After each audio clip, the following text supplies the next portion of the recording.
This guy is only 12 years old and has been sent to hunt a giant shark. The hunting method is very unusual. They directly throw him down as bait for it. This is basically a death sentence. Then they give him a wooden stick which Quan doesn't understand at all. Well, something is better than nothing. He adjusts the shark's jaws. He struggles to climb ashore. But people's hearts are even more cruel. They want to force him to catch a fish, or the tribe will be humiliated.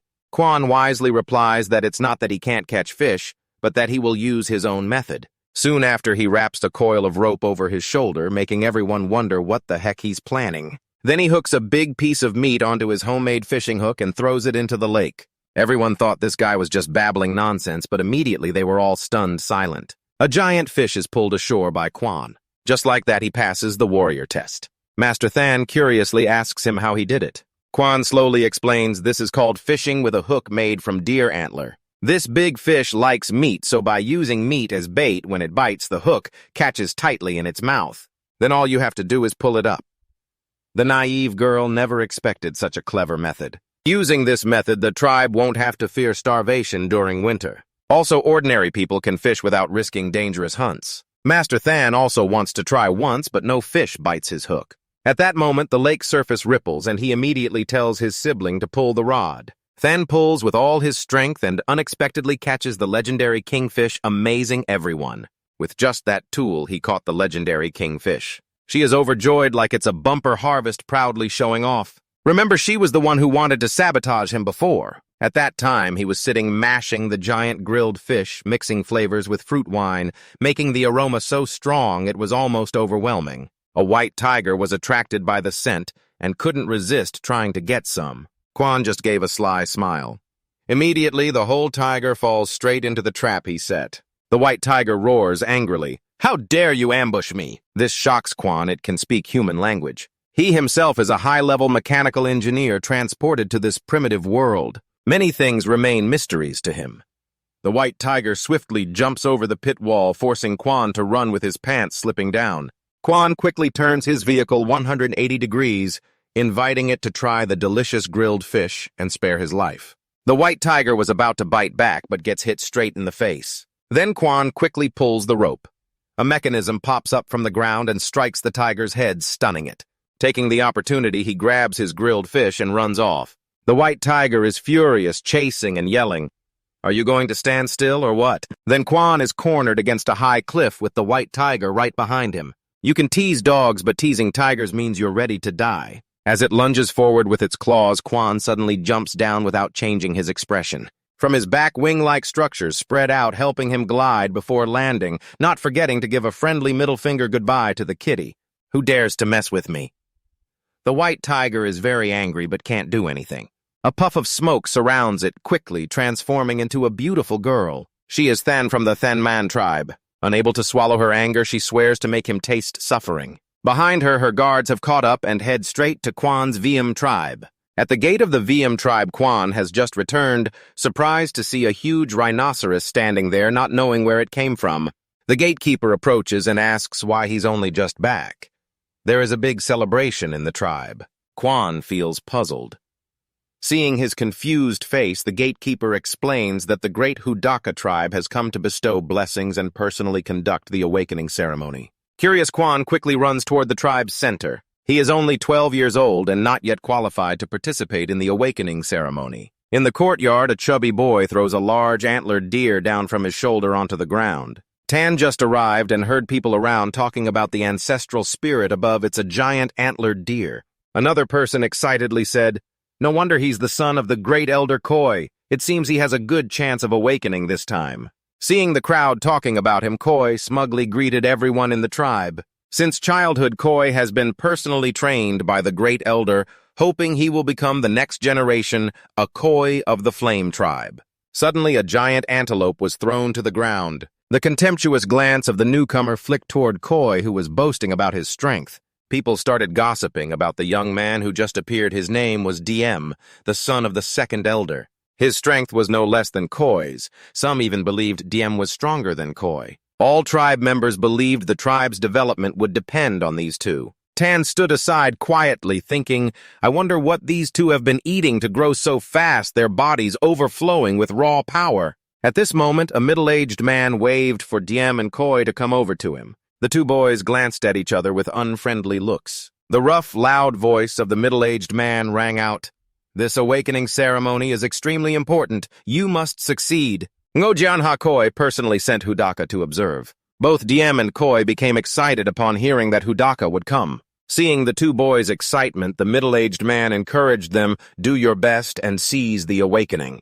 Sitting by the fire, Azan turned and saw Tan standing behind with a smiling face. He patted Tan's shoulder and praised him, saying he had a strong father. Although he didn't participate in hunting, his talent in crafting stone weapons was impressive. Azan reminded Tan that he must observe the awakening ceremony carefully this time. In the future, he will have to inherit his father's glory. Tan looked confused and puzzled, glancing back at a large, middle-aged man carrying a stone pillar on his shoulder, taking heavy steps forward. You could see the stone pillar on his shoulder was very heavy. When the man placed the stone pillar on the ground, a loud noise echoed. Tan muttered, "Oh my, how heavy is this thing?" The middle-aged man with bulging muscles threw the stone pillar high into the air. Tan and the tribe members behind were terrified by this extraordinary strength. The beast tattoo on his back began to glow, radiating a powerful aura. He roared loudly, "Hudaka!" He leapt onto the stone pillar. After standing on top, he channeled all his body's strength into his legs, pressing the stone pillar firmly into the ground. Witnessing this unbelievable scene, Tan couldn't help but panic and exclaim, "Is this even human?" Standing on the stone pillar, a middle-aged man with a stern and majestic expression shouted, "Ancestral spirit above eternal flame, everlasting radiance." At his feet, the entire tribe shouted in unison, "Huga, Huga!" As the crowd quieted, the middle-aged man ordered, "Have the tribe leader bring the children over 15 years old up." He declared he would personally preside over the Flame Tribe's awakening ceremony. The tribe respectfully responded, "Ancestral spirit above, presided over by a great flame warrior like you. That is our great honor." Tan muttered under his breath, "What kind of title is Flame Warrior?" He was only 12 years old. According to the rules, Tan had to wait 3 more years before participating in the ceremony. The teenagers were brought to stand around the flame pillar. The middle-aged man's voice rang out powerfully. "Young generation, you all know that only by becoming strong flame warriors can you have the power to protect your tribe.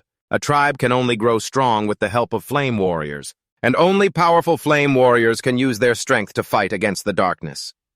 Hearing this, Tan pondered deeply. Darkness, the power of the flame warriors, seems to hold many mysteries. It's best to observe first. The middle-aged man continued, "The Flame Tribe's flame warriors wield fire. They can draw the spark's power from the flame pillar, lead it out, and help the teenagers before us awaken. If the awakening is successful, the spark will appear on their bodies immediately." He activated the flame pillars. Flames burst from the stone pillars, forming a sphere of light enveloping everyone standing in the center. The 3 leaders of the Veem tribe stood outside full of hope that someone would successfully awaken. 5 years had passed, and the tribe had yet to have a single child succeed. Inside the sphere of light, flames suddenly appeared on the bodies of Elder Koi and Elder Diem. Excited, he quickly told the tribe chief, "Look, ancestors above the 2 children have awakened. Our Veem tribe finally has heirs." Everyone knelt down, facing Diem and Koi to thank the ancestors. Tan whispered curses. "This whole group is superstitious." Suddenly, the flames on the pillars flared up fiercely. The unexpected event made the middle-aged man standing outside uneasy as well. In everyone's eyes, a mass of blue flames shot straight from the center of the pillar toward Tan. Everything happened too fast. Tan couldn't react in time and was engulfed by the blue flames. He opened his eyes in panic, observing his body. Tan realized the blue flames were surrounding him, seemingly possessing a soul. They were joyous to see a relative again. The tribe chief and elder were excited to see Tan had also awakened. Their Veem tribe was about to prosper. But Tan panicked when he saw the blue flames rushing into his chest. A strange tattoo appeared on Tan's chest, then gradually faded as if it never existed. The middle-aged man hurried over to ask Tan about the unusual color of the flame. Tan looked confused and asked back, "Is there a problem?" He was asked to release the flame seed to observe it just like Koi and Diem had done. The Veem tribe chief quickly explained, "Kudaka, this boy is only 12 years old, not yet old enough to awaken the flame, so he doesn't understand what you're saying." He turned to Tan. Close your eyes, calm your mind, and try to feel the flame seed. Following the advice, Tan closed his eyes. His mind suddenly drifted into a strange space surrounded by stars. Just as he was bewildered, a sound rang out, making Tan turn his head. Before him was a huge black hole that terrified Tan. He opened his eyes wide awake. The middle-aged man quickly asked Tan, "Have you felt the flame seed yet?" Tan shook his head and said no. The Veem tribe chief grabbed Tan by the collar. "Why not? We all saw it with our own eyes." The middle-aged man suspiciously asked, "Are you sure you didn't feel the flame seed or any other flame?" Tan asked back, "Does the black hole count?" Both looked confused, not understanding what Tan meant. Tan tried to describe the shape of the black hole. It could suck in everything, but they still didn't understand. For the first time, Diem and Koi said in unison that Tan hadn't awakened yet, so he couldn't feel anything. The recent incident was just a coincidence. The surrounding tribe members also agreed that Tan hadn't truly awakened. The second elder suddenly spoke maliciously, "Koi, the flame on Tan is really strange. Could it be related to darkness?" The senior elder added, "Tan just mentioned something about a black hole. Could he be connected to the dark forces?" Their words made the VM tribe chief thoughtful. He turned to the middle-aged man, hoping with his knowledge he could point to a way out. The middle-aged man's voice rang out, "Although I've never encountered this before, if it's related to darkness, it can't be taken lightly." Noticing the suspicious and aggressive looks of everyone, Tan realized he had made a mistake and wanted to leave immediately. However, the middle-aged man lunged forward to attack him. Just as his fist was about to smash Tan's head, a shout to stop echoed. The middle-aged man stopped and turned to see who dared to order a flame warrior like him. Before him stood a majestic lion with a fierce demeanor approaching. Everyone in the tribe knelt simultaneously, bowed their heads, and shouted, "Mudaka Huga Huga!" Tan was confused by this title. Wasn't this the big cat that had fought with him over food? The lion blinked and disappeared, revealing the form of the tribe leader Mudaka. Seeing this scene, Tan forgot everything. He jumped forward, threw his arms around the middle-aged man, and shouted, "Ah, the big cat has become a spirit." The leader approached Tan. His voice rang out, "We meet again. Everything that happens in the Flame Tribe is observed by an old man through the mysterious bowl in his hands." The young man behind shouted, "The invisible flame appearing, then disappearing, is the flame that cannot be seen." The old man continued, "The invisible flame, the fish that cannot be caught, the abyss that cannot be reached." His eyes sparkled with seriousness. The final prophecy had begun to come true. The young man behind showed doubt. Has the one chosen by heaven truly appeared in this small tribe? The old man raised his hand to the sky to activate the formation, his voice booming. "It's time to depart. A long-distance transmission formation has been formed." Chin turned back to the Flame Tribe. A middle-aged man pointed at Chin seriously. "This kid is strange. Please have Mudaka deal with him."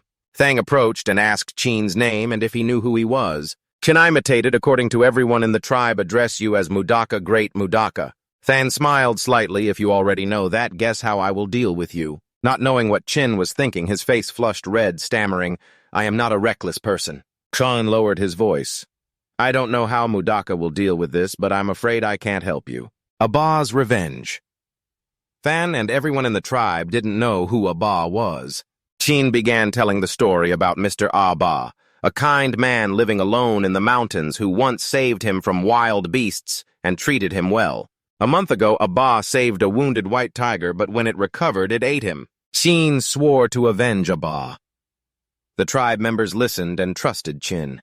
Than asked, "So you attacked me earlier because you wanted to avenge Abba?" The chief and the elders were terrified upon hearing that Chin attacked Mudaka. Chin immediately admitted, "Although you and that beast look very similar, you are not the same. I am Yan Chin, a warrior who has made mistakes. I am willing to accept any punishment, but I have one request: please spare my tribe." Chin's words moved the tribe members, who believed that although he was young, he had the spirit of a warrior. After a while of awkwardness, Than seemed to realize Chin's clever plan to evade punishment. He deliberately made himself look like a warrior to everyone, preventing Than from punishing him. When Chin's throat was dry from speaking, Than's voice rose. "The Flame Tribe has a warrior like Chin, and as Mudaka I feel proud." They listened to the praise. Chin closed his eyes to enjoy it, secretly thinking I originally planned to rely on my looks to make a living, but unexpectedly had to use real talent. Not only was Than not punishing me, he even wanted to reward me. She declared she would confer upon him the 9 eternal Da-Do ceremony. Chin was completely clueless about the meaning of this ceremony, but the crowd behind the Flame Tribe was extremely excited, repeatedly shouting "Huga." Upon hearing the news with a solemn tone, Than declared, "I am the daughter of Wujian Hakoi of the Thanman tribe. In the name of Mudaka, I bestow upon Chin of the Flame Tribe the Da-Do ceremony. May the divine tribe bless our warrior." After the prayer, Chin was lifted into the air by the large tribe members to celebrate. The Flame Chief asked Than at what level the ceremony should be held. He was stunned when Than decided to perform it at the highest level. Everyone immediately knelt down to give thanks. This honor was not given to just anyone, but Chin was still confused and didn't understand what was about to happen when the Flame Chief called him over to thank Mudaka, his voice full of excitement. The Da-Do ceremony is the highest honor granted by Mudaka. No one in the Flame Tribe has ever received this honor before. Kneel and give thanks to Mudaka. Than waved his hand, saying it wasn't necessary, and requested the chief quickly prepare for the trial. Chin was still confused about what he was about to face. The chief patted him on the shoulder warmly and said, "As long as you pass the life-or-death trial, you will become a Da-Do warrior." Chin felt extremely terrified. Seeing Chin's pale face, Than smiled slightly. When Chin caught that fleeting smile, he suddenly understood everything, secretly cursing, "This girl, I'm screwed." Standing by the lake, watching the fierce, predatory fish circling under the water, Chin felt chills down his spine. Clearly, Than was plotting to trap him, not granting a favor. Luckily, he was smart and used fishing techniques to easily pass the challenge. A mysterious old man appeared, his voice ringing out. Finally, the prophecy has come true. The fish that cannot be caught is the giant Lulu kingfish. Chin felt like he had seen it somewhere before, but couldn't remember clearly. The guard threw a fire ember at the fish, but the fire did not burn it. He shouted Mudaka exactly the Lulu kingfish. Than stood before the fish, his voice ringing out. Hunting the ancient 100 monsters is the first step in the battle to claim the prophetic land. Our Mudaka tribe has seized the opportunity. The guard still didn't fully understand, so Than explained the ancient prophecy that the conqueror of the 100 monsters would enter the prophetic land. The guard doubted this prophecy. No one had ever achieved it before, yet now it seemed possible. Another elder's voice interrupted. The final prophecy has come true. The guard was stunned. He was a Dodang warrior assigned to protect Than, but hadn't noticed the stranger approaching. The elder and a young man stepped forward. The guards blocked them, shouting loudly, "Who are you? Stop right there." The powerful aura from the elder caused 2 guards to cry out in pain. Than was also terrified by the strong spiritual pressure radiating from the elder, which emitted a mysterious cold energy. The middle-aged guard gritted his teeth and unleashed all his Dodang strength, fiercely charging the mysterious elder. But with just a wave of his hand, the elder blocked all his efforts. Despite his great strength, the guard couldn't advance a single step. The atmosphere was tense to the point of suffocation. Than suddenly shouted loudly, "Stop immediately!" She quickly knelt down respectfully, her voice solemn. Than of the Mudaka tribe respectfully greets Master Daroy.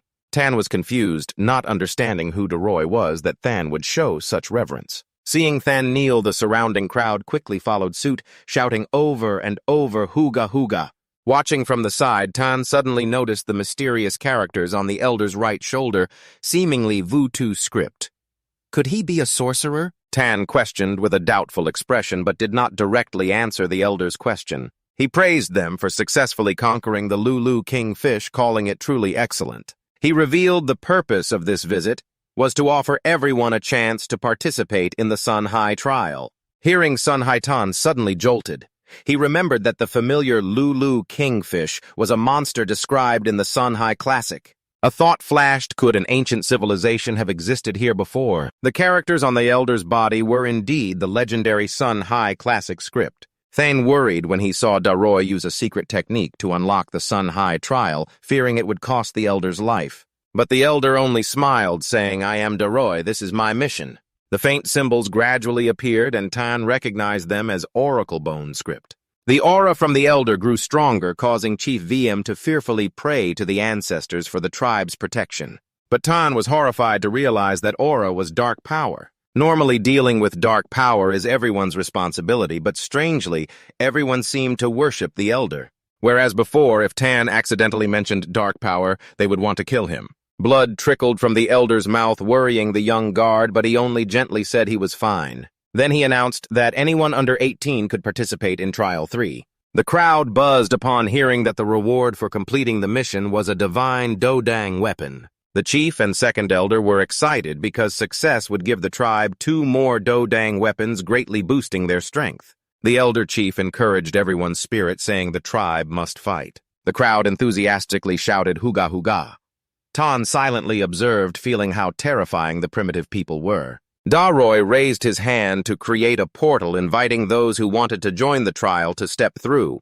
Thang didn't hesitate, transforming into a lion and rushing straight into the portal. Daroy silently admired the young Mudaka. Indeed, he was no ordinary youth. He warned the others of the dangers inside, but the crowd still enthusiastically shouted, "Brave warriors of the VM tribe, fear no death." Tan stood quietly muttering, truly a group of crazies rushing into death. He planned to slip away, but was startled to see Aaron standing right behind him. Aaron invited Tan to join, but Tan firmly refused. Diem and Koi immediately grabbed Tan, pulling him toward the portal. Daroy murmured, "Fire cannot see, fish cannot be caught." Once everyone had entered, he whispered, "Who is the final chosen one by heaven to save all living beings?" His words faded into silence, carrying a terrible secret about humanity's fate that he was hiding. In the Sun-High training area, Tan was drawn to the red hue covering everything, making him feel this place seemed familiar. After wandering around for a while, Tan and his group realized they had returned to the same spot. Diem and Koi showed panic when they realized they had wandered into the recently awakened dark zone. How could a spark of fire stand against this dark force? After calming down, Diem and Koi suggested everyone act together, since this was just a challenge created by Daroy, not true darkness. Tan held Koi's head, recalling that he seemed to have missed something important. Suddenly, Daroy's voice rang out, announcing Than had passed the first gate. Tan was quite surprised at Than's lightning speed, even though she didn't want to participate. Tan also didn't want to be outdone by that petite girl, thinking that he rushed forward, leaving the stunned group behind. Tan ran while shouting loudly, "We are the proud warriors of the Flame Tribe. No matter what dangers lie ahead, we will win." Hearing Tan's call, the group fired up and shouted, "Huga Huga," as they quickly chased after him. Actually, Tan wasn't as brave as everyone thought. He believed the first gate wasn't too difficult because Than passed it easily. If there were monsters, Than would have cleared them first. Tan was shameless, but I like him. Tan quickly realized he had been left behind as others passed him by. He was shocked to see large, curled-up figures rolling past him like balls. Could this be the strategy of the armored infantry? Then there was another group moving by, leaping high steps forward. Tan stared wide-eyed as they gradually disappeared. He felt ashamed watching these primitive people's movements, but still tried hard to keep up. Tan angrily shouted, "You 18-year-olds bullying me, a 12-year-old kid, shame on you!" After running for a while, he saw no sign of anyone. Tan had to stop panting, lamenting the twisted bodies of these primitive people. He couldn't understand why they ran so fast. Suddenly, Tan saw the group running back toward him. What is happening? While confused, Tan heard Koi shout, "Run fast! Something is chasing the group." They rushed into the surrounding trees in panic. Tan and everyone were horrified to see the silhouette of a giant monster emerge from the dust cloud. It was a giant salamander. Tan felt lucky he wasn't the first to charge in. The monster lunged to attack someone nearby. Seeing the monster's ferocity, Tan ran while shouting for everyone to escape. Suddenly, a second monster appeared, making Tan yell, "What the hell is that? Why are there two?" Someone in the group spotted a narrow path ahead. Tan quickly dashed into the narrow alley, escaping the attack from the two monsters. Looking at them, Koi sighed. "One is already this strong, and there are 3 here." Tan muttered in his mind. Than must have encountered these monsters. After careful observation, Tan noticed wounds on the monster caused by Than. Diem proposed splitting into 2 groups to attract the attention of 2 monsters. The remaining group, along with him and Koi, would ambush the 3rd monster. They were confident because they had awakened the spark of fire and could quickly take down 1 monster. Everyone focused, waiting for Diem's signal. Diem and Koi summoned the leading flame and charged forward. The others also rushed in. Tan helped wounded warriors stand up, and they all joined the fight. Tan silently admired how brave the primitive people were. Tan stood watching as everyone followed the plan. Two monsters were attracted by the two weaker groups, creating a balance, but DM and Koi's group was overwhelmed despite awakening the spark of fire. Clearly something was wrong. DM and Koi attacked fiercely while the monster was vulnerable. They combined their strength to strike a powerful blow.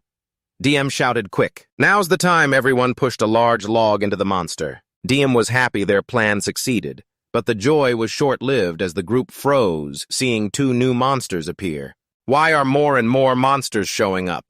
The more we fight, monsters have appeared in other groups too. DM shouted, "I don't believe we can't defeat them!" The whole group rushed back into battle but was quickly surrounded.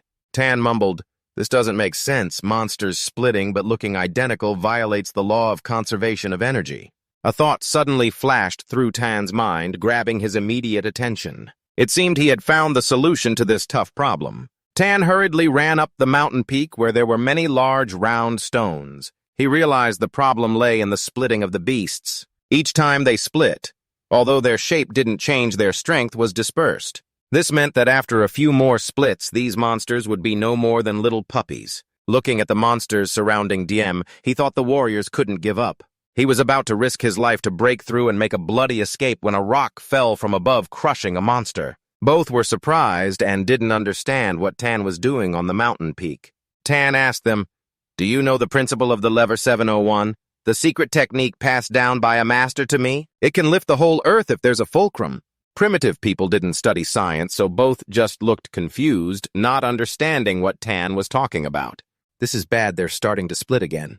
People at the foot of the mountain shouted as more monsters appeared. DM tried to stop Tan because he thought Tan's actions would only cause the beasts to multiply more. Tan shouted down from above, "Hey, the higher you stand, the farther you see!" Both Koi and DM were angry because Tan wouldn't listen. Tan pushed the rocks with all his strength, loudly warning everyone to be careful. "Wake up early, rain is falling, hurry home and gather your clothes." A series of boulders rolled down, crushing the monsters, but they split again into new groups. This time there was no terrain protection. It looked like they were doomed. Just then, Tan suddenly jumped down from the peak and stood in front of everyone, facing the monsters. Tan's proud voice rang out, "A true warrior dares to face difficulties." Staring straight at the fresh blood, the group listened in shock as Tan said, "Fighting is the mission of a warrior." Tan's silhouette today seemed unusually tall and imposing. A fleeting thought crossed everyone's mind, eyes filled with confidence. Tan provocatively challenged the monsters. "If you're tough, come on over." The provoked monster fiercely charged forward. A tribesman behind, scared, threw away his weapon and tightly shut his eyes, not wanting to see Tan get killed. Quick as a flash, Tan grabbed the weapon flying out from the other's hand and delivered a powerful strike to the monster's head. Tan's brave action left everyone speechless and amazed. Tan's strike caused a lump to bulge on the monster's head. Holding the stick in his hand, Tan seemed to gain more courage and continued to provoke it. Seeing it lunge forward, Tan attacked again. The stick in his hand relentlessly rose and fell on the monster's head. The people behind were surprised, not knowing when Tan had become so strong. Tan only stopped when he realized there was no more intact spot left on the monster's head to hit. Seeing another monster rushing over, Tan quickly slipped away, leaving the beast to the others behind. As Tan had guessed, the newest splits were the weakest, while the earliest splits were the strongest. Realizing the monster rushing toward him was newly split, Tan was delighted and pounced to bully it. Tan's entire body suddenly vanished. At the same time, the voice of Deroy echoed in everyone's ears. "The Yan tribe Tan has passed through the first gate." The group couldn't understand how Tan managed to get past the fierce monster. Unable to find Tan, they looked at the others, fearing they would have to endure much pain. Meanwhile, at the second checkpoint, Tan was surrounded by a group of stone statues. Her eyes looked toward the distant statue of the general. Only by destroying it could Tan pass the checkpoint. Thang transformed into a lion and lunged forward. The stone statues simultaneously moved toward Tan and launched their attack. Then used her claws to shatter the incoming stone but left herself open to defend. Behind her, a stone statue took the opportunity to attack her. The entrance of the second door appeared in mid-air, causing Tan to fall freely and crash into the ground. Long Khan got up. Tan felt this place was like the main gate of the tribe. Entering inside, he saw Than was ahead. Tan immediately greeted Mudaka. Than turned her face to look. On her lovely face were traces of injury. Seeing this, Tan silently thought to himself, to beat her like that, this formation is indeed not simple. Outside, a young man was making a proposal to Daroy. Until now, everyone participating in the trial had stopped at this formation. Than's strength was the strongest among those taking the trial. Should we give her a little hint? Tell her where the eye of the formation is. Daroy did not answer immediately, just murmuring about the chosen one. The two had already waited 15, not afraid to wait one more day. Whether dragon or insect, they must show their own skills to seize it. In the second stage, Than was gradually losing patience as she witnessed the stone statues continuously recovering after each of her attacks. Unable to contain her anger, Than roared, "I will destroy 10 stone statues at once. Let's see if you can still recover." She clasped her hands to form a seal, and immediately dark red vines full of demonic energy sprouted from the ground ahead. Tan stood beside her, startled, not understanding what Than intended to do. It turned out that, eager to pass the stage, Than used the secret technique Thanmon Thich Huyet Dong. Noticing the movement at the surrounding stone statues, immediately charged to attack. Than clenched her fists, shouting as she controlled the blood thorns to coil tightly around the stone statues. Under the power of Thich Huyet Dang, the statues quickly shattered. But once again Than failed. The stone statues recovered completely, silently surrounding her. Than stood still, contemplating the situation. In this grand formation, all the stone statues attacked her, except for one general statue sitting on a throne that remained motionless. Tan looked toward the surrounding stone statues. Thang felt this scene was very familiar, as if she had seen it somewhere before. Thang did not give up. She threw the surrounding stone soldiers aside. This time she decided to use the skill Dak Long Dang. Tan shouted in amazement as he saw Than standing on Dak Long Dang, rushing straight toward the stone statues, determined to break the formation. Nothing could stop Than on her way. The stone statues that collided with Dak Long Dang shattered into pieces. Tan couldn't help but exclaim, "She's really strong." After destroying all obstacles, Than transformed into a lion and dashed toward the general statue, using her claws to crush it. Daroy's voice announced that Than had successfully passed the stage. At the same time, outside, the young man believed Than was the chosen one they had been searching for. In the past 15, only she had passed this checkpoint. However, Daroy thought it was still too early to confirm Than passing the third gate. As if reading the guard's thoughts, Daroy continued, "In 15, no one has stepped into the third gate. Thang may have talent, but I'm afraid it's not enough. Observing Viemtan, this kid has caught my attention." The guard said that besides Than, only Tan had passed the first stage. Daroy suddenly remembered Viemtan, the child of the Wiem tribe. The guard suggested Daroy let Tan leave the trial because he only barely passed the first stage and was unlikely to repeat success in the following stages. Da originally thought luck was sometimes also a form of strength. Anyway, he had entered the second stage. Let him try. Tan stood silently, deep in thought. After watching Than pass the stage, Tan realized that as long as he stood in the middle without crossing the boundary, the monsters on both sides would not attack. After some testing, Tan found the way the statues charged at him very familiar. Tang murmured, "Matao niya tuong fizien?" Tan suddenly realized this grand formation was actually a giant chessboard. Outside, the guard saw Tan sitting still, thinking he was about to give up. When Da Ram asked about Than, the guard said she was resting at the third gate to recover her strength. Old Da praised that being young and not rushing was very good. After all, still a child, just wait and see. It was unclear who he was praising. After careful observation, Tan concluded that the general was definitely playing chess, and the commander of this side was the target. But immediately he realized something was wrong. Something felt off. Tan turned around and discovered there was no commander opposite him at all. So that's how it is. As Tan advanced toward the chessboard's missing general, he was attacked by the stone elephants. "Just take the risk," Tan shouted, nimbly leaping up, weaving his body as if about to fall sideways to escape their attack. Outside, the young guard sneered, thinking Tan didn't even know where the formation's eye was.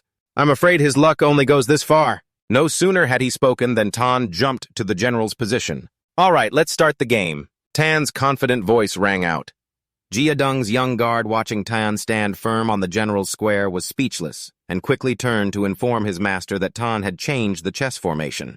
He didn't know how to explain it either, as he had never seen anyone transform a formation like that before. Knowing there was less than a moment left, Jiadung decided to wait and see the 6-chariot 4-cannon move. Tan issued orders for his chess pieces to attack the next opponent cannon, 5 moves, 3 to secure the elephant. Standing in this position, Tan could command all his own pieces. Playing chess like this is exhilarating. Too bad I can only play a single general's match. Give it to me, Tan commanded decisively, moving his piece again. Tan pointed at the enemy's general and shouted, "No more running now!" Outside, the young guard gasped in horror. He got through! How could it happen again? This guy thought Tan's passing the formation was just luck. Jiadong's voice silenced the guard. Tan's method of breaking the formation is something even I've never seen or heard of before. Do you think this is luck? Jiadong told the guard to quickly report the result. Both Than and Tan entered the final trial. At the entrance to the trial, the supervisor spotted a figure leaving and immediately informed Chief VM Koi Diem and the tribe members. As the figure appeared at the exit, the chief was already waiting with a hopeful expression, asking the tribe members who had just come out for the results. Koi and Diem hung their heads, sighing sadly. "We failed. We couldn't even get past the first gate." Chief VM comforted them. "The Sun High trial is extremely difficult. Just making it this far is already impressive." "Did anyone get through the first gate?" The chief still held on to hope. When he realized someone was still inside, a tribe member reported that Tan had passed the gate. Chief VM couldn't believe his ears, excitedly grabbing Tan's shoulders and asking again, "Really? You say Tan passed the first gate?" The chief angrily lamented, "Too bad this kid is still so young. I don't know if he can endure until the end." Diem spoke with a sharp tone filled with jealousy. "Tan just got lucky. He was fortunate to pick a weak monster. His actual strength is weak and hasn't awakened his spark. Just relying on an artifact probably isn't enough." Chief VM heard Diem's words and didn't expect Tan to create a miracle. But passing the first gate was already very good. While they were talking, the entrance to the trial slowly disappeared. At that moment, the voice of the guard accompanying Jiadong rang out, "Mudaka Than VM Tribe Tan has entered the final trial. The entrance has been sealed." Hearing this announcement, everyone from the VM tribe was shocked. No one could have expected this result. Than passed the third trial. A door appeared floating in midair. Tan fell on his rear, crying out in pain. Couldn't it be transported a little better? Looking around, the atmosphere was silent. Tan felt this third gate was truly ominous. Thang turned his head and asked Tan curiously, "How did you get through the second trial?" "That's a good question." Tan's voice sounded proud. "I broke that great formation. The most important thing is power, absolute power." Thang didn't really trust this annoying man who was trying to build the image of a mighty warrior. Tan's voice rang out, "You just fought and realized that the one in the middle is the key to breaking the formation." Tan looked smug, not blinking as he praised Than. "Your eyes are really sharp. No wonder they're the eyes of Mudaka." Tan admitted he didn't have sharp eyes like Than, so he could only rely on strength to fight. Thang nodded, listening to Tan boast about that battle. "A firework flew straight at me. Knowing I couldn't escape, I used all my strength to strike a blow. It exploded immediately after. A horseman charging with a spear came rushing in, impossible to dodge. I had no choice but to keep fighting. A true warrior. In my life dictionary, the words run away never existed." Tan spoke more and more enthusiastically, adding salt and flavor. "You could say Madaka popcorn. You don't know how dangerous I was at that time. Enemies were all around, but I was not shaken. I risked my life charging in, weaving through left and right, regardless of life or death. In the end, with just my small hands, I beat them until they fled in chaos, crying out for their mothers." The opposing commander was terrified, his face drained of all blood. He knelt down crying, begging for mercy. I showed no mercy. I decisively beheaded him, passed the stage successfully. Tan shamelessly lied without blushing, telling Than that his clothes had never been touched, from beginning to end. Thang looked at this hateful man with a suspicious gaze. Tan's confident voice rang in his ear. Thang continued to convince her that no matter the opponent, he could handle it. Rest assured. Tan was surprised to see Than's face become very serious.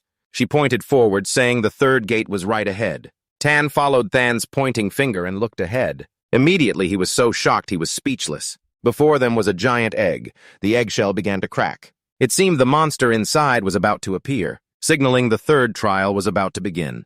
Thang and Tan hurriedly moved away from the crashing eggshells falling all around. If crushed by them, there would be no chance of survival. They looked toward the shadowy shape of the monster. Tan gasped in horror. "What is that?" The serpent just born opened its mouth and took a strong breath. A teleportation portal appeared right in its mouth. and groups of strange wild beasts were sucked inside. Tan realized those were the creatures he had faced in the previous 2 trials. The serpent gently closed its mouth, swallowing them all. Seeing its huge and fierce appearance, Tan muttered, "It's over. It's really over this time."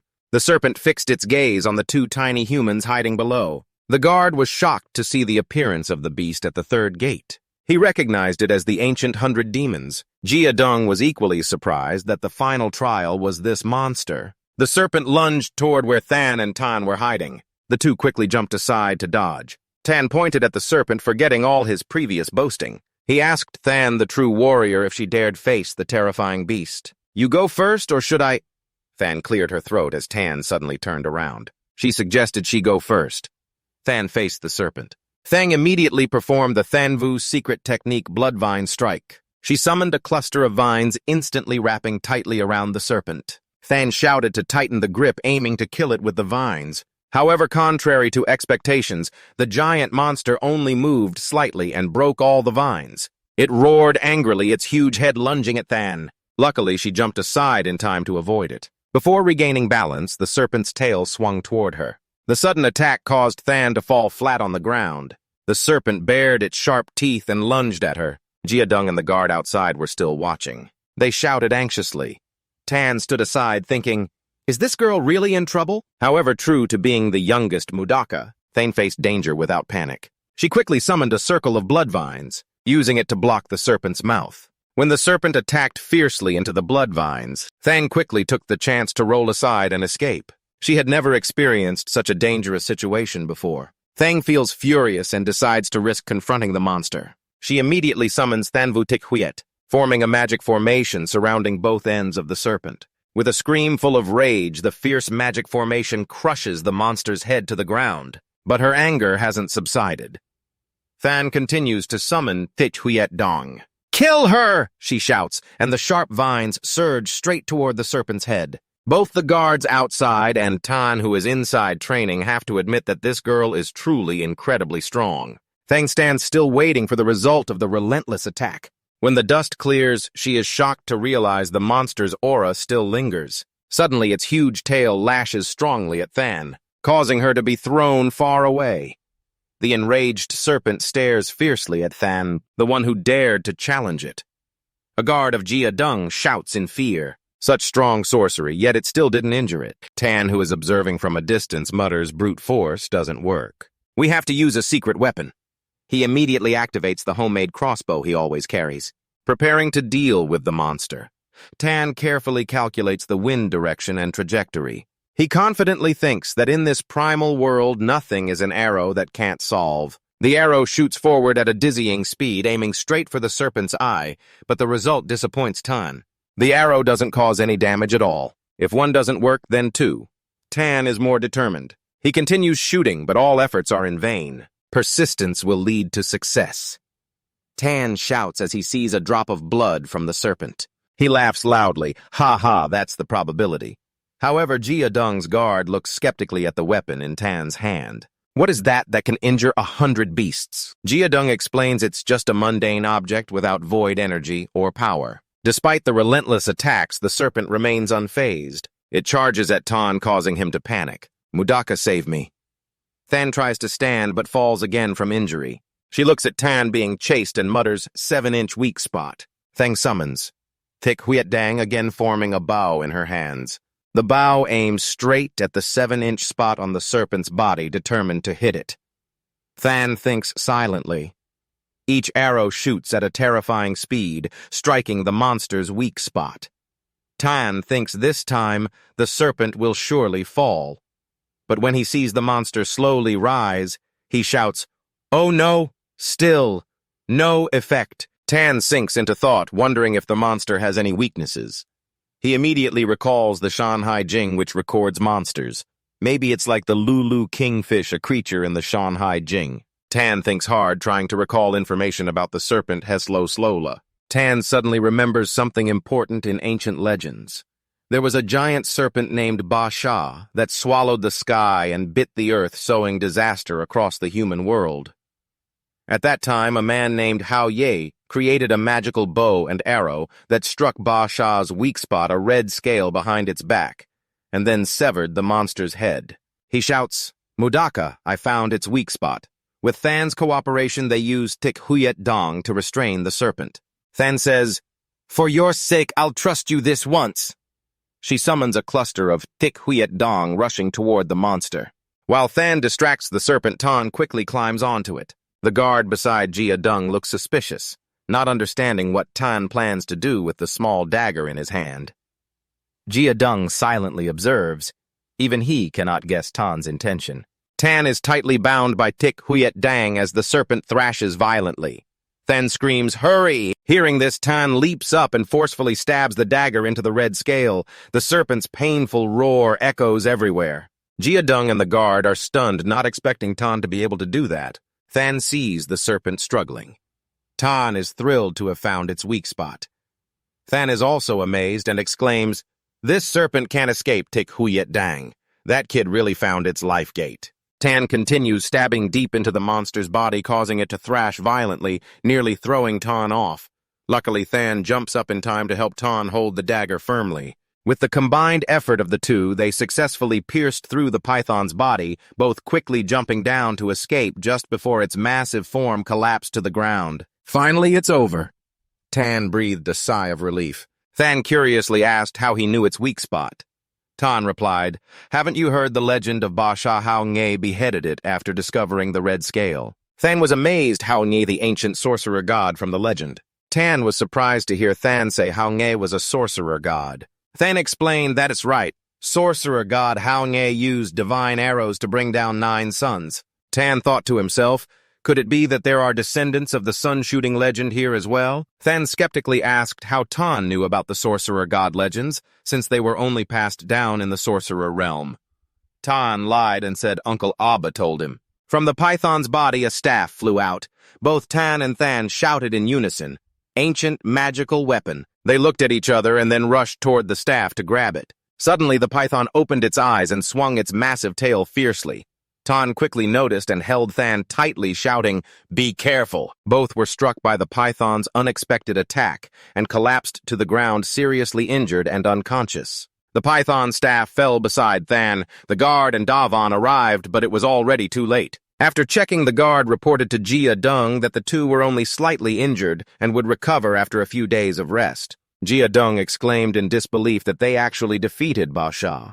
The guard wondered, since Ba Sha was defeated through their combined effort, who was truly chosen by heaven. Davon spoke up, saying the Sun High Trial had made the choice himself. Than is the one chosen by heaven and the inheritor of his legacy. Looking at Than unconscious with the python staff on him, Davon quickly confirmed and before leaving ordered the guards to return Tan to the tribe and awarded the VM tribe a new magical pillar. No one noticed that when the staff's handle touched Tan's finger, it suddenly flashed brightly for a moment before quickly returning to normal. 2 days later at the VM tribe, the voice of the VM chief rang out asking if the Niu tribe and Lam tribe had arrived yet. The senior elder excitedly replied, "This time we received a new magical pillar.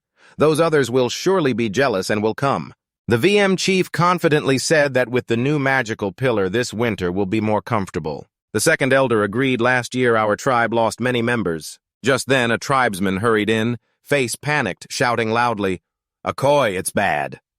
The magical pillar awarded by Jia Dung was stolen at the Niu tribe. Meanwhile, the Niu tribe's people gathered around the fire, excitedly discussing. They were happy because Lich, a warrior of the Niu tribe, had been named tribal warrior by the chief, promising a more comfortable life for everyone. The tall Niu chief sat on a chair and said to the young armored man beside him, "Our Niu tribe finally has a tribal warrior. From now on, the prosperity of the entire tribe depends on you." Lich immediately informed the chief that he also brought a special gift. The chief was speechless and stunned when he saw the Mangsa magical pillar in Lich's hand. In the astonished eyes of everyone, Lich tossed the stone pillar into the air. The tribesmen cheered when they saw the magical pillar suddenly appear in the tribe. They believed this was the reward the chief had given to the tribe. Lich raised his arm and shouted, "Heavenly grace of the ancestor god, our Niu tribe will surely prosper." The tribe's shouts of Hoga Hoga echoed non-stop inside the tent. The Niu chief discussed with Lich that the VM tribe was also celebrating their new magical pillar. The Niu tribe couldn't fall behind and must make it bigger. Lich slowly said a koi. I couldn't say earlier, but actually I stole this magical pillar from the VM tribe. The Niu chief worried that this would cause the VM tribe to come for revenge. Lich confidently replied, even if they want revenge, they can't. I'm currently the VM tribe's tribal warrior. They can't do anything to me. The magical pillar is only worthy of the strong. The Niu chief still feared the VM tribe would report to the tribe council. This is Deroy's reward, Lich said without fear. Let them report it. I've heard the long winter night is coming, and will be longer than last year. If the VM tribe wants revenge, they'll have to wait until winter passes. With this stolen magical pillar, how many of them will survive? Lich silently calculated and waited for winter to pass. The VM tribe's strength is weakening. Then they will have no choice but to bow and submit to the Niu tribe. After hearing this, the Niu tribal chief happily slammed the table and shouted, that's right. By annexing the VM tribe, the new tribe will have 3 pillars of power and become a true great tribe.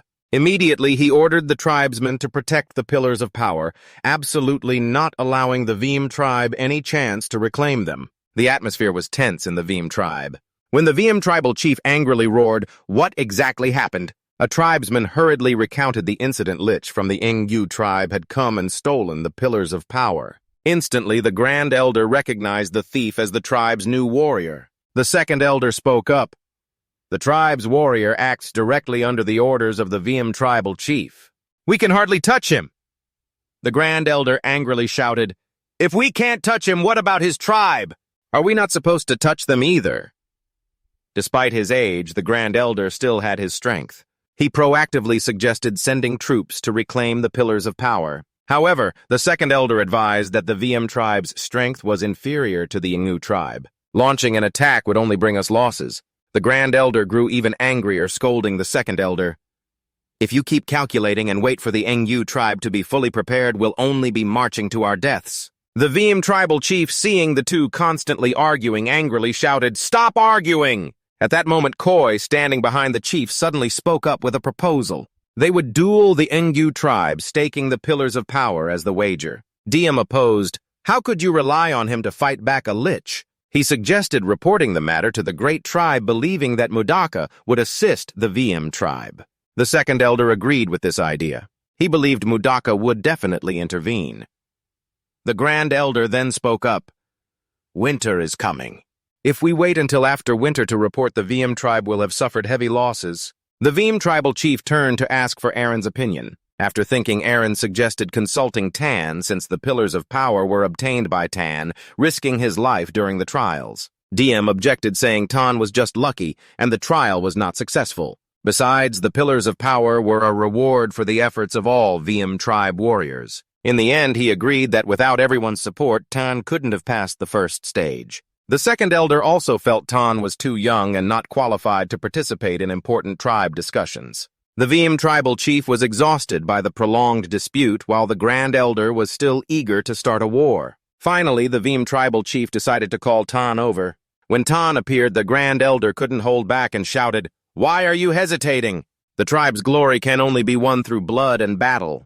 Tan calmly opposed, "You're elders, yet you keep shouting fight and kill. It's really not right." He proposed to resolve the issue peacefully. The Grand Elder grew even angrier, shouting, "Peace! The enemy is already at our door. What peace?" The second elder advised the Grand Elder to calm down and let Tan speak. Tan confidently declared, "Give me 5 days and I'll make the Niu tribe voluntarily return the pillars of power." The Grand Elder was furious and wanted to strike Tan, but was stopped by the second elder. Tan said, "The secret cannot be revealed yet. Everyone will know in time." She angrily shouted at Tan, "What kind of fake mystic act is that? How could the Niu tribe return the stolen items voluntarily?" Tan replied, "Just because you can't do it doesn't mean I can't." The Grand Elder couldn't tolerate it and kicked Tan out. Hearing the order to leave, Tan felt extremely excited because he was naturally very lazy. The second elder suddenly called Tan to stop. He told the Grand Elder that Tan always came up with strange ideas. Maybe this time he really has a solution. Seeing his grandfather defend Tan, Diem angrily shouted, "Grandpa don't believe this brat. He only knows how to do useless things. Letting Tan act freely will only harm the VM tribe." The second elder angrily turned to tell his grandson to shut up. Diem stubbornly ignored him and continued to criticize Tan, saying he hadn't even awakened the fire starter and wasn't worthy to stand here. As soon as he finished speaking, the second elder swung his hand and slapped his grandson's face. Ignoring his nephew, clutching his face in pain, the second elder turned to Tan and spoke gently. The Dodang pillar may have been a household gift to the Yan clan, but the greatest credit belongs to Tan. Turning to his grandson, he immediately changed his tone and shouted, "Without Tan, there would be no Dodang pillar. Have you memorized it well?" The clan chief asked Tan skeptically if he was certain about his prediction. After receiving Tan's confident answer, the clan chief seemed somewhat relieved. He gave Tan 5 days comfortably and promised to support any necessary needs. Hearing this, Tan immediately smiled, pinched his nose, and said he wanted to eat roasted duck leg tonight. It had to be a large one, the kind where duck feathers get stuck in your teeth. Seeing Tan casually turn and leave, the second elder softly said to Clan Chief Yan, "Akoi, we've entrusted Tan to handle this, so trust him." Hearing this, Chief Yan ordered everyone to fully support Tan and fulfill all his requests. The two elders, though displeased, had to obey the clan chief's orders. They didn't believe Tan could do it. On the second day, seeing Tan spend the whole day just eating, everyone in the Yan clan began whispering and wondering how he would explain this later. The third and fourth days passed without any change. Tan still comfortably sat eating all day, ignoring all the gossip, sarcasm, and insults from the clan members. Among those watching Tan were two young men, Koi and Diem. Diem sneered at Tan and quietly said, "Eat as much as you can while you still can. After tomorrow, I doubt you'll get another chance. By then, no one will pity you. Just wait and see you get stripped bare." Koi also angrily spoke up about Tan spending days just eating, and the second elder heard this. The second elder's voice rang out as if to defend Tan. "I know people have been dissatisfied these past few days, but we agreed to entrust Tan, so trust him." He approached behind Tan and softly said, "Tan, don't blame everyone. They're just worried about the Dodang pillar, all for the good of the clan." Tan turned around and assured the second elder, "Don't worry, I'm a man of my word." The second elder felt reassured. He ordered everyone to return to their tents and rest well. The clan members whispered as they left, thinking the second elder was too kind and Tan didn't deserve his protection. Ignoring the spreading gossip, Tan continued eagerly tending to his stomach, picking up food and chewing non-stop. Early on the 5th morning, a crowd gathered noisily outside Tan's residence. By now, they still hadn't seen any sign of the Dodang pillar. Despite the shouting outside, Tan remained calm inside, looking at himself in a basin of water. He took out the fishbone from last night's dinner and used it to comb his messy hair. After feeling handsome enough, Tan stepped outside and waved to everyone. "Everyone looks in pretty good spirits today." Koi and the Grand Elder wanted nothing more than to rush in and confront Tan. The Grand Elder angrily shouted, "You promised that within 5 days the Engyu clan would return the Dodang pillar. Now the deadline's here." He turned to scold the second elder, saying he was too old and easily believed Tan's nonsense. "After all this, what do you have to say?" The Grand Elder lamented missing the chance to strike while the iron was hot and scolded Tan. "Kid, if you can't do it, don't make big promises. Now the Dodang pillar hasn't returned, and the chance to launch a surprise attack on the Engyu clan is lost." His voice full of fury, "The Yan clan would rather die in battle than suffer humiliation." He ordered everyone to take up arms and fight to the death against the Engyu clan. At the tensest moment, a clan guard rushed in, panting and stammering, "They're here! The Engyu clan is here!" The Grand Elder was shocked by the news. He grabbed his weapon and ordered the whole clan to prepare for battle. They gathered at the clan gate. 5 Yan clan members moved out to block the Engyu clan at the gate. The Yan clan chief roared, spitting in the opponent's face, "Engyu, you still dare come here!" The Engyu clan ignored him and sent people to bring the Dodang pillar serpent. The Yan clan members were all dumbfounded, unsure of what trick the Engyu clan was trying to play. The Engyu voice rang out, "This is the Dodang pillar that was given to you as a household gift. The Engyu clan now returns it." The Yan clan suddenly remembered what Tan had said before. Could it be that Tan really did it? They couldn't believe this truth. The great elder standing in front racked his brains, but still couldn't understand how that kid managed it. The item was returned. As if wanting to leave, Chief VM told Aaron, "Now put the Dodang pillar back in its place." At that moment, Tan stepped forward and loudly declared, "We will not accept this Dodang pillar." Aaron leaned close to Tan's ear and whispered, What nonsense are you talking about? Quickly take it back. Don't let the NU tribe go back on their word. Tan shouted loudly, no, the Dodang pillar was stolen from us. Just returning it now solves the problem. It's not that simple. The NU, angered by being lectured by a mere kid, roared, What now, kid? What do you want? Tan fearlessly responded, You must bring a formal apology to the VM tribe and compensate us for the damages. The NU asked, How do you want the compensation? Tan immediately demanded 10 miles of the Dongsun Sumlum hunting grounds as compensation. Hearing this, the NU's face darkened. We won't give up even an inch of the hunting grounds. Angry, the NU pointed at Tan and growled, Listen well today, you accept this Dodang pillar, whether you want to or not. Tan sneered, NU argue blindly. This world only respects the strong. The Ingu tribe stole our Dodang pillar. That's right. It's because your tribe is too weak and got bullied. After insulting the VM tribe, the Ingu felt satisfied and was about to leave. Tan mysteriously said, Go ahead, do you think you can leave? The NU turned back with a sarcastic tone. Do you really want to declare war on our Ngu tribe? Tan's face turned serious as he threatened, You secretly stole from us, and now that you're done playing, you want to throw it back. You don't respect the VM tribe. Tan tribe's warrior will not let outsiders humiliate us so easily. Hearing this, Aaron immediately reported to Chief Veem, emphasizing that Tan's words were very reasonable. The Ngu were confused, not knowing how to deal with that fierce kid. Tan's strong voice rang in the ears of the VM tribe. With the ancestors as witnesses, tribe members, answer me quickly. Will we endure humiliation or become glorious warriors? Tan's words carried a hypnotic power that ignited a fiery spirit within the VM tribe.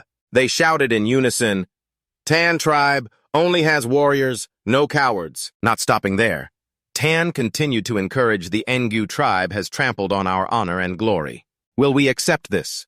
For the honor of our tribe, for our glory, we are not afraid to fight. Those calls were like a flame that ignited passion in the heart of every Veem tribe member. Seeing the Veem tribe fired up like fighting cocks, the Ngu lowered his voice to threaten, Kid, you better think carefully if your Veem tribe can stand against our Ngu tribe. Tan was unfazed and immediately replied, Yeah, then you should also think carefully about how many fighters your tribe still has. Tan's words hit Ngu like a hammer straight to the mind, making his face turn pale. Stammering, he asked, How does Tan know about this? 2 days earlier, back at the Ngu tribe, Ngu and his people were holding a grand celebration. He was delighted thinking about how the VM tribe would react when they discovered the Dodang pillar was stolen. The Ngu people believed that even if discovered, the VM tribe wouldn't dare to fight back. They were just cowards. How could they be as fierce as the Ngu tribe? The Ngu chief's eyes gleamed with savage ambition as he declared, When winter passes, we will conquer the VM tribe. Suddenly, one of the tribe members eating cried out in pain and collapsed. This phenomenon triggered a chain reaction, causing more tribe members to fall one after another. In front of Nguhe panicked and rushed outside calling for help. The scene was a mass of tribe members lying motionless on the ground. He shouted, What on earth is happening? What's wrong with my tribe members? All events in the Ngu tribe were observed by a person in a black cloak, silently watching from afar. The time has come. Surprisingly, that mysterious person was Tan cloaked to conceal his identity, holding a staff, as he calmly entered the Ngu tribe. Just as predicted, Tan's fake curse echoed. You are the gatekeeper. Someone lying motionless on the ground stammered. Suddenly he shouted, Master! Somehow Tan was able to emit an aura just like a Jiarong, causing the gatekeeper to mistake Tan's authoritative voice ringing in his ear. The gatekeeper warned that they had fallen under the curse of punishment from Doroi. The gatekeeper was confused because the Niu tribe would never dare to provoke any Jia wrong, so why were they being punished? Tan opened the gourd he was carrying and said, I don't know what you've done, but this is definitely a kind of punishment. He took out a jet black pill and told the gatekeeper to swallow it. Looking at the round, terribly smelly thing in his hand, the gatekeeper felt uneasy under Tan's overwhelming gaze but swallowed it without daring to disobey. Immediately, they felt noticeably stronger. Both of them immediately knelt down, begging Tan to help their tribe break the curse. Realizing they'd bitten the bait, Tan continued to intimidate. This only temporarily soothes the symptoms. The curse is not yet lifted. The two Niu tribe members anxiously wanted to know the origin. In a mysterious tone, Tan reminded them to recall if anyone in the tribe had recently brought back anything related to Jia Rong. The two suddenly remembered and immediately pointed toward the interior of the tribe. Tan quickly turned and left. His voice echoed in the wind and was carefully remembered by the two Niu tribe members. Within 3 days, the punishment curse will be forever sealed on this land. You'd better handle it well. Returning to the present, perhaps those who watched the video now understand why Tan dared to claim that 5 days later the pillar would spin back to Niu. His face pale, thinking silently that this kid might actually know what's going on. Niu felt fear before the kid standing in front of him. From the start, this kid had always held the initiative. Niu's threatening voice rang out. Yen, do you intend to let this kid represent your tribe? As both senior second elders advised Yen not to let Tan cause trouble. The Niu tribe was powerful. The Yen tribe couldn't compare. It would be best to negotiate with them, so Tan should step back. Aaron heard their retreat talk and called to the hunting warriors. Even the kid dares to stand up first. How can we back down? Aaron's voice was full of anger. Except for the second elder, everyone else shouted, Hooga! In unison. Hooga, the Yen tribe warriors had never feared battle. Seeing the high-ranking leaders of the Yen tribe unshaken, Niu then used a blunt tone. So what do you want? The pillar was originally a gift from Akoi to us. With a strong tone and healthy voice, Tan said, Don't talk about your tribe. Even Mudaka, we are not afraid. Tan returned Niu's words to him. Didn't you say the weak get bullied? And Tan pointed directly at Niu's face confidently. Today I'll bully you, declare war. If no compensation is made, we declare war immediately. The Niu tribe members behind wanted to rush forward to deal with Tan, but were stopped by Niu. Although very angry, Niu silently calculated in his mind. If it weren't for the Niu warriors weakened by the curse, why would he let this arrogant kid have the upper hand until now? Niu noticed Yentan's hesitant gaze, repeatedly urging him to think carefully. Niu forced a smile. Pay the price to Tan Dong-san invading the Niu forest tribe, cut 5 miles as compensation for you. Tan twirled his ear, his tone low. 5 miles? You go eat crap. Are your ears lost or your brain broken? Arms akimbo like women quarreling at the market. Tan shouted loudly.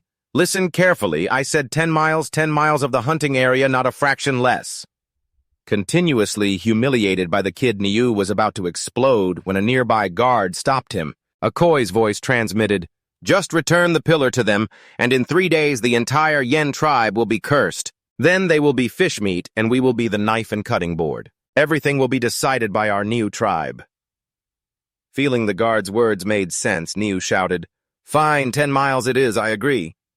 Angrily, Niu turned to leave that hateful place. Suddenly, a huge black cloud appeared in the sky, rushing over and attracting everyone's attention. The thing in the air made everyone gape in amazement. What is that? Tan screamed in horror. In the distance, a giant eagle screeched in panic, fleeing from something terrifying and invisible. Soon, the black mist covered the eagle's entire body, and from within it emerged an extremely evil breath. At this moment in the Yan tribe, Aaron exclaimed in fear upon noticing the black mist moving. I didn't expect this year's long winter night to come so early. Chin continued to watch intently, muttering in his mind, Winter? What kind of winter can block out the sun? This really makes no sense. Standing behind Chin shouted out, Yan, we've already cut the land, the hunting stakes. Do you finally accept them? The second elder spoke. There are 2 hunting stakes and a 10-mile hunting area. This winter, the Yan tribe can rest assured. The chief elder also advised Yan, that's good enough. Dogs and roosters shouldn't provoke the ox tribe any further. Hearing this, Yan immediately ordered Aaron to bring the hunting stakes back to the tribe. As the ox tribe people left, Chin stood silently, his gaze following them. No one could guess what he was thinking or whether some scheme was being hatched. Meanwhile, Aaron was busy directing everyone to carry the hunting stakes back. Chin approached, and Aaron turned to look at him with admiration for what Chin had done. It's just a small matter, Chin said, then asked Aaron about the strange sky. Aaron's voice was somber with a hint of fear. This year the long winter night is arriving earlier than usual. This is not a happy time. The phrase long night made Chin curious. Aaron continued with sorrow. Last year's long winter night, the Yan tribe lost 37 people. Seeing Chin's surprise at that number, Aaron added a devastating fact. The Yan tribe has just over 200 people. Chin scratched his head in confusion. Aaron comforted him, saying that this year they have the hunting stakes. Chin 1 added to the hunting area. Surely the Yan tribe will get through the winter safely. Sensing the life-or-death danger approaching, the Yan tribe leader gathered the tribe members and declared the formation of a hunting team. They will head toward Dong Mountain to expand the hunting grounds, preparing to face the harsh winter. Yet Aaron was appointed team captain. The awakened young men, the tribe's future, were required to join. Keen, however, was not very interested. He just wanted to stay home to cure salted fish and let others go hunting. Hearing the Yan tribe leader say he was a special case allowed to join the hunting team, Chin swallowed nervously, unhappy. Seeing two people strongly oppose his joining, Chin sided with them, because he really did not want to go. But Yan kept his decision, wanting Chin to join to train himself. Chin felt like he had bitten into bitter medicine. He just wanted to stay still, take care of himself, be a handsome man. He almost broke down when he saw everyone agree he had to join. Chin quietly begged, but no one paid attention. Finally, he spoke up. I have an opinion, Elder. I feel my ability is not enough, not suitable for this. Aaron quickly stopped Chin, reminding him that though young Chin was already a brave warrior who stood before the Ox tribe to protect Yan's interests. Aaron's heroic tone, "Don't worry, even if you die on the mountain, you will become a glorious warrior of the Yan tribe." Chin frowned, thinking he didn't need that kind of glory. The Yan tribe leader angrily knocked Aaron's head, warning that this was just an experience for Chin, and Aaron must ensure his safety. The chief elder wanted to object, but was stopped by the second elder. The second elder's eyes sparkled as he said Chin had potential and should be given a chance. Aaron was happy when both elders agreed. The chief elder ordered everyone to prepare for departure tomorrow. After everyone left, the second elder quietly came up and gently patted the chief elder's shoulder. The chief elder snapped irritably. "What do you want? Are you favoring that brat Chin?" The second elder whispered, "Don't you see the elder wants to nurture Chin? Maybe he wants Chin to become the next elder." The chief elder angrily walked away. The second elder sighed and said aloud, "Compared to our two kids, Chin is still far behind."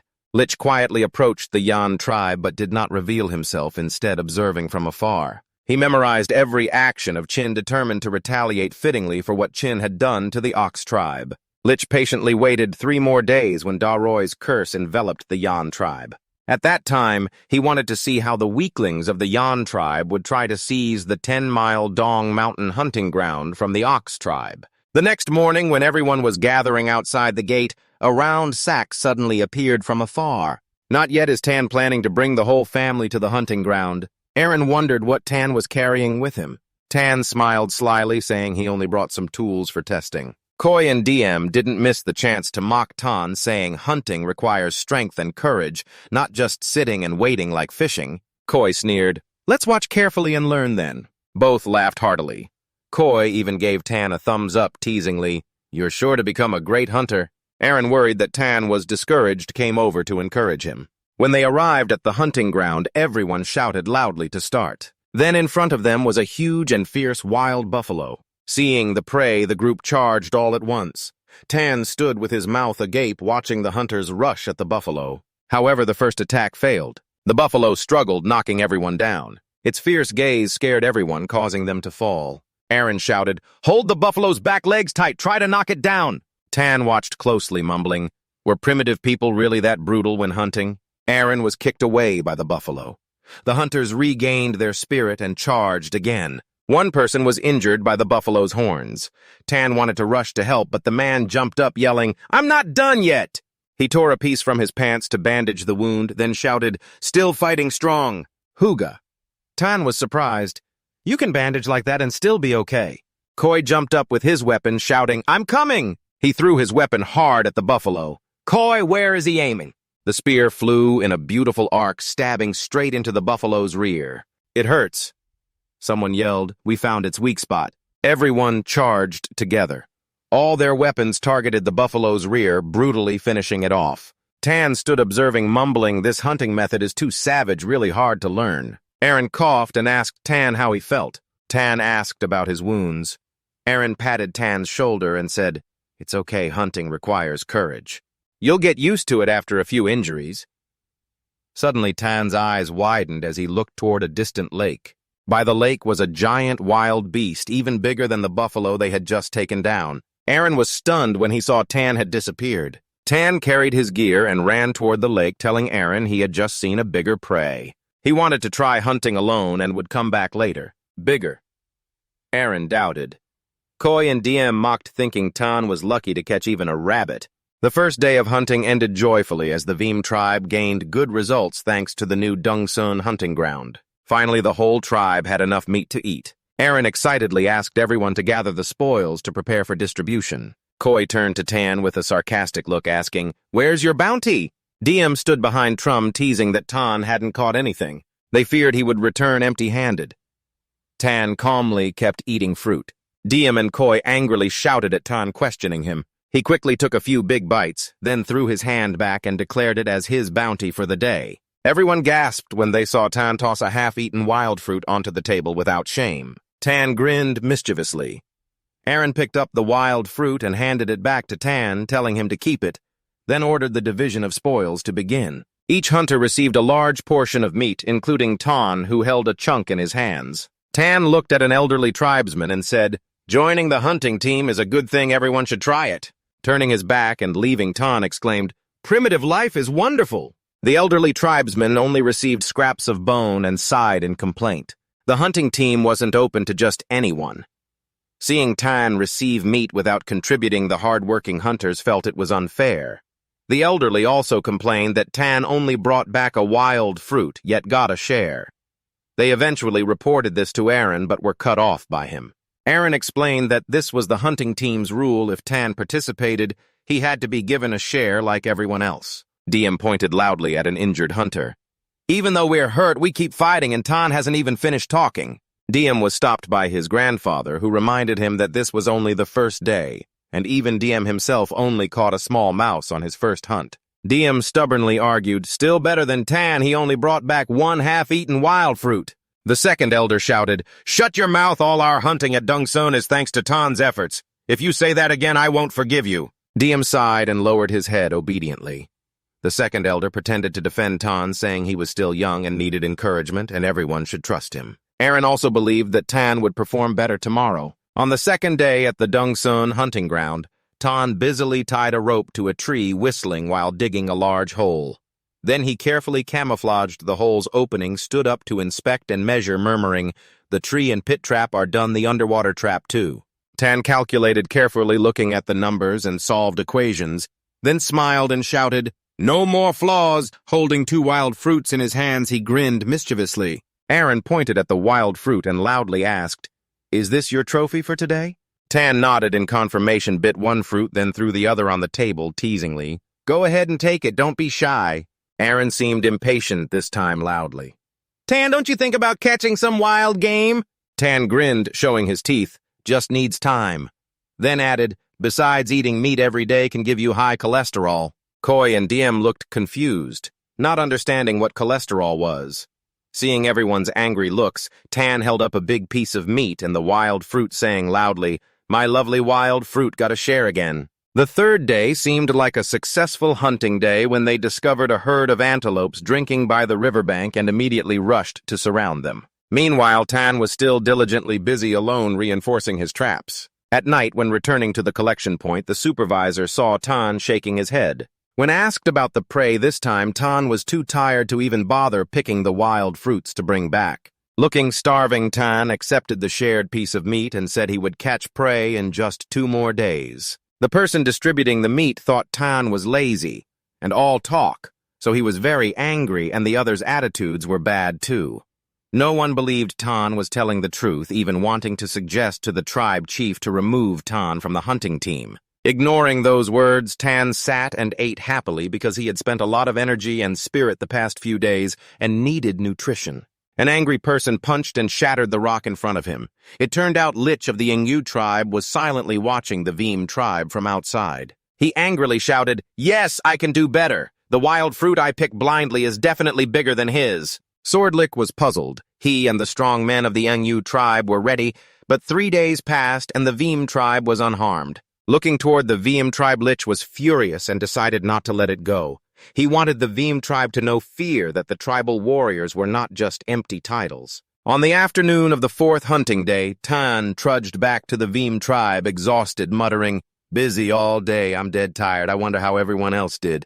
Looking ahead, Tan was startled and exclaimed, "Huh? What's going on here?" In front of him was the entire hunting team of 8, all wounded and wrapped in bandages. Tung Lum Koi sneered, "The busy guy is back, probably picked up a few wild fruits again." Koi angrily questioned Tan, "When we were ambushed by the Ngyu tribe, where were you hiding?" Tan blankly asked, "When did the Ngu tribe—" A hand patted Tan's shoulder. A weak voice said, "It's okay, Tan." Aaron, heavily bandaged on the head, gently said, "This isn't your responsibility. Just blame me as the team leader for not noticing the Ngu tribe's ambush." Pointing to a deer, Aaron said, "This is today's prey. The rest was stolen by the Ngu tribe." Hungry and only getting a small piece of meat, Tan angrily shouted, "Those damn Ngu tribe thieves dared to rob right under my nose." Aaron warned Tan to be careful next time when hunting at Dung Sun, because the Ngu tribe was still there. Seeing Uncle Aaron injured, Tan silently vowed, "Just wait." At the Thanman Great Tribe. Than was in a coma after the Son Hai trial and was brought back by Jia Dung to the Great Tribe, only now just waking up. After a long coma, Than was still not fully alert. Her memory was of being hit by the tail of a giant snake. Suddenly waking up, Than hurriedly asked her maid, "How long have I been lying here? What were the results of the Son Hai trial?" The 3 elder maids quickly replied, "The Son Hai trial ended 5 days ago." Then's voice panicked, "What 5 days? I've been unconscious for 5 days." As a result of the Mountain Sea trial, the maidservants in the room immediately congratulated, "Congratulations to Lord Mudaka Jiadung for agreeing to come to the tribe to teach you the ancient witchcraft secrets." Thang listened to everyone's congratulations with suspicion, thinking to herself, "Did I win?" As suddenly the image of that hateful kid appeared in Than's mind. Than got out of bed and told the maidservant to prepare to depart. She wanted to go to the Flame Tribe. Hearing the maidservant's question, Than said, "I am organizing the Jiadung trial for someone there but have yet to hand over the Jiadung token." The maidservant reminded Than that since she just woke up, she would have to learn witchcraft with Lord Jiadung. "No problem," Than said softly. "Leave everything at the Flame Tribe to her and the maidservants." Then whispered to herself, "No problem, huh?" At the East Mountain hunting ground, Tan tested triggering the wooden trap, but realized its power was still insufficient. His eyes rested on the stone trap hanging from a tree branch, and a satisfied smile spread across his lips. "This one can bear good force." Tan thought to himself, then stopped before the deep pit trap he'd made, considering whether to increase the slope. Rubbing his nose, Tan laughed confidently, thinking, "Heh, finally finished all around north, south, east, west, from land to water." Tan had set traps covering the area. Everything was perfect. After several hard days, the entire 10-mile East Mountain hunting ground was now Tan's territory. Without his guidance, anyone lost here would face great danger. Tan's eyes flashed with killing intent as he muttered, "From today, 1 kill 2 if possible, or even both." Just as he was pleased, the ground suddenly shook, causing Tan to fall flat on his face. Curious, he oriented himself and headed toward the source of the tremor. Pushing aside the grass, Tan saw 2 three-eyed giant wolves fiercely growling, confronting a panda. He didn't expect that after time traveling back to the primitive era, he would have the chance to meet the ferocious national treasure, the three-eyed wolf. It raised its sharp clawed paw to strike at the panda. The panda gently blocked the attack with its meaty paw, touching the 2 beasts, causing the earth and sky to tremble. Tan concealed himself in the grass, watching the battle. Before the three-eyed wolf could recover from the first strike, the panda grabbed its leg, causing it to panic and struggle. The panda sneered disdainfully, squeezing the wolf's leg tightly, then lifted it like a weapon and threw it at the other wolf. Tan gaped in amazement, thinking, "Where did this panda come from that's so strong?" Before him stood the majestic panda. 2 wolves lay collapsed on the ground, bloodied and battered. Is this the real-life version of the panda archer? Tan broke into a sweat-muttering panda. Suddenly, the panda turned its sharp gaze toward Tan's hiding spot. It let out a booming roar. Tan immediately raised both hands over his head to appear harmless and stood up to explain, "Hello, Mr. Panda, I'm just a passerby. No intention to bother you." The panda squinted, assessing Tan with disdain upon seeing he was just a skinny weakling. Seeing the panda turn and walk away, Tan felt humiliated. The panda carried off its 2 trophies and left. Tan suddenly shouted, "Ah, wait!" But it was too late. He ran into the pit trap, which just collapsed. Then Tan muttered, "I just designed this spot this morning." Standing at the edge of the pit, Tan looked down at the plump panda and wondered if it might be pregnant. The fall didn't hurt it at all. The panda tried to climb out but failed and fell back to the bottom. Tan smiled slightly, thinking climbing out wouldn't be easy. This pit is an inclined plane. He thought to himself, heh heh, ever since Thanya Dao jumped out of a pit, I've been studying and redesigning this trap. The panda couldn't climb up and acted cute, blinking at Tan. He hesitated, wondering whether to release it since it was a national treasure after all. Suddenly, the clever panda signaled to offer one wolf as payment if Tan saved it. Tan greedily wanted both, but the panda shook its head, refusing like an expert bargainer. The panda signaled 6 parts. Tan laughed. 6 parts. You know how to bargain, huh? Don't worry, I won't take it all. He gestured to the panda to wait a moment, then threw down a piece of bamboo shoot to exchange for the remaining meat. The panda looked confused, holding the bamboo shoot, unsure what to do with it. Tan chewed loudly on the bamboo shoot and asked, "What's wrong?" "Never eaten this before." The panda imitated a bite and then happily chewed it. Seeing the panda give a thumbs up, Tan agreed to the deal. Tan thought, could this be the first panda in history to eat bamboo shoots? Transaction successful. Tan lowered the net for the panda to climb up. Just as it climbed out of the hole, the panda hesitated, but became gentle when it saw the pile of bamboo shoots Tan had prepared. Tan led it back to the bamboo forest where there were plenty of shoots. The greedy panda snapped off whole bamboo stalks, chewing loudly. Finding it hard to eat, it aggressively grabbed Tan's collar, making him shout anxiously. He couldn't eat hot tofu and bamboo shoots growing close to the ground like I could. Tan rolled up his sleeves and showed the panda how to dig for bamboo shoots. After teaching, Tan waved goodbye, looking at the 2 wolves beside him, excitedly laughing. This is what we call mutual benefit. Come again next time. Tan thought these 2 wolves might make up for the meat he had eaten over the past few days. The 2 large wolves had to go find Uncle Aaron to report the news. Suddenly, Tan heard a noise from afar, becoming alert and looking around. In the hunting area, Lich led the Engyu tribe group with a delighted expression, shouting loudly at the Veem tribe, who looked truly miserable and laughable at that moment. Tan, hiding in a tree, heard every word Lich said clearly. Of course, with me here, the Veem tribe can't resist a single blow. The Engyu tribespeople behind kept praising and flattering Lich. They believed he alone could face half of the Veem tribe's hunting squad. With Lich here, let's see how those Veem tribe members dare to compete for Dongsun with us. Lich's voice rang out, telling everyone to pay attention as they were moving deep into the Dongsun area. Tan from the tree used a self-made listening device to closely monitor every movement of the Engyu tribe group. He drew a battle map on the ground, muttering, "You have come to your death. I will kindly help you rest in peace today. Witness the power of the secret project I have painstakingly prepared." Lich was the first to fall into a trap hanging upside down high above. Lich shouted loudly, warning everyone about the traps, then hurriedly reassured them not to panic. It was definitely set by the Veem tribe. He suggested everyone take the initiative to attack, believing the Veem tribe used traps for ambush, so their numbers were limited. Lich ordered to split into groups to find who was behind these traps. The Engyu tribesperson hanging high cried out desperately, but no one paid attention. The second person fell into a trap. Perhaps his tea set was also shattered. This time, a single net caught 3 people at once. 2 Engyu tribe members in this group were moving when they heard cries for help from other groups. A young man panicked, saying it seemed like they were in trouble. A teammate nearby comforted him.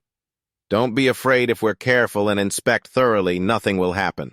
Before he finished speaking, both fell straight into a water pit Tan had dug earlier. Looking at the battle map, Tan saw 6 points had fallen into traps, with only Lich remaining. Tan suddenly remembered he was the one who had stolen the Veem tribe's rear post last time. Immediately, Tan decided to treat Lich specially, letting him test the invincible divine pit he had just researched. Lich was struggling with the traps Tan had set.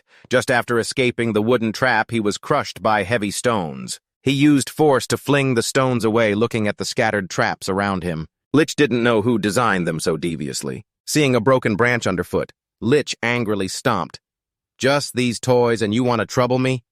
No way." Damn it, didn't expect these to be Tan's traps too. A stream of golden yellow liquid poured down on Lich's head honey. Lich yelled furiously, "Who did this? Come out now." Tan laughed mockingly from the tree. "Oh, the sweetness of honey. Is it even sweeter than love?" "It's you," Lich glared at Tan. Tan frowned and pointed at Lich. Dongsun is the territory of the Veem tribe. Do you know the concept of inviolable territorial sovereignty? Lich sneered, territory gained by trickery. Sooner or later, the Engu tribe will take it back. Tan shook his head, leaning against a branch. I took it with skill. Why would I give it back? First of all, Lich wasn't good at arguing. He was used to using force. He planned to rush forward and fight Tan to teach that arrogant kid who was the real master of Dongsun. Seeing Lich charge, Tan raised his hand, signaling to weight his voice like an ad. This kind of honey is very good for the skin, moistens the voice, and relieves constipation. Lich didn't understand what Tan was saying. Tan sneered and said mysteriously, I mean, if you don't like eating it, someone else might like it a lot. Just after finishing, Lich suddenly spotted a shadow behind him. A Thiet Chow bear was staring intently at the honey on him. Tan delightedly ate wild fruit while enjoying the scene of humans and beasts confronting each other. In another corner of the forest, where the hunters of the Viam tribe gathered, the atmosphere suddenly grew tense. A hunter, red-faced with anger, shouted, Those new tribe scoundrels are really hateful. They dared to steal our prey. The roar of a beast echoed, making the group of hunters rejoice. They hadn't hunted much these past few days, and now it seemed the beast was surrendering itself. Aaron, the group leader, suddenly realized the roar came from the place Tan had frequented recently. Fearing Tan was in danger, he shouted urgently, Everyone move quickly. We must save Tan immediately. When they arrived, Tan was sitting perched on a tree, shouting loudly. What an amazing sight. Hit him. Give him a strong slap. Tan was cheering on the big bear Thiet Chow Hung fighting with Lich. The bear, thinking Lich had stolen its food, got angry and slapped Lich hard with its huge paw. Although Lich blocked the hit, the force was too strong and sent him flying backward. Lich's face bruised, he yelled, Damn it! In rage, Lich activated Du Dong Chiluk, transforming into a giant with stone armor to confront Thiet Chow Hung. With terrifying strength, Lich aimed at the bear, throwing a large rock at it. After venting his anger, Lich became exhausted and returned to his original form. Tan, looking down from the tree, thought silently, His Du Dong Chiluk really is impressive. Meanwhile, Thiet Chow Hung struggled to crawl out from the rubble, his fierce eyes staring at Lich. Tan grabbed the rope in his hand and shouted, Okay, the show is over. Both of them stood still. Next comes Tan's punishment for the fighters. Tan tugged sharply on the rope, activating the deep pit trap he had prepared. Lich and Thiet Chow Hung, caught off guard, fell together into the pit. Aaron and the hunters just arrived, shouting, Tan, are you okay? Everyone looked around in surprise to see Lich and the bear lying unconscious in the pit. They laughed loudly, and their laughter echoing through the forest. Suddenly, a Viam tribe member accidentally triggered the net trap under Aaron's feet, and everyone panicked. Tan quickly shouted, Don't move so I can rescue you. But before Tan could act, Aaron was also caught in the trap. Tan, with an innocent face, joked, You don't know anything at all. Lich gradually woke up, looking around in confusion. When he looked up, his heart pounded, seeing Thiet Chow Hung also waking up, fiercely charging at him. Unable to dodge, Lich used both hands to block the bear's sharp teeth, then threw it with all his strength against the earthen wall. Thiet Chow Hung was slightly dazed, but immediately sprang up to attack Lich again. The growls and impact sounds terrified Lich. When he opened his eyes, he saw the bear lunging on him, but sharp spears pierced through the bear's body right before him. Tan stood at the pit's edge, cheerfully saying, Lich, are you satisfied with this custom-designed room? Still shocked, Lich criticized Tan as weak for not daring to face a real fight. Tan waved off the comment, Tell Lich to stay down there and play. Lich angrily shouted, You think I can't get out of this pit? He focused all his Do Dong Chiluk into his hands and quickly climbed out of the pit. Sitting on the pit's edge, Tan praised Strong. You really have some skill. When Lich reached halfway up, Tan suddenly turned away to pick up a large rock. Just as Lich touched the pit's edge, Tan swung the rock at his head, shouting, That's real strength, huh? Lich's head was stunned from the blow, still trying to climb, but lumps appeared all over his head. Lich was furious, seeing Tan dare to treat the tribe's warriors cruelly. Talking too much only brings more pain, Tan said coldly, then struck Lich hard with a stick. Though his face was swollen like a pig's head, Lich refused to submit, yelling a challenge to Tan for a duel. Tan stopped, but immediately kicked Lich hard in the face, shouting loudly, Hey, let's duel right here, watching Lich collapse at the bottom of the pit. Tan shouted, Dongsun is now my territory. The stubborn Lich retorted, This Dongsun was stolen from the Ox tribe by you. Tan sneered lightly. Here you not only tricked me, but also robbed me. Ox tribe? Haven't you always bragged about settling matters with strength? Tan decided to teach Lich a lesson about territorial sovereignty. Aaron, who had just woken up after Tan doused him with cold water, didn't have time to react before Tan dragged him off to deal with the Ox Tribe group. Aaron couldn't believe his eyes when he saw that Lich and the entire Ox Tribe hunting team had fallen into a trap set by Tan. Tan turned back with a voice full of contempt. "Lich, you made me wait too long." Then he ordered Aaron, "Make Lich taste the fire." Aaron immediately summoned the fire beast. Tan relied on the power of the flames to threaten, "If you keep being stubborn, I'll roast you into jerky." Lich roared angrily, "How dare you threaten me? I am—" Tan cut him off mockingly. "I know you're a warrior. You're not afraid to die. You've said this so many times it's getting old." Tan shouted loudly from above, his voice full of cruelty. "Today no one from the Ox Tribe will leave here alive," Lich yelled. "You dare!"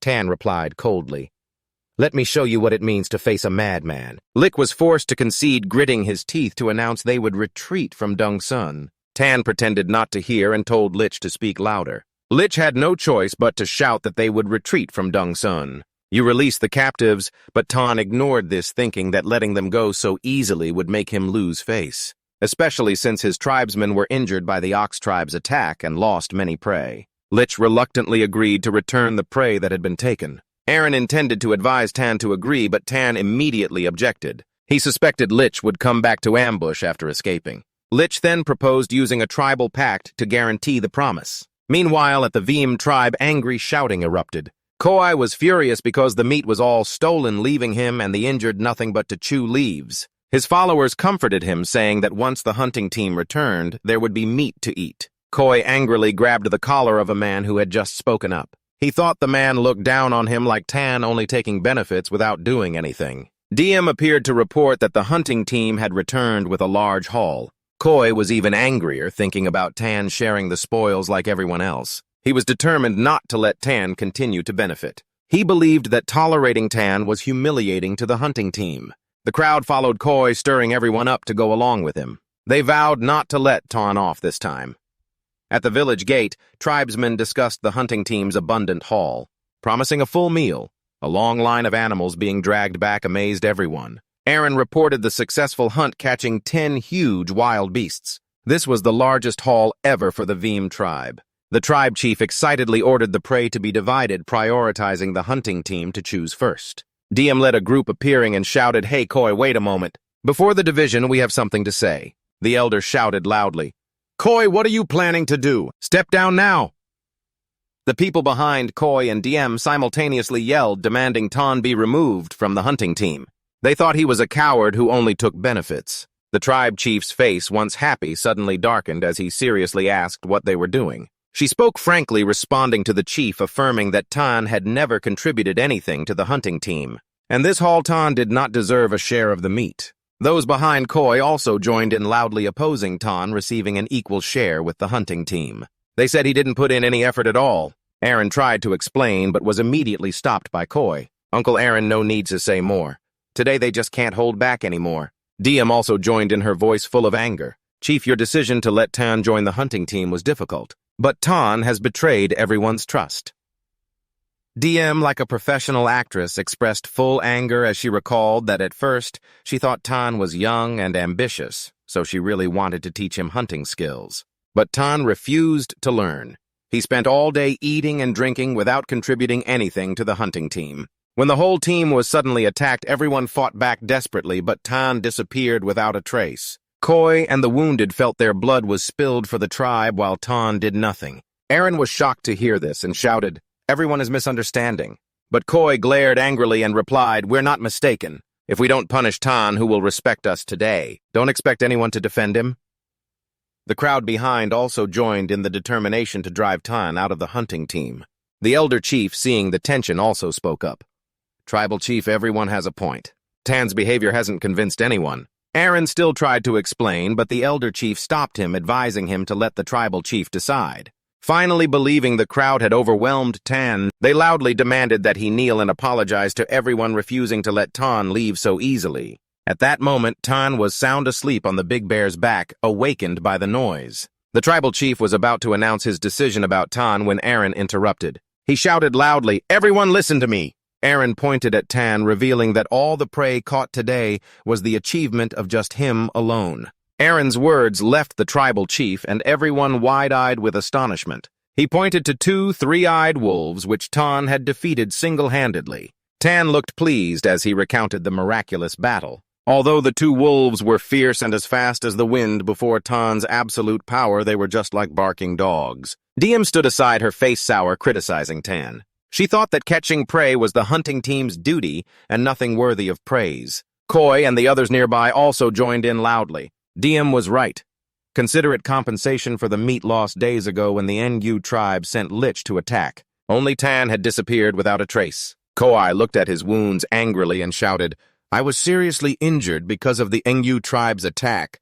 But what did Tan do? If he met Lich, he'd probably be so scared he'd pee his pants." Koi was sure that if Lich weren't so strong, they wouldn't have to be bandaged like this. At that moment, Aaron's voice rang out like a bell, startling Koi. Aaron revealed that Lich and the hunting team he led had been defeated by Tan alone. These words stirred a buzz among everyone. Koi was both frightened and couldn't believe it was true. Aaron went back to the moment in the Dongsun forest. After Lich declared a pact with the ancestral spirit, he drew a dagger and cut his palm. Blood from the wound spread, forming a strange shape. Seeing Tan confused, Aaron explained that this was the ancestral spirit pact ritual. Lich used his totem to swear an oath binding his soul. Even a family talisman couldn't break it. Under everyone's gaze, Lich knelt on one knee. A divine aura radiated as he murmured the 3 warriors of the Ngu tribe.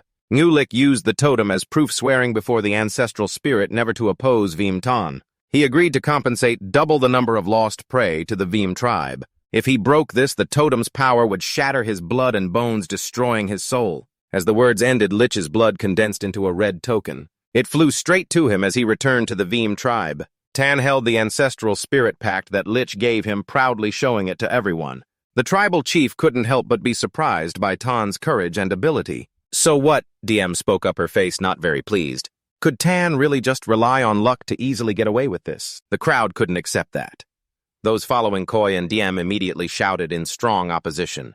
Amid the crowd, a little girl pushed forward. Seeing someone familiar, she happily shouted, "Brother Tan!" "Brother Tan, did you bring back lots of prey to share with everyone again?" The girl's words surprised many people. Tan looked at the girl, smiling brightly as if he was very close to this little sister. Diem was suspicious, thinking that Tan was only good at eating. So how could he have food to share? Diem thought the girl was someone Tan called to make up stories to impress everyone. "Tan isn't acting." The voice of an old man suddenly sounded from below. He was the one who regularly received food from Tan. There was no mistake. At this moment, both Diem and Koi were stunned, but more and more elderly and sick villagers spoke up, confirming they had received help from Tan. The girl happily boasted, "That's right, Brother Tan has been bringing his prey to share with me these past few days." Not only the girl, but Tan also helped many other clan members. Knowing the truth, everyone began to praise Tan. Our main character just scratched his head and smiled foolishly. Koi and Diem panicked when they saw the villagers' angry gazes directed at them. They quickly explained it was a misunderstanding. They had no ill intent, just wanted to speak fairly. Diem turned to seek support from their allies, but saw them surrounding and ready to rush in to reprimand the 2 disliked people. Both grew more furious as those people didn't hesitate to insult them, accusing them of being jealous of Tan's talent. She angrily shouted, "I don't believe that brat Tan hasn't even figured out how to start a fire. What skills does he have?" Aaron immediately turned back and said, "Tan's skills are not small. In the past few days, he has turned all of Dongsun into a maze of traps. From now on, the Flame Clan can hunt safely without worrying about enemy invasion."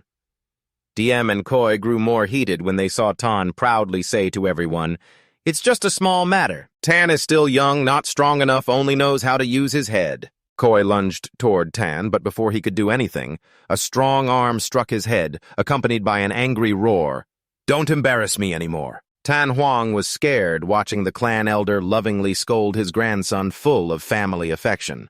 The clan elder suddenly turned and glanced at Tan Huang, who shouted in panic, "Clan elder, what is it?" "Speak slowly. What's there to discuss?"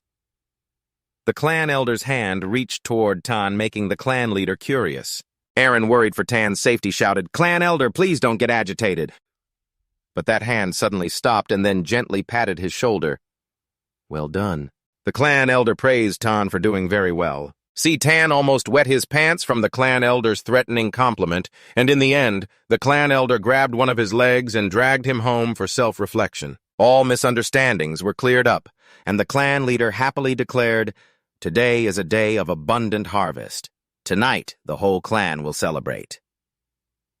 That evening, Tan sat quietly in a corner, chewing on a large piece of meat, watching the clan members play and dance. Suddenly, Tan looked up and asked Koi, "Why is your face so swollen?" And at this time, Koi's miserable appearance was all because of being pampered and loved by his grandfather all afternoon. He stammered Koi wanted to cry when Tan thought he had come to cause trouble. It turned out he was called by the clan elder to bow his head and apologize. Brother Tan hesitated, his voice full of worry. "Clan elder, what are you doing?" After finishing his cup to regain his spirit, the clan elder admitted he was rude, not used to using his brains, and had a hot temper. He frankly acknowledged that he had underestimated Tan before. Tan was stunned when he saw the two clan elders kneeling and apologizing to him. Standing frozen, his mind in chaos suddenly, Tan turned around, gripping the knife at his side tightly, his voice cold as ice. "Want to erase the past? It's not impossible." Tan's face hardened as he demanded the clan elder let him strike once. Tan's words stunned both elders, and the people around looked at each other confused about what was happening. Was Tan planning to harm the clan elder? Tan tried to hold back but was stopped by the clan elder, who said he would take responsibility and wouldn't oppose whatever Tan wanted to do. Everyone feared Tan would lose control. Urging him to calm down despite all advice, Tan swung the knife hard toward the clan elder. "Blood flowed," Tan said solemnly. Seeing the wound on the clan elder's arm, Koi panicked and shouted, "Grandfather!" Tan carefully looked at the wound, took out a medicine pouch from his side, and sprinkled it on the injury. Everyone thought Tan was too cruel, chopping and then poisoning. How could he do that? Suddenly, the clan elder raised his hand to signal everyone to be quiet. He realized the wound had stopped bleeding. Could this be? The great elder couldn't believe his eyes, whispering. Tan, with a smug look, juggling the medicine pouch in his hand, said, "This is the super blood-stopping medicine I just researched." The great elder's eyes lit up and asked again, "You say this powder can stop bleeding quickly?" "Yes." Tan confirmed, explaining that cutting the great elder was only to prove the medicine's effectiveness. Tan smiled, thinking to himself, how would primitive people know about Yunnan white medicine? The great elder held the medicine pouch happily and said, "Good cut with this medicine, a few slashes won't matter." He muttered at the end, "Why not cut yourself?" Tan turned coldly. "Medicine doesn't heal itself. Do you understand this principle?" Tan, like an adult teaching a child, thought that Koi was still young and needed time to understand. Koi felt pitiful. His grandfather now only paid attention to the medicine pouch and no longer cared about him. The tribe members shouted, "Hooga hooga," when they heard the great elder introduce the medicine. With this, the hunting team no longer fears getting injured. Today was the 10th day of hunting, and this was the third prey of the day. Thanks to Tan, the hunter's efficiency improved significantly. Someone holding a bird praised, "The trap is reusable, catching prey on any terrain." A tribesman ran over to report a large prey caught in a trap. Looking at the large animal in the pit, everyone compared it to before and saw much progress. This prey was enough to feed the whole tribe for several days. Tan was increasingly loved and trusted by everyone. People were discussing the chief's intention to nurture Tan as the successor. Unintentionally, two elders overheard. The second elder angrily scolded everyone, believing that internal matters should not be discussed publicly. The second elder realized the great elder had changed. He did not get angry at people's talk, but instead praised Tan's abilities. The great elder thought simply whoever deserved it could become the chief. If Tan wanted, he must prove his abilities further to earn everyone's respect. Hearing the great elder's words, the second elder was silent, his eyes calculating some plan. Today's hunting results were very good, with prey piled up. The person in charge of collection said today's mission was exceeded, but he hesitantly suggested Tan and Aaron bring back fewer prey next time. Tan was surprised. Isn't more always better? Suddenly, a tribesman eating collapsed, crying out in pain. That's why the number must be reduced. The supervisor said many people had recently gotten sick from eating meat. Seeing the spoiled meat on the ground, Tan realized he had overlooked a big problem. Primitive people didn't know how to preserve food. Tan held his head. This was indeed a tough problem that needed immediate solving. At the Ngu tribe, tension filled the air when a cup shattered right where Lich was sitting. The Ngu chief was full of anger, unable to accept Lich's refusal to follow his orders. In his hand was an anonymous letter he considered a rare golden opportunity. Lich, with suspicion, expressed distrust in the informant whose identity remained a mystery. He also emphasized that assassination and ambush were not actions of a true warrior. Ngu, in his rage, roared that his tribesmen were starving and he no longer cared about honor or face, focusing only on survival. Suddenly, several figures appeared outside the tent, and a voice mocked Lich. "If you're afraid of getting your hands dirty and care too much about face, then get out now." 4 strangers entered Ngu's tent. Among them, Lich recognized 3 from the Lam tribe who came to help Ngu deal with the Viam tribe. This frightened Lich. Ngu suspected Lich had already accepted defeat to Tan of the Viam tribe. Holding a map sent by a mysterious person, Ngu shouted, "This map clearly marks all the traps on Dongsun Mountain. No need to be afraid." Lich replied skeptically, "What if this map is fake? That would only cause even greater losses for the Ngu tribe." Ngu believed the map could not be fake and thought someone in the Viam tribe was using others to deal with Tan. Ngu and Lich angrily shouted that if so, they definitely couldn't cooperate with such people. He decided to refuse involvement no matter what Ngu said. Lich warned Ngu that even if he wanted to deal with the Viam tribe, he shouldn't seek help from the Lam tribe. 2 Lam tribe members immediately began to mock and provoke Lich, making him furious. One Lam tribe member sneered, "So what, aren't we right?" who was beaten until the entire army was captured and humiliated before returning. In his rage, Lich wanted to use the power of Dodong to suppress them, but surprisingly the whole Lam tribe remained unaffected and calm. The man wearing a black cloak standing behind the Lam tribe chief radiated a mysterious aura that suppressed Lich's momentum. But Lich shouted in panic, "Dark power." Then he realized it was null power. After the mysterious man emitted a mystical, null aura, both chiefs respectfully saluted and called him Master Priest. Lich was terrified, not understanding how such a small Lam tribe could have a Master Priest. The cold, mysterious Master Priest asked Lich why he defied Ngu's orders. Lich remained silent. The Master Priest suddenly released a terrifying aura intending to punish Lich for betraying the tribe. Ngu quickly intervened, believing Lich only had a moment of confusion and no real intention to betray. Ngu turned to Lich and said that he would handle the Yan tribe and Lich should no longer be stubborn.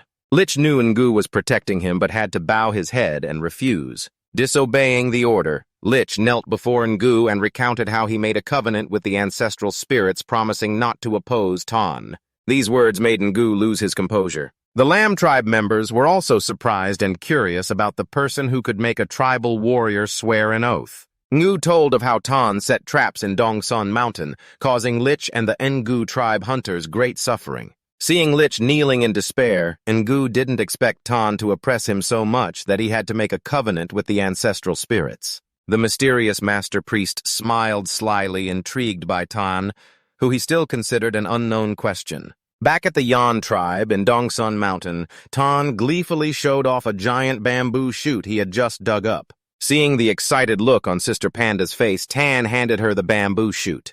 Receiving the treat, Sister Panda immediately devoured it. Tan told her that from now on, giving up meat and eating bamboo shoots is what makes a true panda.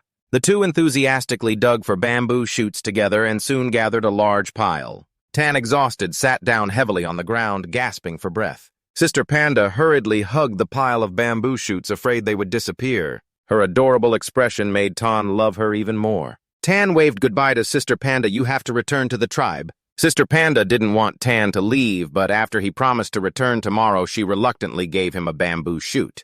Tan joked, "Oh, my Sister Panda dug all day and you only give me 1 shoot." Sister Panda then made a pitiful face and hugged the remaining bamboo shoots tightly. Tan knew she treasured him, which was why she gave him that bamboo shoot. On the way back, Tan sang happily as he walked. Suddenly, a group of Lam tribe members armed with weapons surrounded and blocked his path. Tan didn't understand how they could have gotten into Dongsun Mountain. The bald-headed man spoke up, saying Tan's little tricks wouldn't trouble them. Seeing how they perfectly bypassed the traps, Tan guessed someone must have leaked the layout map outside. Not wanting to be caught, Tan launched his iron defense traps at the surrounding group and then quickly ran away. Some Lam tribe members were caught in the traps, but the bald man still held his spear and charged fiercely toward Tan. Luckily, Tan stopped just in time to avoid it. Others also hurled spears, frightening Tan. He quickly ran to hide behind a large rock, but the rock was smashed to pieces by them. After a while of hiding, Tan was chased by another group. While running, he suddenly stopped when he saw a Lamb tribe member blocking the front. The group closed in, determined to eliminate Tan. At the critical moment, one of them fell after being hit by an arrow. It turned out Tan had managed to take out a crossbow and shoot. Hidden in the forest, the bald man caught up and shouted, asking what was happening. Yan Tan, the injured Lamb tribe leader, warned to be careful with Tan's strange items. The crowd shouted hooga hooga, splitting into smaller groups to chase Tan all over Dongsan Mountain, determined not to let him escape. The mysterious master priest also followed the group in pursuit, intrigued by this kid. The Lamb tribe's shouts echoed throughout the forest as they repeatedly clashed with other Lamb groups. Tan didn't understand how many of them there were. Lamb Clan's Tung received the order to summon the wooden dragon spear and shoot it at Tan. Sensing danger, Tan barely managed to turn and use his shoulder armor to absorb the blow. He thought to himself that he would have been crippled if not for the armor. But at that moment, the piece of armor on Tan's shoulder shattered into pieces. Watching the vicious group relentlessly attack Tan and thinking of a way to escape as they closed in, he suddenly came up with a plan and quickly threw his grappling hook onto a tree branch. Tan climbed up the rope. It was his first time doing this, and he was a bit clumsy, but he finally managed to hold on to the tree. The Lamb Clan members intended to rush forward but were stopped. Tung ordered everyone to stop and not advance any further. Tung, trembling with fear, shouted loudly, warning them not to come closer. If they did, he would have no way to retreat. Tung stood silently and summoned his chi power, striking forcefully forward. Tan frowned, his eyes full of suspicion as he looked toward the trap pits he had dug earlier, now exposed before him. Tung spoke disdainfully to Tan, "Those traps of ours cover all these big pits. Do you think I don't know?" He was determined not to let Tan escape like before. This time, Tung would use his full strength. The escape plan failed. Tan regretted, silently muttering that all he could do now was use it to buy some time. In Tan's hand was an unfinished secret weapon tube, the Heavenly Maiden spreading nails. Tan pulled the trigger to activate it, sending a barrage of hidden weapons straight at the Lamb Clan. Tan's secret weapon caught the enemy off guard, and all were hit by the attack. Tung pulled out a piece of the hidden weapon and shouted loudly to the Lamb Clan warriors not to fear pain. Suddenly, a clansman saw swollen lips and panicked, shouting as 5 who were hit by the hidden weapons trembled, noticing their lips were swelling too. Seeing the Lamb Clan panic, Tan triumphantly shouted that they had fallen under his soul-tracking half-mad spell. If they moved, they would die instantly. Tan's threat terrified the group while he calmly jumped down from the tree. Tung and the others stood still, afraid to move for fear of death. At that moment, the long-bearded captain just arrived and some newcomers shouted in alarm. The captain ordered everyone to stand still and wait. He said he would catch Tan and then come back to rescue him. Feeling awkward seeing the newcomers excitedly chasing, he hurriedly ran away. Tung, what should we do?" asked one clansman. Tung told them to just stand still and not be afraid. As long as they didn't move, they would be safe. One clansman looked up at the sky, stammering, but said it would be hard to keep that posture for long. Tung angrily shouted that even if they couldn't hold it, they had to. Did they want to die? The one who spoke couldn't bear it anymore and collapsed, dragging the others down with him. Everyone cried, thinking this time death was certain. Tung shouted loudly that the Lamb Clan had no cowards. Even in death, they would die with honor. The priest appeared, looking at the group with suspicion. Tung said, "Please don't ruin the warriors' moment of glory. They've fallen under Tan's spell. This is their last strength." The priest approached to check, then angrily said it was just ordinary bee venom. They had been tricked. Tung, both angry and humiliated, roared, "Damn it, I will make Yan Tan pay." He called on the group to chase after Tan, vowing no mercy. Tan ran desperately but could not escape the pursuing Lamb Clan. The group saw Tan's figure ahead but hesitated to continue the chase because he was heading into the territory of the Beast King Dong Sun. "If we enter, we'll be attacked." "What's going on? Why are you stopping?" the captain asked. He realized ahead was the Dong Sun restricted zone, the Beast King's domain. Tan had caused heavy losses to the Lamb Clan.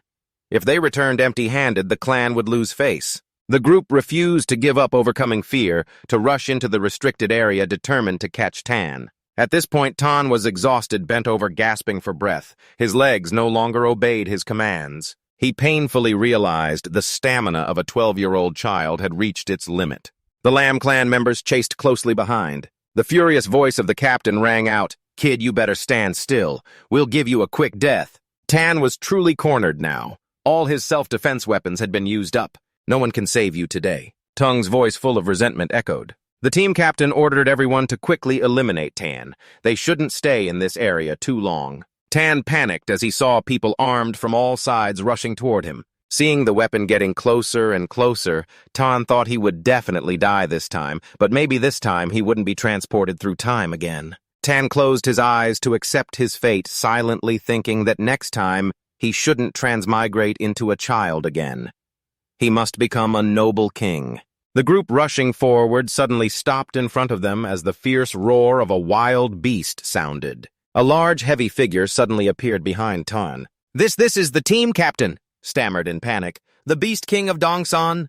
In the Dongsan mountain range, there is a legend that deep in the ancient forest hides a giant monster whose roar shakes the heavens and earth, clearly heard by the 3 tribes nearby. Its strength surpasses any creature in the mountains. Wherever it goes, it leaves devastation. Monsters that dare challenge it are tortured to death. Seeing the huge figure before him, the team captain trembled. He was sure the Dongsan mountain monster had appeared. Tan was surprised to see the Lam tribe people looking at him with fear and trembling, staring intently as if at something behind him. Tan suddenly turned around and saw the familiar round belly of the panda sister. The Beast King of Dongsan Mountain that everyone talked about was actually this panda sister. Tan smiled happily and murmured, "Oh my God, you are my savior." Tan hurriedly ran over to the adorable panda sister. The Lam tribe people stood still with wide eyes, thinking Tan had gone crazy for daring to charge toward the Beast King. Tan approached and raised his hand to greet Panda Sister. The panicked voice of the Lam tribe team captain rang out, "This kid is crazy. If he angers the Beast King, he's definitely dead." Tung suggested the Lam tribe should hurry and escape. Tan cheerfully shook hands and greeted Panda Sister, hugging her round belly. Tan happily said, "You came just in time." Seeing the intimate expression between Tan and the fierce Beast King from the rumors, the Lam tribe people gaped in shock. Even more terrifying was that Tan was being carried on the Beast King's shoulder. Panda Sister roared angrily when she heard Tan say those people had bullied him. Panda Sister's angry aura caused the entire Lam tribe to panic and fear. The Lam tribe team captain shouted to rally his people. "The Beast King of Dongsan is just a big beast. The glorious Lam tribe warriors fear nothing." He grabbed his weapon and led the group charging at Panda Sister. His shout excited the people behind him. Suddenly, the whole group froze silent and terrified as they watched Panda Sister swing her arm and slam the team captain face first into the ground. Panda Sister roared angrily, her whole body filled with energy. Tan shouted joyfully, "Big Sister, turns out you are the legendary Super Panda." Panda Sister lifted the team captain and threw him like trash toward the Lam tribe group. The group showed fear on their faces as they saw Panda Sister appear behind them at an incredible speed. Her large hand slammed down toward them. From Panda Sister's body appeared a faint ghost image of ancient script armor. Her hand slammed the ground, cracking the earth. The Lam tribe members hit by the blow were thrown away. From a distance, the shaman suddenly saw one of the Lam tribe flying toward him. Panda Sister was pleased when Tan praised her shaman as invincible. Both happily played and tapped hands to celebrate the victory. Tung, lying unconscious nearby, suddenly woke up, grabbed his weapon, and charged, shouting, "You hateful beast, prepare to die!" Holding a hammer, Tung gathered all his strength and struck hard at Big Sister. But when he realized the hammer in his hand was broken, Tung froze, speechless. Big Sister glanced at him with contempt, then opened her mouth and unleashed a blast of energy directly toward Tung. The shaman outside had grasped the entire situation through secret techniques. Evil aura was condensed by the shaman. Tan suddenly turned to look into the distance. His intuition warned him that a danger was lurking. Big Sister also sensed a terrifying aura heading toward her, but it was not very clear. Suddenly, Tan saw a mass of black fog rushing toward them. He shouted at the boss lady, "Quick run! There's no time!" Tan was terrified when he saw the mist wrapping around his arm. A painful sensation took over his body as the mysterious mist invaded through his arm, making Tan groan in pain before fainting, falling from the boss lady's shoulder to the ground. The boss lady was no better, surrounded by the mist and trapped in a lump. Time passed, and the mist seemed to have successfully infiltrated, revealing the boss lady's motionless body lying next to Tan. The injured forest tribe members watched from afar, but none dared to come closer. The mysterious shaman appeared after defeating Tan and the boss lady. He approached the boss lady, intending to use her large body to create a puppet for sorcery. Discovering Tan's life energy was still faintly flickering, the shaman prepared to finish him off. At that moment, the boss lady suddenly woke up, her eyes staring straight at the shaman. He panicked, and before he could react, the boss lady delivered a powerful blow that knocked him backwards, sliding on the ground. Seizing the opportunity despite her pain, the boss lady tried to drag Tan away from the scene. "Run now," a forest tribe member shouted while chasing them. "No need to chase," the shaman coldly ordered. The boss lady's attack had seriously wounded him. A cruel smile spread across his face, confident that it was only a matter of time before the darkness consumed and killed them both. The shaman's identity remained a mystery, and darkness was a taboo in this world. Night fell over a mysterious mountain range. After escaping the forest tribe, the boss lady tirelessly carried Tan to this place. When feeling safe, the boss lady gently laid the still unconscious Tan down. Then she too collapsed beside Tan, exhausted from the darkness invading her body. Time passed, unclear how long, until a drop of stalactite fell from the ceiling onto Tan's forehead. At that moment, a strange phenomenon occurred.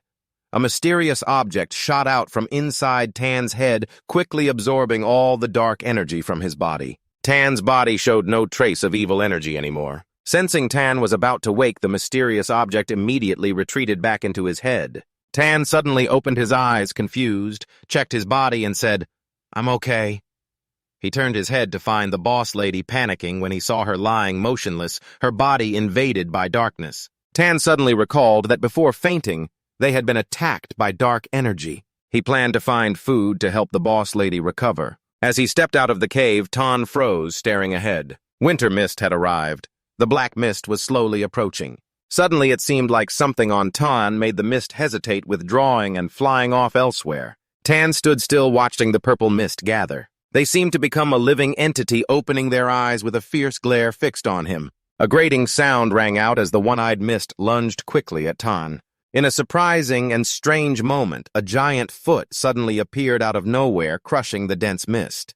Tan was both shocked and scared, wanting to scream, but couldn't. Before him was a giant figure approaching, making Tan look no bigger than a tiny ant. Despite his fear, Tan gritted his teeth and stood firm. Behind him was the exhausted panda boss lady after the battle.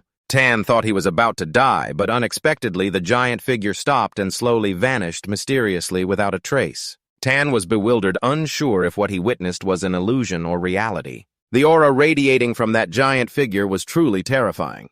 When Tan looked around, it suddenly appeared behind him again, almost causing him to lose control. The panda boss lady sensed danger outside. Worried for Tan, she tried to get away. Tan rushed over anxiously. "Don't move, you need rest. Why are you up already?" The boss lady wanted to go deeper into the cave. Tan thought maybe there was something inside to help her heal. He tried to support the panda boss lady, panting, "You're too heavy, this won't work." Tan said, "Boss lady, hold tight around my neck and try to carry me." Despite his stiff body, Tan persisted step by step forward, but after just one step he tripped over a stone and both fell hard to the ground. Tan hurriedly reassured, "Calm down, it's just a slight technical error." Tan continued to try, his voice full of determination. "You got hurt because of me, I will definitely help you." He also thought to himself, this is the first time carrying a panda. If anyone knew, they would surely admire it. The two Tans shouted loudly as they took each step forward. After a long stretch, he noticed light ahead, setting the panda elder down to catch her breath, panting heavily. Ahead seemed to be an altar. The panda elder struggled to crawl toward the light. The dark black smoke on her body gradually receded. Tan noticed the traces of darkness had lessened. Looking toward the altar, he was surprised to see a skull placed on a stone pedestal. Tan guessed this object was what was driving away the dark aura. The panda elder nodded in agreement. Tan immediately reached out toward the skull, but suddenly its eye sockets flashed and a protective layer enveloped the skull. Tan was thrown back by the recoil. He muttered, "Damn it, it has a protective shield." Gritting his teeth, he charged again, but was thrown back once more. Like a stubborn cockroach, he kept charging forward, but was repeatedly pushed back. Sensing the panda elder's worry, Tan reassured her, "Don't worry, I promise to help you, and I will." His face streaked with blood. Tan shouted loudly, "Today, even if the Heavenly King comes, he won't stop me." He rushed to the stone pedestal, using all his strength to grab the skull. His eyes flashed with supreme fierceness, and the protective shield was broken. Tan stepped onto the stone pedestal opposite the skull. Suddenly, a new trial appeared before his eyes, seeming to be the 9 palaces of the Luo Shu. Tan looked at the skull and asked, "You want me to solve this?" He said seriously, "Today, whether I rise to the heavens or jump into a boiling pan, I have to defeat you." Tan began moving the formation but suddenly felt pain, realizing he didn't have much time left. The dark aura on the Panda Elder's body was gradually dispersing. Tan endured the pain, his voice fierce. "I'm risking everything here. If you don't heal the panda, we'll see how I deal with you." He had solved the formation up to the final step of the 9 double-one moves in the 9 palaces. Tan's voice rang out full of determination. A strange light burst forth, enveloping Tan's body, causing him to squint. Before him, a floating skull appeared, making Tan exclaim, "What exactly are you?" Suddenly, Tan realized the wounds on his body were gradually disappearing. The sensation was very comfortable, he muttered. At that moment, Tan suddenly remembered the Panda Elder who needed healing. Holding the skull, he quickly went to her side, but then became confused, realizing he didn't know how to use this item. There were no instructions at all. Tan muttered, and suddenly a pure divine light shot out from the eye socket between the skull's brows, enveloping the Panda Elder. The dark aura that was invading the Panda Elder's body was quickly driven away. Tan joyfully said to the Panda Elder, "When you wake up, you'll be the undefeated Beast King of Dongsan Mountain." But suddenly he screamed in horror as blood flowed from the Panda Elder, soaking the ground. Meanwhile, at the Flame Tribe, an emergency meeting was underway. Aaron informed the tribe leader and 2 elders that no one knew where Tan was. He suggested organizing a hunting party to go up Dongsan Mountain to search for the Great Elder, suspecting that Tan might be hiding somewhere nearby just to watch everyone worry. However, upon hearing Aaron say he had searched everywhere around the Flame Tribe, the tribe leader began to worry. If Tan stays on the mountain and gets trapped in the dark aura, the consequences could be severe. The Great Elder lost his temper and interrupted, "The dark aura is extremely dangerous. That kid is probably done for." The second elder calmly advised everyone, "Calm down, we can't be sure Tan is lost yet. He's smarter than most. If he really is on the mountain, he must have a way to escape the dark aura." The hot-tempered Great Elder shouted, "What good is talking? Quickly gather people to search the mountain." The rest of the villagers also conducted a search. When everyone left, the tribe leader and the second elder remained standing silently. Suddenly, the second elder gave a mysterious smile. Back in the cave, Tan's clothes were soaked with the Panda Elder's blood. He had tried everything but couldn't stop the bleeding. "Why is the bleeding still happening?" Tan worriedly muttered. He comforted the Panda Elder, "Don't worry," and decided to go out to find herbs to stop the bleeding and restore strength. "Just rest here and wait for me to come back," Tan said, then quickly ran out of the cave. Fortunately, he quickly found hemostatic herbs and wild fruits to replenish his strength. With his survival skills, Tan also found drinking water. "I'm back!" Tan's cheerful voice rang out as he ran toward the big sister carrying the food he'd found, but suddenly Tan panicked and dropped everything in his hands. Before him, blood was flooding from the big sister, and a little baby appeared on her body. The little beastlet, sensing a stranger, let out some immature sounds. Tan hesitated and said, "So, it's you." Suddenly he understood that the big sister had endured the darkness's harm to give birth to the little baby. Tan gave the things he had painstakingly found to the big sister to eat and recover. The big sister was a mother for the first time. Despite the pain, she looked at the little baby with deep affection. Suddenly, a pure energy aura appeared around the little baby and was absorbed into its body. Before long, the tiny little beastlet had become an adorable little baby. Tan was surprised to see the little baby not afraid of him, but clinging and climbing onto his chest. Looking at the little baby, Tan praised, "It's just like Big Sister, both are super beasts." He held the little baby in his arms and showed it off to the big sister. "This is your son. In a few years, this little baby will definitely be as mighty as you are now." The panda big sister looked at her son with tender eyes and gently licked the little baby's face. The little baby sat attentively listening to Tan say, "Your son must be strong and grow mighty like your mother. Your mother is honored by everyone as the Beast King." Tan happily told the little baby to wait for its mother to recover. They would definitely make the Ox tribe understand what cruelty really means. Tan turned to look at the big sister who had been silent all this time without a word. Tan frowned, feeling worried. The panda big sister lay there motionless. Tan went numb, realizing the big sister's heartbeat seemed to have stopped panicking. Tan told himself, "That's right, I found the medicine, I'll cure you, just wait for me a moment." Tan hurriedly took out the herbs from his bag, then looked back at the little baby and told it not to worry, its mother would be fine with him here. Suddenly, the panda big sister woke up and took a light breath behind Tan. It was the first awakening. Tan leapt up joyfully. The big sister gazed at Tan for a moment, then sadly shook her head. She felt the life force in her body gradually fading. This awakening was only a fleeting reflection. Tan trembled, looking at the big sister, trying to stay calm, saying, "Don't think nonsense, you will be fine. I will definitely cure you." Tan encouraged the big sister, affirming that the traces of darkness had been eliminated and she was only weakened from childbirth. The big sister weakly licked the little baby's fur. Tan continued, "You just need to eat well and rest, and you will gradually recover." Tan was surprised when the big sister gently pushed the little baby toward herself. "What are you going to do?" Tan asked in a trembling voice, panicked. "Don't entrust it like that. You have to take care of the child yourself later." The panda big sister looked at Tan with eyes full of regret and hope. Tan lowered his head, not daring to look directly, shouting, "I said I will cure you. You don't trust others, but you have to trust me." Tan burst into angry tears, punched the ground, and shouted, "The Ritual family, the Mountain Sea Trials, taming the beasts of the East Mountain Tribe, no one from the Ox Tribe can challenge me." Tan looked up, eyes full of tears, voice trembling. "You hang on just a little longer." Tan collapsed, speaking through tears. "You wait. I will find medicine for you. You still have to raise the little baby, teach him to grow up and become the Beast King of the East Mountain." Realizing the big sister, Tan slowly stepped beside her and burst into sobs. "You can't die."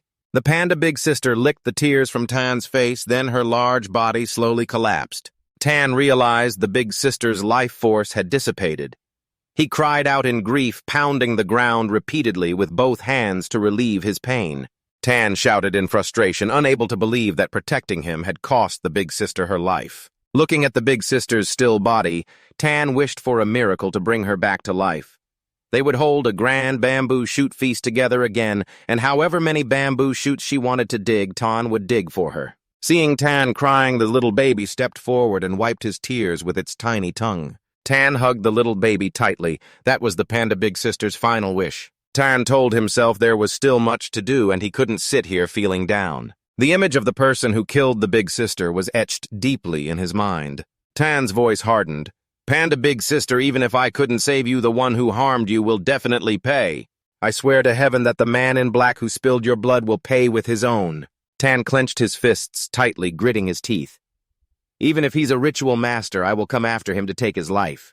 Looking at the funeral of Big Sister Panda, Tan promised he would complete every task assigned to him. He is determined to raise little Bao Bao to be a mighty and proud panda like her mother. As long as Tan is alive, he won't let anyone harm little Bao Bao. After digging with his bare hands for a while, Tan finally finished the grave for Big Sister to rest in peace. With every handful of soil, Tan threw down a farewell, echoed, "We part ways here, Big Sister, rest in peace." Standing in front of the new grave, Tan shouted a vow to fulfill all his promises. Tan called little Bao Bao to say goodbye to his mother, then decided to take the child back to the Yan clan.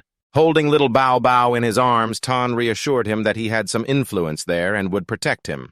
Suddenly, Tan decided to give Xiao Bao a grand name so that no one would dare to bully him in the future. The little bear looked at Tan in confusion while he thought about how to make the name not only powerful but also terrifying at first hearing. After some consideration, Tan suddenly came up with the name Quoc Bao, and without any offerings or rituals, Xiao Bao was officially named Quoc Bao. From then on, carrying Quoc Bao on his shoulder, Tan began the journey home. Suddenly, he noticed a skull lying by the roadside. Remembering it could resist darkness, Tan decided to pick it up and bring it back, hoping it might be useful. As he lifted the skull, an anomaly occurred. Looking into the eye sockets, Tan sensed hieroglyphic characters resembling boxing moves. He muttered, but immediately realized his mistake. It wasn't that. Tan shouted in astonishment, realizing this was a kind of secret cultivation manual. Excitement rose within him. Could this be the legendary Peerless Divine Technique? Meanwhile, at the Yan tribe, two elders entered hurriedly and asked Aaron from the hunting team what had happened. Before him was the scene of Aaron and his hunting team lying wounded everywhere. Aaron's voice was full of self-blame. Not only had they failed to find Tan, but the hunting team also suffered heavy losses. It was all because of my incompetence. The senior elder sitting beside him comforted him, saying it was lucky those survived and advised him not to get too agitated. The tribe chief asked Aaron to recount the details. Aaron explained that when we went up the mountain, we found a broken piece of Tan's armor, and at that moment we were ambushed. The attackers were from the Lamb tribe. After hearing this, all three in the room were stunned. The staffs in the hands of the two elders dropped, their faces pale. They couldn't believe it. The strange attitude of the two elders made Aaron and the senior elder suspicious. Aaron continued. The Lamb tribe already knew all our trap arrangements. The hunting team tried to use traps to counter, but the enemy escaped every time. The senior elder shouted angrily, "How is that possible? How could the Lamb tribe know?" The tribe chief turned to ask Aaron about news of Tan. Aaron gritted his teeth and said the Lamb tribe claimed they had killed Tan. The news struck like lightning, leaving the tribe chief and senior elder stunned. Noticing the strange attitude of the two elders, the tribe chief frowned in deep thought. At that moment, a tribesman burst in to report that the Niu tribe was attacking. The senior elder shouted this was definitely a conspiracy against the Yan tribe. Aaron worriedly said everyone was injured and had no strength to fight. The tribe chief shouted loudly, "What are you panicking for? Everyone here is the elite of the Yan tribe. If you all panic, what will happen to our tribe?" The tribe chief raised his staff high, vowing to fight to the end against anyone who dared invade. The battle cry, "Hooga Hooga," rang out with determination. Meanwhile, the Niu tribe members were assembled and ready to attack. Niu questioned Lam about the Lam tribe's group who ambushed the Yan hunting team and hadn't returned yet. Lam confidently replied that Lord Than Te had assigned them another task.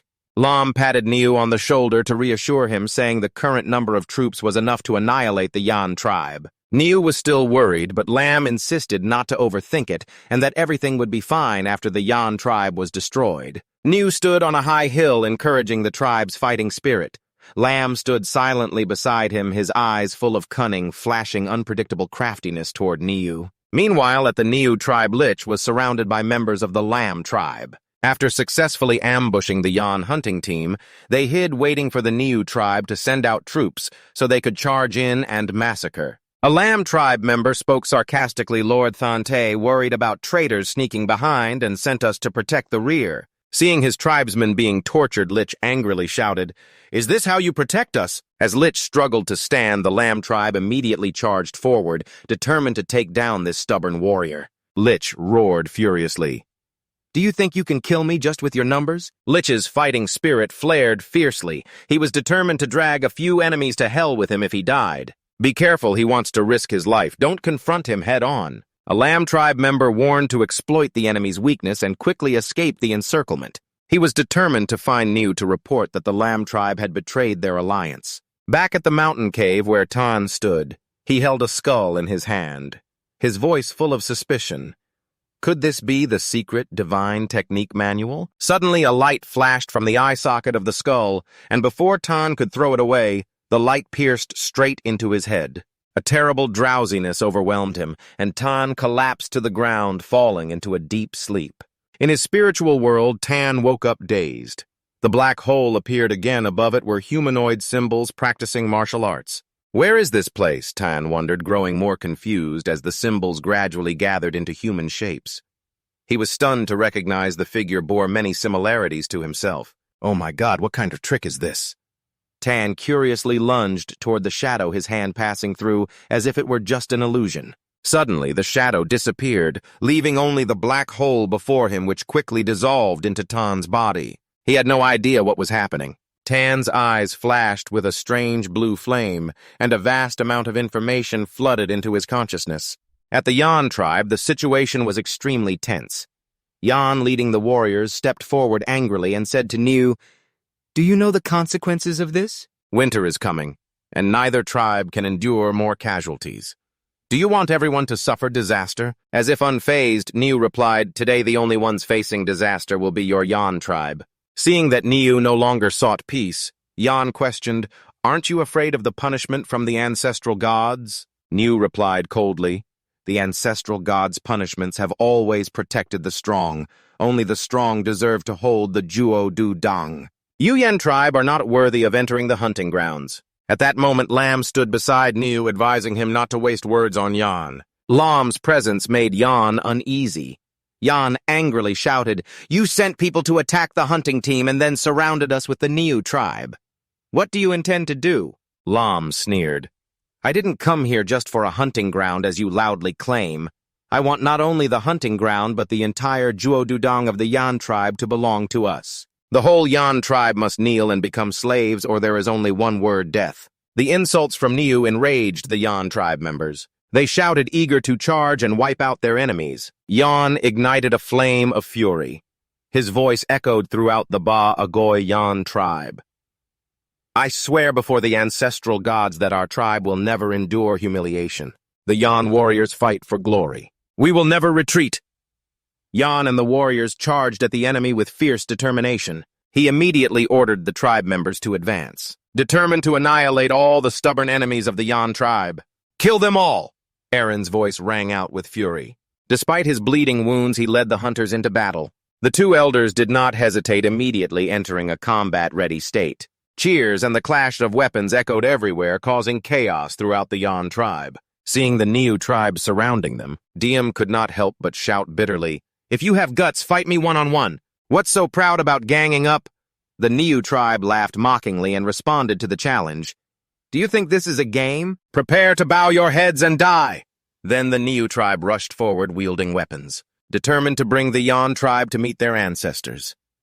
Aaron tried to stand up, but the pain from his wound made him cry out miserably. A Niu tribe member stepped forward and stomped heavily on him. "Voice, this is Tramtrock Aaron of the Yan tribe. Aren't you so formidable? Why don't you make a move?" The Niu tribe was determined to eliminate all Yan warriors. The tribe members would be captured and enslaved. Lam stood nearby, coldly observing the battle between Niu and Yan. Dodging an attack from Yan, Niu sneered, "Is that all your skill?" He took a deep breath, focusing all his strength into his two arms. He unleashed a lethal strike toward Yan, believing the old man was no longer his match. Yan was hit and collapsed to the ground. Niu forced him to watch as tribe members were tortured, beaten and humiliated. His goal was to break Yan's spirit, to make him lose the will to fight. But Yan did not surrender easily. He summoned all his strength and charged at Niu with a deadly sweeping strike. Yan's resistance enraged Niu. He delivered a heavy punch, but Yan blinked and stared at him with a challenging look.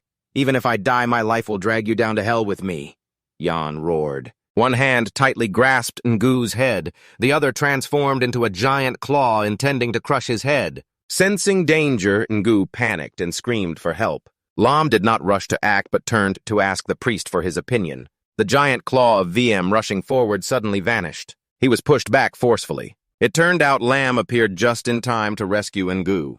Despite Lam's stern attitude, Ngu warned, "Don't underestimate this old man. We're risking our lives. Let's kill him together." Lam looked at VM confidently. "I still don't understand why you haven't left your position as a Khoi VM all these years." No reply.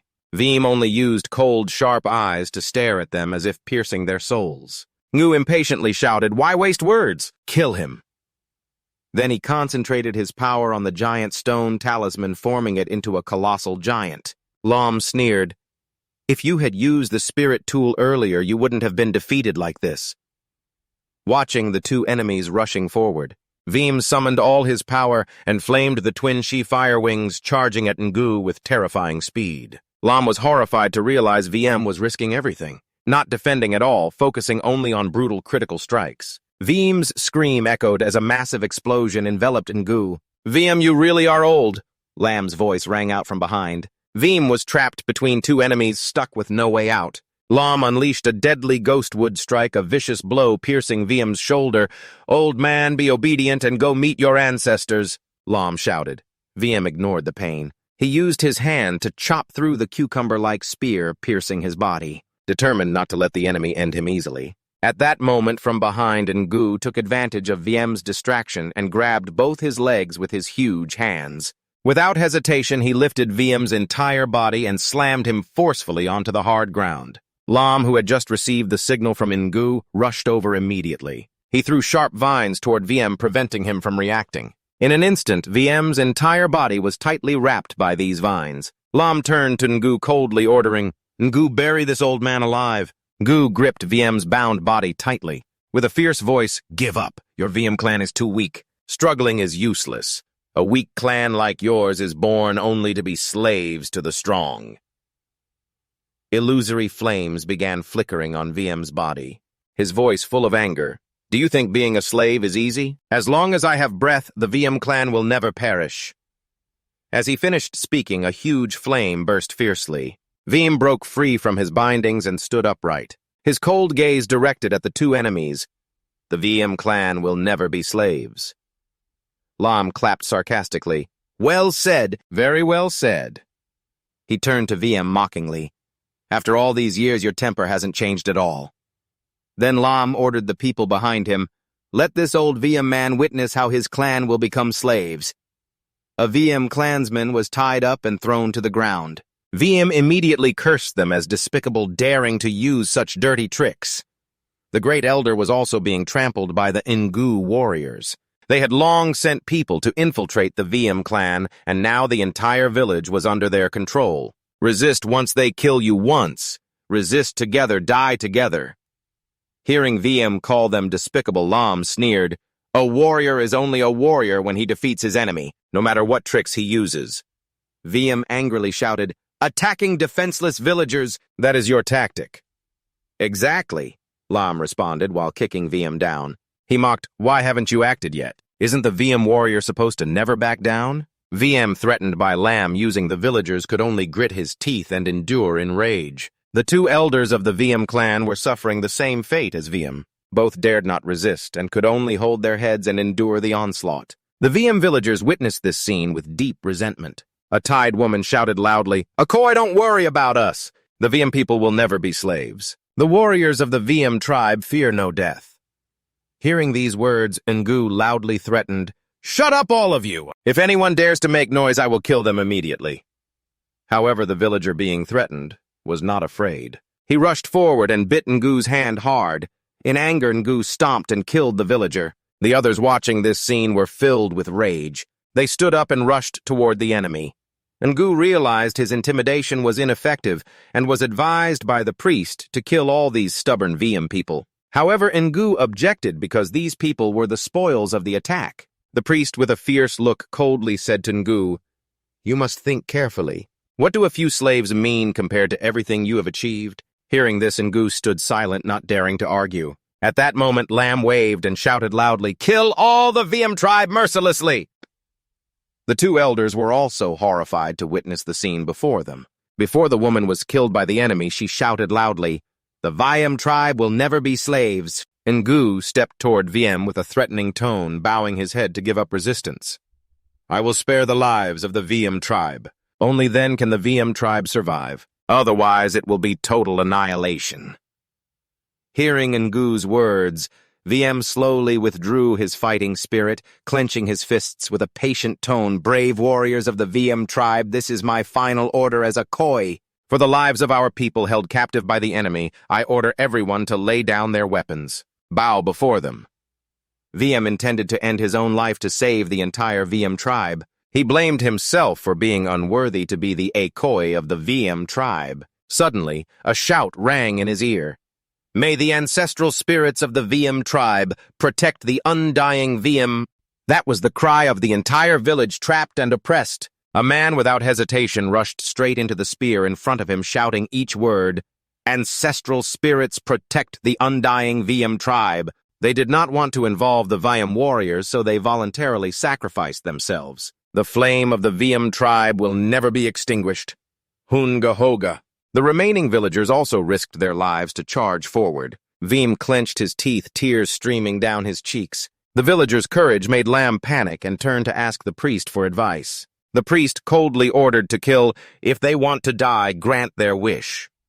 Ngu opposed, saying that if the entire VM tribe was destroyed, they would have no slaves to command. The priest mocked Ngu as shallow-minded and only thinking about spoils. He believed the best way to conquer the enemy was to make them so scared they wouldn't dare to raise their heads. Ngu again said that if the VM tribe was wiped out, his victory would be meaningless. "This is an order. the priest's stern voice commanded Ngu and Lam. Lam doubtedly asked if they really should kill everyone. The priest disdainfully replied, "With such cowardice do you still want to become a great Akoi?" He decisively ordered the total destruction of the VM tribe, leaving no one alive. Lam immediately bowed and obeyed. His cruel voice ordered the people below, "No!" Viam screamed in pain as he saw the VM warriors grab weapons and bravely fight the enemy. They shouted loudly, "The VM tribe will never be slaves!" The Akoi ignored them. Aaron lay helplessly, tears streaming as he pleaded, "Please don't go there, Q. Please don't go there." The two elders bowed their heads and sat down defeated. Is this the fate of the VM tribe? Everywhere lay the bodies of brave villagers. Dark red blood stained the earth. The great elder suddenly saw the chieftain standing far away, his figure trembling. His voice echoed, "Koi, brother, Koi!" The great elder choked with tears, calling out to Akoi. It seemed he understood the chieftain's intention. The chieftain stood still, watching his people sacrifice themselves. His voice sounded steady, as if he immediately recognized it was the VM tribe's funeral war song. The great elder stood up, raised his hand, and shouted loudly, "The flame of the VM tribe!" The two elders also shouted along, "The flame of the VM tribe!" Aaron gritted his teeth and continued, "Burn down the city for the ashes of Koi and DM." Tears streaming down his face, he joined the chant with VM. At this moment, he entered a strange state. Behind him appeared an illusion of an evil flame. A growl echoed. Lichdiem also growled. The surviving tribe members continuously shouted, "The flame tribe will never surrender, never surrender." The evil aura on VM grew stronger. He had sacrificed his soul to exchange for the revival of the flame tribe. On the mountain, a figure moved at an astonishing speed, appearing and disappearing. It was Tan and Kwok Bao. Tan turned to Kwok Bao and said, "You must remember, you have an amazing mother. She is the beast king of Dongsun. You must be strong like your mother." I wonder if Kwok Bao understands Tan's words. Kwok Bao gently licked Tan's face. Tan promised Kwok Bao that he would accomplish the things their mother couldn't. The road ahead, both of them would walk it together. Tan carried Kwok Bao, moving like lightning through the tree trunks. He said to him, "The shaman killed your mother. He definitely must die." While rushing like an arrow, Kwok Bao suddenly cried out, "Eh!" causing Tan to be confused. Before he could realize it, both had bumped heads on a large rock. Tan touched the bump on his head and cried out in pain. It seemed Kwok Bao wasn't much better off. Holding a shard of rock in his hand, Tan suddenly recognized it as something familiar. When he brought it to his mouth and tasted it, a salty flavor immediately spread across his tongue. It was salt. Tan excitedly shouted, "This discovery opens up the opportunity to preserve meat by drying it. This solves the problem of food storage." Quickly picking up a few salt crystals, Tan hurriedly carried Kwok Bao straight toward the Flame Tribe to deliver the news. Meanwhile, Lich, having just escaped the Lamb Tribe's encirclement, was also running toward the Flame Tribe. "Just need to get through this forest and I'll be there." Lich was determined to inform Akoi about the Lamb Tribe's conspiracy. Suddenly, Lich noticed a strange phenomenon emanating from the Flame Tribe, and suspected that something bad was happening there. The aura of the Flame Tribe grew increasingly bizarre and evil. Blood from his hand dripped, soaking the short blade. Veem stood in the center of a strange formation. Around him were 4 one-eyed statues with tightly shut eyes radiating a dark, cold aura that frightened Ngu and Lam. "It's darkness." The shaman spoke, recognizing the artifact in Veem's hand belonged to a dark force. Suddenly, one statue opened its eye. The 4 evil guards' formation's single eye gave birth to ferocity. The shaman shouted that VM must be killed immediately. Each time a stone statue opened its eye, VM's power increased. Outside, Koi was terrified when sensing the dark aura from VM. The elder sighed, Koi has fallen into darkness. With hands transformed into sharp claws, VM easily blocked Lam's attack and absorbed the power of Dodang. Ngu rushed forward and punched VM hard to rescue Lam. Vaim roared in fury at being interrupted. At this moment, another statue opened its eye. Veem's power increased again, and his form barely resembled a human anymore. Koi anxiously asked the elder, "Why has Koi become like this?" The elder whispered, "After this battle, Koi's soul will never return to the ancestral land." Koi was stunned, realizing that falling into darkness was even more painful than death. Veem had completely transformed into a monster. He lunged forward and cut off Ngu's petrified arm. Lam charged with a weapon but was thrown to the ground by VM, who then hurled him into Ngu. Lam turned to the shaman and shouted angrily, "Shaman, why haven't you acted yet?" Secondly, Vyam tilted his head back and roared, his sharp fangs protruding. The third statue opened its eye, the third one. Lam let out a thunderous roar. The shockwave knocked both Ngu and Lam far away. Before their eyes, VM radiated a dense dark power that terrified them both. As the dust slowly cleared, Vyam had completely transformed into a threatening humanoid monster. Lam turned to ask Ngu if he could continue fighting. Having been trampled by VM before, Ngu refused to lose to him again, summoning his spirit armor. Ngu felt power flood his body. Ngu gritted his teeth and swung his fist straight at VM. VM didn't hesitate, throwing a powerful punch to block Ngu's attack. Then he spun around, delivering a dragon palm kick that sent the massive body of Niu flying away. Seeing the clansmen mourning their chief, the great elder loudly shouted, "The warriors of the Flame Clan are not allowed to shed tears. A Khoi has sacrificed his soul. What we need to do now is to honor his bravery. Sitting here crying is useless." The Flame Clan members turned toward Veem, continuously shouting, "Veem King," immediately dashed forward and threw a powerful punch at Ngu's chest, breaking through the protective stone armor layer. Veem fiercely charged toward the falling Ngu. Ngu quickly sprang up, muttering, "His speed is terrifying." Standing firm, Ngu shouted provocatively, "Come here, old man Veem." Without hesitation, he rushed in and unleashed a series of rapid punches at Ngu. Then Veem put all his strength into one powerful punch aimed straight at Ngu's chest. Taking the blow like a thunderclap, Ngu couldn't help but spit out a mouthful of blood. Ngu, with a smug face, asked Veem, "Can't fight back anymore, huh?" His confident voice echoed. The spirit rhinoceros armor becomes even tougher each time it is cracked. This is Ngu's strongest state. Looking at the tough armor on his chest, he was confident VM couldn't break through it. VM roared in rage when he couldn't bring Ngu down. He spun around and delivered a furious dragon kick straight to Ngu's chest. VM's kick terrified Ngu. The armor he was confident in was beginning to crack. VM's powerful attack sent Ngu flying, rolling on the ground, clutching his wound. Ngu cried out in fear. How could his tough stone armor not withstand a single strike from that old man? At that moment, Lum appeared behind and reminded Ngu not to be stunned. He looked toward the 4 stone statues. 3 had already opened their eyes. Knowing Ngu alone couldn't face Veem's power, Lum summoned the Qilin Demon Wood to join forces with Ngu. The stone armor on Ngu was further reinforced by the Demon Wood. Lum held the Demon Rock Mantle in his hand. Ngu roared angrily, "Give up and die, Veem!" Ngu swung straight at Veem. The force of the attack cracked the ground behind Veem. Ngu believed that with their combined strength, the old man Veem would hardly survive this time. As the dust quickly cleared, Veem still stood firm, blocking the descending axe with one arm. Ngu saw this and was horrified. His voice filled with astonishment. How can the old man block the combined Demon Rock Mantle with one hand? Veem roared furiously, his muscular arm bulging as he pushed the Demon Rock Mantle back toward Ngu. Lum's voice rang out from afar. "Ngu, hold on, the Demon Wood is almost ready." The summoned Demon Wood rushed forward, wrapping around Ngu. Just as the Demon Mantle was about to pierce Ngu, he shouted, "Demon Wood, transform!" With Lum's support, he successfully summoned the Mountain King shield to block in front. Seeing Veem fiercely charging to destroy the Mountain King shield, Lum smiled and said, "They fell for it." Seeing Veem roar in frustration, unable to withdraw his hand, Lum charged forward, his voice full of pride. "This is the Mountain King shield, a combination of demon wood and spirit rhinoceros armor." Veem bared his teeth and roared, then slammed his tails behind him hard against the Mountain King shield. "And it still can't block it!" Lum exclaimed in horror. Ngu realized Veem's terrifying strength. Lum silently thought only their final move could work. He shouted, "Ngu, let's combine our strength!" Ngu roared in fury.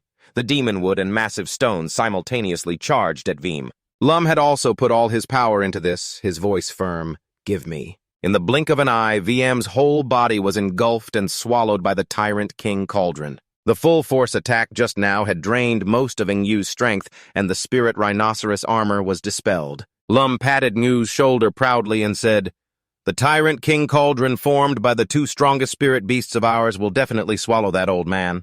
Now we just need Master Tadainyan to complete the ritual." Lum looked up and saw the fierce aura summoned by Veem still lingering in the sky, his voice full of doubt. "Lum, Even though we sealed Old Man Veem, why hasn't this battle ended yet? At this moment, Lum also felt suspicious. Just then, the Tyrant King Cauldron developed cracks as VM tried to destroy it with VM fire. Both shouted in panic, "How is this possible? The Tyrant King Cauldron can't hold—" A deafening explosion sounded, and Yu and Lum were thrown down by the blast pressure, crying out in pain. The dust cleared. VM slowly stepped out, both hands gripping Yu and Lum by the neck. The Great Elder noticed the fourth stone pillar had opened its eye.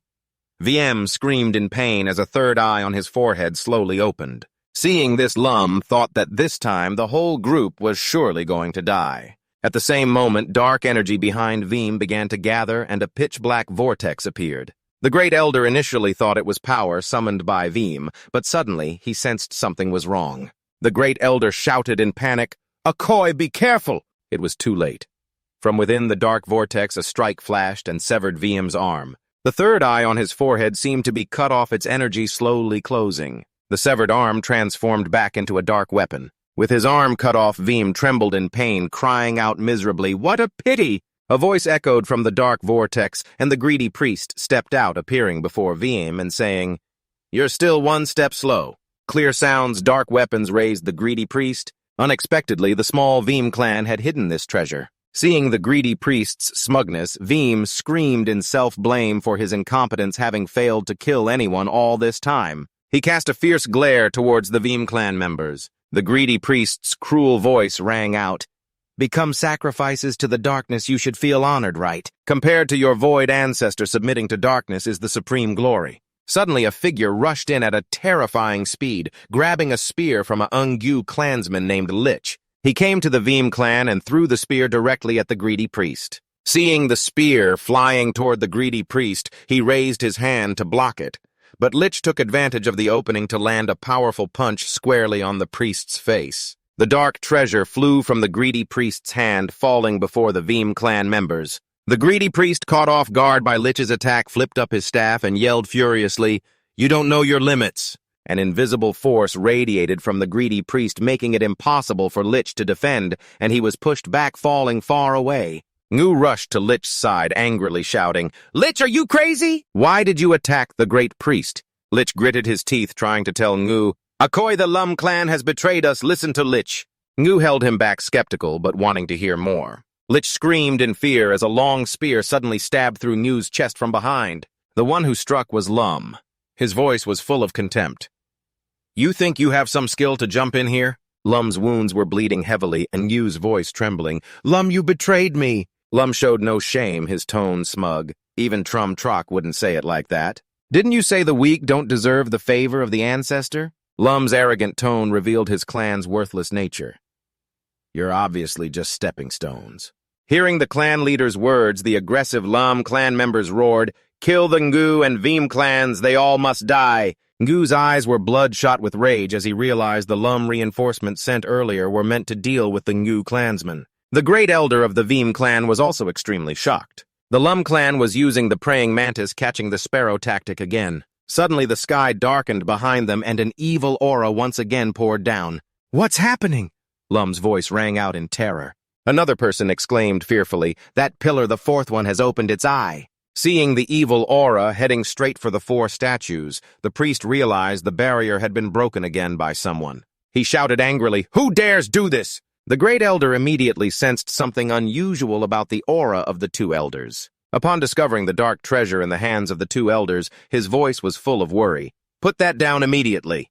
But the two elders still held the treasure tightly, their eyes full of determination. He had accepted death because the deaths of many Veem clansmen had made him no longer want to live. He admitted secretly informing the Engu clan about the trap map of Dungsun Mountain and Tan's whereabouts. His confession stunned everyone. The clan leader looked at the two elders with a pained expression. Though suspicious in his heart, he never expected the truth to be so heartbreaking. Another tribe member angrily shouted, "Traitor, you no longer deserve to be a member of the Flame Tribe."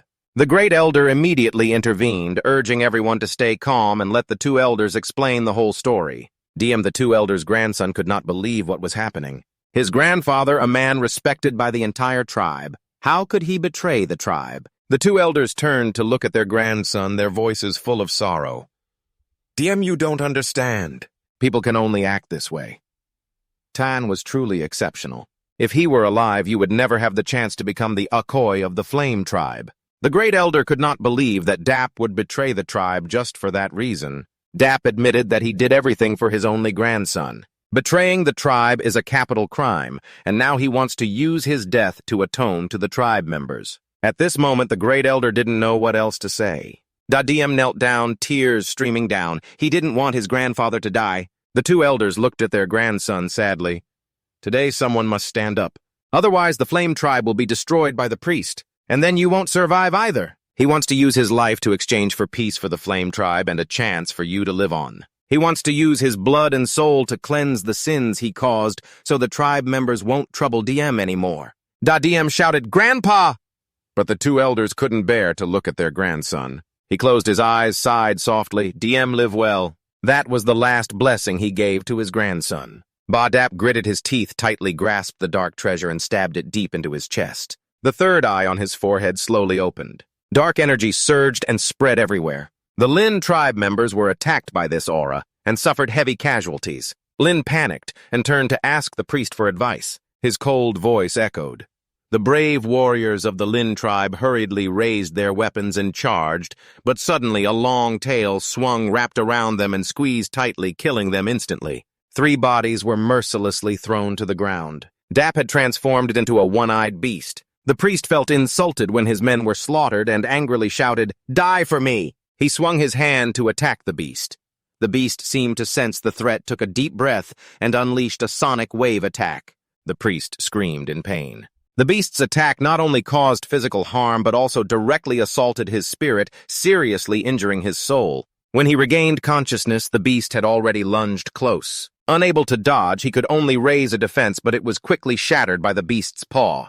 The priest cried out in pain, his pathetic body falling backward. Before he could get up, the beast's foot stomped hard on his chest. The monster roared angrily, preparing to bite. Sensing death was near, he hurriedly raised his hand to summon dark energy, transforming it into a swarm of sharp weapons, flying straight at the beast. The beast's third eye opened wide. It used the demonic formation skill, tilted its head to the sky, and screamed.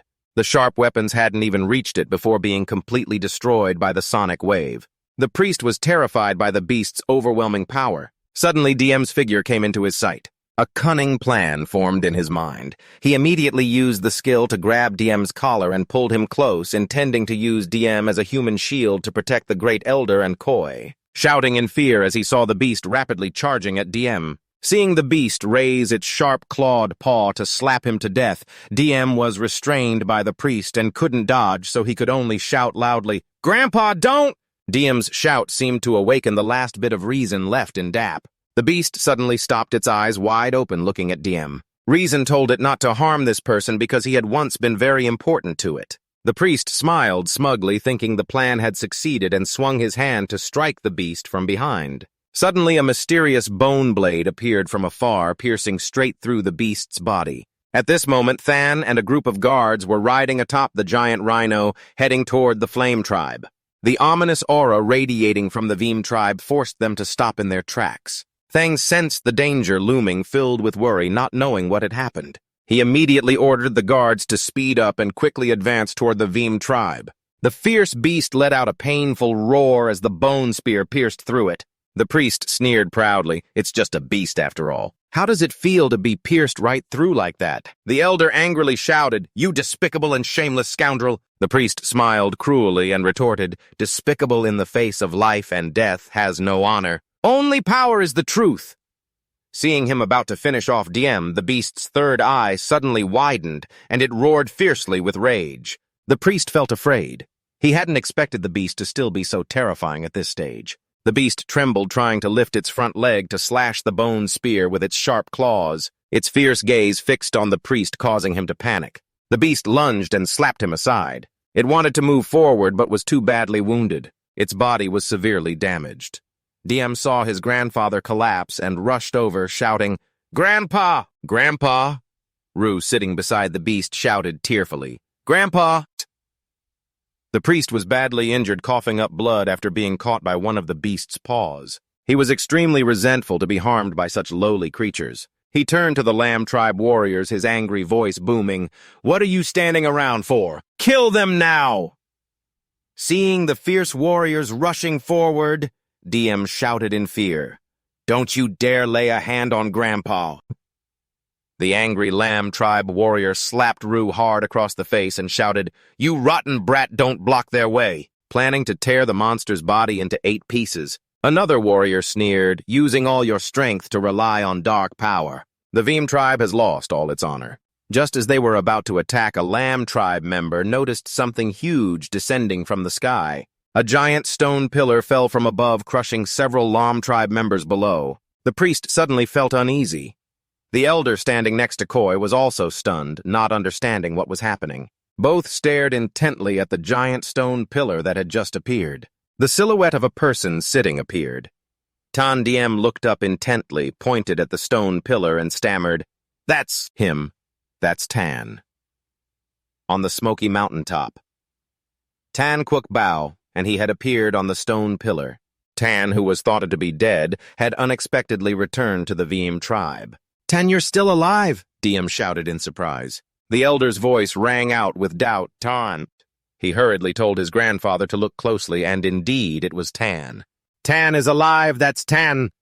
The excited cheers of the Veem tribe members echoed. Aaron had thought Tan was killed by the Lamb tribe, but unexpectedly he was alive and had returned. A Lamb tribe member sneered scornfully. "That kid we chased all over Dongsun to rescue, what skills does he have to save anyone? He only knows some petty tricks." Looking at Tan standing atop the mountain pillar, the Lamb tribe thought it was just a trick. Tan was confused when he saw the Veem tribe members below shouting for him to run away quickly. The elder and Koi also shouted, "Get out of here, don't worry about us." Aaron and Veem also urged Tan to escape quickly. Tan turned and noticed the wounds on Veem and Aaron. Diem held the beast's body in his arms and said, "Tan, listen to a Koi, run away quickly." Diem spoke tearfully. "Our grandfather has been killed by them. Now only you can escape." Looking at the one-eyed, three-tailed beast in Diem's arms, Tan felt somewhat familiar. The elder shouted at Tan, who was still standing still, "Tan, run quickly, I told Tan to find Than. Surely Than will help you." The priest didn't expect Tan to survive his dark shadow technique. Looking at Quoc Bao beside Tan, he wondered if he was the offspring of that beast. The priest laughed triumphantly, thinking Veem Tan would definitely die and the beast's offspring would belong to him. "What are you standing there for?" The priest's cruel voice rang out toward the Lamb tribe captain. The priest ordered him to kill Veem Tan. The team captain turned to ask Lum's opinion, then led the Lamb tribe warriors armed with weapons charging toward Tan. A Lamb tribe hunter pointed at Tan and shouted that today they would take his life. Tan would not be as lucky as last time at Dongsun. Looking at the hunters below, Tan's eyes flickered with killing intent. Seeing the Lamb tribe rushing in, the great elder shouted fearfully, "Tan, run away quickly!" At the same time, he and the others charged forward to attack the people surrounding below. A voice called out, "We will block them. Tan, you must run." The great elder of the Lamb tribe appeared with a deep voice. "Run. Let's see how far you can get." He pointed at Tan and shouted, "You don't deserve to be a warrior. You used tricks to complete the ritual. Dato followed Mudaka to pass the mountain sea trial at Dongsun. You also only escaped pursuit with some petty tricks." This narcissistic madman yelled, "The ancestral god will not tolerate any deceit. Everything you've done is an insult to the warrior title."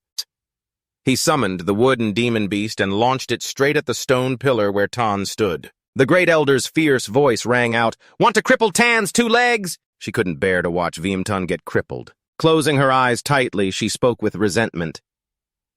"It's over, ancestral god. Have you abandoned our Veem tribe?" On the mountain peak, dust and smoke covered the area, accompanied by tragic screams. A figure fell from the top of the stone pillar into the thick dust cloud below. Suddenly, the great elder's weapon of the Lamb tribe dropped weakly, rolling on the ground. As the dust cleared, everyone saw the great elder of the Lamb tribe lying collapsed on the ground. On his chest appeared the residual blue Veem fire aura. Tan still stood there perfectly unharmed. A strange Veem fire aura radiated from him, a mysterious blue flame. Tan stood there flawlessly. The national treasure clung tightly atop his head. From Tan's body rose a mystical blue flame. Aaron and the Veem tribe members gaped in astonishment at what they had just witnessed. Seeing this, the national treasure became excited and raised his hand to greet the Lamb tribe people, who were quite shocked by the blue veem fire emanating from Tan. The great elder was startled, suddenly recalling the time of the coming-of-age ritual. It turned out not everyone was hallucinating. The blue veem fire at that time was not fake. Looking at the overwhelming aura radiating from the VM flame on Tan, he admitted that even at his prime he could not compare. Truly a talent. His eyes opened wide like two car headlights staring fixedly at Tan. Stammering, he said, "Really, now I realize Tan was never lying. Here at Dongsun Hunting Ground is the true strength.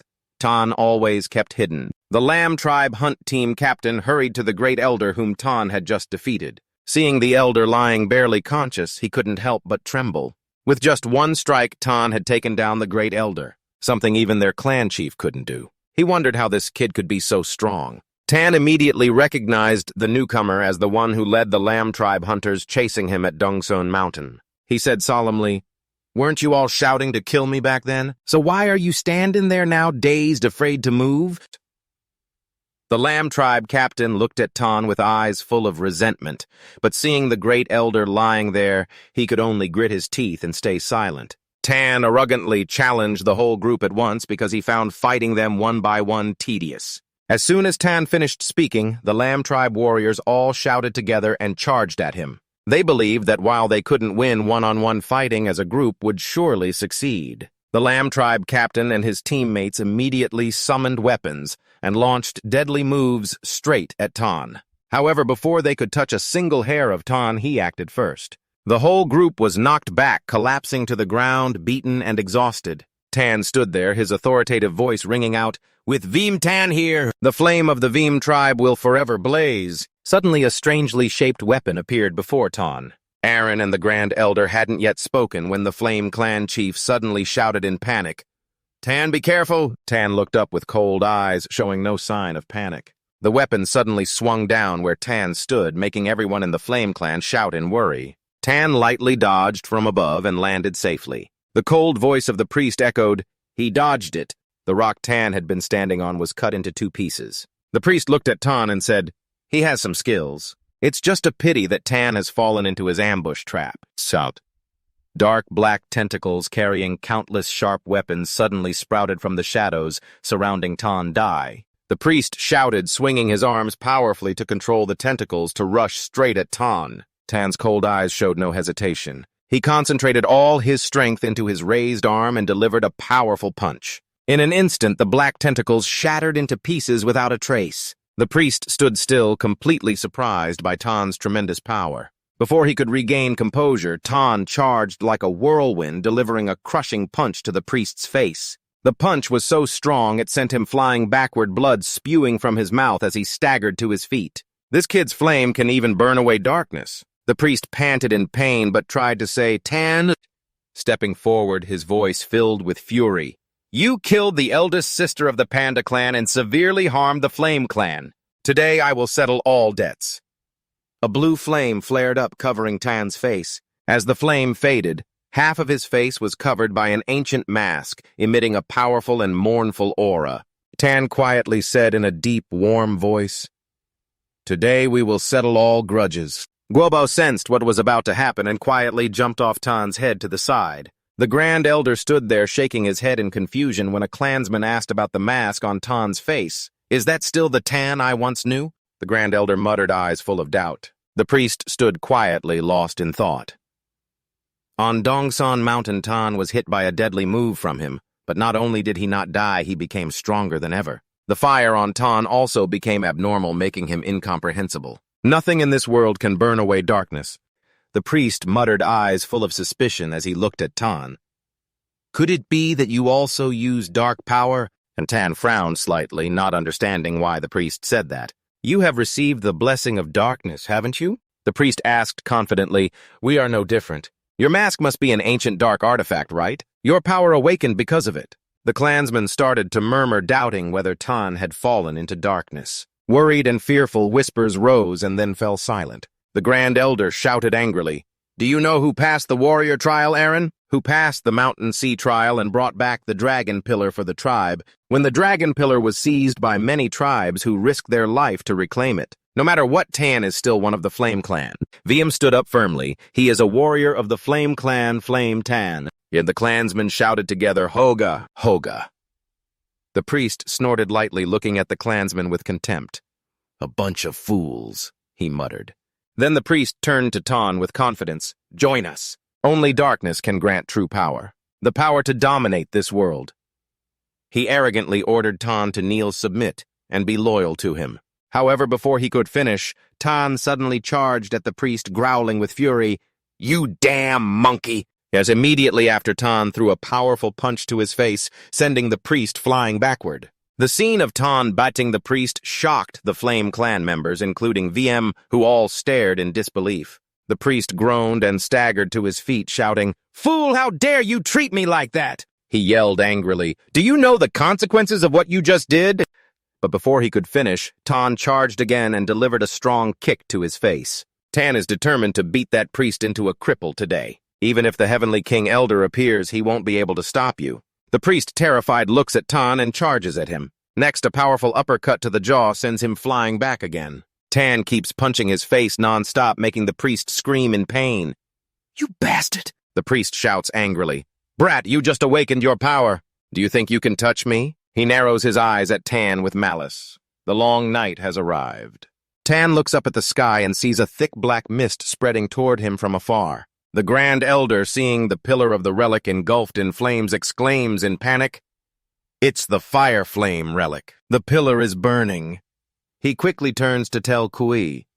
The long night has arrived and orders him to hurry and bring Aaron and the others back to the Yan tribe. Tan senses the terrifying aura of the long night. Everyone screams in panic, fearing hesitation will lead to being swallowed by the darkness. The priest, enveloped in a dark aura, smugly tells Tan, Kid, you just awakened your power, but have no idea what true darkness is. At that moment, the blue flames on Tan's body flare up fiercely, resisting the corrosion of the darkness. The priest wants to use the terrible power of darkness to teach Tan a lesson. Tan is silent, his whole body on high alert. Suddenly, a downpour of black rain falls from the sky. The Lin tribe members panic as they realize the rain is corroding their bodies. They scream in pain, seeing their flesh rot away, begging the priest to stop. The air is filled with the stench of death. The priest lets out a savage laugh. Ha ha ha ha ha. He summons dark tentacles, ordering them to absorb everything on this land. Those who can't escape in time are grabbed by these tentacles. Kui is currently supporting the tribe leader back to the Yan tribe. The tribe leader tells Kui to quickly call Tan to retreat back to the tribe. The Grand Elder also turns and shouts loudly, urging Tan to return quickly. He runs to DM to ask if his grandfather is still alive. The Grand Elder carries the beast's corpse on his shoulder, muttering, Born a Yan tribesman, die a Yan ghost. Bring it back and we'll deal with it. Seeing Tan still standing outside facing the priest, DM and Kui shout, Tan, what are you still standing there for? Hurry up or it'll be too late. Do you want to stay and be consumed by darkness? DM urgently warns Tan that without the relic protecting them, they will be swallowed by darkness. The priest, surrounded by a thick, dark aura, cruelly declares, I will destroy the Yan tribe's relic. Let's see where you little rats can run. All of you will become offerings to the darkness. Tan stands silently, quietly calculating. The warriors in the tribe are all severely injured. Even if they retreat, they won't have the strength to fight. Moreover, if this madman enters the village, all tribe members will be affected. The relic itself might even be destroyed. Tan immediately makes a decision. He asks Kui to take the national treasure home and watch over it carefully. Tan is determined not to return despite the advice from Diem and Kui. He seriously declares, I said I would kill that priest, and I must. Tan ignores everyone's warnings and steps steadily toward the priest, flames blazing around his body. The priest sneers mockingly when he sees Tan. You're just a fool showing off. As Tan approaches, the priest remains unshaken, speaking with contempt. This place is full of black mud and darkness. You can't get near me. You can't survive alongside darkness. He believes that once night falls, the darkness will turn Tan to ashes without him lifting a finger. The cruel priest swings a giant stone sword straight at Tan. The tribe members scream in panic, but Tan dodges in time, flying to one side before the sword strikes where he just stood. A toad pokes Tan's head, mockingly challenging the priest. Bring out all your moves. If you don't kill me today, your name will be written backwards. The priest is still mumbling about the toad's words when he realizes Tan is rushing at him. He shouts in fury, You bastard, you're asking for death. thought having blue fire meant invincibility. A giant arm emerged from the black mud blocking Tan's path. Seeing the stone general statue wielding a huge sword slashing toward him, Tan quickly leapt to dodge. "Can you run? Can you—" The cult master's voice was full of glee. The stone general statue snorted, releasing a sound wave that caused Tan pain, forcing him to cover his ears. Just as the statue was about to strike hard at Tan, the cult master laughed, thinking Tan was surely dead. But suddenly his eyes widened in terror. The blue flame blazing fiercely from Tan shattered the sword in the statue's hand. "Hey, how is this possible? Where is this kid getting his power from?" the cult master exclaimed in astonishment. He regained confidence, thinking that as long as darkness existed, the power of Vu Than would be limitless. He wanted to see how long Tan could hold out. When the dust cleared, he realized Tan had disappeared. Footsteps sounded behind him, making him turn around in fear, silently thinking he was doomed. Tan was rushing toward the dark gate the cult master had opened. Seeing Tan gathering strength in his arm, the cult master's face turned pale and he shouted in panic, "That bastard dares to attack the dark gate again!"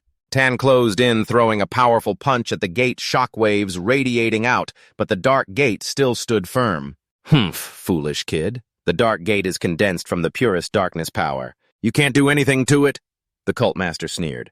But suddenly a black hole appeared from inside the dark gate, destroying everything around and terrifying the Yan clan. The cult master's face turned pale as he saw the dark gate being destroyed. The gate quickly exploded.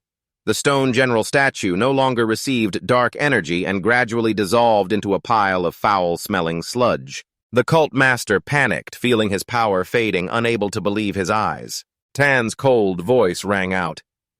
"Every time you use dark power, this gate reacts first." Tan quickly realized the dark gate was the cult master's critical weakness. "You damn bastard!" the cult master screamed in hatred. He admitted he had underestimated Tan, never expecting him to possess such terrifying power. "But look around you," the cult master's triumphant voice echoed. Tan looked around and saw the aura of darkness flooding everywhere. The cult master, with a satisfied expression, loudly declared, "Darkness is everywhere. Even if you defeat me, you can't escape the darkness. All of humanity will be swallowed by darkness. This is fate, no way out." Tan stared straight into the hateful face of the cult master, unable to hold back, and punched him in the face again. Tan's voice was full of fury. "Don't put on a show with me. You'll pay with your life." The cult master felt Tan's punch was no longer as painful as before, then mocked. "You want to kill me with that weak hit? You're out of strength." He realized Tan's power was drained. The cult master proclaimed himself the loyal servant of darkness. As long as he stepped into the dark realm, his soul would become immortal, along with his body. The cult master was gradually engulfed by darkness, his voice sinister. "You carry dark power but refuse to serve Vu Than. You will definitely pay."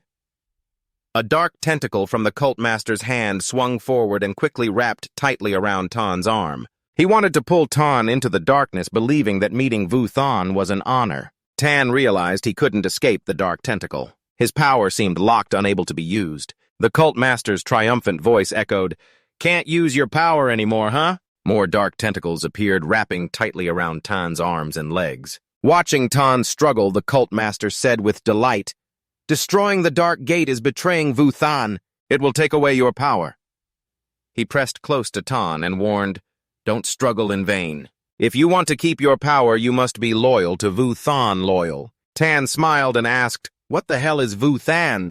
Tan roared, channeling all his strength into his arm. He threw a powerful punch into the cult master's chest. Seeing the fear in his eyes, Tan considered himself the god of this world. Tan's strong attack severely injured the cult master. The body was severely damaged and engulfed in darkness. Tan broke free from the chains and lightly landed on the ground. The evil priest failed to drag Tan into the darkness. His roar echoed from afar.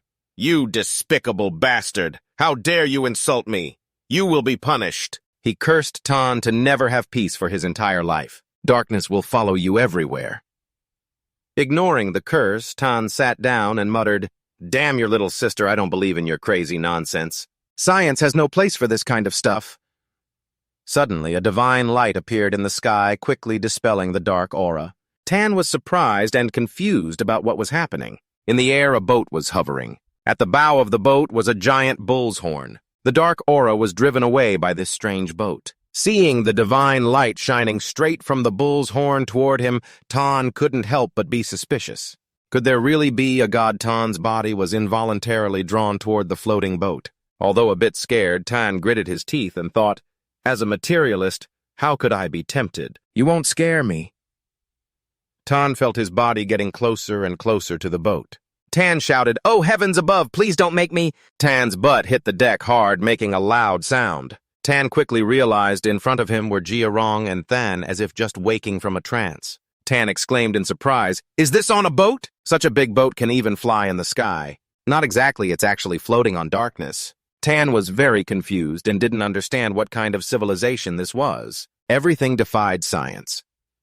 Daru asked Tan sternly why he was here. Before arriving, he had sensed a strong, dark energy emanating from this area, making him curious about what had happened. Hearing Daru's question, Tan suddenly remembered everyone was still at the Yan tribe. He hurriedly urged Than to go there quickly because an evil priest was attacking the village and many people needed help. Priest Than panicked and looked back at Daru. The boat immediately accelerated toward the Yan tribe at full speed. From above, the boat gently landed on the ground. "Here it is," were amazed voices from the crowd. Lam quickly recognized the Thenman tribe's emblem on the boat's bow. "Could Mudaka himself have come here?" Neo's voice was full of doubt. The great elder was surprised to see Tan step down from the boat. The chief and everyone were overjoyed because Tan was still alive. "Oh, heavens above, it's so good Tan has returned." The villagers of the Yan tribe cheered. Everyone also quickly recognized the presence of Darum and Mudaka. They hurriedly knelt and bowed respectfully. The sound of Hoga rang cheerfully. The appearance of Tan along with Darum and Mudaka made the Lam tribe uneasy, but they did not dare to leave. They just stood still, waiting for fate. Lam silently speculated about Tan's relationship. Yan bowed and paid respects before Darum and Mudaka. When Than asked about the evil priest, Yan quickly answered that he had been defeated by Tan. Yan's words surprised both Than and Darum. They couldn't believe their ears. The Yan tribe members hurriedly recounted the battle against the evil priest. Even the dark portal could be summoned. This was not something an ordinary priest could do, Darum said in amazement. Than wondered how Tan, who had not yet awakened, could defeat a priest with the ability to summon a dark portal. A tribesman spoke up, "Tan has awakened. His blue flame burns brightly in the darkness." Another added, "The sorcerer attacked with darkness, but Tan's fire flame shattered it in just one move." Another villager excitedly said Tan fought the evil priest alone in the dark to save everyone. The villagers kept praising Tan, recognizing him as the hero of the Yan tribe, a true warrior. Hearing the praise, Tan's bragging nature emerged again. "Hey, it's no big deal. I only used 2/3 of my strength. Don't flatter me so much." Than stood to the side, mumbling he really relied on his strength to defeat that evil priest. Tan approached Darum to ask whether Veem's dark corroded wound could be healed. After observing, Darum realized the wound was caused by using an ancient artifact. The Grand Elder had to explain clearly why Veem had to use the artifact and suffer the injury. Darum immediately raised his magic staff, dispelling the lingering dark aura on Veem's body. Tan was overjoyed to see Veem improving significantly after Darum's treatment. Darum advised Veem, "For a long time you won't be able to use the power of Dodang, and the artifact can't be used a second time." Veem quickly bowed his head in thanks to Darum. "Where is that ancient artifact now?" Darum asked Veem to recount how the Lum and Yu clans borrowed the dark power of that priest to attack the Veem clan. He and the two elders had no other choice but to use the artifact's power to fight the priest. The Lum clan chief, with an unashamed face, tried to justify that Lum clan was also a victim of the priest's dark sorcery, and thus caused this serious mistake. Niu stood beside Lum and spoke sarcastically. "The situation is this bad, and you still ask for forgiveness? Aren't you ashamed?" Lum, exposed by Niu, shouted, "What are you pretending to be so noble for? Wasn't it you who ran to beg the priest and the Lum clan for help?" Niu coldly replied, "I dare to do it, I dare to accept it. I wait for people to deal with it, unlike shameless fools like you." At this moment, Tan approached the dark monster and was surprised to recognize it as the two elders who had been transformed. Tan felt this form was familiar, but couldn't remember where he had seen it before. The group behind Darum affirmed that this monster absolutely could not be left alive. DM hurriedly stood up, using his body to block the beast urgently, saying, "No, this is my grandfather. He was only transformed into this shape. He's not a monster. Please save him." Darum told Deem to stand back up.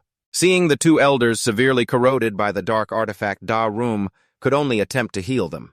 He placed his hand on the beast's wound, mumbling a spell. Suddenly, the beast's eyes opened. DM watched his grandfather slowly stand up excitedly, exclaiming, "He's alive again! He's truly alive again!"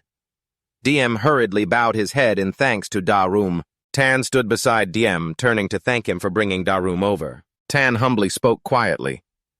"Well, I just happened to know Da-Rum." But in truth, Tan only wanted to bring everyone here to heal Veem. The clan chief and grand elder, seeing Tan help DM stand up, exclaimed, "Tan really is a kind-hearted boy."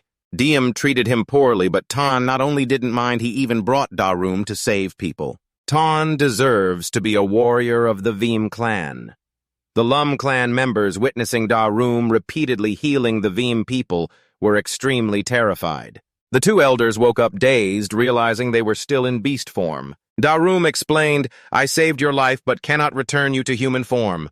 DM heard this, panicked, and asked, "Then what about my grandfather?" Da-Rum silently confirmed DM's guess. The two elders in beast form tilted their heads back to the sky and howled in pain. That is the consequence he caused himself. Da-Rum spoke, "Move aside, we're blocking its path." Everyone hurriedly stepped aside and a dark portal appeared. Da-Rum told the two elders to step into that portal. If fate allows, he may return.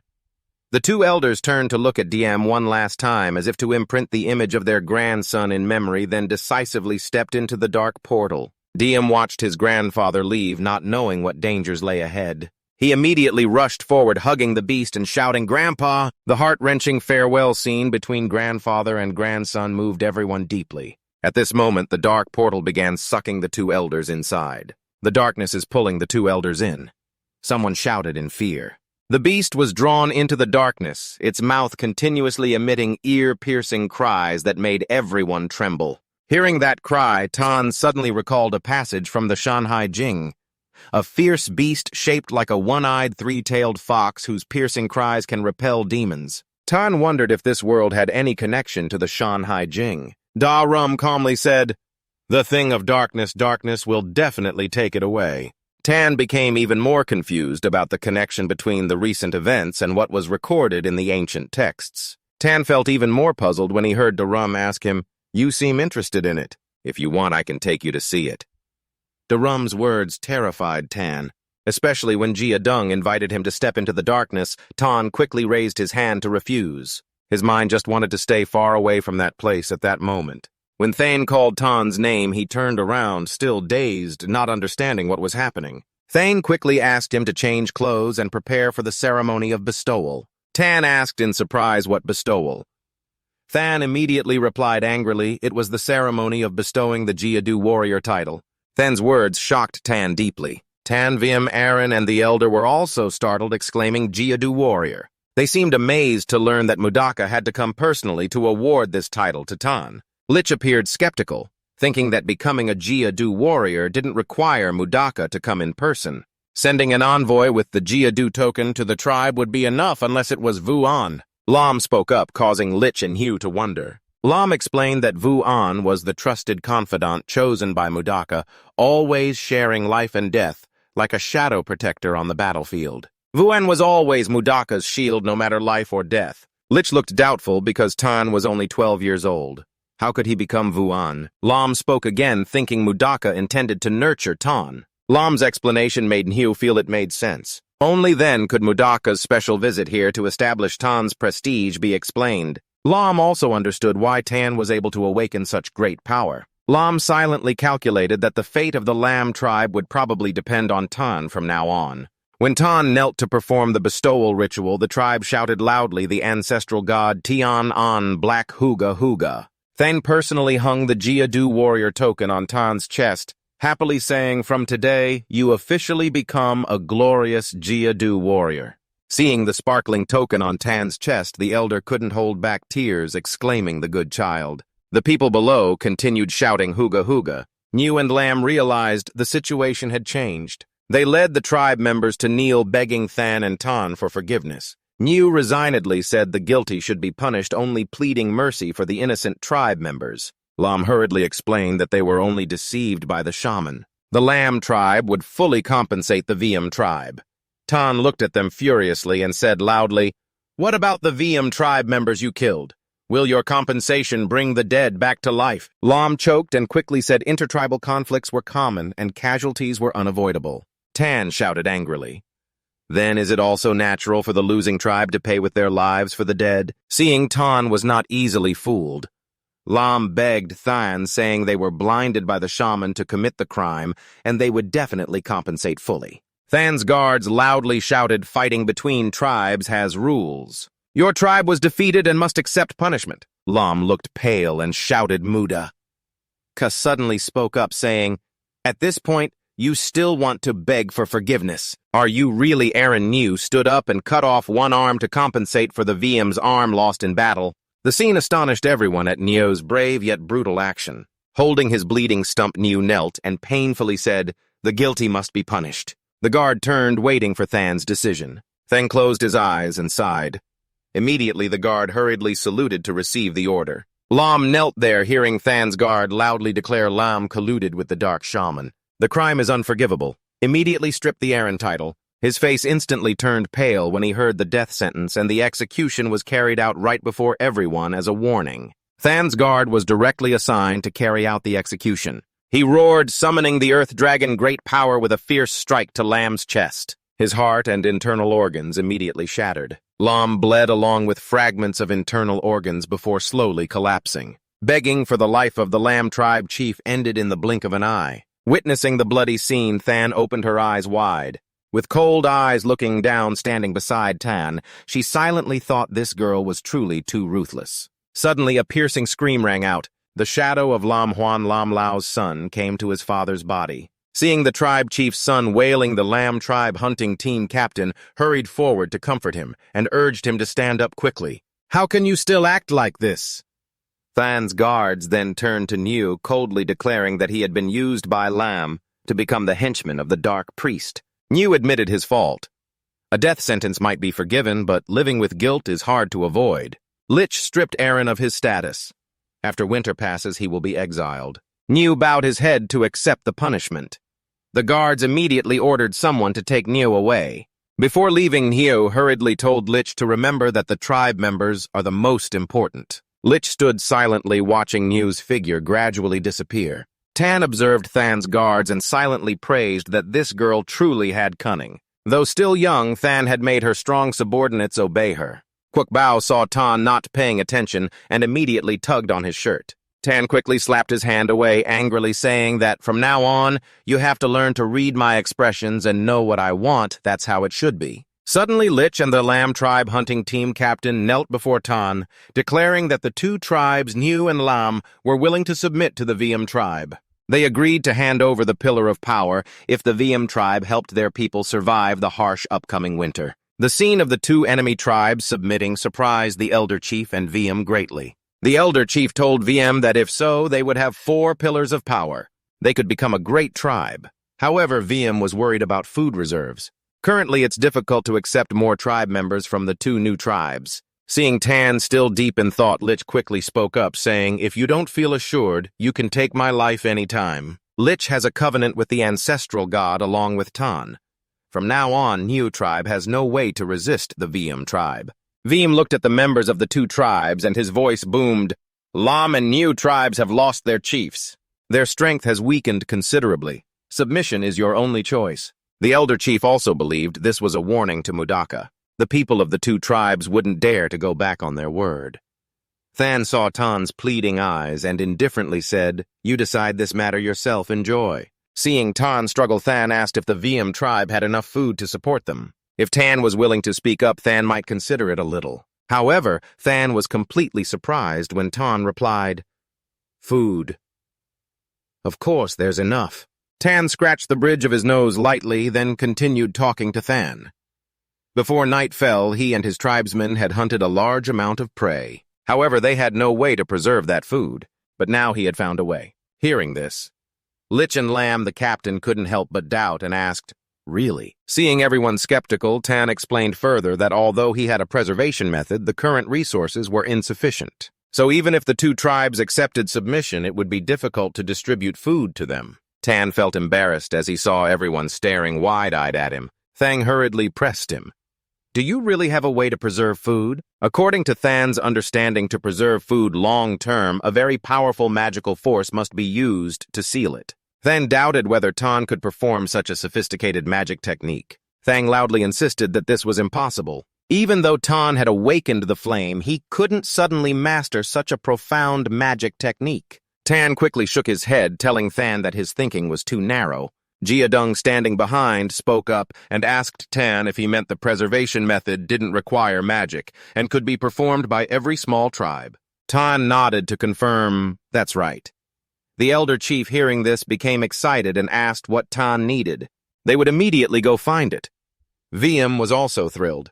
If successful, they wouldn't have to worry about food when the long winter comes. Seeing everyone eager to find resources, Tan clearly said the thing they needed was a type of salt rock found in Dongsun. Just use it to marinate food and we can preserve it through the winter. It's a pity that winter comes early. Right now it's hard to go up the mountain to collect it. Upon hearing this, Lich and Captain Lam's faces turned pale. Dongsun is now engulfed in a long night. There really is no way to get up there. Tan was startled when he saw Jiadung approaching. His eyes shone with seriousness as he said, "This is not a joke. Is what you say true?" Jiadung's gaze fixed intently on Tan as he continued. Every year, many people starve to death because they cannot preserve stored food. The number of people who die from illnesses after eating spoiled food is also not small. Some large tribes rely on a few shamans to preserve food, but every year the number of starvation deaths in even large tribes exceeds those killed in battle. Hearing this, Tan suddenly thought that in this primitive world, humans do not know how to farm or preserve food. No wonder winter takes so many lives. If he teaches everyone how to marinate meat, it would be a great invention in history. Seeing Tan deep in thought, Jiadung angrily slammed his magic staff on the ground and loudly asked, "Tan, are you listening? Answer me, are you sure?" Jiadung's voice snapped Tan back to alertness. He quickly replied, "As long as there's mineral salt, I guarantee everyone can learn how to store dried marinated meat." Hearing Tan confirm this, Jiadung breathed a sigh of relief. His heart had been pounding too fast just now from worry. He was very interested in what Tan said and told him to prepare. He would take him into the dark zone to find that mineral salt. Jiadung's words surprised and frightened everyone present, as they knew entering the dark zone meant death. Many have gotten lost there, but none have ever returned. Everything was quickly prepared. Standing on the high platform, Than loudly shouted, "Warriors, advance!" The tribesmen of the three clans stood in 2 rows chanting in unison, "Hooga! Hooga!" leaving a path in the middle for Tan. Tan muttered as he walked, "If we're going in, let's go. All this ritual stuff is really impractical." Before him dangled a necklace made of animal bones. He stared at an old shaman woman dancing and casting spells accompanied by unintelligible chants. Still confused and not understanding what was happening, the old shaman woman suddenly threw a whole basin of magical water right in his face. Although Tan was very angry, he held back because he knew primitive people were very superstitious. Hitting the shaman would make everyone furious. Than stepped forward to explain, "This is the protective puppet ritual. It is only performed once a year. Only the strongest warrior qualifies to receive the substitute puppet, a mysterious item created only by a shaman of unrivaled power." Than had asked the shaman to create this puppet for Tan to carry when entering the dangerous dark zone. According to Than's explanation, if Tan encounters evil forces in the dark zone, they will mistake the puppet for Tan himself. As long as the puppet is not destroyed, Tan will be safe from all dangers. Hearing Than's explanation, Tan suddenly realized this was the legendary substitute puppet he had heard about. Than solemnly warned, "The dangers in the dark zone are extremely strange. No one knows what they will face." These words made Tan worried. Seeing Tan's pale face, Than hurried to reassure him, "You are a lucky man, and with the shaman's protective puppet, surely everything will be fine." However, these words only made Tan's heart race faster.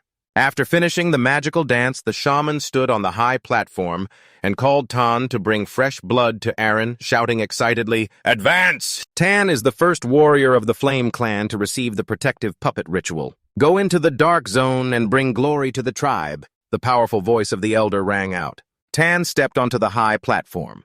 Around him, the tribesmen shouted, "Hoga! Hoga!" In his heart, Tan thought, Than lies without blinking, really unbelievable. But similar shamanic magic is also recorded in fairy tales. Maybe this puppet really works. Looking at the puppet carved with the word flame, Tan thought, a drop of blood is nothing, and quickly cut his hand to drip blood. Tan's fresh blood quickly filled the carved name on the puppet. Suddenly, cracks appeared on the puppet's head, making Tan anxious. In the blink of an eye, the cracks spread across the puppet's body. A sharp explosion rang out. Smoke and fire engulfed Tan on the altar. The queen and everyone else stared in shock at the scene before them. When the dust settled, Tan appeared with a blackened face and hair standing on end, looking extremely distressed. Tan stammered, asking Than, "Mudaka, can this be done again?" Than frowned angrily. "Once a year, do you think that's possible?" Looking at the shattered puppet on the ground, Tan shouted angrily, "Could it be that the heavens want to destroy me?" Tan's face darkened further as he heard the queen and Than reassure him, "There might be a ritual malfunction, but don't panic." Than lied without blinking. "This is just a ritual. Even without the puppet, you'll be fine. Who knows, you might even have extra luck and safety." The chief elder patted Tan's shoulder. "Just set off with peace of mind." Tan suddenly noticed his clan members carving statues of him and several others. The chief elder explained, "Those beside you are warriors who sacrificed themselves for the Flame Tribe. They are our pride." Tan choked up, trembling all over, sweating profusely. He jumped back, wary of them. "They must be plotting to trick me. Tan would have to be crazy to trust them." Tan shouted like a fishmonger at the market, deciding not to enter the darkness. Jiadung spoke from behind. "The puppet ritual is just an external force. Ultimately, a person's fate is something they must seize themselves." He promised to fully protect Tan's safety. But before Tan could refuse, Jiadung cut him off. "When entering the darkness, you must strictly follow my orders." With confidence, Jiadung affirmed, "As long as you stay by my side, you have at least a 2/3 chance of surviving and returning." Jiadung's assurance made Tan want to rush forward and rip off his long beard. Though Tan struggled, Jiadung slowly pulled his hand toward the dark gate. Seeing the entrance to the darkness before them, Jiadung asked before they set off, "Do you have any last wishes?" Tan's face turned pale, voice trembling. "Can't we not go?" Jiadung immediately responded firmly. "This concerns the life and death of all the tribes, big and small. One person cannot retreat for the sake of everyone." Without regard for Tan's objections, Jiadung grasped his hand tightly and led him through the gate into the darkness. The two entered without encountering any obstacles. Tan suddenly felt a bone-chilling cold. His whole body shook uncontrollably.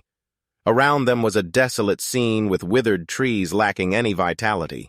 Snow fell thickly from the sky, but strangely it was an eerie black color. Suddenly a huge eye opened on the trunk of a tree. The fierce gaze focused on Tan.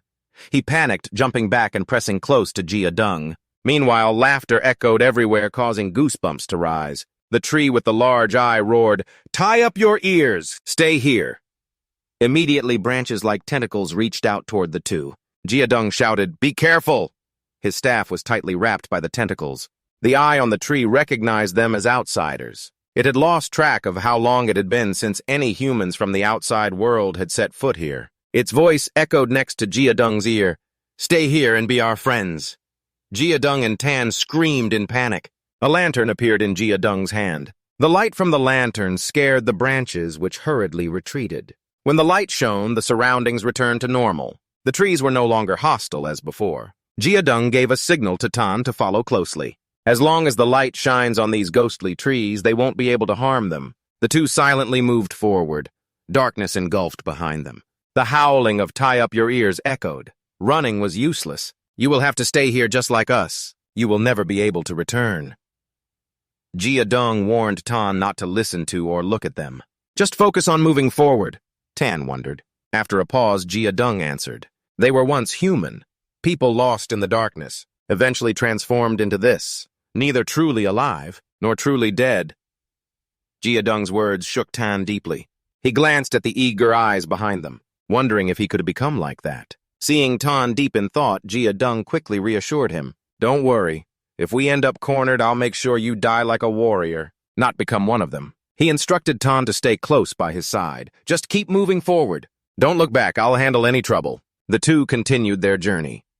Suddenly, a figure in a red cloak appeared behind them, as if rising from the ground. His fierce gaze followed the two, muttering as if reporting to someone. After a long journey, the two gradually escaped the cursed forest. Jiadung looked ahead and said in a warm, deep voice, "As long as we cross this Dead Sea, we will enter the long night." At that moment, a dugout canoe slowly approached the rower wearing a wide cloak that concealed his entire face. "This is the person from the Qin," he said suspiciously. Jiadung did not answer directly, only instructing Qin to follow him. "This person cannot harm us, but you must respect him. Remember to board this boat from the stern." When boarding, Jiadung bowed respectfully, and Qin hurriedly followed with full reverence. The dugout canoe glided lightly on the water, steered by a mysterious man. The atmosphere was unusually silent, with only the gentle splash of water against the boat's side. Qin sat silently staring intently at the boatman, thinking, Jiadung respects him so much. Could he also be a shaman who ferries people across the river at night? As they moved deeper into the darkness, Jiadung's voice signaled that they were nearing the entrance. Suddenly, a monster leapt out of the water, causing the small boat to rock violently. Qin panicked, and Jiadung hurriedly instructed him, "Sit tight, don't look outside, that's a monster living in the Death Sea." The waves grew fiercer, but the boatman calmly and skillfully steered the boat forward. Qin shouted anxiously, "Are we going to be safe?" Jiadung reassured him, "As long as the lamp in my hand doesn't go out, everything will be fine." "Then when will the lamp go out?" Qin asked suspiciously. "If the wind doesn't blow, the lamp won't go out," Jiadung replied. "What if water splashes on it?" Qin worried. "Of course the lamp will go out," Jiadung said with a faint smile. Suddenly Qin shouted, "It's over! It's over! The boat is heading into a giant whirlpool. We're going to die." Qin screamed as the boat rocked even more violently. A huge wave crashed, throwing Qin off the boat and straight into the whirlpool. Unaware in the dark water, a giant eye was staring at him, a chilling sensation creeping over him. Qin turned his head back and, horrified, realized countless blazing red eyes were watching him intently. Terrified, he screamed inwardly, "Help me!" He tried to calm himself, and Qin hurriedly swam upward toward the faint light. It turned out to be Jiadung holding a lamp to guide him, his hand reaching out, waiting. Seeing Qin, he quickly grabbed him and pulled him onto the boat. "I thought I was dead." Qin breathed a sigh of relief. "We have passed the Death Sea," Jiadung said, instructing Qin to always stay close to him. When they reached the shore, they bowed respectfully to the mysterious boatman. Curious Qin glanced inside and was horrified to realize that inside the cloak was not a human body, but thousands of blinking red eyes. Jiadung quickly pressed Qin's head down and shouted, "Bow your head, don't look!" The boatman gradually disappeared and the boat slowly sank beneath the water. Jiadung instructed, "You must respect everything in the darkness."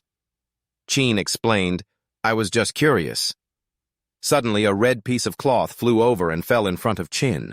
"I didn't expect something like this in the darkness," he said in surprise. Jiadung explained, "It flew from the battlefield right behind us."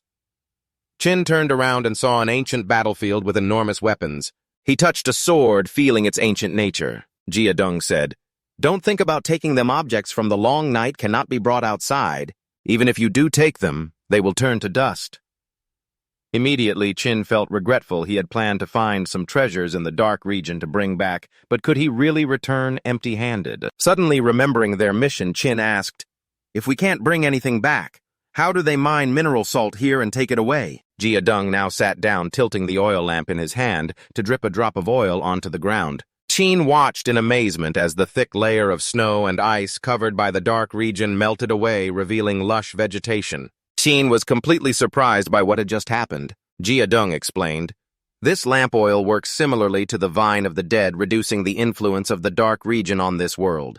The reason I brought you along is because I'm not familiar with the terrain of Dongsun. Even if I used all the oil I have, it would be difficult to find the salt ore you mentioned." Qin's task now is to help Jiadung determine direction. "Your speed needs to be fast and accurate. They still need to keep the oil to return." Tan was lost in thought about what Jiadung wanted to do, not realizing he had discovered something. Suddenly Tan remembered that the place where Jiadung was standing was him. Before he could run over to warn him, he heard the sound of flesh hitting the hard ground below. Jiadung lay at the bottom of the pit, wondering, "Why is there a hole here?" Tan scratched his head and quietly said that he had dug that hole. Hearing that Jiadung's face darkened, the two continued on their way. If Jiadung hadn't reacted quickly, his tea set might have been destroyed by Tan's wooden trap. Then he fell into a deadly trap that Tan had designed. Another time, he nearly lost his life when caught in a tight trap around a tree trunk, suffering continuously, which terrified Jiadung. He hurriedly asked Tan if he was sure about the direction. "My old bones can hardly bear this torment." Tan scratched his head and smiled quietly. He hadn't expected his own traps to be so powerful that even Jiadung struggled. However, now Tan had a rough idea of the route pointing toward a large, distant mountain. Their destination was right there. Jiadung, still worried, frowned and asked Tan, "Did you also set traps inside Dongsun?" Tan immediately replied, "No, he only designed traps around here." Jiadung's face darkened, thinking, "No wonder the two Lin tribes want to kill Tan so badly. Even I, after all the torment, wanted to strangle this brat." After about an hour of moving cautiously, Tan successfully led Jiadung to the entrance of the forbidden area previously controlled by the panda boss. Looking at the familiar, towering stone statues, Tan was suspicious when Jiadung confirmed that the dark world and the outside world were completely different. Tan said, "I saw two statues just like these at the top of Dongsun." Hearing this, Jiadung immediately told Tan, "From what I know, nothing affected by darkness has ever maintained the shape of a drop of lamp oil poured by Jiadung." The dark aura was immediately dispelled. He realized that the position and shape of the two stone statues were not affected by darkness like this. Could it be very dangerous, Tan wondered, but Jiadung couldn't answer. He could only say that there were many things in the darkness humans could not understand. He told Tan not to think too much. Their time was running out. They needed to quickly reach the salt ore and then return. As Tan passed the statue, he suddenly touched his head and exclaimed as an exquisitely carved jade piece fell from above and landed in his hand. Tan suspected it had fallen from the giant statue above. Tan quickly chased after Jiadung, silently deciding to temporarily put everything aside. He would wait until they finished mining the salt ore before taking time to study it. The two ventured deeper into the center of Dongsun. In the darkness, Tan suddenly wondered about the strange weather. Why was the snow falling so heavily? Jiadung explained that it was winter, so snow falling was natural. Their outside world was also going through winter. Hearing Jiadung, a thought suddenly flashed through Tan's mind. Could it be that these two worlds existed in the same time-space? It was hard to believe because Tan's knowledge said time-space was unique. Suddenly, both turned their heads to look behind. Before their eyes was a strange red mist passing by. Tan was startled, but Jiadung quickly reassured him not to be afraid. In the darkness, flying things passing by were normal. From afar came the sound of a strange bell. Tan curiously asked what the sound was. Jiadung insisted he heard nothing. When Tan said he heard the bell, Jiadung angrily hit him on the head and shouted, "No, you didn't hear anything." Jiadung warned Tan that in this long night world, curiosity could kill him. Whatever it was best to stay away. Tan stood still, feeling that Jiadung had been acting strange since entering the center of the long night. Could something have possessed him? Hearing Jiadung urge him, Tan dismissed his thoughts and hurried after him. After moving for some time, the two faced a giant bronze bell. Tan fearfully told Jiadung that not only could they not stay away, but they were getting closer. Jiadung ordered to turn back, but the bell appeared right ahead. He warned Tan that they were lost and something was disturbing them. Jiadung reassured him that as long as the oil lamp didn't go out, they would be safe. Tan doubted that just standing here was enough.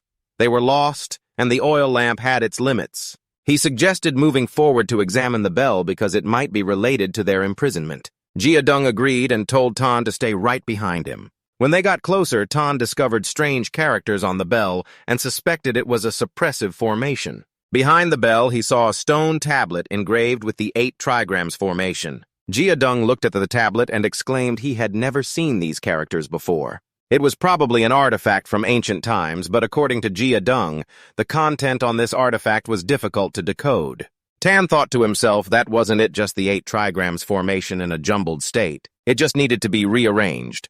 As Jiadung was about to use force to break it, Tan quickly stopped him and offered to try. He recalled his experience at Sun Hai's training ground where everything was a matter of luck. Jiadung agreed and told Tan to be careful. Tan breathed a sigh of relief and began rearranging the 8 trigrams formation. His hands moved skillfully like an expert. Jiadung stood by watching and ready to protect Tan if there was any danger. Jiadung's eyes widened in amazement. Just as Tan withdrew his hands, the ground suddenly shook violently. Before them, the ground slowly lifted. On the surface, something strange seemed to be engraved. A giant 8 trigrams formation appeared clearly on the ground before the two of them. Seeing Tan's bewildered look, Jiadung secretly suspected that the formation appeared immediately after Tan touched it. Could it be that this kid really had such good fortune? Jiadung said skeptically. Is this really finished? A surge of fear rose in him. Even he couldn't explain that mysterious ancient wonder. Yet Tan succeeded in breaking it on the first try. Could this kid be the one who carries the legendary great fortune? Tan now understood that the chaotic formation was the reason they lost their way earlier. Suddenly the bell rang again with a piercing sound that made Tan cry out in pain, covering his ears tightly with both hands. In the mist before their eyes, a shadow seemed to gradually appear. 3 stone statues of women emerged, making Tan stammer in horror. How can these be stone statues? He realized their clothing did not belong to the Stone Age. Jiadung was also confused, not expecting this place to conceal another civilization. Tan noticed characters engraved on the neck of the stone statues. He read aloud, Bish Van Quinn. As Tan was about to get closer for a better look, Jiadung hurriedly stopped him. He sensed danger from these statues. He told Tan about a large tribe that once encountered similar stone statues during a long night. At that time, more than 200 people, all the tribe's strongest warriors, were present. But when they returned, only one person was left. Jiadung looked at Tan with a deep warning in his voice. That person had both eyes gouged out, tongue cut off, and even both arms severed. No one knew what they had been through, or how they managed to return. Hearing Jiadung's terrifying story, Tan screamed in fear.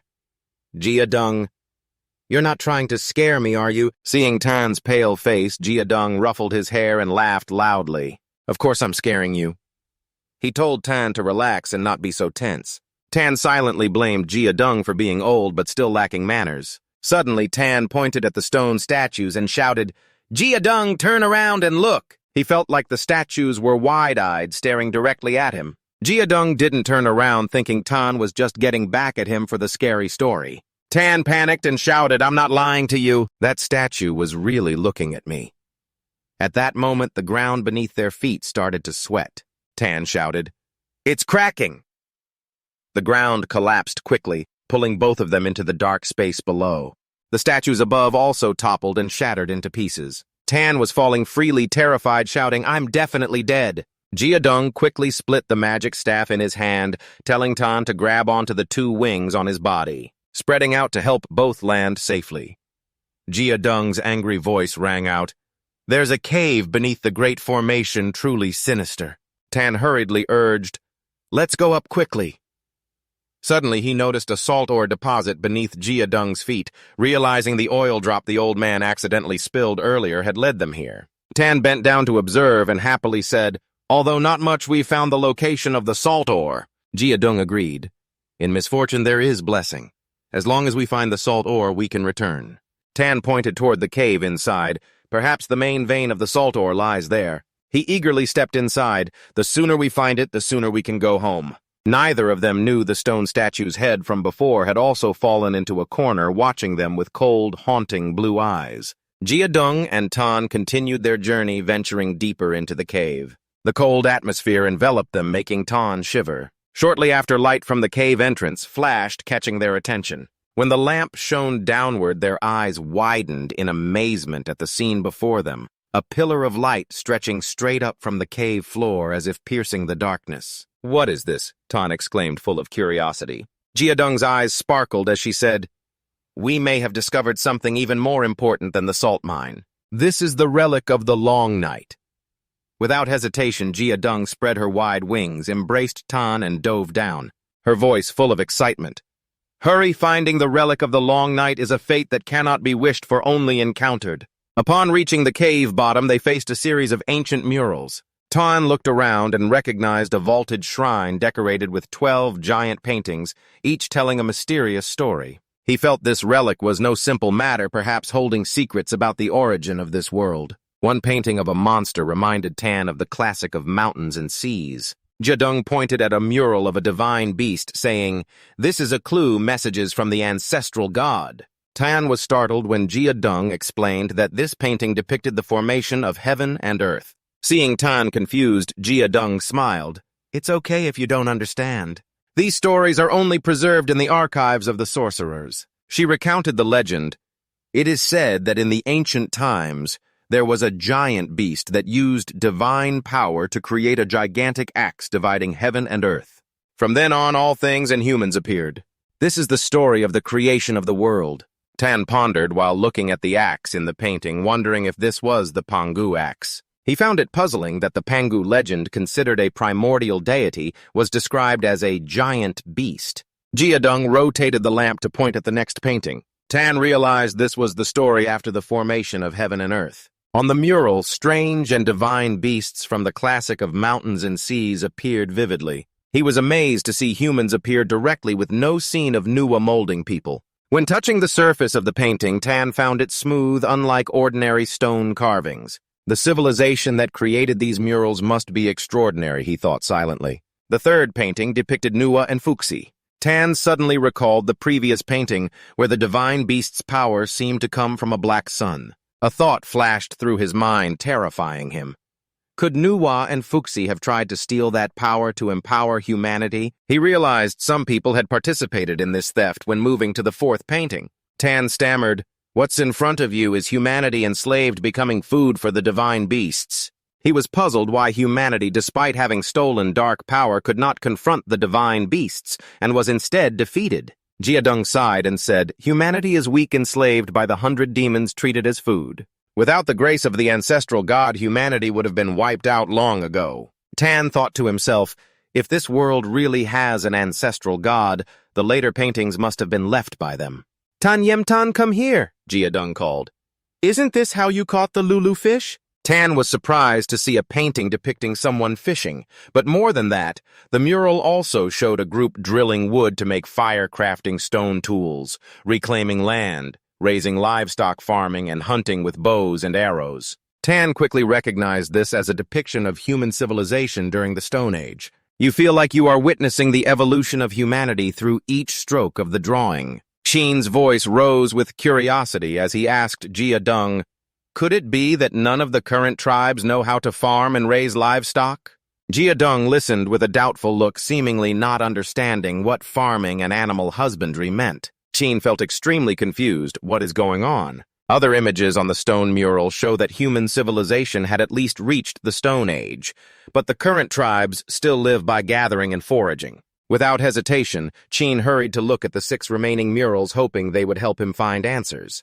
The 7th mural depicts humans gathering, holding weapons, and attacking fierce beasts together.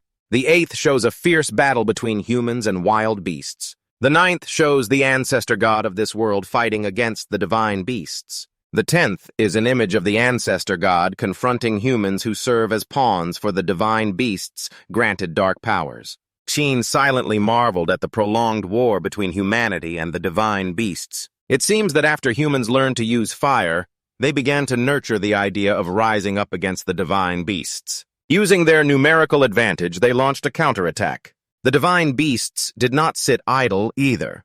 They incited a small group of humans, granting them dark powers that plunged humanity into civil war. And it seems this war has not yet ended, lasting until today. Sheen suddenly thought of the dark powers that often appear. Could these be the powers of the shamans? He glanced at Jiadeng, wondering, could the shaman's power come from the divine beasts in the Shanhai Jing, which is the Black Sun? Seeing Jiadeng approaching, Qin quickly called out, "Let's look at the remaining paintings." The 11th mural before Qin's eyes shows a glowing person standing on a high platform. Below are 9 people kneeling, each offering a treasure. This person is fully armed, leading humanity against the ferocious beasts. The 12th mural depicts Hao Yi shooting the suns with a bow. Looking at these images, Qin felt that something was off. If his previous assumptions were correct, these 2 paintings depict the first shamans uniting with humanity to create bronze weapons. From there, the war between divine beasts and humans erupted. Qin felt increasingly perplexed what exactly happened in this world. Who was the victor of the final great battle? Why does the story end with Hao Yi shooting the suns? Moreover, in the legend, Hao Yi only shot down 9 suns.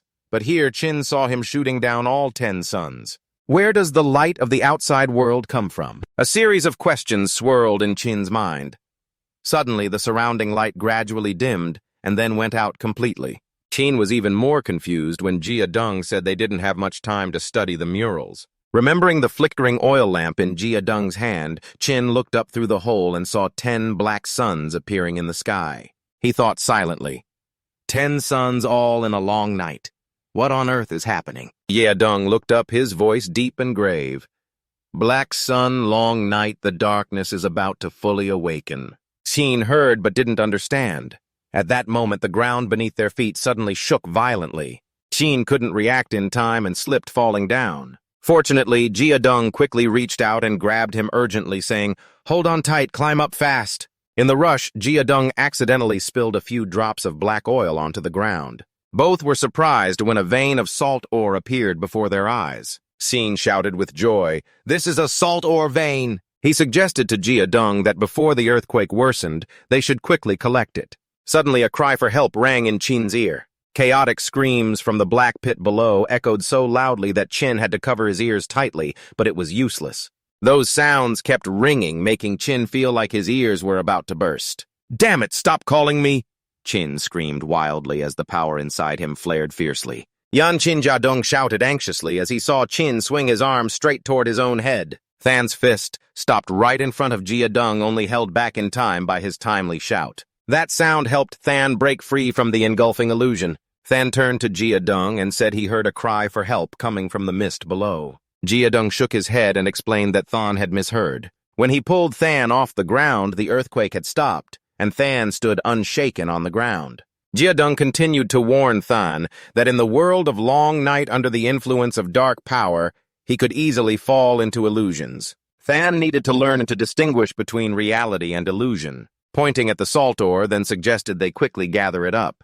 Hearing this, Jia Deng immediately used magic to sweep all the salt ore into his sleeve. Standing beside him, Than's greedy eyes whispered, "Sleeves are really smart, so convenient." Jia Deng turned back and told Than that the relic was unstable and they should leave quickly. Suddenly, Jia Deng shouted, his eyes full of terror as he looked ahead. The mist thinned, then his voice was full of doubt. Jia Deng explained to Than that the black oil had dissolved the mist. Than bent down to look and discovered a row of frozen ice statues. He was shocked to realize that the people in the ice seemed to still be alive. Jia Deng looked down, his voice calm as he said to Than, "Stand still, they are all warriors from major tribes and also sorcerers." It seemed he had known about these frozen people before. Suddenly, Jia Deng shouted in panic, "It's ruined! Go quickly! We shouldn't be here!" As they turned to leave, they were startled to see a perfect female stone statue appear before them. A strange aura rose from the stone statue. Than shouted, "Jia Deng!" As he saw the statue's attack pierce Jia Deng's chest.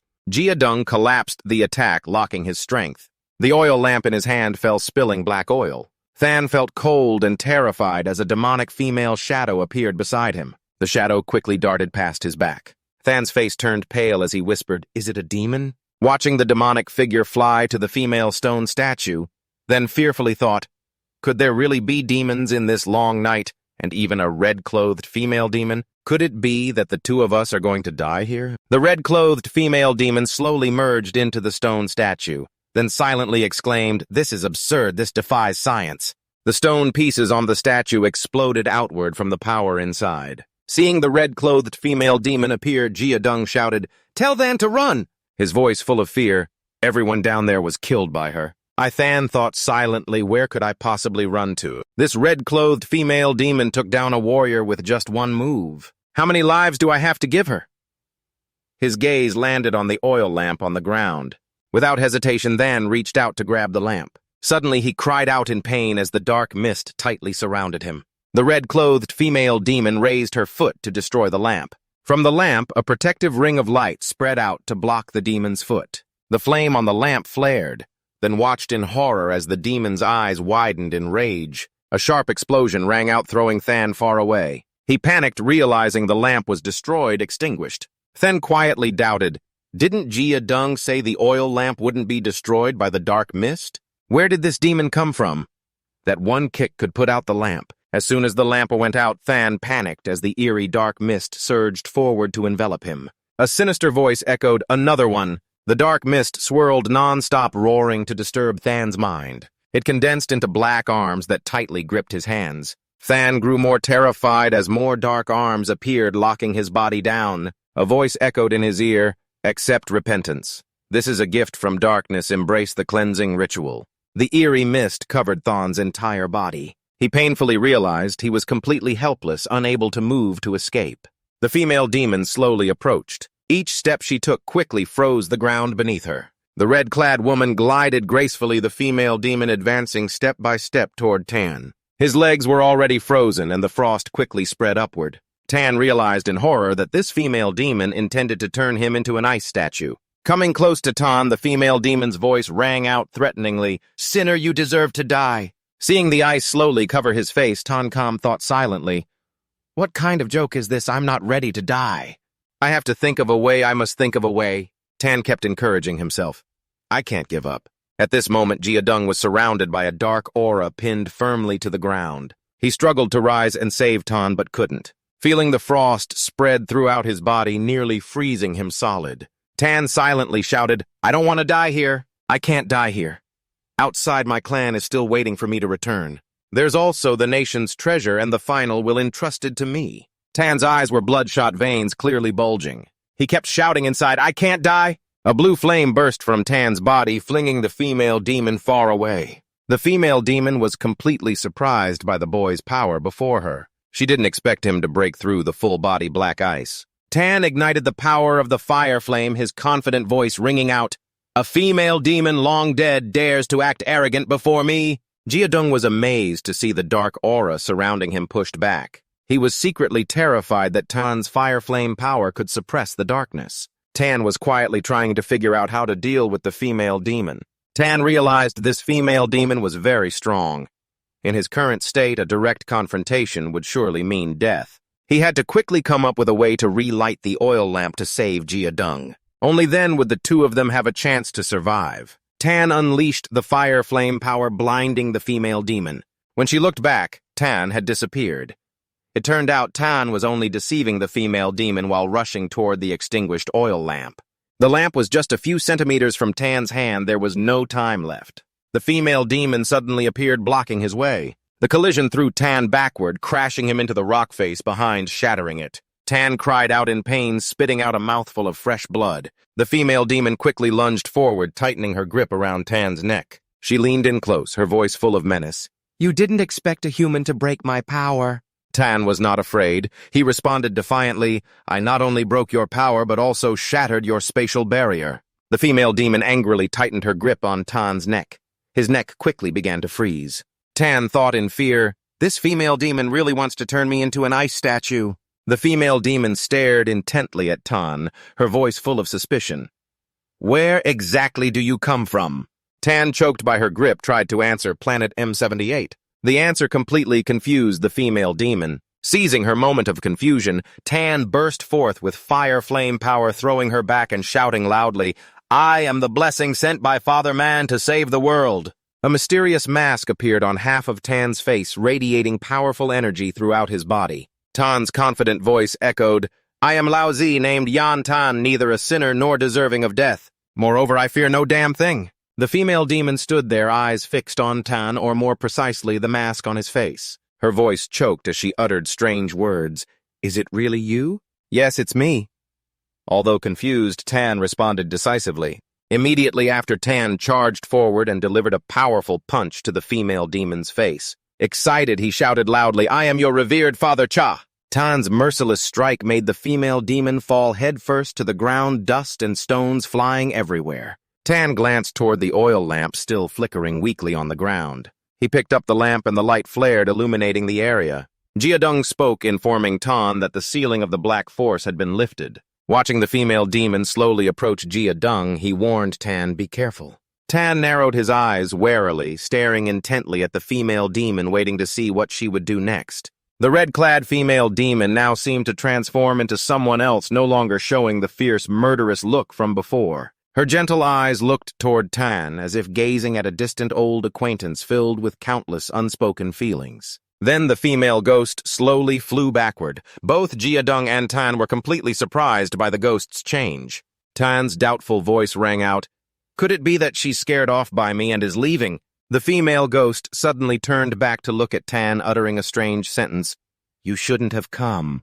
Now is not the time, it's about to awaken.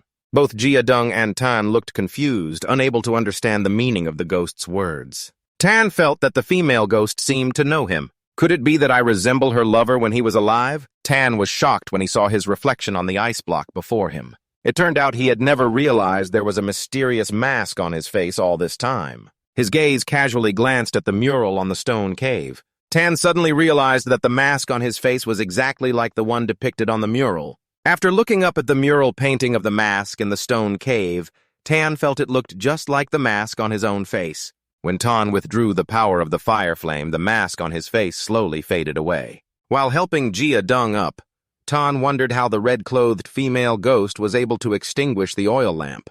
Jia-dung didn't know how to answer. Because many years had passed, he had never witnessed or heard of anything in darkness that could put out an oil lamp. Suddenly, the ground where the two were standing shook violently. Both suspected an earthquake had just occurred. Tan felt confused as strange sounds echoed near his ear repeatedly. Above the two appeared a group of restless spirits. Tan thought these restless spirits appearing now must be targeting them. He tilted his head up in surprise as he saw the group of spirits nearing them.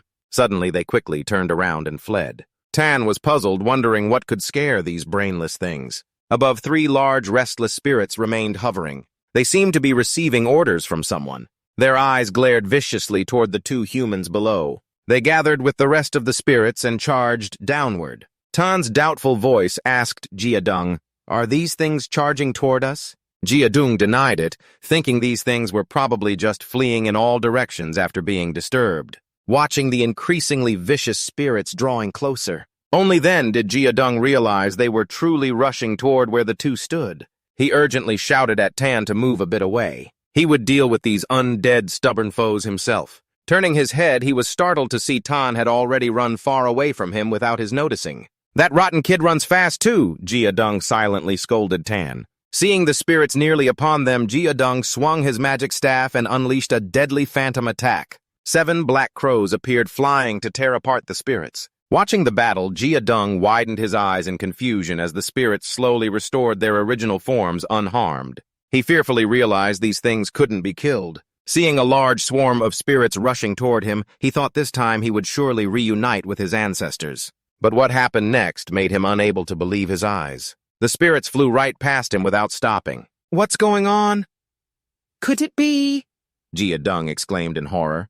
Meanwhile, Tan was running to find a safe hiding spot, confidently thinking that with the lamp in his hand, nothing would dare attack him. However, he felt puzzled when he heard Jia-dung shout a warning to be careful. Turning back, Tan realized the ferocious spirits were heading straight for him. He shouted, Isn't having the lamp supposed to keep me safe? Why are they charging at me? It seemed the spirits were attracted by the aura emitted from the mysterious jade pendant at the Dongsun gate. Jia-dung's angry voice rang out. These spirits have no consciousness. They can't distinguish the living. Probably you, Tan, touched something you shouldn't have. I, Tan, denying while running from the spirits. Since coming here, I haven't touched anything, not even a bird dropping. What did he get? While running away from the horde of ghosts, the ground suddenly shook violently. Tan looked down and saw the ground cracking into many small pieces. He cursed, What kind of karma is this? That he screamed in panic as the spot he was standing on suddenly shot straight up. The horde of ghosts, like starving dogs sensing prey, rushed right beside him. Tan hurriedly flashed light from the lamp in his hand, hoping to scare them away to keep them from coming closer. He shouted loudly with a pale face. Suddenly, the rock Tan was holding on to cracked and fell. He quickly turned and kicked off the support to leap to the next rock. Agile as a squirrel, Tan continuously jumped across the shattered rocks. When he found himself at a dead end, a deep pit below, Tan didn't hesitate and kicked off strongly to leap to the opposite rock. He arrived, but his arms were a bit short and couldn't reach the rock rushing toward him. His limbs flailed helplessly. No miracle could save Tan now. Impossible, he screamed as he saw himself falling freely from a great height. While falling, the light from the lamp in his hand made Tan stammer, What the hell is this thing? And just then a clawed foot grabbed Tan's shirt and pulled him up. It turned out to be Jia-dung. He was riding on the back of a giant black-toothed beast, saving Tan just in time. Jiadung, like a professional beast handler, commanded the black-toothed creature to speed away, escaping the pursuit of the ghost horde. Tan was still terrified by the giant monster he had just witnessed. He wondered what kind of monster it was. They had been here so long, could they have been riding it the whole time? Jiadung replied coldly. You ask me, do you think I've ever met it before? And Tan panicked and called out to his mother when he saw a huge mouth with sharp teeth snapping fiercely toward the two of them. Holding tightly to Jiadung, he shouted a warning.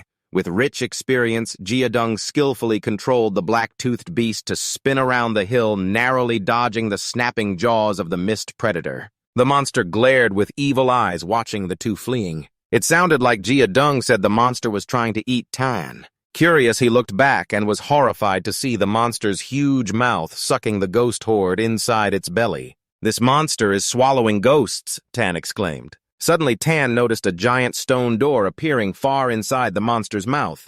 Jiadung said suspiciously, The sect's gate has opened. Two huge, heavy stone doors were slowly opening. Tan stood still, his gaze fixed on the stone door. A voice asked Jiadung, What are those things? And before him was a group of giant stone statues with fierce appearances. Jiadung immediately explained they were called demon stone statues. Looking at these statues, Tan felt they looked very familiar. Especially when he saw the three-eyed statues, he immediately recognized them as the two wolf gods Duong Tien. He also noticed a statue of Natra with 3 heads and 6 arms. Tan couldn't help but wonder why these gods appeared in this world. He didn't understand what had happened in the long night of the Fengshan world. Shanhai Jing, those ancient civilizations lost to history. Why were they present here? Tan suddenly remembered the murals inside the stone cave. An idea flashed in his mind. Those murals didn't just depict stories from Shanhai Jing, but also from Fengshan. Tan gradually found answers to his questions. There were a total of 12 murals in the ruins. The first 6 belonged to the scope of Shanhai Jing. From the 7th mural onward, he could no longer correlate them with Shanhai Jing.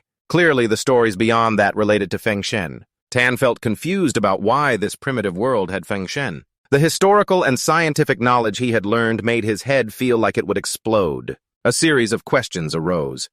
If the Fengshan War was a battle between humans and divine beasts, then who won? Why were those gods inside the belly of that monster? Tan suddenly recalled the mural of the mysterious masked figure and Hu Yi shooting the suns. He suspected that this world had once experienced an ancient civilization. If such a civilization existed, where did it go? Why were there 10 suns in the darkness? Tan really wants to know what this world has been through. The two of them are quickly flying toward the exit. Suddenly, Jiadung opened her eyes wide in alarm and called Tan's name. Before he could understand what was happening, he looked up. The scene before Tan terrified him. Thousands upon thousands of restless spirits were rushing toward them. 5 days later, Tan and Jiadung successfully brought salt back to the Flame Tribe. Tan sat beside everyone, leisurely enjoying the flavor of the food in his hands. He was lost in deep, fast thoughts. In the blink of an eye, 5 days had passed. A few days ago, as soon as they returned from the darkness, Jiadung immediately took out the salt ore, and Tan also taught the tribe the technique of curing and preserving meat. After 5 days of curing, the first batch of meat was tested by the Grand Elder. Upon tasting it, he was extremely satisfied.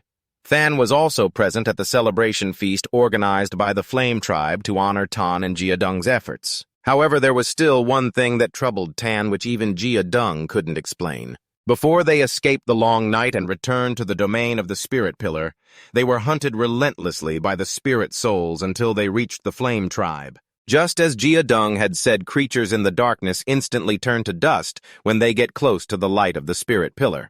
Yet the jade pendant Tan was holding was completely intact, seemingly unaffected by the outside world. Tan secretly suspected, could this be a treasure? At this moment, Than glanced secretly at Tan and asked Jiadung about her impression of him. Jiadung did not hesitate to praise, saying Tan was intelligent, brave, gifted, and talented beyond compare. Tan froze when he heard Than suggest he return with her to the Thanman tribe. This proposal shocked Aaron and the Grand Elder so much that they stood up abruptly. The surrounding tribespeople thought they must have misheard. The Grand Elder lowered his voice excitedly and told Aaron that only the most outstanding young talents had the chance to join the great tribe. Aaron replied that this was a direct invitation from Mudaka to Tan. The Grand Elder warmly slapped Tan on the back, almost making him choke, then together with Aaron enthusiastically urged Tan to accept. Mudaka said this is a once-in-a-thousand-years opportunity, don't miss it. Tan was lost in thought at this moment. The Flame Tribe recently absorbed 2 tribes' lamb, and many of our warriors suffered heavy losses at the hands of the cruel shaman. He felt that leaving the tribe now was not the right time, but having Than as backing would be perfect. Tan could focus on developing his own strength without worrying too much. Tan glanced at Than, an idea forming in his mind. He wanted to go, but couldn't agree immediately, or it would lose value. Tan stood up and stepped in front of Than, his voice resolute mixed with self-reproach. Tan accepts responsibility for the deaths of the tribespeople at the hands of the cruel shaman. The tribe is currently lacking warriors and resources. How could Tan leave with peace of mind? This sly guy was planning to negotiate with Than to get more resources for the Flame Tribe. Tan punched his chest, his voice full of regret. I couldn't fight alongside everyone this time. Tan couldn't abandon everyone. He really was a master actor. His words moved the tribespeople to tears. Seeing the tribespeople's excitement, Tan smiled inwardly. This was exactly the atmosphere he needed, full of camaraderie. In his mind, Tan joyfully thought Than will surely give me some precious treasures, but out loud he said he hoped to stay in the Flame Tribe.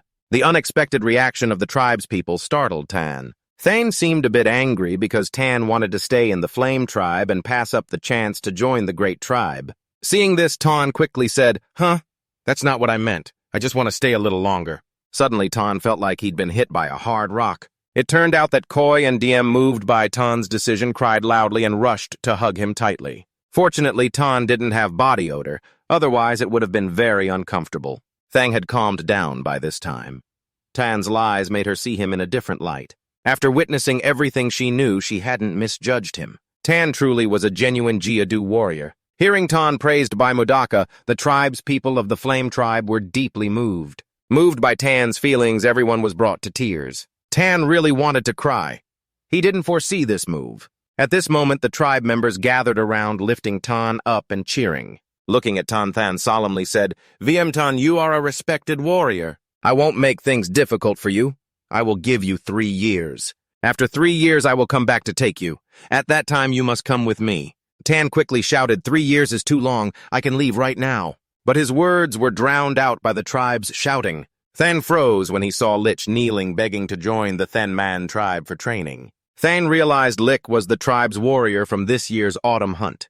Jiadung beside them also praised Lich for seeing through the Lamb tribe's plot and resisting the shaman. Very talented. Two Lich excitedly shouted Huga when Mudaka agreed to accept him. Departure is tomorrow. The next day, sitting on the roof, watching the Thanman tribe's warship sail away, Tan gloomily sighed. Growing up inevitably means failure. Jumping down from the roof, Tan pulled himself together and said to Panda, "Looks like we have to fend for ourselves for these 3 years." The information from the box passed down by the demon god had already been organized by Tan. He realized it was a secret training manual. Tan thought to himself, the next 3 years will be ideal to refine this manual. Maybe this is the genuine ultimate technique. While Tan focused on practicing the boxing techniques from the manual, Kwok Bao imitated each move. Tan threw punches and Kwok Bao cheered and swung his tiny fists forward. Seeing Tan kick, Kwok Bao also learned to lift his chubby round legs. Tan noticed Kwok Bao hopping around was distracting his training. He lightly kicked him away. Blue flames flared in Tan's hand. He joked that he was going to turn Kwok Bao into roasted panda. Suddenly, the jade pendant Tan had taken from the shadows earlier, worn on his chest, flew toward the summoned blue flames automatically. Tan exclaimed in surprise, "This pendant actually reacts to my blue flames." In an instant, the flame and the pendant fused into one. The mysterious mask appeared once again on Tan's face. The aura from the mask grew stronger and more mysterious. Time flew like the wind. 3 years passed in the blink of an eye. A frustrated tribe member from the trading tribe complained after eating only wild fruit for days. His companion comforted him. "Every year the tribe distributes too little prey, but we represent the trading tribe in the autumn hunt. Before the grand gathering starts, we will surely have a feast." Buandong spoke to Aluk when he smelled a fragrant aroma drifting from afar. Buanluk sniffed and shouted that someone was roasting meat. He didn't understand which tribe had so much meat when they had already eaten all their meat reserves 10 days ago. Buandong hurriedly urged his companion to check it out. After some moving around, the two saw two men calmly roasting meat by the fire. Buandong's sharp eyes recognized them as VM Koi and VM Dien of the VM tribe. The two trading tribe men felt angry seeing their rivals leisurely enjoying grilled meat. Koi looked over, raised his hand in greeting, and invited them to try the VM tribe's famous grilled leg. How can you get enough nutrition just by eating wild fruit all the time? After 3 years, life in the VM tribe had become much more prosperous thanks to Tan teaching them how to preserve food. No one worried about food shortages anymore. While eating, the chief elder laughed heartily. This year is another bountiful autumn. Food reserves will last until next winter. Aaron said these were all thanks to Tan. VM also admitted that since applying Tan's traps, the VM tribe harvests abundantly every year. The chief elder showed off the automatic fan Tan made for him. Just pulling it once makes the heat go away. A hunter also boasted that since Tan taught how to make white medicine, small wounds were no longer a problem. Aaron added that Tan and the young warriors had gone to participate in the autumn hunt. Maybe soon at the Snow Wolf tribe of VM. Taking a sip of wine, he said, "What is there to worry about? The VM tribe is now a great tribe. Its status is rising, and the spoils from each hunt are distributed more generously. The kids rolling around outside must be more impressive than before." The two clan merchants turned back angrily, shouting, "It's you again! We meet every year! You even dare to eat meat in front of us!" The two clan merchants walked away, not forgetting to warn Tram Trock not to stay with these VM clan members. Kiwi stepped forward to confront stopping the two and asking what they meant. Buon Luke turned back angrily, saying they were unhappy with how the VM clan has taken all the shares in the autumn hunt these past years. Diem angrily thought they were provoking them. Diem sat beside Tram Trock, saying the poor clan only knows how to eat wild fruit. Diem's words struck a painful nerve with the clan merchants. Buandong shouted that if it weren't for the VM clan taking all the prey, the clan wouldn't have to starve every winter. Diem refused to submit, shouting back, "If you are fewer, you have to admit defeat. Tan once said that to have a strong clan first, you need many people." Diem proudly boasted that the VM clan now has more than 180 members this year, taunting the clan merchants if they could say the same. Hearing Diem, the two clan merchants were startled and muttered curses under their breath. Even if you have many people, you're still just a low-tier great clan. That's your shame. Koi angrily grabbed Buon Luke by the collar and shouted loudly, spitting everywhere. "Who are you calling low-tier?" Buon Luke refused to lose, shouting back, "In the autumn hunt, the VM clan always finishes last, because of VM clan." After a few drinks, Aaron sighed, blaming himself for poor guidance that caused the autumn hunt to rank last for years. The Grand Elder comforted Aaron, saying that last year Koi and Diem were specially trained by Tan. Tan's strength in the past 3 years has been earth-shaking.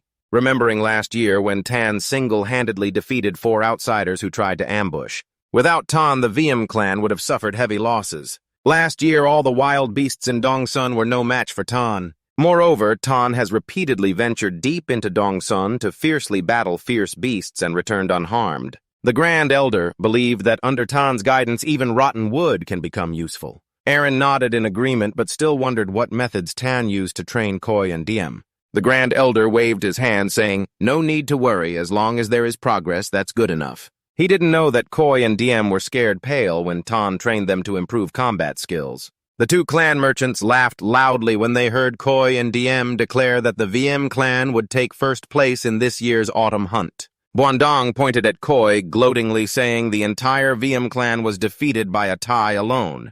But despite the mockery, Koi and Diem still confidently affirmed that VM clan would win first place this year. Buandong sarcastically said that the VM clan's hero Jia Du hasn't been seen for 3 years. You want to rely on that coward who doesn't dare to show up to win first place. Buon Luke challenged Koi to call out the hero Jia Du.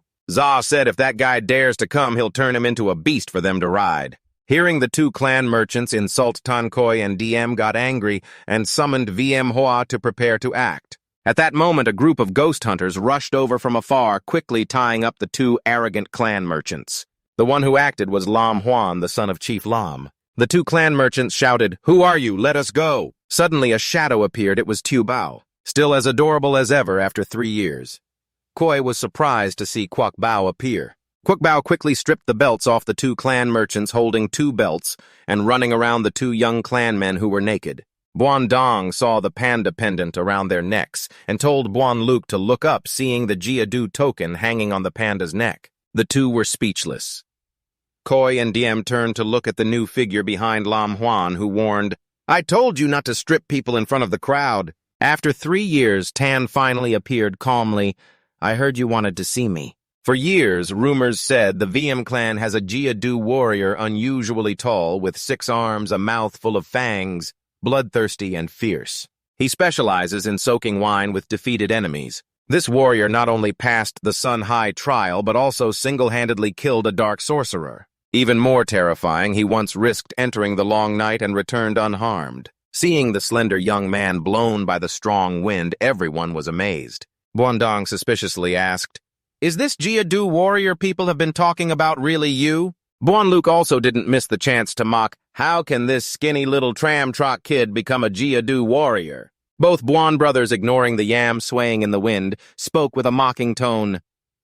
"Veem tribe, are you really planning to rely on this frail kid to face Buon Tai?" When their tribe's warriors mentioned Buon Tai, both seemed energized, immediately boasting loudly. Buon Tai is the warrior who made it into last year's top 10, and even received the Niudo Ling from Veem tribe. What the heck did you guys get? Over the past year, Buon Tai has been personally trained by the great elder, the Buon brothers. Surely with Buon Tai this year, their tribe will definitely secure a top 3 spot. Buon Luke threatened Tan to release the 2 Buon brothers immediately. Otherwise, when Buon Tai arrives, he will have to endure humiliation. At that moment, from afar came the cheering calls for Buon Tai. Both smiled smugly, thinking that with Buon Tai here, the Veem tribe wouldn't dare act arrogantly in front of them anymore. They then provoked Veem tribe, "If you have the guts, come meet Buon Tai with us." Finally hearing this blood boiling, they shouted loudly, "Then let's go! Who's afraid of you?" Releasing the 2 Buon brothers, they immediately ran off to find Buon Tai,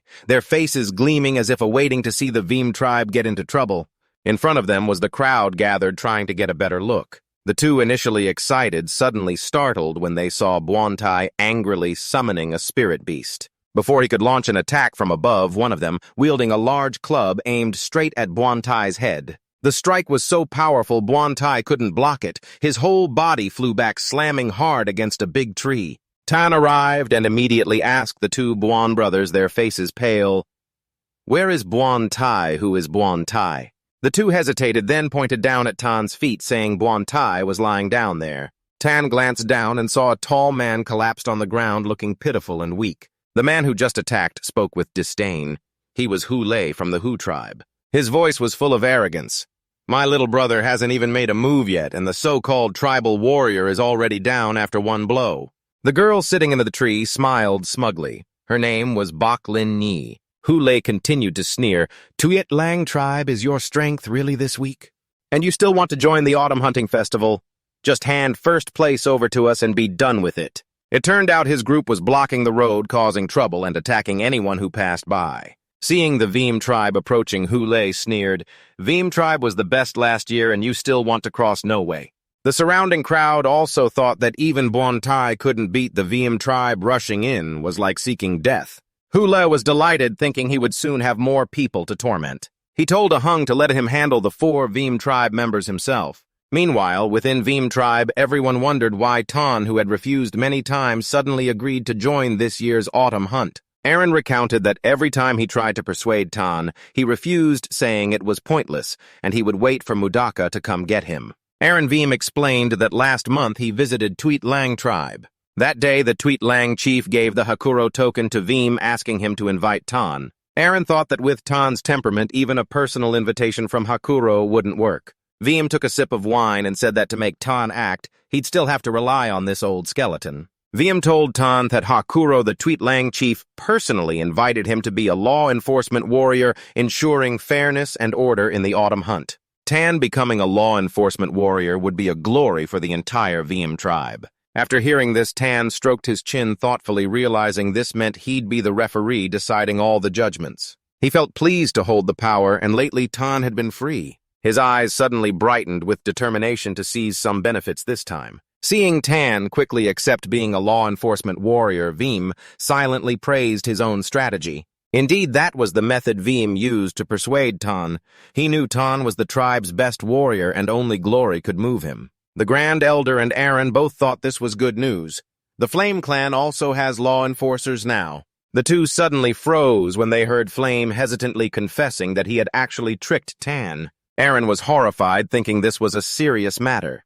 Law enforcers are the ones who maintain order and fairness during the autumn hunt, not something to lie about casually. Flame calmly sat down drinking 8 large cups of wine, telling everyone to rest assured that he had instructed Tan to work carefully and humbly, and he would definitely not cause trouble.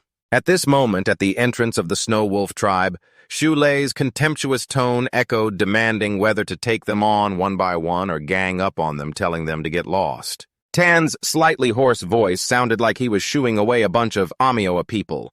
Those around believed the Flame Clan could not be a match for the Shu clan. Even the Thai traders were no match for these vicious ones. Bai Ling Yi still sat high above, calmly looking down, watching the scene unfold. Zhu Lei's face twisted when Tan shouted at him in front of the crowd. His eyes glared fiercely at him. Among the surrounding crowd, 2 law enforcers from the Snow Wolf tribe appeared. The one with a small mustache quietly asked the blonde law enforcer if they needed to step in to stop the kids in front. The blonde law enforcer thought they were just kids playing around. If real danger came, it wouldn't be too late to act then. A trader from the clan, fearful of chaos, immediately pointed at Tan and shouted that he was Flame Tan, the Jia-Du warrior of the Flame Clan. The blonde law enforcer froze upon hearing the name Flame Tan, suddenly recalling that earlier Hakuro from Snow Wolf had ordered him to receive someone named Flame Tan. Glancing at Tan, the blonde law enforcer now realized the person he needed to receive was the Jia-Du warrior of the Flame Clan, who 3 years ago had been personally awarded the great title by Mudaka. Bai Lin Yi wasn't overly impressed upon hearing Tan was a Jia-Du warrior.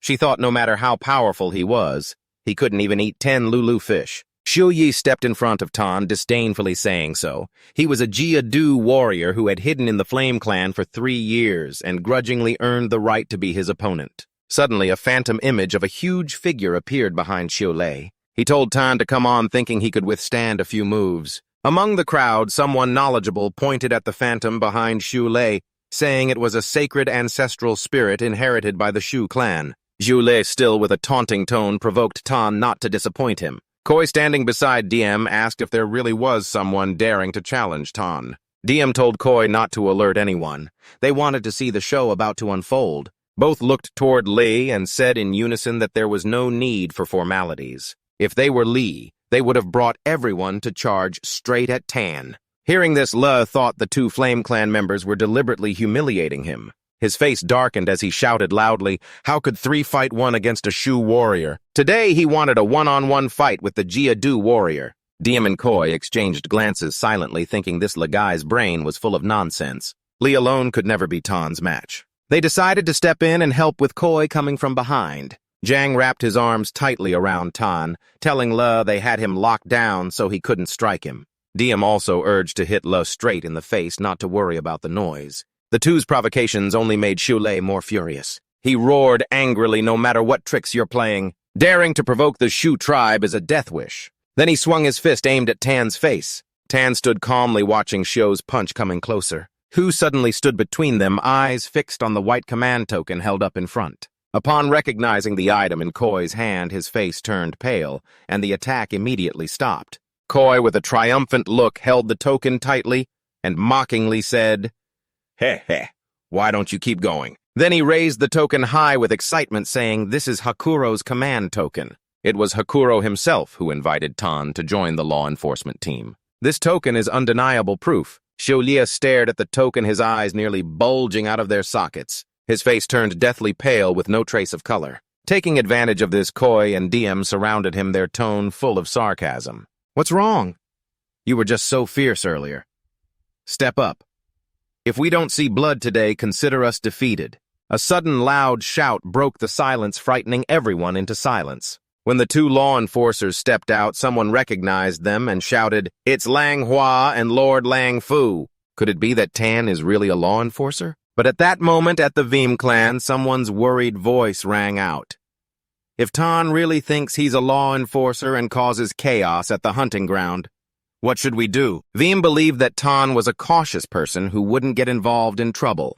Moreover, Veem had negotiated with Hakuro, and he would send someone to pick up Tan. When Tan arrived, there would be someone from Lord Hakuro to welcome him. Veem thought that all misunderstandings would be resolved when they met nothing to worry about. However, everything unfolded beyond Veem's expectations. Manhwa looked at Tan, thinking Hakuro had sent him to greet Tan with the purpose of building a good relationship between Tan and the law enforcement team. Manhwa quickly approached, raised his hand in a friendly greeting, and introduced himself.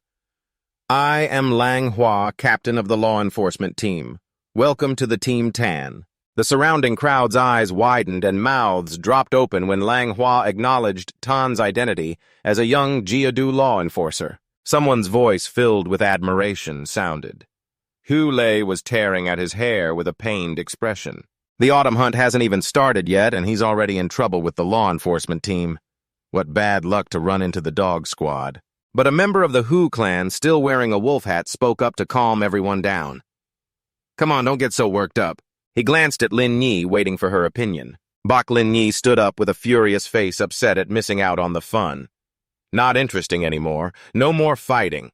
Her eyes fixed firmly ahead where Kwok Bao was leisurely enjoying a huge piece of dried meat in his hand. In just the blink of an eye, Bak Lin Yi disappeared from the tree, moving at an unbelievably fast speed like a passing breeze. She appeared right behind Tan Koi and Diem, who immediately stepped back to form a pincer move. The two law enforcers of the Tuyetlang tribe looked at her with wary eyes. Both were amazed at Bak Lin Yi's speed and realized her strength was not simple. Manhwa quietly said to Lang An, Did you notice Tan hasn't moved at all since the beginning? He thought there were only two possibilities. Either Tan couldn't react in time to the girl's speed, or he was confident in his own strength and didn't see her as a threat. Bak Lin Yi looked at Tan and smiled slightly, feeling he was a bit interesting. However, her target this time wasn't Tan, but the tempting dried meat in Kwok Bao's hand. Kwok Bao looked confused, seeing this strange girl act like she had known him for years, asking to try the food in his hand. Tan spoke up, I already said at the door outside, you have to share good stuff. Kwok Bao reluctantly broke off a small piece of the dried meat and handed it to Bak Lin Yi, but she ignored it, her eyes still fixed on the big piece in his hand. Thanks, Bak Lin Yi said, as she quickly grabbed the large piece, put it in her mouth, and chewed ravenously. Kwok Bao's eyes welled with tears, but before he could react, the greedy girl had already eaten all the meat. After satisfying her craving, Bak Lin Yi praised Tan You faced me and stayed calm. Truly a professional Jeodu law enforcer. Tan felt embarrassed, not understanding why the Hu clan seemed so self-satisfied. Everyone affirmed that Tan was worthy of being their opponent. Meanwhile, Kwok Bao was angry seeing Bak Lin Yi dare to pat his head. Her voice rang out challengingly without hesitation. You little runt, see you again. As she left, she turned back and said to Tan without waiting for his agreement, We'll have a match sometime. Just like that, she made the decision. Tan watched her figure and muttered, not knowing where such a strange girl had come from. Diem noticed Kwok Bao chasing after Bak Lin Yi and quickly informed Tan. Tan calmly replied, It's okay, Kwok Bao won't get hurt. Diem thought for a moment, then nodded in agreement. At this time, Manhwa was stroking his horse, praising Tan. No wonder you are the law enforcer appointed by Hakuro. Just one look and I knew those guys had problems. Long An also agreed, admitting they weren't capable, which was why they had to ask Tan to handle the VM clan members. Standing behind someone said, The Hu clan is nothing but ants in our eyes. A clan member very admiring Tan shouted, A nobody like the Hu clan Tan can defeat 100 of them at once. As the backs of the dear clan members gradually disappeared, Manhwa spoke in a low voice to Tan. The great tribes may appear peaceful on the surface, but in reality they still compete secretly. Don't underestimate the Deer clan after all. They are also one of the 4 major tribes of the White Spirit tribe.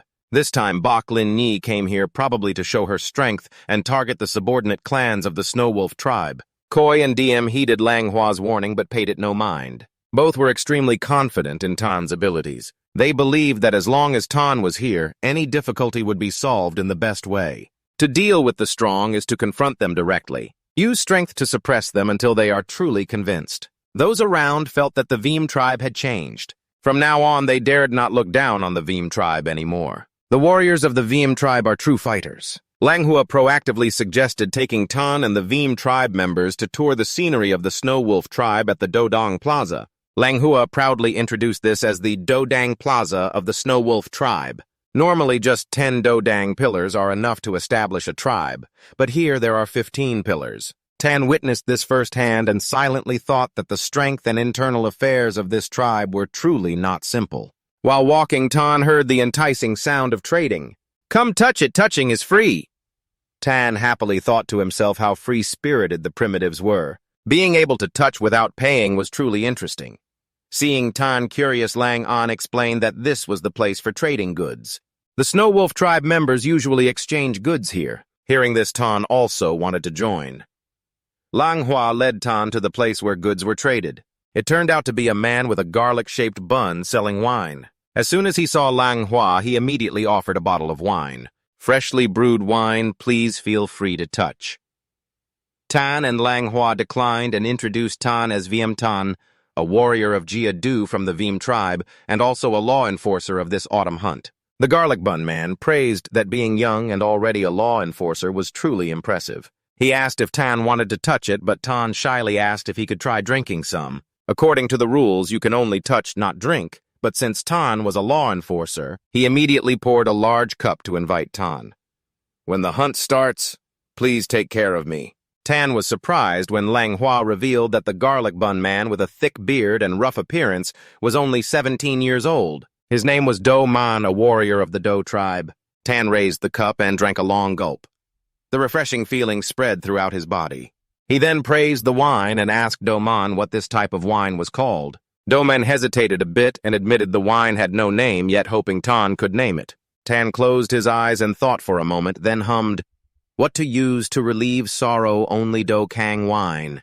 Then he asked Do Man's opinion on the name. Do Man immediately gave a thumbs up praising Tan's wisdom. Excitedly, he said the name was great, and from now on it would be called Do Kang wine. Just then, a voice rang out from behind. Do Man praised the wine and demanded to drink more, completely different from his humble demeanor when standing next to Tan. Do Man turned around with cold eyes and a harsh tone. "You're new here, huh? Don't you know our rule? Each person only gets one cup." The young man demanding wine angrily smashed the cup in his hand and shouted, "What kind of damn rule is that?" The old man is Deep Tianba, a warrior of the Deep tribe. Someone behind recognized him and exclaimed that he was the new genius of the Diep tribe. He had defeated Diep Lung, the 27th ranked warrior, in last year's autumn hunt. Deep Tianba grabbed Do Man's collar with a fierce, ear-splitting voice. "Did you hear me? It's your honor that I, the old man, drink your wine, yet you make these stupid rules? Who do you think you are?" Before he could finish, a powerful punch hit his face. Deep Tianba was caught off guard, knocked to the ground, his face scraping the dirt as he was dragged backward. Langhua, standing next to Tan, laughed happily and explained that this was probably Deep Tianba's first time participating in the autumn hunt, and he didn't know who Do Man was. He was the 7th-ranked warrior last year. Diep Tianba clutched his face in pain and shouted, "You bastard!" At that moment, 2 figures appeared, their voices full of provocation. "Do you feel ashamed?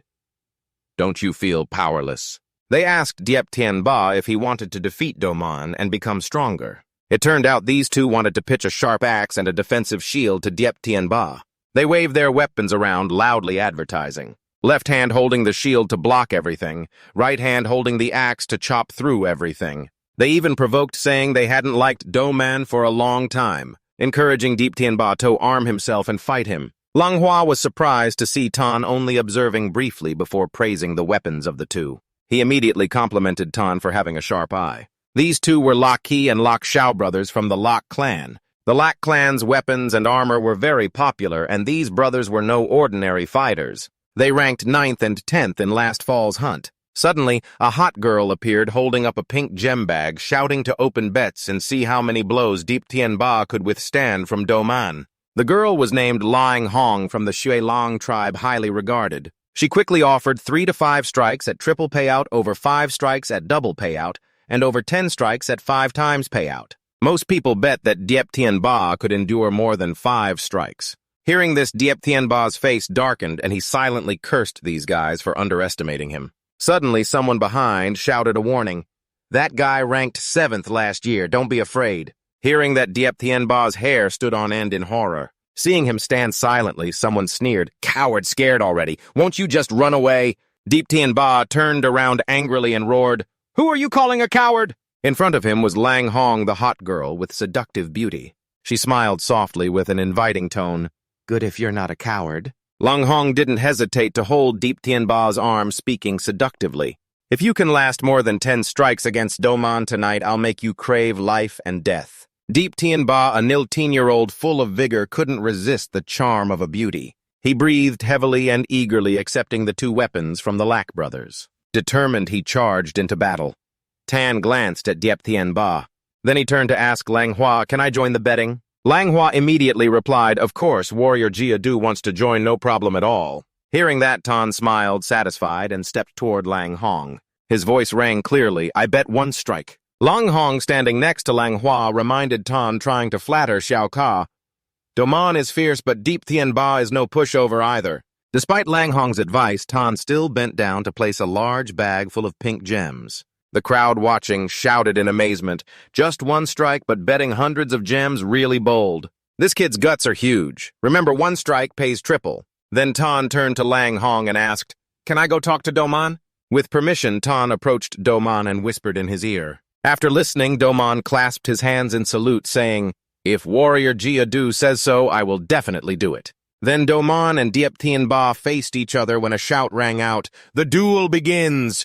At that moment, a little girl came running from afar, holding a pink gem, shouting loudly, "Me too, I want to bet." In her rush, she stumbled on a rock and almost fell, but luckily a young man quickly caught her. Recognizing him, she happily shouted, "Hadaka!" Duman threw a powerful punch.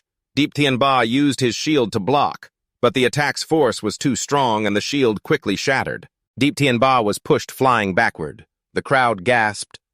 Just 1 strike. No one expected Diep Tien Ba to be defeated so easily, unable to withstand even 1 hit from Doman. Lang Hong, seeing Diep Tien Ba's crushing defeat, turned pale and thought, 1 strike pays triple. How many gems will I have to pay? Tan stood right beside her, excitedly saying, 3,000, thank you. Hearing the huge number, Lang Hong's face grew even paler. Someone in the crowd pointed forward and shouted, "Quick look, it's Hadaka!"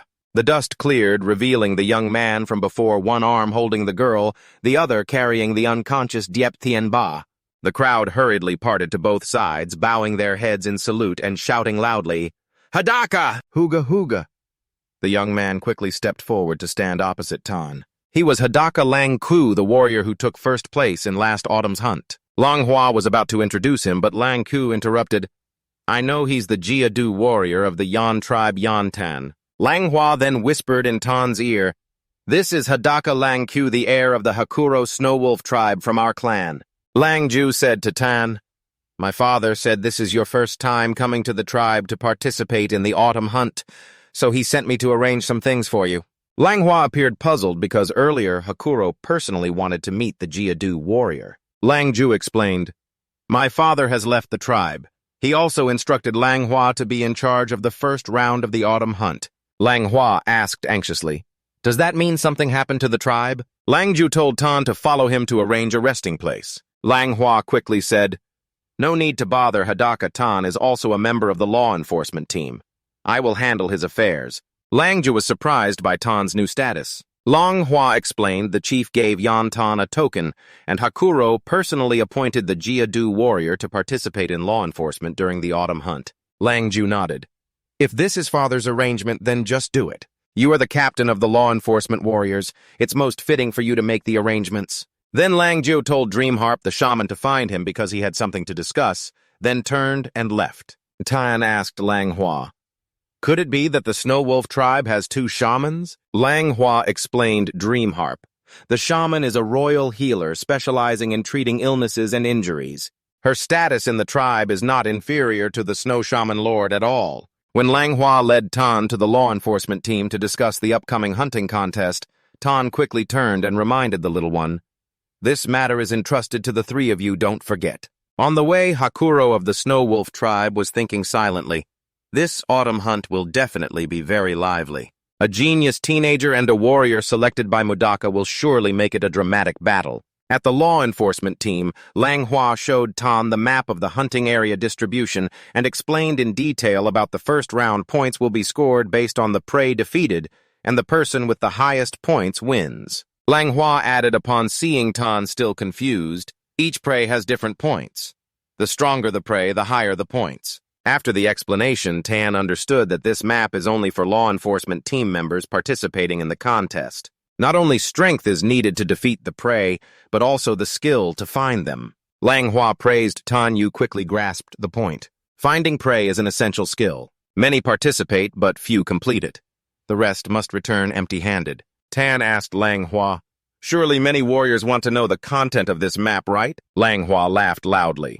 "If this map leaks out, there will definitely be fights to grab it." On the arena, Kwok Bao was facing Bok Lin Yi amid the crowd's cheers. Tan Sin Ko witnessed this while strolling, pushed his way into the crowd and curiously asked, "What are those two fighting for?" Someone next to him explained, "You must be new here. The little monster and that girl just caused chaos in the arena."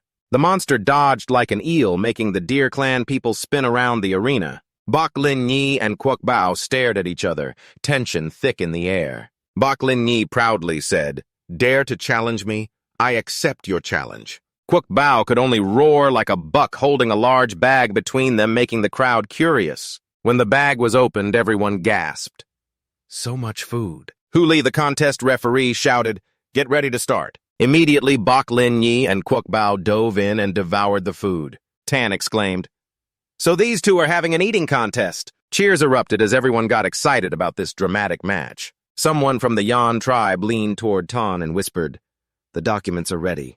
How to draw now?" Tan nodded in agreement. 2 hours later, at Do Man's place, he angrily slammed the table upon hearing that the Lok Ki Lok Sao brothers already had the hunting area map.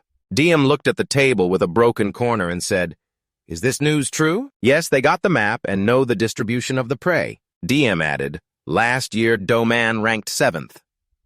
The Lak brothers were behind in guiding, but this year, if they use this trick, I fear the autumn hunt will still require real strength, but finding prey will also take much time. Many from last year already used tricks to preview the map." Hearing this, Domon angrily shouted, "Despicable all are vile and mean." Upon realizing the goal was achieved, he said, "Actually, I secretly looked at that map and memorized it."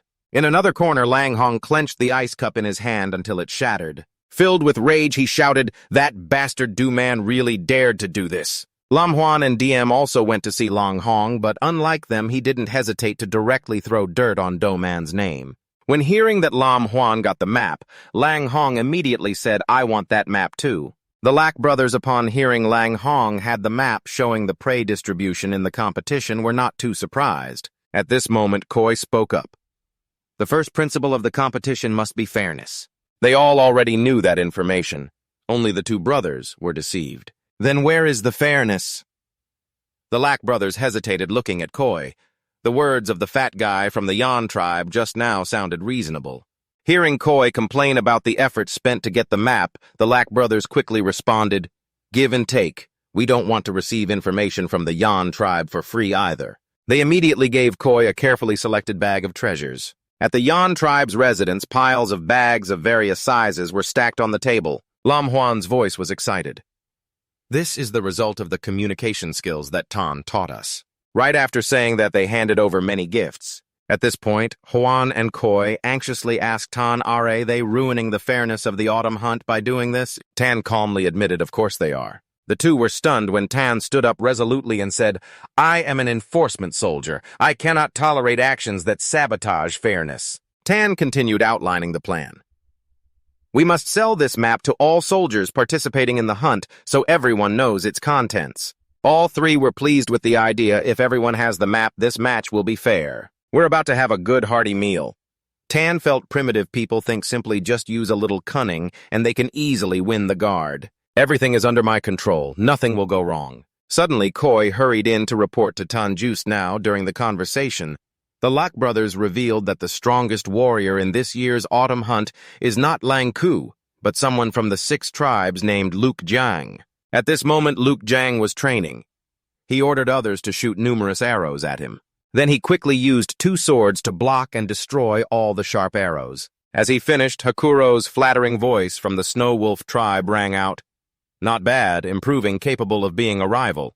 Training with you is getting harder to find." Luke Jiang was puzzled because he heard Hakuro had gone out. Turns out before leaving, he had a few words to say to me. Hakuro explained, "You don't understand why I insist on having you participate in this year's autumn hunt, right?" Luke Jiang admitted he didn't understand, but thought he must have his own reasons. Hakuro continued, "The truth is Mudaka has gone mad." Hearing Mudaka's name, Luke Jiang became even more curious. At the autumn hunt altar, the participating soldiers stood densely packed. They kept shouting, "Hoga Huga."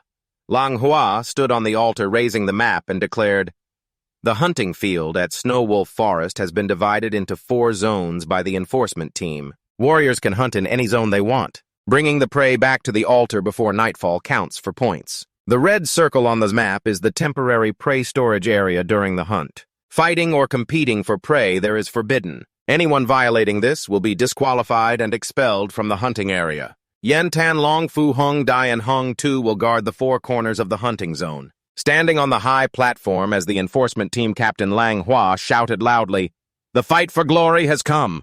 It's time for everyone to show their true strength." The participants excitedly shouted for the Hoga Hoga tribe. Their cheers echoed throughout Snow Wolf Forest. All participants rushed forward and quickly disappeared at the entrance of the hunting field. At this moment, Kwok Bao stood on Tan's shoulder, continuously calling Isa Isa. Tan quickly understood. It wanted to explore the hunting area on its own. Kwok Bao was eagerly dashing off. Tan reminded it not to leave this area. In a hidden corner, a large leopard is trying to escape the chase. The shouts of people ring out behind it. Suddenly, 2 young warriors appear and block the leopard's escape route. Immediately, several sharp spears fly from afar, striking the leopard's body before it can dodge quickly, bringing it down. 4 warriors participating in the competition jump down from above. The whole group feels lucky to have caught the leopard right upon arrival. This one surely scores 10 points. A voice rings out, then suddenly another voice speaks from above, startling the group to look up. They recognize the deer clan standing atop the white spirit tree, looking cold as they speak. "Hand over the prey willingly, or we'll take it by force." The group below refuses to submit and replies, "If you want our prey, you have to step over our dead bodies first." Hearing this, Hule sneers, "That's your choice. He loves suppressing stubborn ones like you."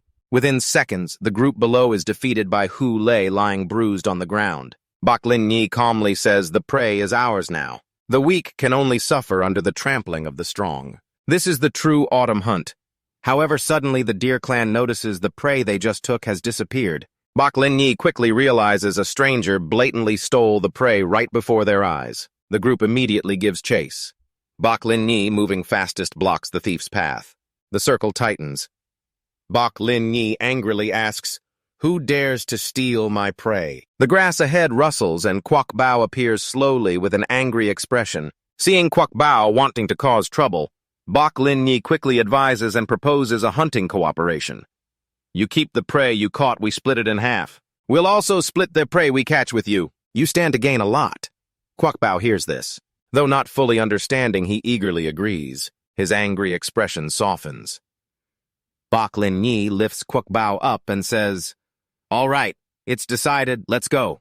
Inside, Bak Lin Yi secretly rejoices at having tricked Kwok Bao. He has no right to join the hunt, and when it ends, all the praise points will go to the deer clan. Half an hour later, a warrior runs like the wind carrying prey on his shoulder. Behind him are shouting pursuers.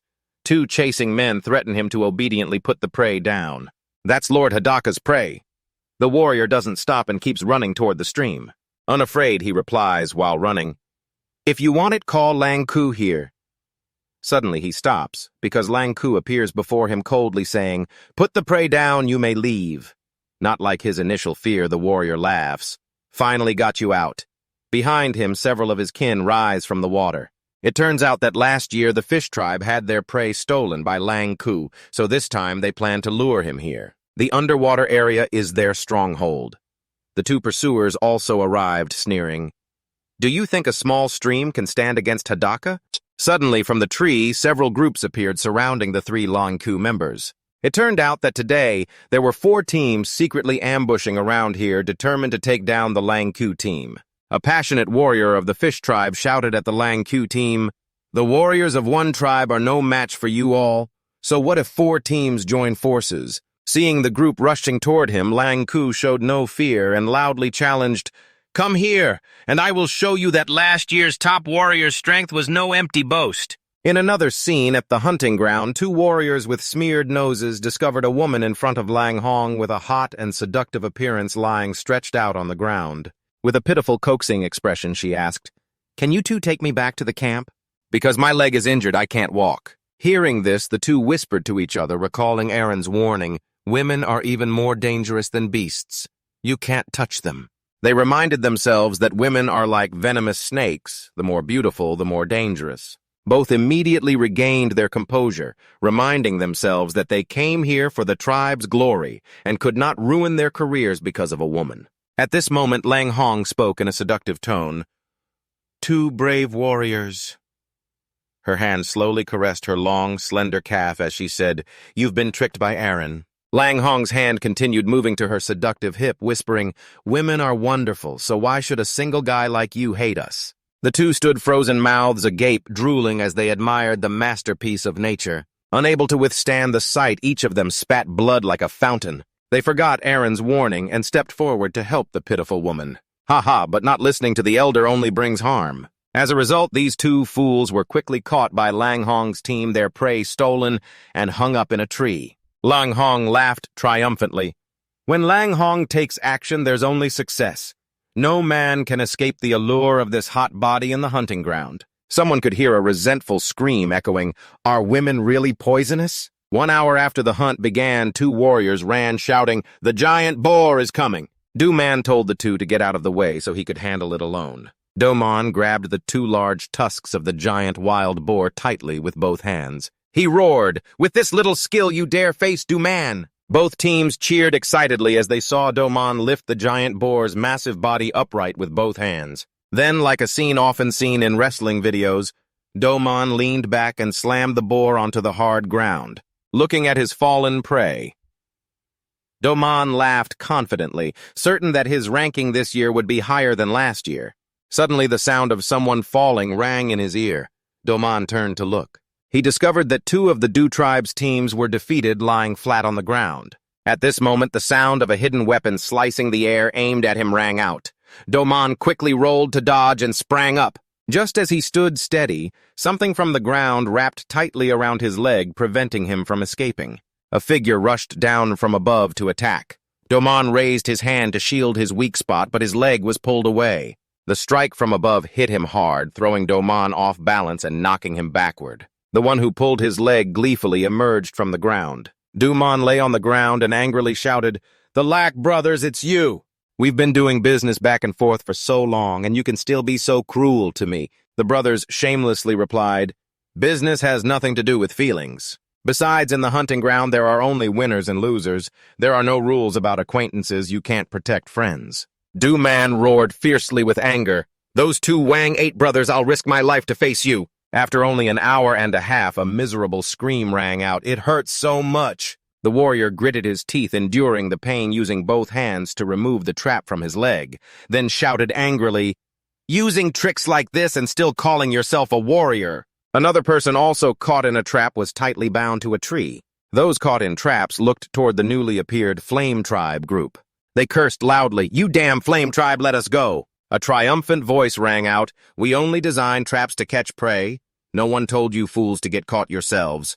The man who was just cursing suddenly fell silent when he saw a sharp arrow pointed straight at his face. The 3 from Koi Diem and Huan advanced with threatening voices. "With you guys, it's hard to escape Chin's traps. Choose whether you want the prey or your life." At the camp 2 months after the competition began, Lang Fu stood still bored, watching the salt dust swirling around. Suddenly, Lang Hua's voice came from behind. "It's really quiet here." Lang Fu spoke up. "It's only been 2 hours. How could anyone have hunted anything worthwhile?" Lang Hua began boasting about his prime days. "When I was young, I hunted over 100 points in just 2 hours. Lang Fu quickly covered his ears. "Every year we have to hear the captain talk about the past. His stories are enough to make your ears ring." At that moment, a voice rang out, saying it was time to score, making Lang Hua turn around. He recognized the person standing before him as 6 Jiang. 8 prey animals piled like a small mountain were brought over, and 6 Jiang said coldly, "You all can score here." Looking at the pile of prey, Lang Fu whispered to Lang Hua in astonishment, "The record 6 you were so proud of is probably broken now." 2 members of 6 Jiang's team spoke up. "There's too much prey. We had to spend time moving them onto racks before bringing them here. Hurry up and check quickly so we can move on." Lang Hua hurriedly found an excuse to slip away and let Lang Fu handle things. He was afraid if he stayed, this guy would start criticizing him again. Lang Hua thought to himself as he left. He once heard Hakuro talk about 6 Jiang's talent, but he never expected him to be this strong. Looking at 6 Jiang's clothes, spotless without a single stain, Lang Hua had no idea how he managed to gather so much prey. 4 hours after the competition started at the camp guarded by Tan Chan, a warrior was furious because his prey wasn't scored by Tan. Tan said indifferently, "One of the hunting rules is to keep the trophies in perfect condition. Your prey is of too low quality with many cracks and breaks. Besides, this guy used fake rhino horns as lion claws. How could he fool me with such a simple trick?" Tan angrily kicked the man away, his voice full of rage. "This is my first time as an enforcer. If you dare pull stunts, don't mess it up." Looking at the crowd holding prey, Tan threatened, "You better be careful. Don't let me catch you red-handed." Then he ordered them to line up and bring their prey one by one for inspection. At this moment, the warriors were whispering, "This year there are more prey thieves than last year. I heard the strongest people are all participating this year." Tan realized why so many people came to score in his area, because the farther they go, the more trophies they carry, the easier it is for stronger opponents to steal from them. 5 hours after the competition began, Lang Hua hurriedly chased after a member of the enforcers, and seeing the scene ahead, he was stunned. "Hey, what exactly happened?" The enforcer quickly said, "The corpse before us is Diep Thien Ba of the Deep Clan. When I found him, he was already dead. There were no recent signs of beasts around. I think he was killed by a warrior participating in the hunt." When the enforcer suggested reporting this to the guards of other areas, Lang Hua quickly stopped him. He bent down carefully to examine Diep Thien Ba's body, but from the outside there were no visible wounds at all. Lang Hua was confused and couldn't understand the cause of Diep Thien Ba's death. Just as Lang Hua was about to reach out to check, strange purple smoke suddenly rose from Diep Thien Ba's eyes and nose. Lang Hua immediately shouted orders for the nearby enforcer to step back at once. He realized this was dark energy, a serious matter that required him to personally meet Hakuro to report. Without hesitation, Lang Hua quickly went to Hakuro and recounted everything he had witnessed. When Hakuro asked about the enemy, Lang Hua hurriedly replied that Diep Thien Ba's corpse had been taken to Mong Kam, the tribe's shaman, and believed results would come soon. Suddenly, a female voice called out from outside the tent, "That person was killed by dark power. The culprit must be a sorcerer." A woman holding a staff with a seductive figure and composed demeanor entered. She was none other than Vua-i Mong Kam, the shaman of the second tribe. Hakuro quickly invited Mong Kam to sit and expressed regret for troubling her. Mong Kam gently replied that there was no need for formalities because since arriving here she had always been treated well by the Snow Wolf tribe and wanted to contribute a bit of effort. Mong Kam opened her palm, revealing a mass of dark energy being restrained by a strange blue flame. She explained that Diep Thien Ba's body had been buried, and this was the remaining dark energy on his person. Hakuro stared intently at what was in Mong Kam's hand, speaking in a low voice. "They're really impatient, not even letting us hunt in peace."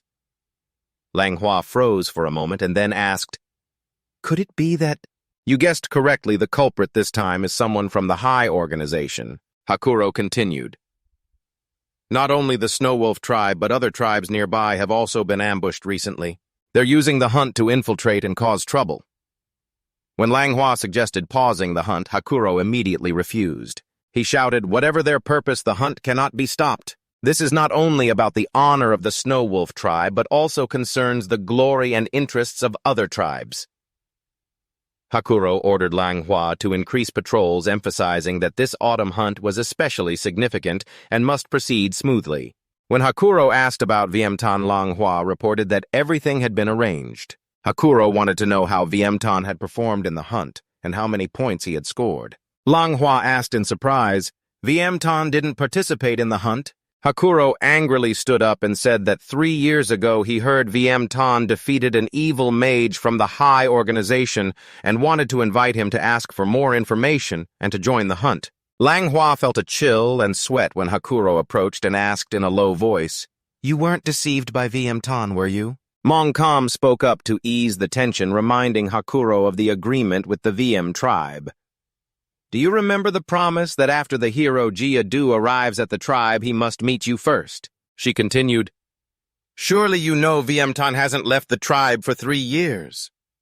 Hakuro asked, "Do you mean the VM tribe deceived me?" Montcalm summarized the situation, explaining that the misunderstanding might have started when VM-tan claimed to be a law enforcer when he had trouble with the Hu tribe. Manhwa knelt down to apologize, but Hakuro told him to stand up. "It's my fault for rushing and forgetting the agreement with the VM tribe." The Snow Wolf chief felt a headache because he couldn't meet VM Tan personally, which made things complicated. In the tense atmosphere, he muttered in a low voice, "Do I really have to reorganize the hunt just because of him alone?" Lang Fu hurriedly approached to report an important matter to Hakuro. Both Hakuro and Manhwa were shocked by the information Lang Fu brought this year. Many participants in the hunt already possessed maps. Moreover, after investigation, all these maps were bought from VM Tan. Seeing Hakuro's fierce expression, Lang Fu trembled and explained, "It's Hero Jia-do." Apparently, he gave the maps to the VM tribe's people, and anyone who offered gifts would receive a map.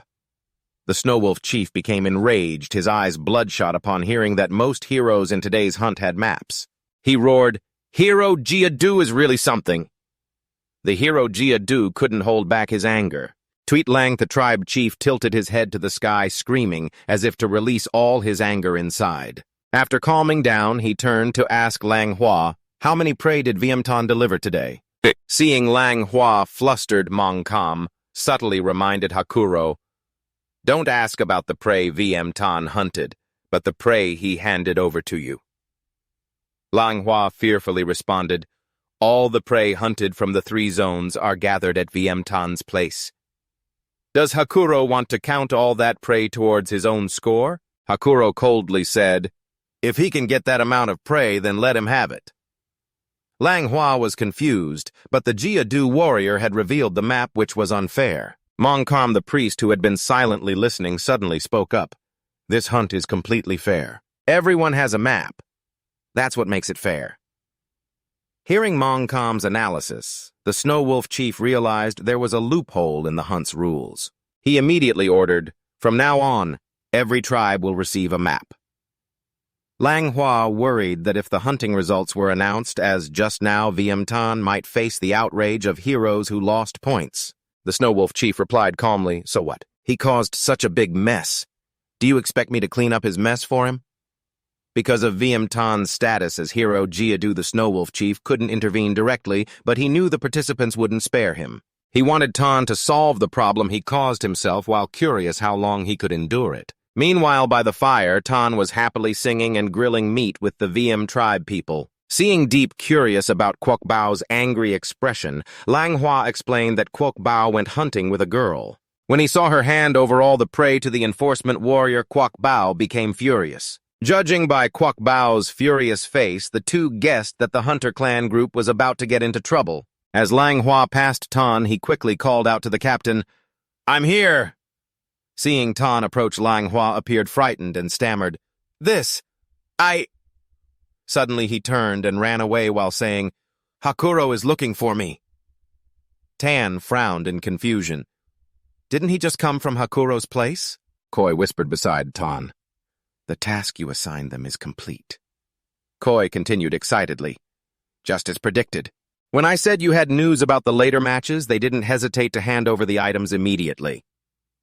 At Tan's request, each member of Koi's group obtained 50 red stones. The next morning at the hunting altar, Hakuro praised everyone for performing very well in yesterday's hunt. The enforcement team had tallied all the prey. After announcing the results, the battle for the Dodang would begin. Everyone was surprised to see Hakuro appear. In previous years, he only showed up from the 3rd or even 4th round. Someone knowledgeable about the situation quickly explained, "It's said that the Than Man Great Tribe launched 4 Dodang pillars. Lord Hakuro probably appeared early because of this." People began to buzz excitedly, believing this year's Do-Dong battle would be extremely fierce. Seeing Tan standing with the VM clan people under the altar, Juan couldn't help but ask in confusion, "Aren't you supposed to be with the enforcement team on the altar?" At that moment, Tan was lost in thought, recalling VM's instructions before setting off. The first thing upon arriving at the Tuyet Lang tribe was to meet Hakuro. The crowd suddenly erupted in cheers when prey was brought into the scoring area. The scores of the Ngu clan and the three allied clans were quickly announced. Someone recognized the Ngu clan group as the ones who besieged Lang Ku. The person beside said, "I heard Lang Ku is incredibly powerful." Alone, he defeated 4 attacking teams. Both Ho and Ditch clans scored over 400 points, sparking the audience's curiosity. They had never heard of these two unfamiliar clans before. Their scores even surpassed the top 5 clans from last year. Next, the scores of Do Mando clan, Lak Brothers, Lak clan, and Lang Hong of Tuyet Lang tribe were announced in order. The crowd outside buzzed with chatter about how they could have scored so high. Du Man, eyes full of resentment, looked at the Lak brothers and said, "If those two Wang 8 Dan hadn't stolen Lao Tu's points, he would definitely have scored higher than you." The Lak brothers retorted, "This is called strategy. Strategy is also part of strength." Lang Hong felt annoyed that this year he had to be grouped with these 3 dry men. The announcer continued, "Tuyet Lang tribe Lang Q team scored 108 points. The crowd buzzed again. Lang Q Dairen only scored 900 points last year. This year he surpassed his old record.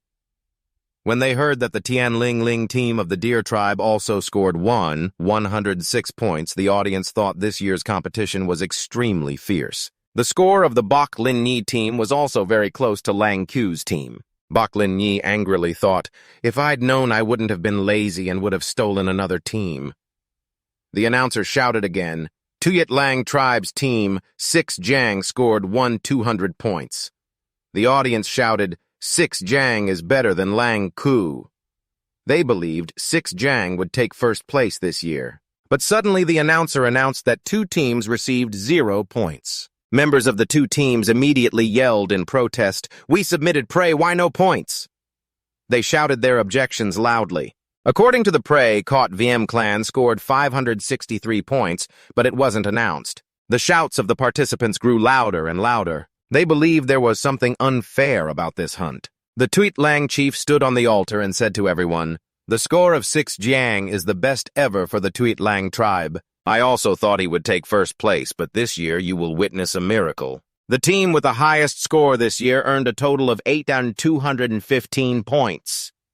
The crowd below was noisy, eager to know who could achieve such a staggering score. Koi stood next to him and asked, "Who exactly is that strong?" Tan was also completely surprised and had never heard of this stranger.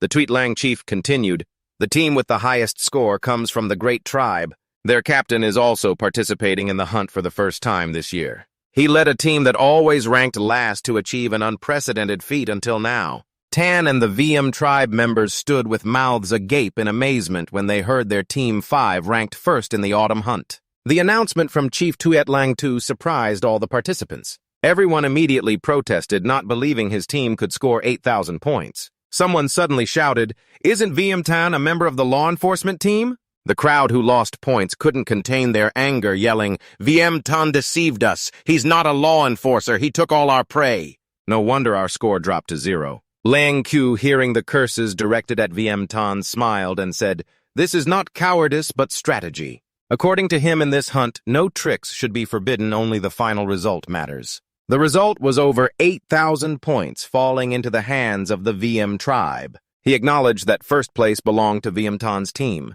Bok Lin Yi put her hands on her hips angrily, but still praised, "Tan is very good, even better at playing than I am." Unexpected to witness such an interesting event, Jiang remained silent, his gaze fixed on VM Tan as if contemplating an upcoming battle. Looking at the crowd around with furious expressions, wanting to rush in and devour him alive. Koi and Diem still couldn't believe the VM tribe could take first place. Tan suddenly exclaimed, "He understands now, yes."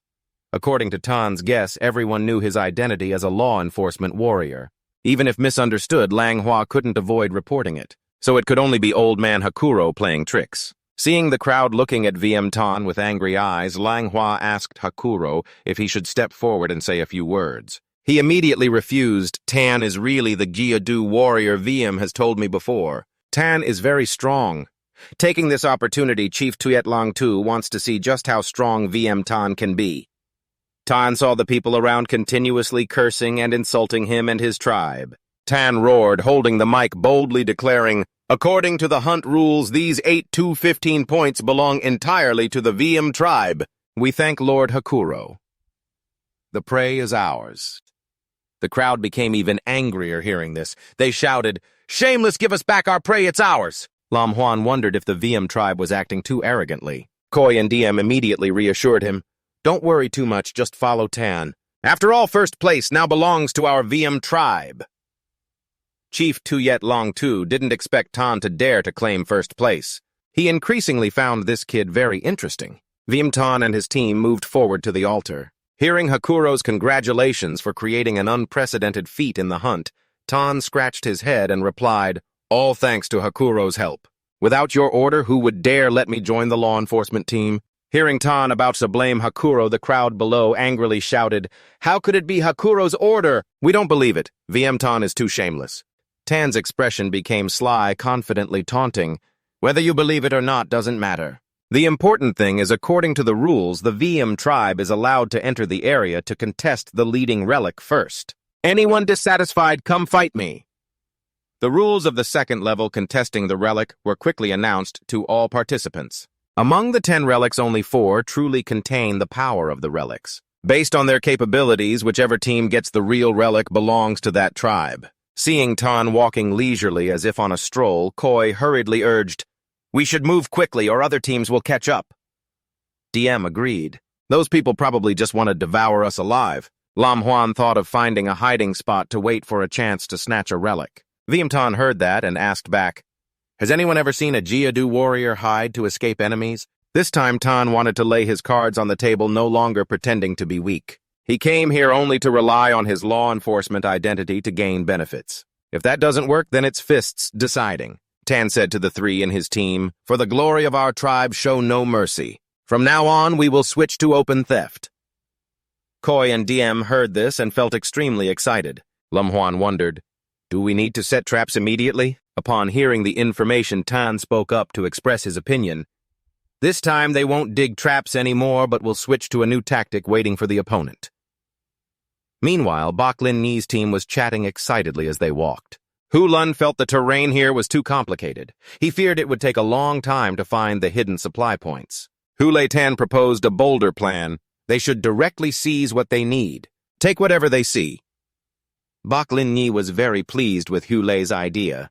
Not far ahead, her team immediately ran into VM Tan's team waiting in front. Hearing Bok Lin Ni's question, Tan explained that he had been waiting to meet her. Bok Lin Ni was puzzled why Tan spoke about waiting as if they had a close relationship.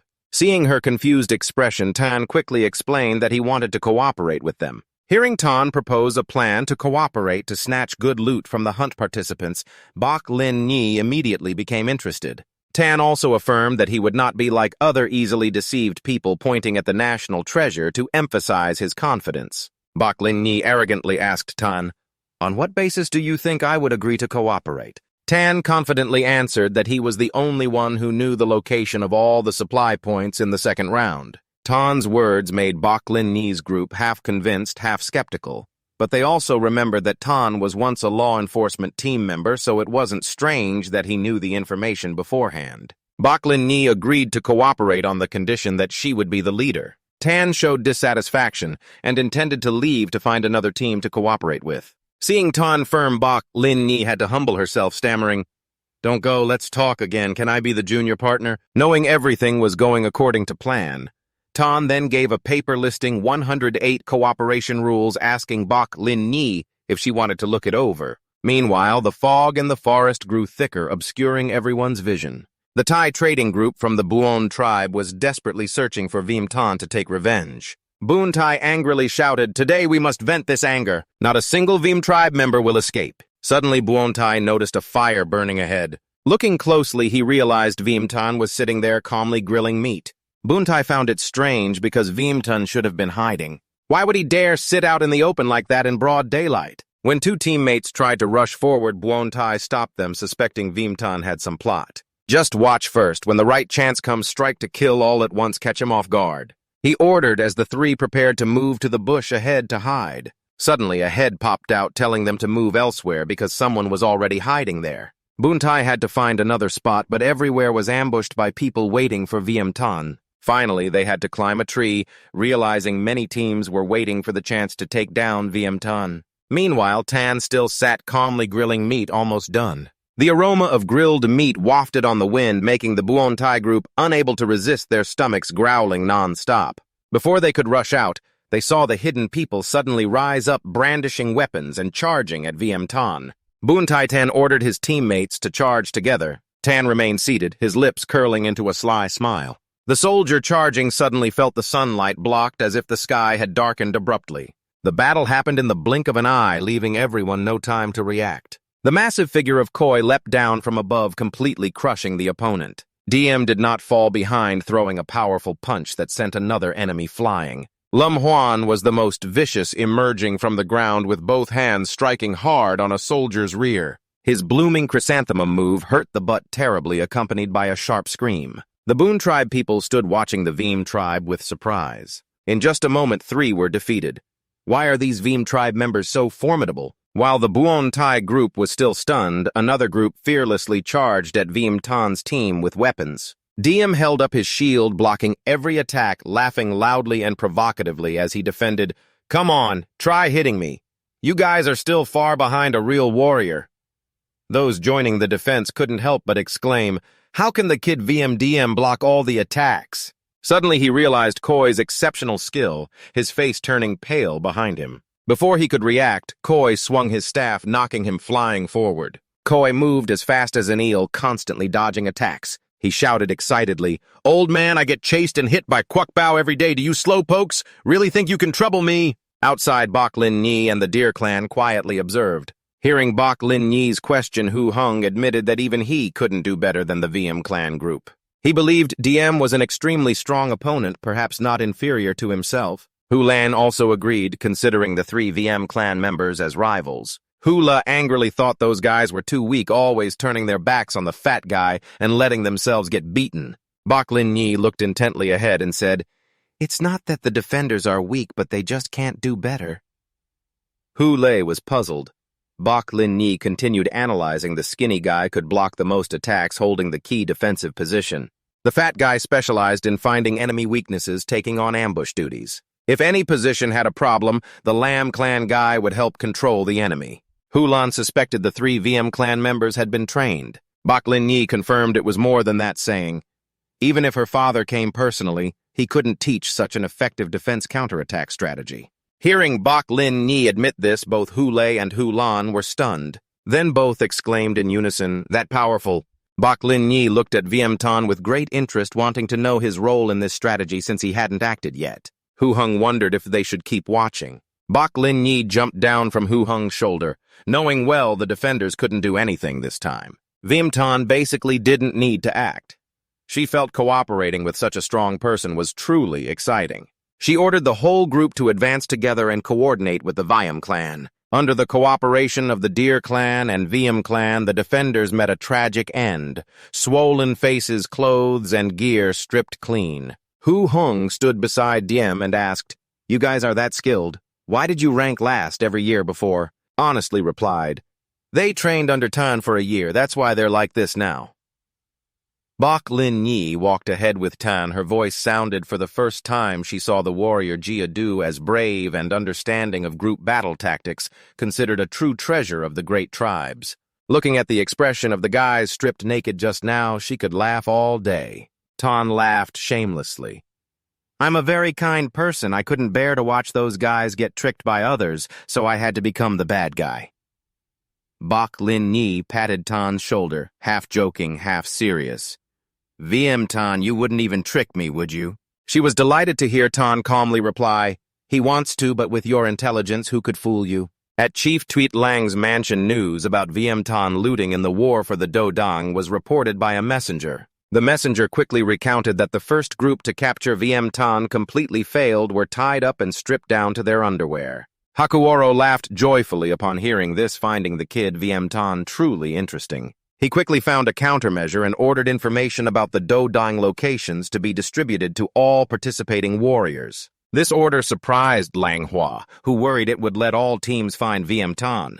Hakuoro explained that their first-place achievement was enough for promotion, and now he wanted as many people as possible to seek out Viemtan. Chief Tuyet Lang wanted to use the warriors to verify Viemtan's strength at the second checkpoint. The teams receiving news that Viemtan was searching for the Dodang immediately gathered to block and seize them. However, the outcome was the same as the first group. They were stripped clean and tied up in layers on the ground. But Hakuoro remained calm, hearing that Viemtan's team defeated 4 allied teams and stripped them clean. He reassured everyone, "What's the panic? It's all under my control."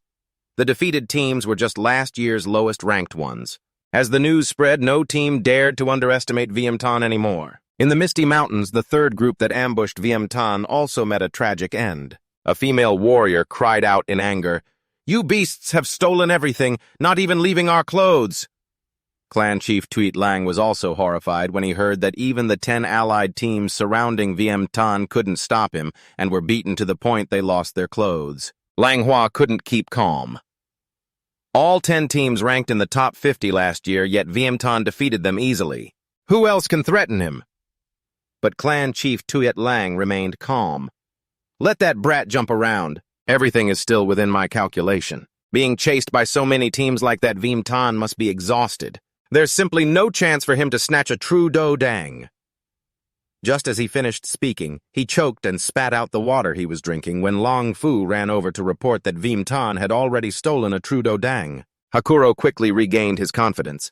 Getting it isn't enough. Holding on to it is the true skill. He ordered a message to be sent about Viemtan's whereabouts so more teams could hunt him down. News that Viemtan was on his way to find other true Dodang made the participants feel insulted. A man with a fierce face confidently claimed that this time the combined teams ranked above 20 would not fail. However, under the alliance of Viemtan's team and Bok Lin Ni's team, the fourth group was defeated, and 2 true Dodang were stolen. Clan Chief Tuit Lang was silent when he heard from Lang Fu that Viemtan had stolen 6 true Dodang, defeating nearly half of the participating teams. Lang Hua suspected that Viemtan might want to steal all the true Dodang before stopping. Lang Fu suspected Viemtan might be trying to sabotage the competition. Clan Chief Tuit Lang told them to calm down and reminded them to carefully reconsider the rules of the true Dodang battle. According to the rules, each team can only carry 1 true Dodang into the next stage. Even if Viemtan steals many, he must hand over the extras and cannot do anything with them. Suddenly, a messenger ran in panic to report that Viemtan was organizing an auction for the true Dodang in the Misty Mountains. Hakuro, Lang Fu, and Lang Hua were all completely surprised by Viemtan's action. On the Misty Mountains, Tan appeared as an auctioneer organizing a true Dodang auction. Those without Hong Thak could use equivalent treasures to exchange. Concerned that people might lack money, Tan agreed to allow IOUs signed with spirit contracts, but must be fully repaid within 10 days. Doman proposed that 3 allied teams launch an attack to seize the true Dodang from Viemtan's hands. Longhong immediately stopped her, not wanting them to fall into a mutually destructive fight with Viemtan's group. Whether winning or losing, the outcome would be bad. Lang Hong and other smart people observed, waiting for the hotheads to rush forward to test the waters and weaken Viemtan's group. As Lang Hong predicted, soon a few reckless people charged out shouting that true warriors must use their strength to claim glory. Selling the true Dodang is an insult to everyone. Suddenly, 2 large hands grabbed the heads of the 2 shouting men. It was Hu Hung. He thought these 2 were too noisy and silenced them. The crowd quickly noticed Bok Lin Yi and the Deer Clan group approaching. Bok Lin Yi, acting as the broker, spoke up, wanting to use items to exchange for the true Dodang. Pointing to the pile of items, stacked like a mountain, she declared she would use them for the exchange. Those who had been robbed cried and cursed the Deer Clan for their shamelessness, daring to use their stolen goods to buy true Dodang. Viemtan greeted everyone happily at their cooperation, agreeing to finalize the deal with Bok Lin Yi. He handed her the true Dodang and praised her timing in attracting customers. The crowd, seeing Viemtan actually sell the true Dodang to Bok Lin Yi, began to hesitate. Viemtan's price was too high, but if they couldn't buy the true Dodang, how could they enter the 3rd stage of the Dolin Sanctuary? Boontai warned everyone that the Deer Clan group and Viemtan's team were in cahoots. They were acting to deceive people. Buontai incited the crowd, declaring that even if they died, they wouldn't spend money to buy, determined to resist to the end. Viemtun held a red cloth in his hand and said to Buontai, "It's okay if you don't buy the true dodang. I still have this that might interest you." Buontai saw it and was horrified to realize it was his own underwear. The crowd laughed until they were in tears when they heard Tan mockingly spin the red fabric and joke about hanging Buontai's underwear as a flag. Buontai was so embarrassed he had to shout for Tan to stop. He would buy it back. Yantan immediately set the price at 1,000. Red stones leaving Buontai stunned, who emptied all his assets just to keep the underwear. Buontai cried bitterly. Suddenly, a tall man appeared, introducing himself as Deech Dong from the Deech tribe. He carried 5,000 red stones, hoping Tan would start by selling his team a luminous Duzhang pole. Tan handed the Duzhang pole to Deech Dong, cheerfully saying that the white Duzhang pole was only used to repel darkness, had no other use, and the price was reasonable. Before Deech Dong could leave, Tan shouted to the crowd, "Deech tribe offers 5,000 red stones. Anyone want to bid higher?" The crowd immediately buzzed. People competed eagerly to raise the price. Dumon and Lang Hong also couldn't stand still, quickly raising their bids. The price of the white Duzhang pole kept climbing higher. Everyone frantically fought for it. News of Yantan's successful sale of 2 Duzhang poles quickly reached Tuyet Long, the chieftain overseeing the area. The first pole, called the Wind Duzhang, had been purchased by the Hu tribe. The second pole, the White Duzhang, became the center of an intense auction, with prices continuously pushed up. In the end, the Deech tribe offered 13,000 to win this Duzhang pole. Lang Hua was astonished at the sky-high price of the White Duzhang pole. The messenger explained that due to the increasing scarcity of Duzhang poles and everyone wanting a spot in the third stage, prices would certainly keep rising. The two Hakuro listened thoughtfully, resting their chins on their hands. Not only selling Duzhang poles, Yantan also sold stolen items at high prices. Even underwear was no exception. Lang Hua was outraged upon hearing this, shouting, "Is this supposed to be a Duzhang battle, or how could it turn into such chaos?" Tweet Lang, the chieftain, after a few harsh coughs, advised Lang Hua to stay calm in this tense situation because panic would only make things worse. Lang Hua itched with frustration when Hakuro declared that everything was still under his control. Hakuro revealed that members of the high organization were blending in with the crowd and hiding too well to be detected yet, but he planned to make Yantan the target. This would make it easier to spot suspicious individuals. Lang Hua gradually understood Hakuro's intention. Yantan was gathering everyone together, simultaneously putting them under the enforcement team's watch. If any high members were mixed in and acted suspiciously, they would immediately be detected and arrested before Lang Hua left the tent. To supervise, Lang Fu rushed in, panicked, reporting that a serious incident had occurred. They had just discovered the body of Hung Dai in the Misty Mountains. Tweet Lang, the chieftain, jumped up, dropping his teacup, which shattered on the ground. Lang Hua patted Lang Fu on the shoulder, trying to reassure him not to panic. This was definitely part of Hakuro's plan. Tweet Lang, the chieftain, couldn't control his anger, shouting, "What the hell are you calculating?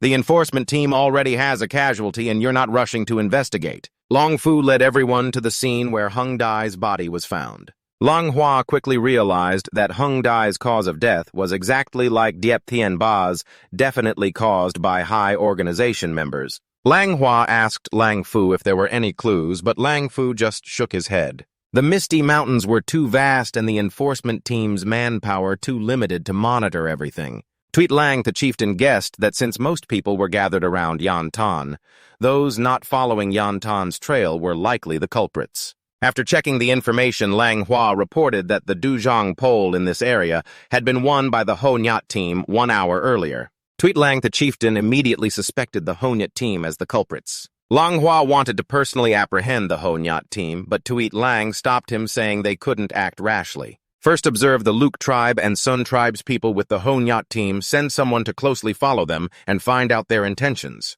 If there's any suspicious action tomorrow after opening the third stage of the Sacred Spirit site, we will arrest them all. The next morning, at the entrance to the Sacred Relic Path, the authoritative voice of Chief Tuyet Lang announced the competition results. 4 true spirit pillars were claimed by the teams Vim Tan Thin Lin, Lin Long Ku, and Long Hong. The remaining 6 white spirit pillars belong to the teams 6 Jangdo Man Lak Ja Song Hung Ho Nyat Jik Dong and Tui Trak. The 10 teams just named all qualified to enter the sacred spirit relic. Among the crowd, Buon Tai muttered regretfully, "If I hadn't bought underwear, I could have owned a spirit pillar already." Chief Tuyet Lang Tu loudly declared the ceremony to begin. He, along with Lang Hua and the female shaman, bowed before the giant statue to perform the opening ritual of the sacred spirit relic. Everyone bowed their heads respectfully to the stone statue of Grandpa Tan. Curious Grandpa Tan asked VM Koi, "Who is this statue of?" Koi explained that it was the legendary warrior of the Tuyet Lang tribe, the founder of the sacred spirit shrine. According to my grandpa's story over 35 years ago, Tuyet Lang was a small tribe often oppressed by others, but the Battle of Jiapte changed everything. From 7 great tribes, only 4 remained after that battle. The horrific war caused countless casualties, and the tribes used every means, including summoning the Mountain Sea 100 monsters. The Tuyet Lang warrior was awarded the highest honor of the 3 prison warriors title among all the great tribes after the battle. No more than 4 people have ever received this title. VM Koi continued with reverent eyes. I heard he sealed the strongest beast among the Mountain Sea. 100 monsters, and the sacred spirit relic we're about to enter was created after he personally moved an entire mountain from thousands of miles away and prayed to the ancestral spirits to form it. Tan exclaimed in surprise, "Moved an entire mountain? Could this be a myth?" VM Koi quickly pressed Tan's hand down, reminding him the ritual wasn't over yet. After the ritual finished, the sacred site was opened. The 10 teams were divided into 4 groups. They followed the law enforcers inside. At the east gate, VM Tan and 2 other teams were ordered to enter from there. Finally, a reminder to Tan. VM had said the strongest fire spirit relic inside is the giant flame scar. Back then, VM failed to capture it. This time we must make it our target. Bak Lin Yi, accompanying VM Tan's group, kindly warned, "If you plan to mess with the giant flame scar, be careful or you might lose your life. As far as I know, to claim the fire spirit relic, you have to defeat the giant flame scar." Before long, the group arrived at the Spirit Mountain. The wild scene with beasts everywhere appeared before VM Tan. Closing his eyes to enjoy the fresh air, he expressed his wish, "If I could, I'd stay here for a whole month." Bak Lin Yi mocked, "Stay a whole month unless this place suddenly seals shut and no one can leave." Interrupted Tan muttered, "Primitive people really don't understand what romance is." At that moment, Lang Hua suddenly appeared behind, ordering 2 law enforcers to capture them. "Give me 2 law enforcers." They quickly subdued Honyat, who panicked and shouted, "What are you doing?" When accused of killing Hung Dai and Diep Tien Ba, Honyat hurriedly defended himself. "I don't know what you're talking about." Hung Tu grabbed Honyat's collar and yelled, "My brother's body was found at the white spirit pillar position you took. Only the Ho tribe ever passed there. If not you, then who?" Honyat fearfully explained, "I had no idea Hung Dai died. It was Dich Dong who pointed out the white spirit pillar location to us. Our team knew nothing else. Other matters we had no knowledge of." Hearing Honyat, Lang Hua suddenly recalled that Dich Dong had entered from a different gate. He didn't know that somehow Dich Fong had sneaked into the east gate with Viem Tan's group and was quietly observing from afar. Lang Hua turned and left with 2 subordinates, planning to intercept Dich Dong at another gate. Suddenly, the entire Spirit Mountain shook violently and a terrified scream rang out. "The cave gate has closed." The whole Spirit Mountain was covered by a massive protective barrier completely sealed off. Lang Hua stood frozen with suspicion. "This can't be. Even if Dich Dong entered from another gate, he couldn't have reached the peak so fast." The locking of Spirit Mountain immediately drew the attention of the people outside. Everyone was confused, not knowing what was happening. Who activated the seal? The Snow Priest immediately reported to Snow Wolf Chief, "Only you could have activated the seal. Could it be that someone stole the key that you always keep with you?" Snow Wolf Chief took out the sealing key. It was still on his person. At that moment, a cloaked figure standing atop the Batu warrior statue spoke coldly to seal Dolin Mountain. "What need is there for a sealing key?" His appearance shocked everyone. No one knew how long he had been standing there, nor could they sense his aura. Despite the angry shouts of the Snow Wolf tribe members, the mysterious figure slowly said, "If you can't activate the seal, then breaking it is enough." The Snow Priest listened, full of suspicion. Snow Wolf Chief froze, staring at the stranger, his voice trembling. "Could you be—" At that moment, the sound of collapse echoed throughout the Snow Wolf tribe. Dust and smoke engulfed the area during the ambush. A panicked scream rang out as the smoke cleared, revealing a fierce monster charging forward, destroying everything in its path. A young tribesman thought silently. Could this be Lai Chu, the one from the 100 Demons legend? At the same time, a strong wind blew and a giant figure flew past everyone's heads that was Tat Dieu, another monster from the 100 Demons. The sound of collapse continued non-stop. Lai Chu ravaged everywhere and the Snow Wolf tribe members fled in panic. Tat Dieu was equally ferocious. Wherever it flew, everything was scorched. Suddenly, an evil-looking figure appeared riding on Tat Dieu's back, his voice full of contempt. Your beasts are now locked in cages. On Lai Chu's back, a fierce figure also appeared. He laughed loudly. It was worth our 1,000-mile journey here. News of the enemy attacking from 4 directions was reported to Snow Wolf Chief. He angrily looked at the stranger, his voice full of resentment. It's you, the stranger calmly replied. Yes, it's me. At that moment, a figure suddenly appeared behind Snow Wolf Chief. He swung his hand hard at him. The move was too fast for the chief to react, and he got hit badly, spitting blood. The snow priest cried out in horror, Hakuro! The attacker was Lang Fu. The surrounding tribesmen were furious. The tribe never mistreated you, so why betray us? Lang Fu coldly replied, I have never betrayed anyone. Snow Wolf. Chief slowly moved away from Lang Fu's grasp, his voice full of pain. Lang Fu never betrayed you because the person he's loyal to has always been that one. He looked toward the mysterious figure, his voice full of anger. You've finally returned. Why hide it? The mysterious figure revealed himself. He was Lang Thien. His face was exactly like the Batu warrior statue of the Snow Wolf tribe. Lang Thien looked over the devastation indifferently.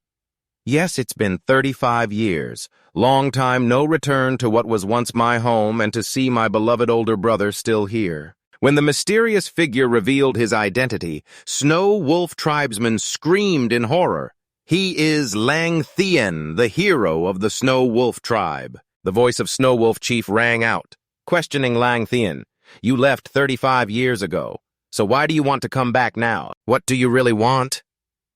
Lang Thien looked at his older brother with hatred and said, It's been 35 years yet under your leadership, Snow Wolf tribe is still just a small tribe. According to Lang Thien, after the great battle of Jiapte, the Snow Wolf tribe had the opportunity to rise. They should have seized that chance to grow and become a mighty great tribe. Back then, Lang Thien was like the midday sun in the tribe. He cleared all obstacles to develop the tribe and left them the strongest Dulin. But what shocked him was that his father handed the chieftain position to Lang Hang because he was the elder brother. After 35 years, Lang Thien decided to return to prove to his brother that what he could do, Lang Hang never could. Seeing Lang Hang's suspicion, Lang Thien let out a savage laugh and said with satisfaction, That's right.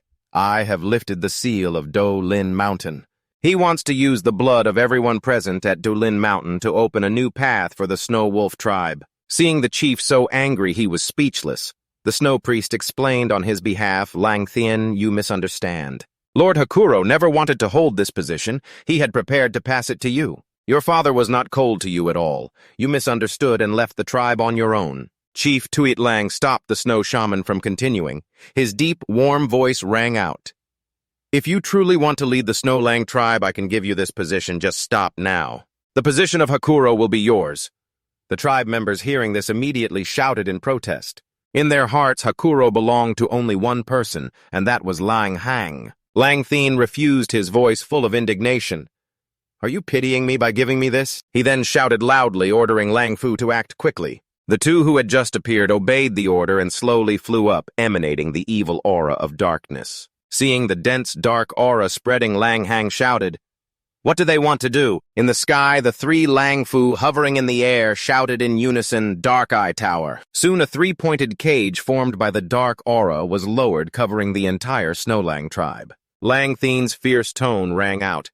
Everyone here today either kneels and submits to me or faces death. Looking down at the people like meat on a chopping block, Lang Thien said with satisfaction. From now on, the Snow Lang tribe will be under my control and become a true great tribe. Obeying the order, the red-haired man riding the Lai True Beast commanded his ferocious beasts to charge and kill them all. The snow shaman stepped forward to block and protect everyone. Behind her, a magical spell quickly summoned a giant gate, emitting an ancient and mournful aura. From inside the gate, a fierce beast lunged out its huge mouth, biting tightly onto the neck of the Lai True. Seeing the beast, the snow shaman summoned. Someone gasped in horror. It's the sacred beast, Zhao Lang. At this moment in Dolin Mountain, the white tiger let out an angry roar, charging forward, forcing Diem and Koi to dodge with difficulty. Watching the spirit beasts going mad, gathering in one direction and wildly charging forward, Diem questioned, asking what had happened outside. Viêm Thanh spoke, telling Lang Hua to explain clearly to everyone what was going on. Lang Hua's face was tense as he explained the only possibility was that the seal on Dolin Mountain had been lifted. The thing sealed beneath Dolin Mountain is calling to them. Hearing about the thing sealed beneath Dolin Mountain, Viêm Koi looked confused and asked what exactly it was. Viêm Thanh and Koi were both shocked hearing Bok Lin Yi's uncertain tone asking if the sun really wasn't wrong. Lang Hua, dripping with sweat, admitted it was true. 35 years ago, the hero Lang Thien of the Snow Lang tribe sealed that terrifying monster under Dolin Mountain, calling it the symbol of the sun. With eyes full of fear, Lang Hua hurriedly informed everyone it had fiery fur that emitted bright light while enveloping darkness. Only the strongest can defeat it. Hearing this, Diem and Koi were terrified and quickly asked Lang Hua what they should do now should they run away. Lang Hua sighed sadly. Running is useless. This entire area has been sealed off. The only way out is to quickly reach the mountain peak, but that monster might already be there. Diem and Koi turned to look at Viêm Thanh, waiting for his orders. They were ready to obey any decision he made. Viêm Thanh suggested everyone move quickly toward the mountain peak because he believed people from other directions were also heading there. Lang Hua agreed with Tan's thought, hoping the monster was still asleep. This was their only chance to escape. If it awakens, everyone on Dolin Mountain will die. Suddenly, a dazzling beam of light like the sun shone down from above, making everyone unable to open their eyes. In another direction, Lang Hong's face turned pale as she exclaimed, "Oh my God, it has appeared." 6. Jiang looked toward the radiant light, roaring in horror. I never thought someone would really lift the seal on Dolin Mountain. Then Viêm Thanh looked up at the mountain peak, where a pair of giant wings spread wide. He shouted, "Its body is like the sun, its shape like a giant bird." That's Kim O. Bok Lin Yi, who had never heard that name before, curiously asked, "Viêm Thanh say, heart, destroy Kim O." Everyone agreed with Tan's decision, ready to charge and face Kim O. Lang Hua shook his head and sighed. They really don't know life or death.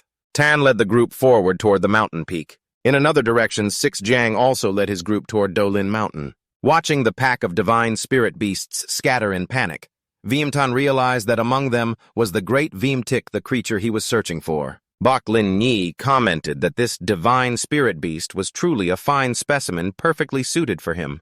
Lang Hua warned that there were many divine spirits around here now, so capturing them wouldn't be easy. Tan insisted that this was the best moment as the divine spirit beasts were obediently gathering at the mountain peak. Even if we attack, they won't resist. Diem and Koi, hearing this, became excited, saying this was a perfect opportunity. Lang Hua remained silent, but also saw that Tan's reasoning was somewhat correct. Bok Lin Yi laughed loudly, praising Viêm Thanh, saying he was really amazing. The 3 Viêm tribe members rushed toward the great Vimtik. Bok Lin Yi also ran along happily and stood aside to watch. Koi, Diem, and Lum combined their strength to suppress the beast, and soon the great Vimtik was subdued. Koi shouted loudly, "Tan, hurry up and take it down!" Viêm Thanh leapt down from above and stomped hard on the great Vimtik's head, causing it to collapse. Koi laughed gleefully. Tan was right. The great Vimtik doesn't want to fight. It just wants to go to the mountain peak. Lang Hua muttered, "Young people these days are so aggressive." Tan summoned the young Viêm Hua and collected the great Vimtik's body. On the way, any divine spirit that caught Viêm Thanh eye was immediately tamed without hesitation. Lang Hua watched the group laughing and facing danger, only shaking his head in dismay. His anxious voice rang out, "You're still in such a good mood.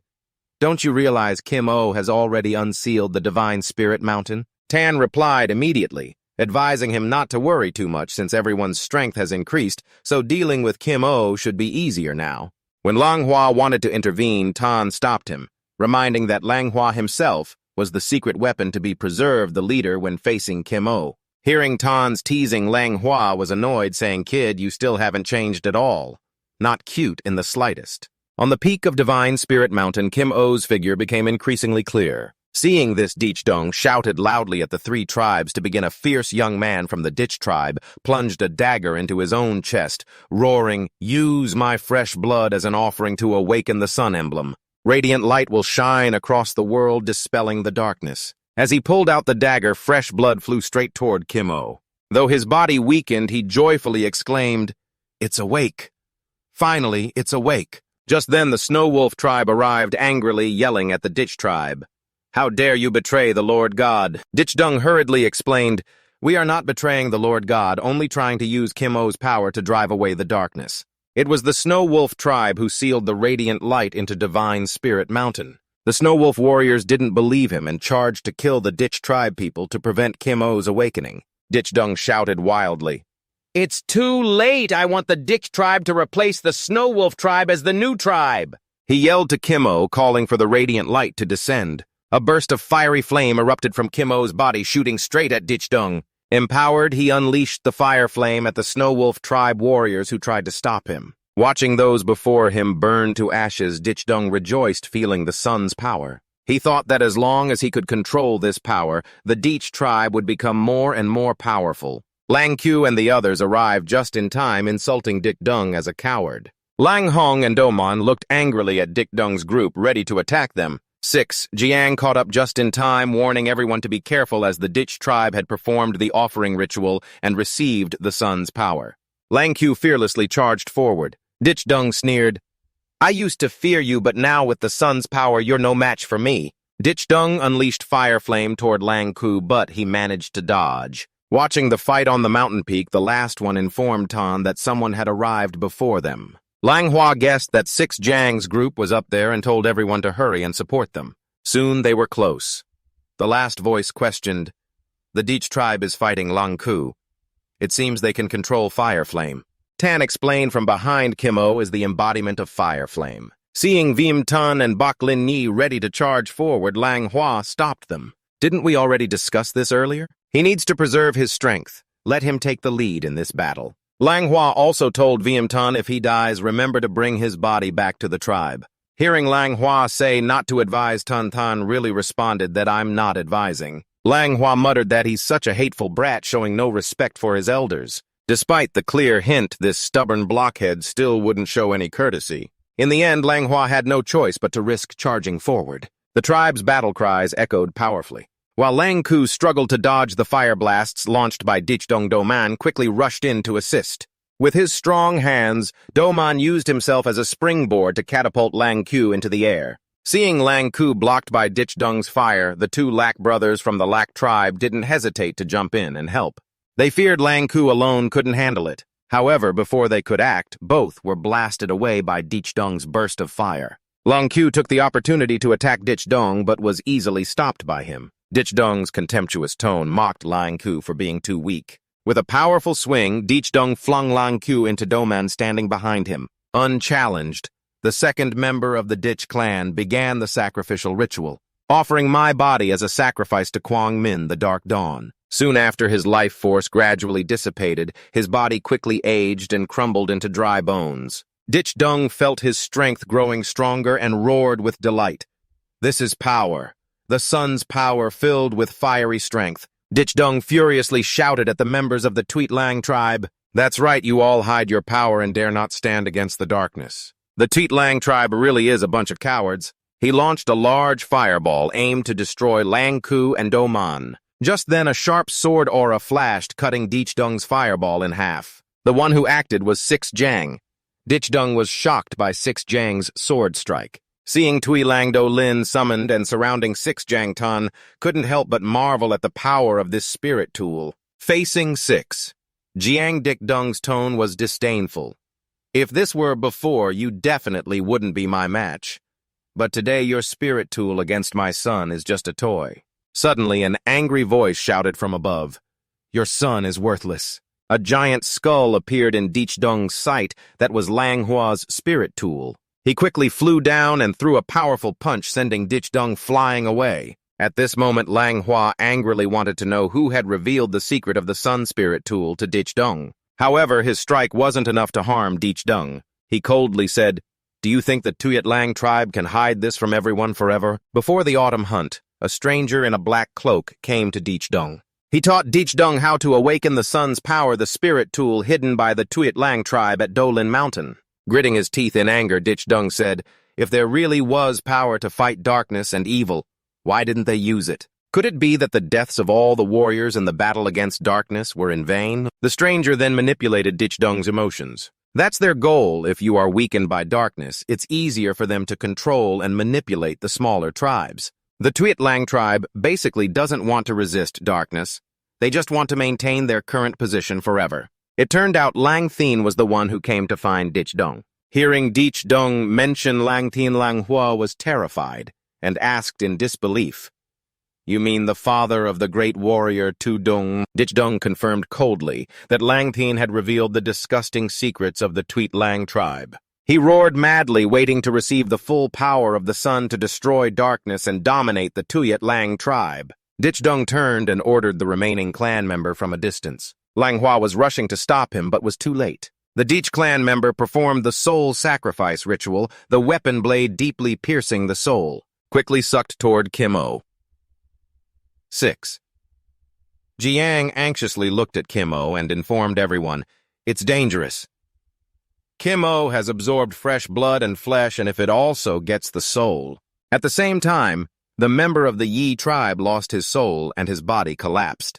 The situation unfolded as Yi Dong not only didn't get stronger, but spat out a large mouthful of blood. Yan Qin silently said nothing when he saw Bok Lin Ni point at Yi Dong, saying he was already dead. Yi Dong panicked, unwilling and furious, shouting loudly, "Why?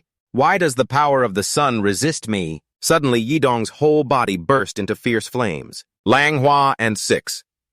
Fong immediately charged forward, intending to eliminate him to stop Kim O's release. Screaming in pain, his body exploded in moments, throwing Manhwa and 6 Fong far away. From the smoke and fire, Kim O's figure shot up high. Kim O roared angrily, causing the protective layer surrounding Dolin Mountain to quickly crack. Manhwa fearfully realized Kim O was trying to break the barrier to escape.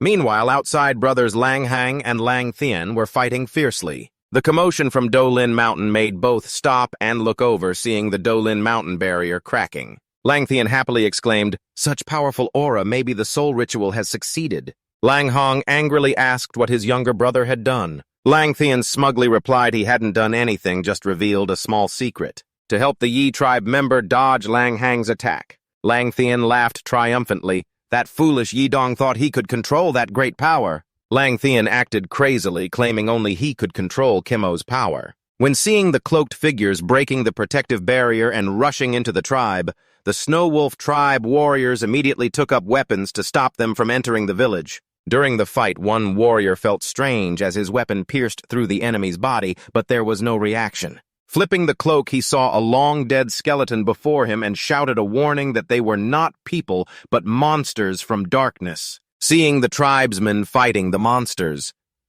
Snow Wolf tribe chief angrily told Lang Thien he had fallen so low as to use dark magic to attack his own village. Lang Thien sarcastically replied, "Brother, don't you know our tribe once relied on dark magic to get where we are today?" Lang Thien believed his brother had grown weak and was no longer fit to lead the Snow Wolf tribe. The holy beast Joy Lang, though strong, was struggling after the battle with Lai Chu and the attack from the high-raging bird. When the snow shaman appeared, Lang Thien's 2 subordinates roared bloodthirstily, "Today the Snow Wolf tribe will definitely annihilate the circle." In the distance, Dream Shaman was busy casting magic to heal the wounded. Suddenly, a dried skeleton raised a weapon intending to attack her. Dream Shaman's eyes flashed with a green demonic light shining straight at the skeleton. She breathed a sigh of relief, seeing that after being hit, he seemed unaware, and continued moving forward. Brothers Lang Thien and Lang Hang were still fiercely fighting. Lang Thien laughed loudly, telling his brother, "Are you not resigned? But everything has long been planned by me." Lang Thien's gaze turned toward Dolin Mountain, awaiting Kim O's emergence. At that moment, he would slaughter the entire Snow Wolf tribe. Inside, Dolin Mountain flames were blazing everywhere. The Lack family brothers, chased by flames from behind, hurriedly fled, shouting in anger, "We only came for the test, but the test is costing lives." Lang Hong's sorrowful voice rose, realizing that he and the others couldn't reach Kim O. Its speed was too fast, and it flew too high. As the fireball was about to be launched by Kim O, the crowd panicked and sought shelter. Yan Koi hid behind a rock, trembling like a plow horse, muttering to himself that this time it was over, they were truly doomed. Just then, a group of blue flame Yi suddenly rushed in to attack Kim O. The fireball it was condensing to launch immediately vanished. The one who acted was Yan Chin. Koi happily asked Chin if he had figured out a way to defeat Kim Oh. But Chin admitted he wasn't strong enough to confront Kim Oh. Koi and Diem were both stunned. Kim Oh Koi was even more puzzled when hearing Yan Chin explain strange things. According to Tan's observation, Kim Oh looked like an apocalyptic monster with 5 full blood bars. Even as a high-ranking player, Tan still couldn't defeat it. Tan smiled, coming up with an idea with the crowd here he could gather everyone to surround and attack Kim Oh. Long Q didn't understand Tan's intention and wanted him to explain. Tan said everyone just needed to follow his instructions. Bak Lin Yi was the first to raise her hand in agreement. This fun-loving girl knew Tan always came up with interesting ideas. Tan continued to persuade the crowd, if no one else could defeat Kim Oh, then put your hopes in me. Hearing that Tan had participated in Sun High trials, Lang Q agreed to follow his lead. Zhang also spoke up in support. Do Man and Lang Hong agreed to obey VM Tan's command. Seeing everyone agree to accept him as the team leader, VM Tan set a group rule: everyone must absolutely obey the leader's orders. Tan arranged positions based on each person's attack strengths, ordering everyone to stand in place and be ready to act on command. Looking toward Kim Oh, Tan, filled with fighting spirit, shouted, "Attack!" At the command, everyone immediately moved to the positions Tan had arranged. They formed a formation to surround Kim Oh. The control team in the third circle immediately acted to pull Kim Oh down from the sky. Soon Kim Oh was tightly bound by control effects. It struggled and unleashed fiery attacks on everyone. Tan immediately ordered the first defensive team to step up and block the fire attacks. When the fire subsided, Tan commanded the long-range assault team to attack from behind. The defensive team fell back, seeing Kim Oh hit hard and struggling. Tan shouted that they had gained the advantage and then pulled back. The third circle control team continued to operate. Seeing some hesitation, Tan loudly ordered the control team to charge immediately. Tan was like a seasoned general commanding troops professionally. Seeing Kim Oh continually hit, Tan encouraged everyone.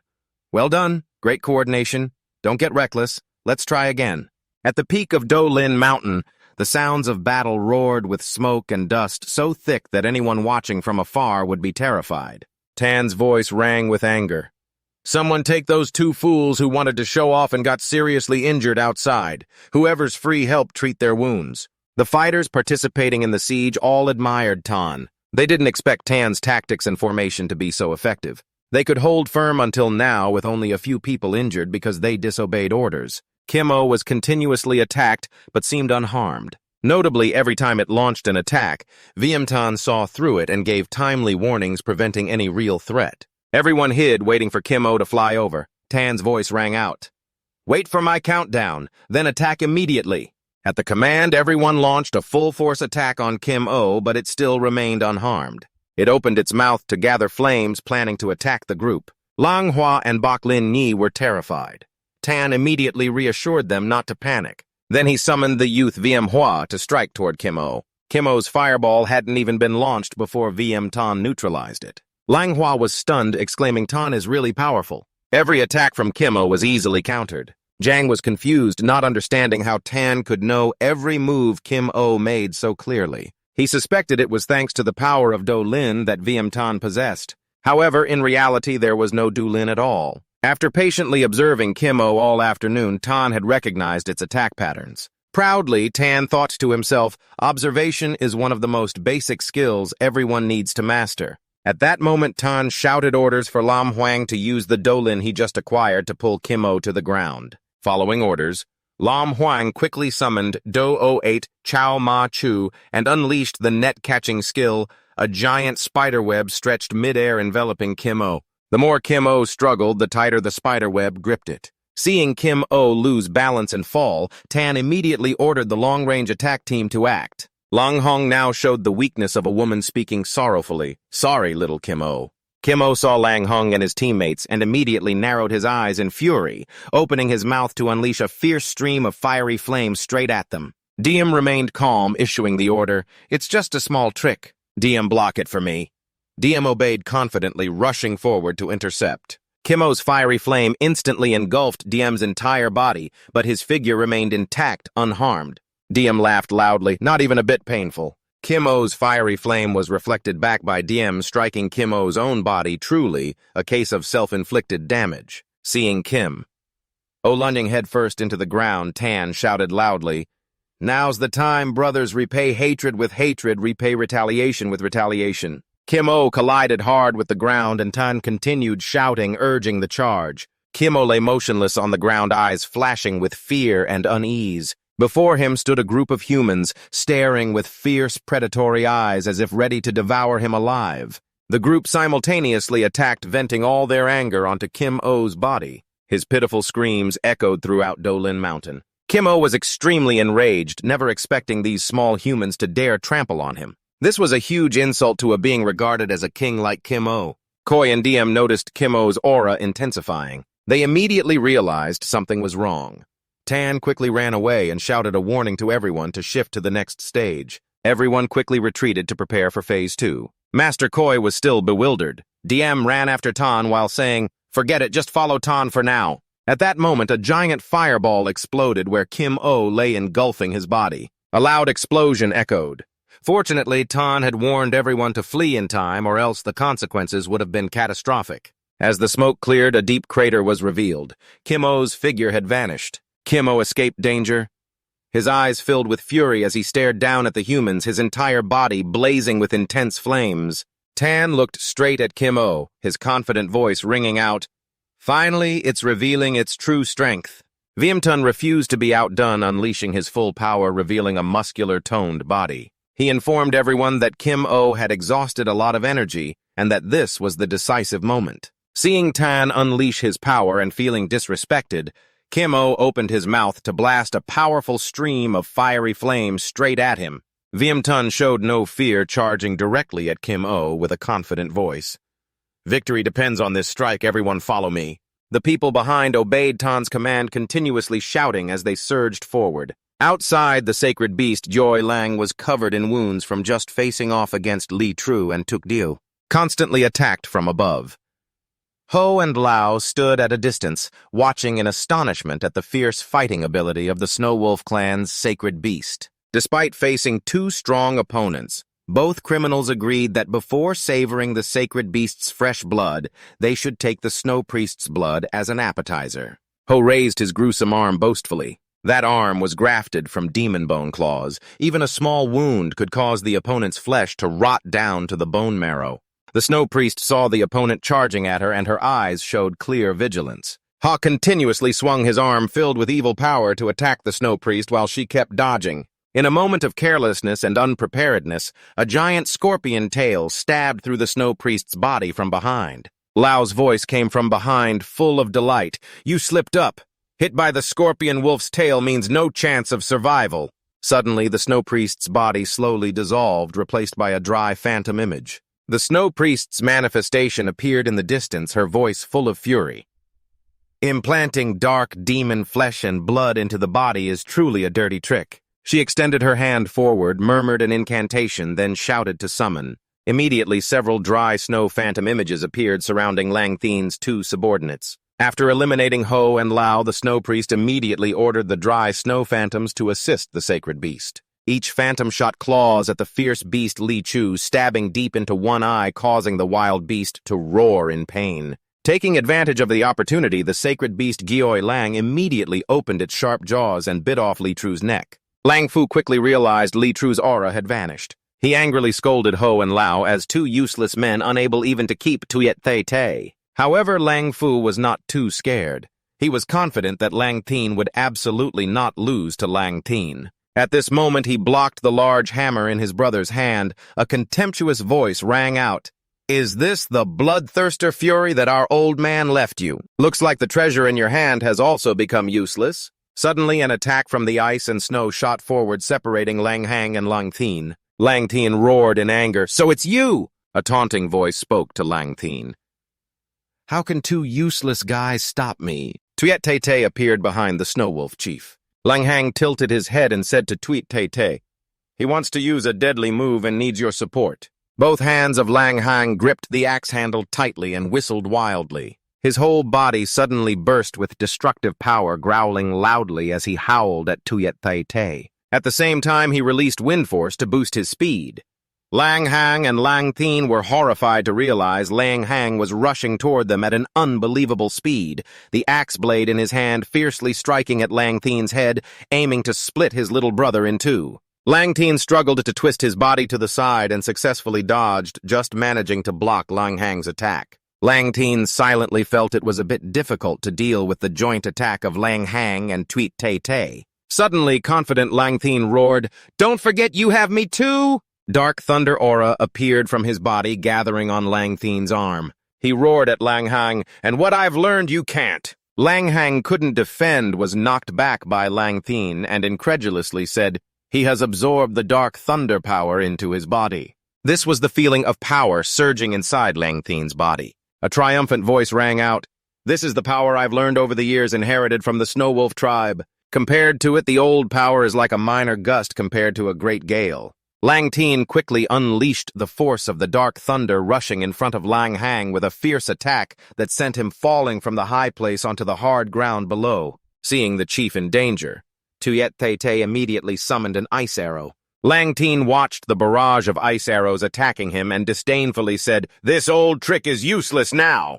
He immediately summoned Dark Thunder to quickly block all of Tuit Tay Tay's ice arrows. On the Snow Wolf tribe's cart, everyone witnessed the scene. A fearful voice said, "Lord Haguru and Lord Tuit Vu's joint attack are no match for Lang Thien." The seal on Dolin Mountain gradually cracked, finally unable to endure, and was completely destroyed by the sunlight bursting from inside. Seeing this, Lang Thien immediately thought that the dark golden crow had escaped captivity. He laughed madly and declared to the Snow Wolf warriors that he and the dark golden crow would team up to quickly flatten the Snow Wolf tribe. "Your Haguru will become just a memory. Prepare for despair." Lowering his stance, Lang Thien shouted in ecstasy. Suddenly, Lang Thien stopped when he saw Tan leading everyone out. The figure of the dark golden crow completely vanished. Lang Hua and Bak Lin Yi exclaimed in surprise in unison, "So it's him after all." 6. Jiang immediately ordered everyone to quickly act to save people regardless of anything else. Lang Hua angrily punched Lang Fu's chest, questioning why he betrayed the tribe. Lang Fu fearlessly replied that only Lang Thien could lead the Snow Wolf tribe to become stronger. Quoc Bao intended to ask Tan about the warrior's strength, but Tan muttered happily, "Very good, the Jiadu warrior is indeed more powerful, right, Vien?" Tan bent his legs to gather momentum, then kicked hard, launching himself toward Lang Thien, who was hovering in midair. Tuit Vu and the Snow Wolf chief saw Tan rushing toward Lang Thien and hurriedly shouted a warning, "Be careful!" Lang Thien looked down on Viem Tan and asked, "Is this brat looking for death?" At this moment, Quoc Bao played dirty by throwing a handful of dirt into Lang Thien's face. Taking advantage of that, Viem Tan threw a powerful punch into his stomach. The impact sounded loudly, and the crowd below shouted in shock, "Oh my God, Lang Thien has been defeated!" Quoc Bao gleefully shouted, "Isa, Isa!" When he heard Viem Tan praise him suddenly, a warning shout came from below. "Viem Tan, run, quickly watch out behind you." Lang Thien surged up from the ground at a terrifying speed, his voice full of hatred. "You're asking for death!" As Lang Thien aimed to crush Viem Tan's head, he quickly ducked to avoid it. Viem Tan muttered, "The wind is rising, let's shake the clothes with thunder." Turning around, Viem Tan saw that Snow Wolf Chief had grabbed the Blood Rage axe and charged at Lang Thien, fearing for Viem Tan's life. However, in close combat, Lang Hang was no match for Lang Thien. He was struck by a powerful knee to the face, causing his whole body to fall from above and sink deeply into the hard ground. Snow Shaman hurriedly cast healing magic on Snow Wolf Chief. Tan anxiously asked Haguru, "Are you okay?" Snow Wolf Chief reassured Snow Shaman that he was fine despite his severe injuries. Haguru looked toward Viem Tan and praised, "I never expected you to injure Lang Thien, truly worthy of the Daru warrior Mudaka bestowed upon you." Snow Shaman realized the chief wanted Tan and the others to unite to defeat Lang Thien. Haguru said to Viem Tan, "I will block all of Lang Thien's attacks. You only need to give your full power to strike him.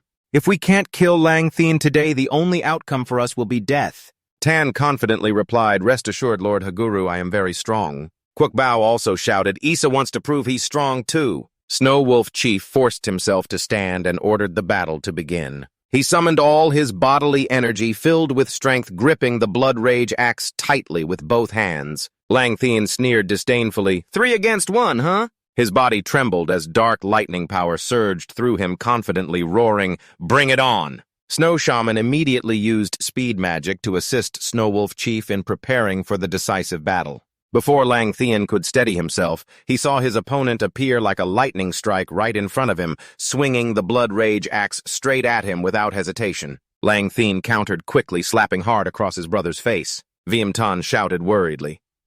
Haguru then rushed into battle with Lang Thien. Their speed was so fast outsiders could barely see each move. Suddenly, Lang Thien vanished from Viamtan's sight, his cold voice sounding behind him, mocking Tan's inexperienced combat skills. From behind, Lang Thien struck a vicious blow to Viamtan's back, but he didn't expect Viamtan's pet, always by his side, to have the ability to cast a talisman blocking the attack. Hearing Lang Thien call Kwukbao a mongrel, Viamtan angrily roared, "Mongrel, he's the beast king of Dong's son," then delivered a powerful punch to Lang Thien's chest, sending him flying back hard into his own stone statue, the impact so strong the statue's head broke off and fell to the ground. Lang Thien's face darkened with anger, bitterly saying, "Brat, you've successfully caught my attention." Viamtan sneered, his tone provocative. "It's too early to say that.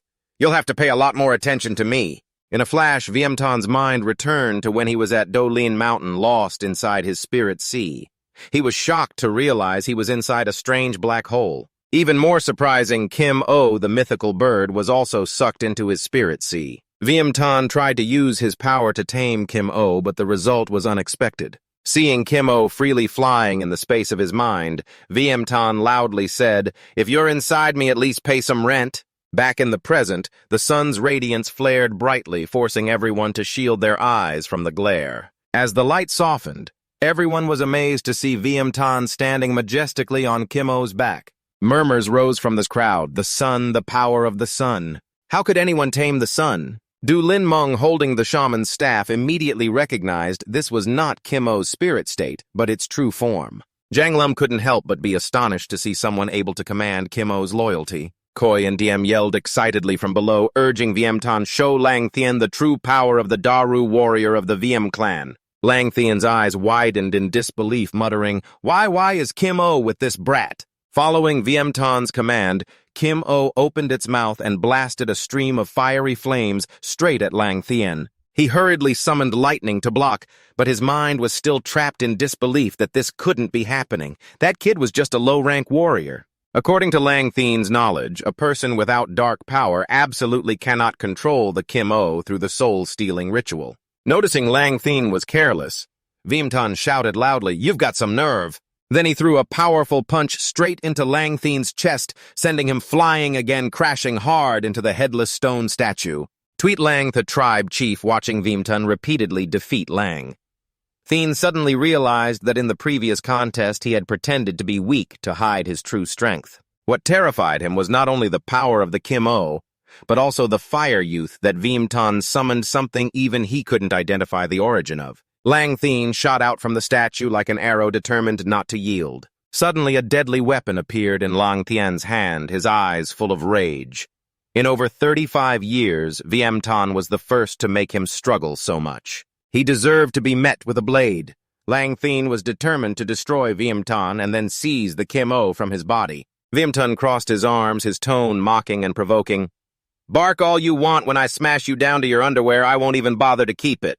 Twisted Matan, it turns out stripping the loser's pants is his favorite pastime. Everyone, Priest Tuyet Vu shouted anxiously to warn Tan, "Don't let your guard down." She sensed the dark aura radiating from the blade in Lang Thien's hand. Lang Thien held the deadly blade, a cruel smile spreading on his lips as he swung the blade fiercely toward Viamtan. Seeing the black smoke spreading from the blade, Viamtan silently realized it was the dark poison curse. Kim O quickly retracted its wings, then flapped hard to dispel the dark poison surrounding Viamtan. Lang Thien showed no surprise, his tone gleeful. "No wonder you're protected by the power of Kim O. The dark poison can't touch you, but others won't be so lucky." No good!" Tribe Chief Tuyet Lang shouted in fear as the dark poison rushed toward the Snow Wolf tribe warriors below.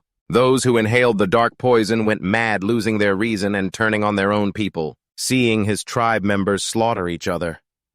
Lang Thien laughed loudly with excitement, his cruel voice ringing out, "Run, Snow Wolf! What are you even calling yourselves, Snow Wolf Tribe?" More like kids ready to be slaughtered.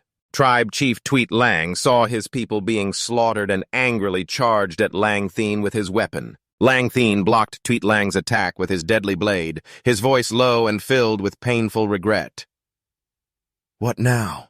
"All sins borne by your own hands." Lang Thien immediately unleashed a deadly black thunder attack aiming to finish off the tribe chief. Suddenly his eyes flashed with anger as he saw Viêm Thanh holding a strange-shaped shield blocking his attack and protecting Tweet Lang's life. Viêm Thanh growled furiously because Lang Thien was truly trying to push Tweet Lang to his death. Today it was no longer about knocking Lang Thien down. Thanh was filled with killing intent, wanting to shred Lang Thien to feel satisfied. Watching Thanh hold the hilt of the blade, someone exclaimed in surprise, "First time seeing him use a weapon like a kid, turns out it's a sword." Lang Thien charged at Viêm Thanh with the sword, growling angrily, "Enough talk, I've prepared for this day for 35 years. You think you can stop me?" The two clashed into a fierce battle. Viêm Thanh was still unaffected by the dark poison. Lang Thien panicked, shouting, "How can my dark poison not work?" He had no idea what kind of fire youth Viêm Thanh had on him. The dark poison couldn't touch Tan. Lang Thien immediately thought of another plan. He ordered the bodies possessed by dark poison to rush toward Tan. Soon the whole group stretched out their arms to grab Viêm Thanh tightly. Lang Thien sneered, "If you can't control him, then just die." He grabbed the deadly blade from his hand and swung it down hard at Viêm Thanh's head. The sound of flesh being cut echoed chillingly. Fresh blood splattered, but the one who received the cut was not Viêm Thanh. Tribe Chief Tweet Lang had risked his life to take Lang Thien's attack instead of him. Lang Thien was stunned when he saw Lang Hang, despite the pain, use both hands to hold the deadly blade tightly. The authoritative voice of Tribe Chief Tuyet Lang rang out coldly, "Viêm Thanh act." Lang Thien's face turned pale, unable to react, before Viêm Thanh appeared right beside him with a flash of his sword. Viêm Thanh cut off both of Lang Thien's arms, causing him to collapse to the ground in pain. Tan raised his sword high, ready to end Lang Thien's life, but stopped in time when he heard Chief Tuyet Lang order to wait. The chief told Viêm Thanh that he wanted to personally deal with the tribe's traitor. Lang Hang held the hammer in his hand and asked Lang Thien with a suspicious tone if he had anything else to say. Lang Thien smiled bitterly without showing any regret, asking, "Did you come to end me? If it weren't for that brat ruining things, Tweet Lang tribe would already be mine." He looked up to the sky and asked his brother if he still remembered how their mother died. Lang Thien recalled 45 years ago at Tuyet Lang tribe, when he was just a child kneeling by their mother's grave. Their father stood behind them, his stern voice saying, "Kneeling here won't do any good. Your mother can't be brought back to life." Lang Thien's eyes welled with tears, not understanding why, even though Tweet Lang tribe had surrendered enough prey, those cruel people still killed their tribe members, including their mother. His father shouted angrily, "There's no fairness in this world. The weak are bullied by the strong." Then he grabbed Lang Thien's collar and growled, "You're weak and useless. I'm ashamed to have a son like you." Lang Thien was terrified when his father said that if he didn't change, his fate would be like their mothers taken by the strong. From then on, the weak boy Lang Thien swore to become strong to avenge his mother and to become the strongest. Time passed. Lang Thien participated in the Japte battle, using his strength to make Tuyet Lang tribe a powerful clan. He mercilessly slaughtered the weak tribes, believing they didn't deserve to be slaves of Tuyet Lang. When Lang Hang showed pity for the victims, Lang Thien scolded him for being too soft, saying their father taught them that only the strong survive in this world. He harbored the ambition to make Tuyet Lang tribe the strongest great clan in the Japte War. Kim O appeared slaughtering humanity. Lang Thien was not afraid and was determined to suppress it and make it his slave. After a fierce battle, Lang Thien defeated Kim O crushed it underfoot and declared that from now on, Tuyet Lang tribe would have its own son and become the strongest tribe. His bloodied face broke into a triumphant smile as he heard the tribe cheering. Everyone chanted in unison, honoring him as the greatest warrior and believing he would be the next chief. However, inside the chief's tent, the elders were surprised when Chief Tuyet Lang announced that Lang Hang would be the successor. Lang Thien overheard this and immediately burst in furious, saying, "My strength surpasses my brother's, so why can't I be chief?" Didn't you say that only the strong deserve this position? Chief Tuet Lang exploded in rage when he realized Lang Thien had eavesdropped on the elders' discussion. He questioned Lang Thien with anguish, asking if he realized that his brutal actions had caused Tuet Lang tribe to face attacks from 4 other tribes. Lang Thien arrogantly replied to his father that he would defeat them all, that he had tamed the sun and would destroy anyone who dared challenge Tuet Lang tribe. He declared he would make Tuet Lang tribe the strongest clan. However, Lang Thien couldn't believe his ears when his father coldly ordered the sun to be sealed. He demanded that Lang Thien remain in the tribe and never leave if he still considered himself his son. He also revealed he had made a pact with other tribes to permanently seal the sun's power. He believed Lang Hong was the suitable Haguru recognized by the other tribes to ensure Tuet Lang tribe's stable position. When hearing the news that Lang Thien left in anger, Chief Tuet Lang initially thought his son was just upset and would soon return. But he never expected that he had actually pushed Lang Thien onto a dark path. Back in the present, Lang Thien laughed wildly, his voice echoing as he said to Lang Hang, "Seeing you like this today, consider that you've won. So what true chaos has descended?" He declared that the Second Japte Great War had begun. While Lang Hang was still deep in thought, Lang Thien suddenly lunged at his brother, ending his life tragically. Chief Tuet Lang stood firmly, his furious voice ringing beside Lang Thien's body, demanding an explanation for the information just revealed. As soon as Lang Thien died, the dark, dry corpse was swept toward the shadowy gate. The Tuet Lang warriors shouted Haguru Wiem Tan in excitement, fierce and wild, after breaking free from the bindings of the snow priest, unable to believe their eyes when they saw Lang Thien defeated, his cold corpse lying there. Cao Jiang suddenly appeared from behind his cold voice, warning that they would soon follow Lang Thien. Hao was frozen instantly. Lao shouted angrily, ordering Li Chu to eliminate them all, but Lai Chu was killed by the sacred beast Gioi Lang, his body falling beside them. Lao Lang denied, saying all his comrades were dead and he only had the option to flee. He threw a smoke bomb to block Bok Lin Yi rushing in while ordering Tuk Diu to take him away.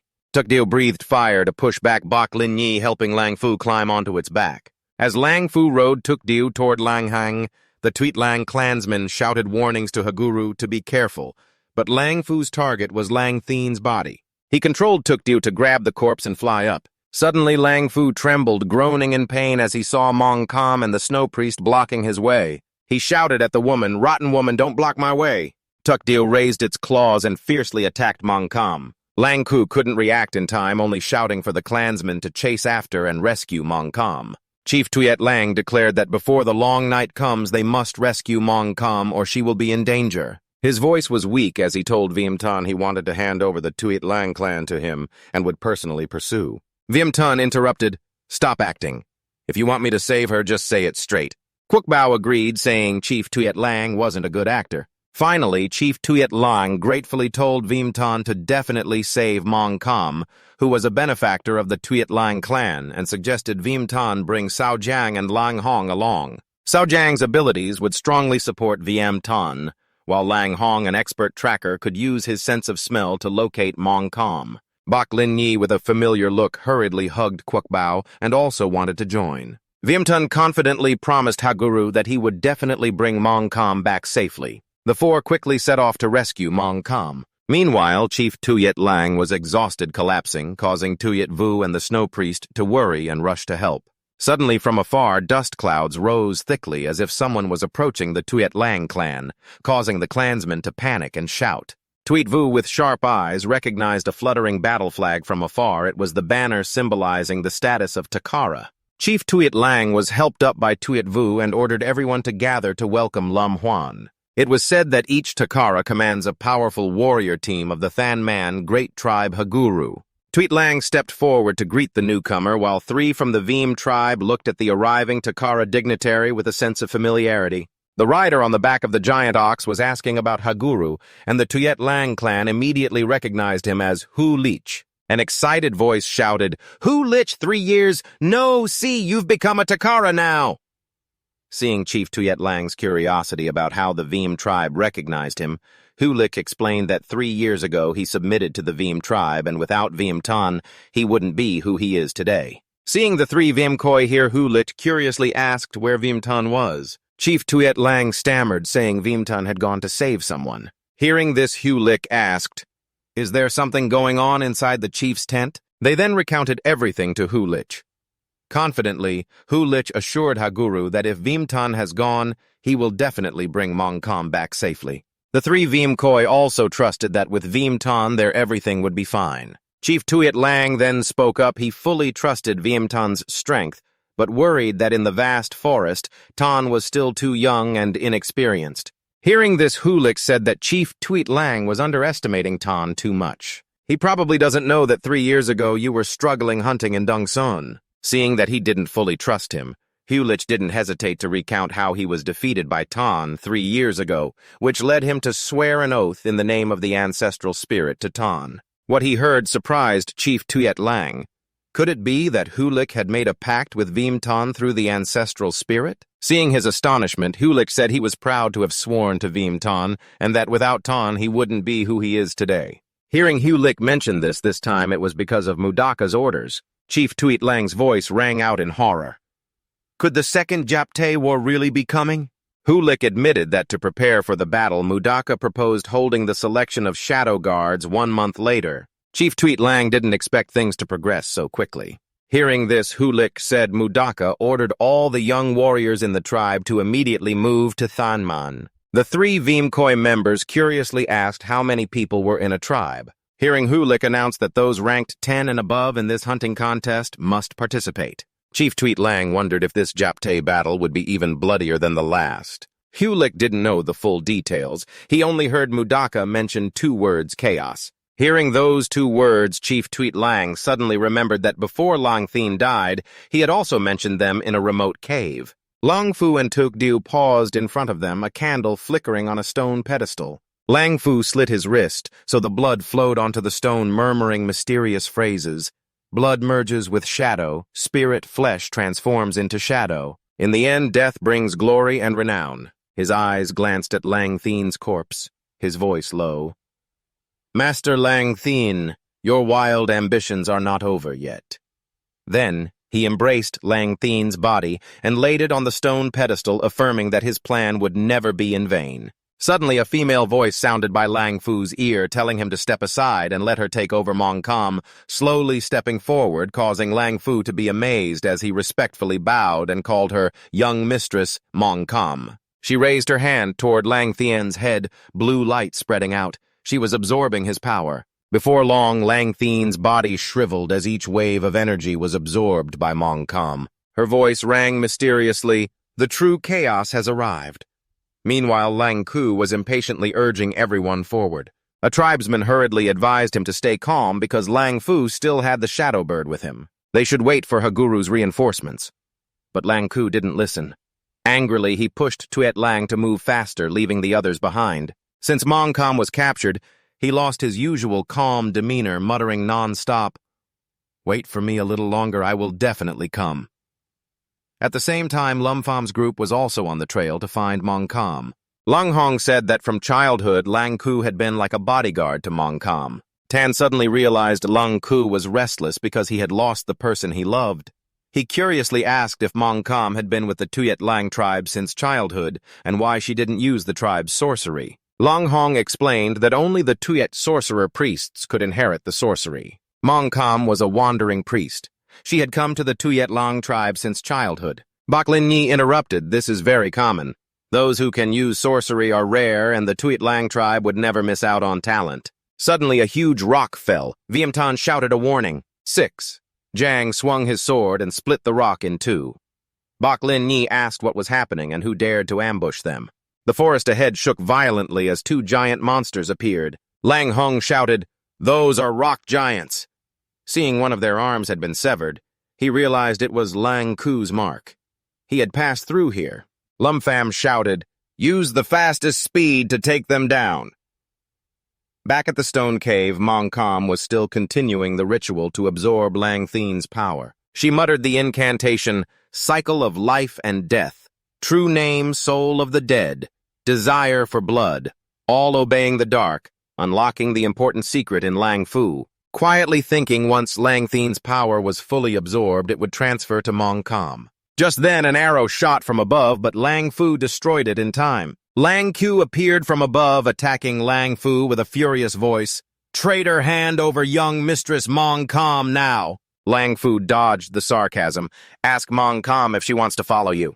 He ordered the Firebird to kill Lang Q. The Firebird breathed fire at Lang Q, but Mong Kam's voice rang out, "Wait a moment." Lang Q turned to look at Mong Kam, voice joyful. "Mong Kam Dairen, are you all right?" But the scene before him stunned him. Lang Thien's body floated in the air, the black lightning energy flowing out of him completely absorbed by Mong Kam. Mong Kam took a deep breath, her beautiful face showing satisfaction. Lang Q was shocked. "Mong Kam Dairen, what are you doing?" Mong Kam turned and said to Lang Fu, "Lang Q will not harm us." Then her voice softly whispered into Lang Q's ear, "Lang Q, didn't you swear from childhood to protect me forever?"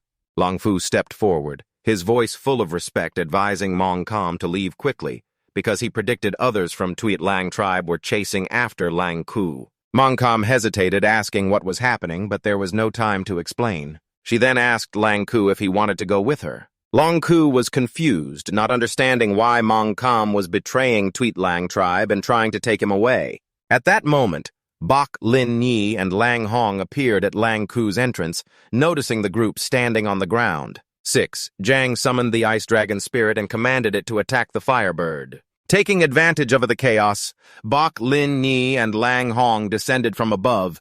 Seeing Lang Q and Mong Kam standing still without reacting, they suspected the two had fallen under Lang Fu's spell. Bok Lin Yi immediately assigned tasks. 6 Zhang to block the Firebird, she would deal with Lang Fu, and Lang Hong had to help Lang Q rescue Mong Kam. Lang Fu roared, angrily cursing the Tuet Lang tribe for quickly sending people to chase after them. Bok Lin Yi silently approached Lang Fu, suddenly accelerating her body, spinning like a drill, charging straight at him. Lang Fu took the hit, painfully clutching his stomach and collapsing. Lang Hong moved toward Lang Q, voice full of suspicion. "Lang Q, Mong Kam, what's wrong with you two?" She put her hand on Lang Q's shoulder, shouting in his ear, "Why are you standing there dumbfounded? Is it really a spell?" But Lang Q remained silent without replying. Seeing Lang Hong worried, Mong Kam said, "Lang Q is fine, he just learned the truth." Seeing Lang Q still shocked, Mong Kam continued, "You don't understand yet why darkness covering the world is the true chaos, like rebirthing a new world." She told about the original world where the primal gods ruled humanity, achieving a civilization far beyond the present. The primal gods bestowed the power of the sun to help humanity develop. But then a traitor deceived and took the power to fight against his own people and the primal gods. The world fell into chaos, but the primal gods still used their last power to protect the light. Lang Hong was confused by Mong Kam's words. She revealed her true identity was not a priestess, but a dark sorceress. Lang Hong doubted Mong Kam, and the dark sorceress urged Lang Q to take her away quickly. Bok Lin Yi snapped angrily, shouting, "What time is it already, and you're still gossiping there?" Mong Kam firmly asked Lang Q again if he wanted to go with her. Seeing Lang Q silent, she whispered in his ear, "Leaving the group means your strength will gradually fade. Your blinded heart will perish, but you will still be a warrior." Mong Kam reminded Lang Q that he sacrificed his eyes for the tribe, accepted his wounds as part of his body, and the darkness forever surrounding him is his world. She extended her hand toward Lang Q, promising to guide him if the darkness made him uneasy. Hearing this, Lang Q suddenly realized the one who saved his life years ago was Mong Kam. Lang Q quickly decided to ask Lang Hong and the team to return, while he would follow Mong Kam himself. Lang Hong angrily tried to persuade Lang Q that Mong Kam's words were untrustworthy, but Lang Q refused to listen. Pointing his weapon at Lang Hong with a tone full of anger, he asserted that no matter what the Grand Priest said, he had sworn to protect him and that oath would never change. Lang Hong was equally furious. She didn't expect Lang Q to betray and follow the Dark Sorcerer, so she decided to take action and bring them back for her guru to handle. Shaking 2 jingle bells in her hands, Lang Hong created a piercing sound and quickly rushed toward Lang Q. Her figure continuously circled around him, trying to disrupt Lang Q's mind to bring him down, but unexpectedly, Lang Q swung his weapon and struck Lang Hong precisely. Lang Hong did not expect to be defeated so quickly. Lang Q spoke up, knowing well that Lang Hong's specialty was using sound to swap and confuse opponents' minds. But perhaps she forgot that since that incident, Lang Q no longer relied on sight to observe and was completely immune to enchantment. Hearing Bok Lin Yi report that the situation with Lang Hong was unstable, Luke Jiang quickly realized Lang Ku was in trouble. Bok Lin Yi immediately unleashed the northern extreme wind's might. From her technique, Lang Fu felt terrified. Bok Lin Yi transformed into a whirlwind, flinging Lang Fu aside and swiftly charging toward Lang Hong. Noticing Bok Lin Yi rushing over Lang Q, shouted a warning. Mong Kam suddenly summoned a streak of black lightning from the sky to stop Bok Lin Yi. Realizing the danger, Bok Lin Yi immediately jumped back to dodge, asking suspiciously what it was. Mong Kam calmly introduced it as the Black Divine Thunder, a powerful dark force.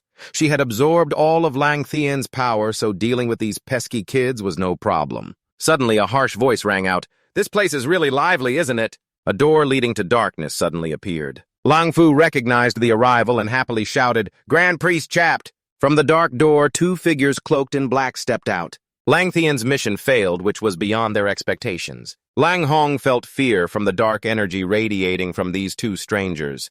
She realized their strength was absolutely not weaker than Lang Thien at his peak. Hearing Bok Lin Yi say Mong Kam had inherited all of Lang Thien's power, Luke Jiang was horrified, realizing 3 superpowered fighters were here. They couldn't handle them. The two cloaked figures spoke in a cruel tone, wanting to wipe out Luke Jiang's people. Long Fu immediately ordered Tukjue to unleash fiery attacks on Bok Lin Yi and Luke Jiang. A thunderous explosion echoed with thick smoke and dust everywhere. As the smoke cleared, Lang Ku's group was completely shocked by what they saw.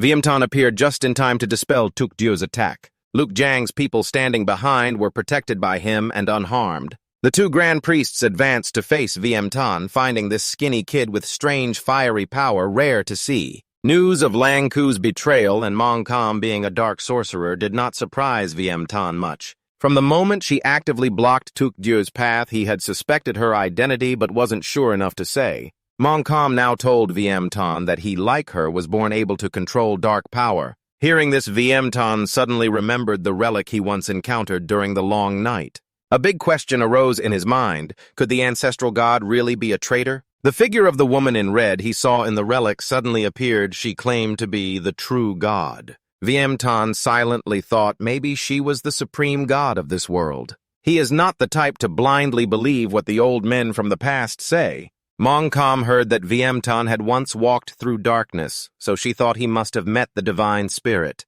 Viemtan straightforwardly admitted that he had met the divine spirit many times, in fact. Mong Kam spoke in a tone just as she predicted, and perhaps Viemtan also realized the deeper meaning behind the civilized depictions. Her enchanting voice explained to Viemtan that the world they currently live in is not the true image of the real world. Long ago, humans once enjoyed a prosperous life with delicious food, fine clothes, and even possessed extremely powerful weapons for battle. But after the ancestor god deceived and stole the power of the true god, war broke out, destroying that brilliant civilization. When the true god was defeated and fell, the inevitable consequence was the collapse of civilization and the destruction of the world. And if not for the last power of the true god protecting this world, humanity would not have survived to this day. Mong Kam looked hopefully at Viemtan and asked if he wished to create a new civilization. Viemtan was surprised when Mong Kam mentioned the word civilization. Sensing his doubt, she explained that like him, she had entered the darkness very early and discovered the truth there. She knew how civilization could be reborn once again. Viemtan then shook off his pensive look and spoke decisively. "I love civilization, but I trust my teammates even more. I trust those who have fought alongside me." He confidently declared to Mong Kam's group that he himself was the embodiment of civilization, an engineer from the future returning to primitive times. How could he be less civilized than those who call themselves true gods? Bok Lin Yi was extremely excited by Viemtan's words and praised him very good. Mong Kam felt regretful for not being able to convince Viemtan. The two acolytes standing nearby, having heard the whole story, thought Viemtan was really stubborn and wanted to kill him. Mong Kam advised Viemtan not to resist because she believed his group was no match for theirs. She also revealed that the Than Man tribe would soon send people, but she already knew this plan would fail. Mong Kam calmly admitted that she had arranged everything, and within less than a month, the Than Man tribe would fall into chaos. She called on everyone to give up resistance and follow her to build a new civilization together. 6. Jang, standing behind Vimtan, whispered that in terms of strength, their group could not compete with Mongkom's people. Hearing Bok Lin Yi suggest fleeing, Vimtan immediately opposed. He proudly declared to the others, "None of you will escape today." The two acolytes doubted whether Vimtan truly believed in his own ability to hold them back. Bok Lin Yi and 6 Jang stared at him wide-eyed, speechless. Lang Hong asked Vimtan skeptically, "Where do you get such confidence? Could it be that you have a way to turn the situation around?" Lang Fu spoke sarcastically, "I don't think you can still be so loud-mouthed in this situation." Lang Fu revealed that the solar spirit beast was hiding inside Vimtan's body and wanted to use the acolytes to kill him. Suddenly, Vimtan appeared before Lang Fu. His voice growled threateningly. "You want to use someone else's hands to kill me?" He grabbed Lang Fu's head tightly, asserting he didn't believe their story at all and was just stalling. Vimtan's words frightened Lang Fu. He teased Lang Fu. "Didn't anyone tell you that I know Mudaka?" And both acolytes and Mongkom were shocked by this revelation, feeling the information was not yet enough to cause a stir. Vimtan continued asking, "Do they know who you entered the darkness with?" The fiery youth within him flared up toward Lang Fu, revealing that Jia Deng was the companion he entered the darkness with. Under the blazing heat of the fiery youth, Lang Fu screamed in pain. In moments, his body was burned to ashes. Vimtan, with cold eyes, turned to look at Mongkom's group. His threatening voice rang out, "None of you will escape today."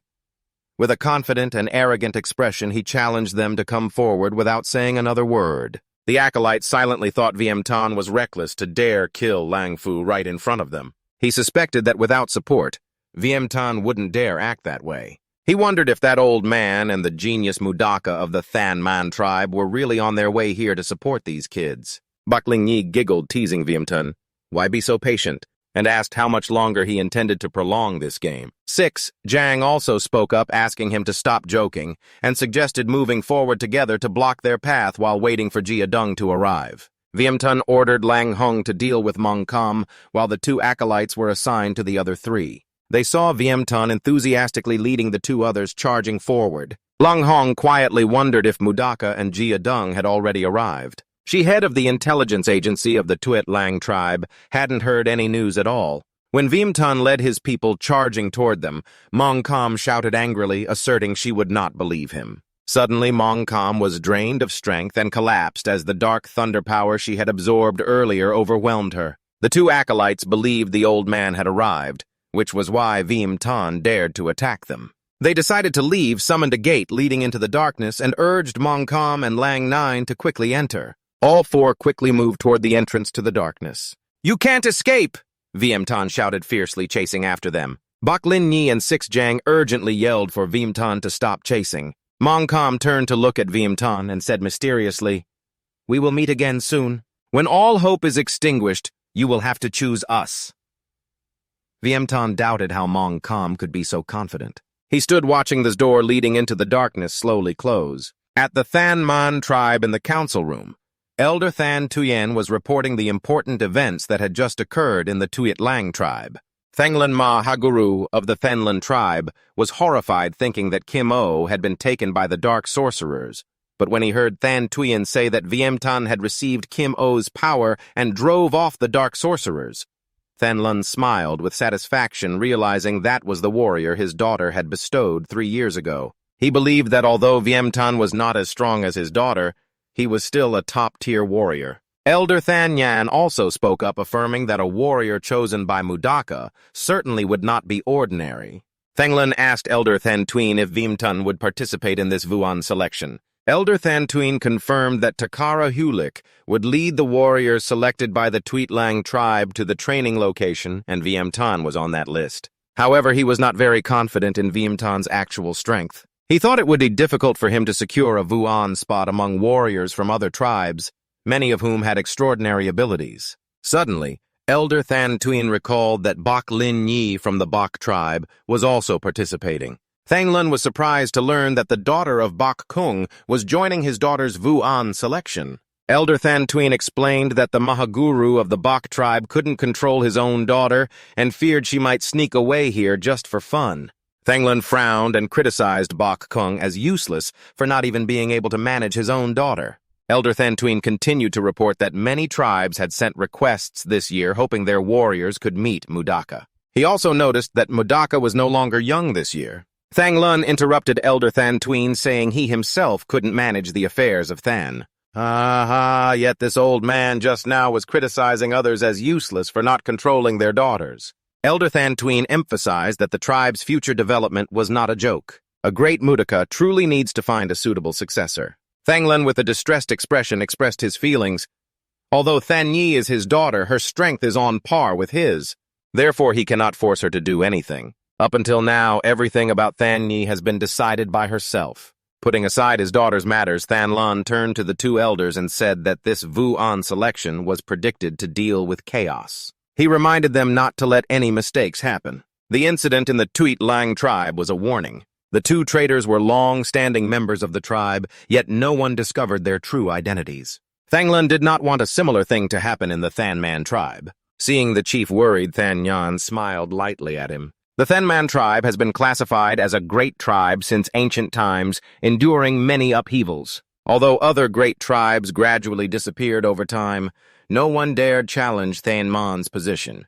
Than Yan believed no one had ever reached the heavenly level strength like the Thanman tribe. Hearing Elder Nan confidently claim no force could infiltrate the Thanman tribe, Elder Tuyen immediately criticized him as too reckless. Before Elder Nan could retort angrily, Elder Tuyen said he had lived too long and gradually became careless. Both could sacrifice their lives for the Thanman tribe at any moment. Therefore, complacency is absolutely forbidden. Elder Tuyen pointed to his damaged eye, his voice full of anger, saying he had been cautious his entire life, but lost an eye due to a moment's negligence. Because of that, he swore to keep his remaining eye wide open to prevent any mistakes in the Thanman tribe. Thanglan wanted to reconcile, and the two elders said Thanman was one of the 4 great tribes that must maintain the dignity of a great tribe but also avoid arrogance. He assigned Elder Nan to manage and inspect internal affairs and strengthen guard duty. The Vuan selection was given full authority to Elder Tuyen. Finished, he turned to go meet his daughter at Than Yi's residence. As Thanlun entered, he felt a headache at the scene before him. Than Yi continuously rejected those who wanted to befriend her. No one satisfied her. After some consideration, Than Yi concluded that no one this year was to her liking. Hearing she intended to give up on this matter, Thanlun, standing behind, was alarmed and reminded her. Before she used the excuse that she was too young and didn't want to think about marriage, promising to decide after 3 years, but now she wants to add a few more years. He doesn't know what his daughter actually wants. Than Yi turned to face her father and said her requirements weren't high. As long as the person isn't too old and has strength equal to hers, she won't object. Hearing this, Thanlun thought it was unrealistic who young could be as strong as Than Yi. Seeing her sulking, thinking her father was forcing her, Thanlan blamed Elder Tuyen, saying that old man kept nagging in his ear, causing him to bother Than Yi. If you don't like it, just ignore it. Hearing this, Than Yi said she wanted to go out for a trip. When she said she wanted to go meet a man, Thanlun didn't understand at first and said, "Oh, going to meet a man? Be careful." When he realized the real meaning, he broke out in a cold sweat, worried about which unfortunate guy his daughter would set her sights on. Outside, a shirtless young man stood firm, resisting the pull of 4 giant beasts. That was Kim Dew, one of the 10 leaders of the Than tribe warband. After leaving her residence, Than Yi came here and congratulated him. "You didn't use brute strength, yet still endured this long. You've definitely improved." Seeing Than Yi arrive, Kim Dew swept his hand to fling away the beasts, ending the training session. The poor beasts were knocked down by Kim Dew's power and fell into unconsciousness. Seeing Kim Dew salute, Than Yi quickly ordered to prepare to depart together. In her heart, Than Yi was glad, thinking the 3-year period had come, and she had to go out to greet someone. That unlucky person is probably known to everyone by now. On a remote mountain peak where few people ever appeared, 2 figures stood present. "You have received the secret letter. You must deliver it to the trial point within 3 days," ordered Elder Tuyen. The messenger was confused, hearing Elder Tuyen say the place he delivered the letter to was not the trial location. Suddenly, Elder Tuyen reached out and squeezed the messenger's neck tightly. A dark aura appeared, leaving the messenger dazed. Elder Tuyen's voice echoed, ordering the messenger to enter the darkness and deliver the letter to the high priest. It turned out Elder Tuyen was an insider of the Thanman tribe, and his blind eye was the hiding place of his dark power. 2 days earlier, the warriors participating in the autumn hunt gathered in front of the warship. Chief Tuit Lang stood on the Than Man warship expressing his gratitude on behalf of himself and the Tuit Lang tribe members. After 2 rounds of competition, Chief Tuit Lang selected the top 10 to go to the Than Man tribe to compete for Mudaka's Vu-An selection. Hearing the news, the crowd below buzzed with chatter. According to them, being chosen as Vu-An means becoming the most trusted by Mudaka, and possibly one day becoming an elder of the Than Man tribe. Chief Tuit Lang quickly read the names of the 10 selected warriors. Viem Tun Sex Jangbat Lin Nhi Lang, Hong Do Mạnh Anh Em Lạc Gia, Song Hung Hu Le Hu, Hung Hu Lang. Bok Lin Nhi winked and reminded Hu Le, "3 of you better not embarrass me." 6. Jang's gaze was steady. No one knew what he was thinking. Diem came beside Viem Tun and said, "Finally, you can officially go to the Than Man tribe." In the end, they were extremely excited because Viem clan ranked first in the autumn competition. From now on, no one would dare look down on Viem clan. The 2 told Tan they would return tomorrow with good news for Haguru and the elders. Viem Tan's eyes focused on the Than Man warship, muttering, "It's been 3 years." At the entrance to that Tich High, a normally quiet place year-round, suddenly the figure of someone riding a divine bird shot up abruptly from below the ground. 2 demon chains sprang up tightly, wrapping the divine bird's legs and dragging both the rider and bird to the ground. Upon closer look, people realized the fallen body was just an empty corpse, a remotely controlled puppet, likely sent to deliver a message. The attacker realized this curiously, took the letter from the puppet's hand, hoping to discover the message inside, but suddenly a flame burst forth, burning the letter before he could read it. From afar, a cold voice echoed, "This is a secret. This letter is meant for me." Hearing that voice, the cloaked figure immediately knelt respectfully, calling the speaker High Priest. From the darkness, a masked figure gradually emerged, walking past a kneeling subordinate. The officiant looked down at the puppet's body on the ground, his voice cold as he said, "You did well on the mission." His hand with sharp claws reached out and tightly grasped the puppet's head. In an instant, information from Than Tuyen was transmitted into the officiant's mind. He learned that Than Lun had heard about Lang Thien's death and that the Than Man tribe was urgently searching for Vu-An for Mudaka. The officiant immediately ordered his subordinate that Than Tuyen would be in charge of this Vu-An selection. But their real plan didn't stop there. When asked about preparations, the subordinate confidently affirmed that everything had been arranged carefully. He told the officiant that no matter what the Than Man tribe did, the organization's apostles had already deeply infiltrated their ranks. However, the officiant still seemed unsatisfied, using the Tuyet Lang tribe as an example to remind his subordinate that even with apostles infiltrating the top 5 ranks, the 2 Bak Kwai and the great hero Jap Te of the Tuyet Lang tribe still prevailed. To avoid repeating mistakes, the officiant decided he himself would participate directly this time. He instructed his subordinate to closely observe the boy that Mong Kam was interested in to see if there was anything special about him. Meanwhile, in the outside world, Viem Tan's group arrived at the Vu-An selection site. Sao Jiang stood beside Viem Tan, introducing that before them was the Silver Fang Tower, the last fortress remaining after the Japte 35 Great War, where the fiercest battle ended. Viem Tan was surprised when the jade pendant he picked up in the darkness suddenly glowed brightly. Holding the jade in his hand, he felt a strange heat and wondered if this tower was related to that phenomenon. When everyone was curious about the Silver Fang Tower, Hugh Lich spoke up to explain that nearly 10,000 warriors had died inside this tower. He said that to this day the tower still echoes with voices even though no one lives there. Long Hong and Do Man thought Hulik was trying to scare everyone with ghost stories. But Hulik seriously affirmed he wasn't joking and that all Takara had to undergo trials inside this tower. He also reminded everyone about the cursed souls that cannot be freed and become malevolent spirits, also called Tudik, hiding in the minds of intruders. Viemtun quickly realized that with such a large number of participants, it would be very difficult to tell who had been possessed by Tudik. Kulik agreed and warned that even a small mistake could endanger oneself and teammates. He seriously reminded Viemtun's group that the Vu-An trial was one of the most dangerous challenges they would face. Thang Yi and Kim Dew arrived early at the Silver Fang Tower where they witnessed the warships carrying Viemtun's group drawing near. Thang Yi quickly reminded Kim Dew that from now on she must remember she was his subordinate named Kim Lin. It was unclear what plan this girl had to welcome Vimtan after 3 years apart. The Vuan selection competition entered its second day. The top floor of Silver Fang Tower is known as the Labyrinth in the Sky. In the labyrinth, malevolent spirits mimicking human shapes appear everywhere to confuse the participants. Cao Jiang had just defeated a malevolent spirit disguised as himself, only to accidentally encounter the real him in another corner. Do Man was fighting alongside teammates.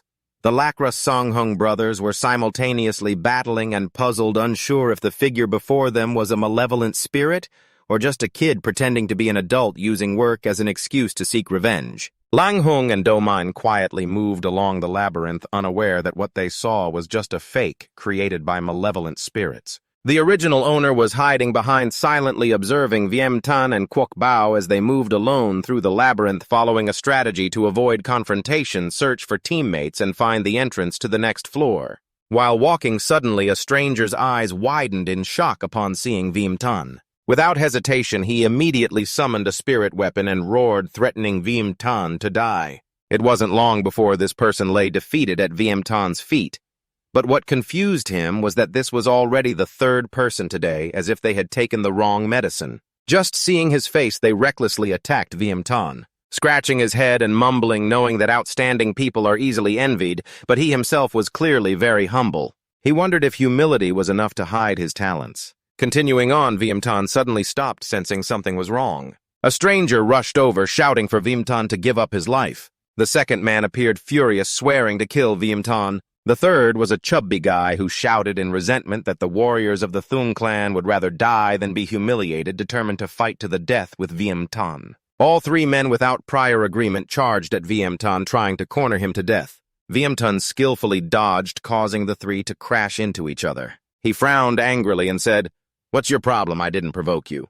The three snarled, "How dare you say you didn't pick a fight with us?" Viem Tan felt like his head was about to explode. His words only made them more furious. All three recklessly charged at him again. At that moment, a female voice called out, "Stop right there!" A whirlwind swept in, tossing the three attackers aside.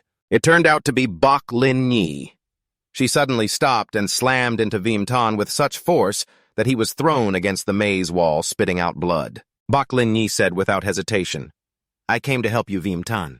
Trum Chuk sighed, "Thanks for helping your opponent injure me." Seeing Viem Tan struggling to stand up, Bok Lin Yi said, "You don't know how to rely on friends like me and instead try to handle those interesting tricks alone." She stepped closer and whispered, "Are you still trying to hide it? Everyone has already seen your masterpiece."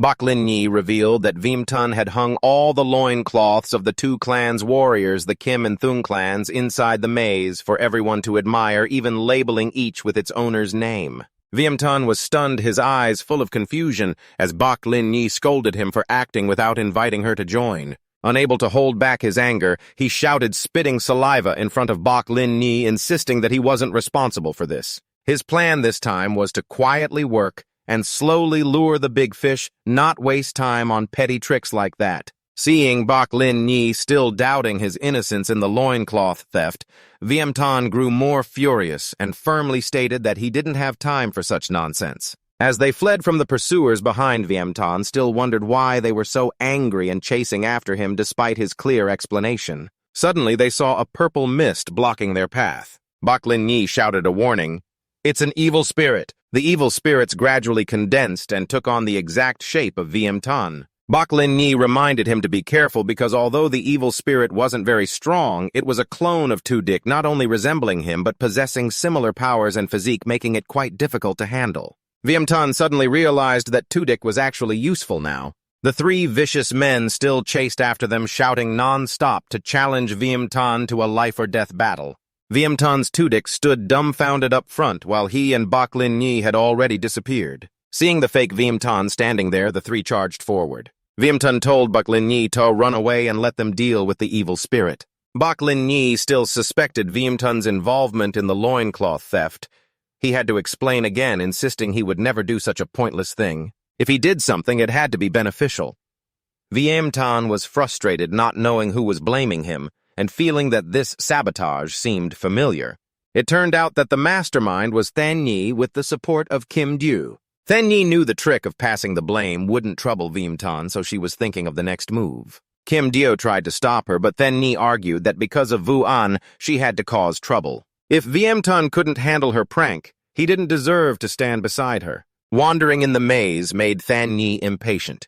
She angrily told Kim Dew to find a shortcut, even though the rules forbade it and Kim Dew dared not disobey her. After a day and night, Viemton and Bok Lin Nhi arrived at the next door later than the others. Hulik announced that the Thung clan had entered the next level with only 4 members remaining. The next turn was for Viemton and the Kim clan to choose a door. Hulik said the Kim clan suffered heavier losses with only 3 left and reminded everyone to be careful of the 2 Kim clan men, not to underestimate them. Viemton was suspicious of the 2 young men, Hulik called the strongest in the Kim clan, and felt the girl standing next to them was the one to watch. 6. Jang announced that the entrance to the next level was divided into 3 Sun Moon Star. The Thung clan chose the Tinlang Hung Gate, believing the simplest route was already taken by them, so the other 2 teams had to choose the Nguyen Gate for a chance to advance to the next level.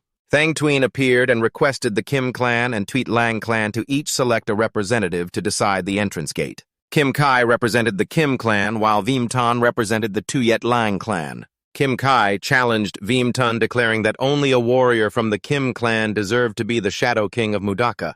Viemton looked at Kim Kai suspiciously, his tone full of innuendo.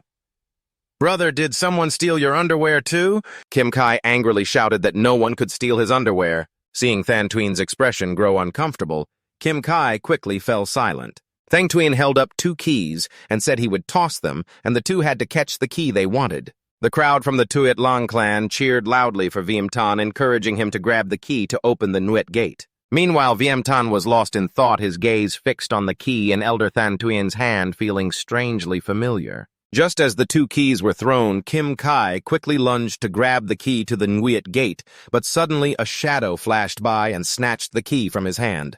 It turned out to be Kwok Bao. Kim Kai was both furious and embarrassed, rushing after him, roaring with rage and launching an attack at Kwok Bao. Viemton quickly grabbed Kwok Bao and with his other hand gently blocked Kim Kai's strike, forcing him to stagger backward. Regaining his balance, Kim Kai's face turned pale. He hadn't expected Viemton to be so strong. Then Viemton tightly held the key to the Nuet Gate, seemingly having discovered some clue. Suddenly he swung the key that Kwok Bao had snatched back to Kim Kai, leaving him completely puzzled. Viemton decided to choose the Nyat Gate entrance. A voice rang out declaring he would yield the Nuet Gate key to the Kim clan. This action stunned the entire Tuyet Lang clan group. Kim Kai held the key, silently wondering if Viemton's gesture was meant to insult them. Than Nhi stood aside, observing, realizing Viemton's strength had increased significantly. She wasn't too surprised by his act of yielding the key because she knew Viemton's personality well. He always acted for some benefit. Viemton was also being watched curiously by the Tweet Lang clan about his intentions. He then spoke up, questioning them about the true purpose of the competition. Was it only to win? Viemton, with a face full of heroic spirit, replied, "Victory is mandatory, but winning with style is the goal of a warrior." His words silenced everyone, leaving no room for argument. Only one person in the group could claim the Shadow Vu position, and it was not a place for the weak. Both Bok Lin Nhi and 6 Jang agreed with Viemton's viewpoint. Hulei was also stirred by his words, determined to compete for the Shadow Vu position. The other participants no longer felt discouraged as they had when they first arrived. Viemton quietly took pride in his persuasive ability. Just a few words had gained everyone's absolute trust. It turned out the reason he chose the difficult gate was because during his journey with Bok Lin Nhi through the labyrinth, Viemton discovered a secret. After the evil spirit was defeated, its soul was absorbed by the jade pendant on his chest. His intuition told him that if the pendant absorbed enough evil souls, it would surely grant immense power. Kim Kai then stepped forward to Viemton with a much more friendly attitude than before, his voice full of gratitude. "Your words have awakened me. The goal of a warrior is not just to win, but to become stronger. From this moment on, the Kim clan will challenge you with respect, Warrior Daru."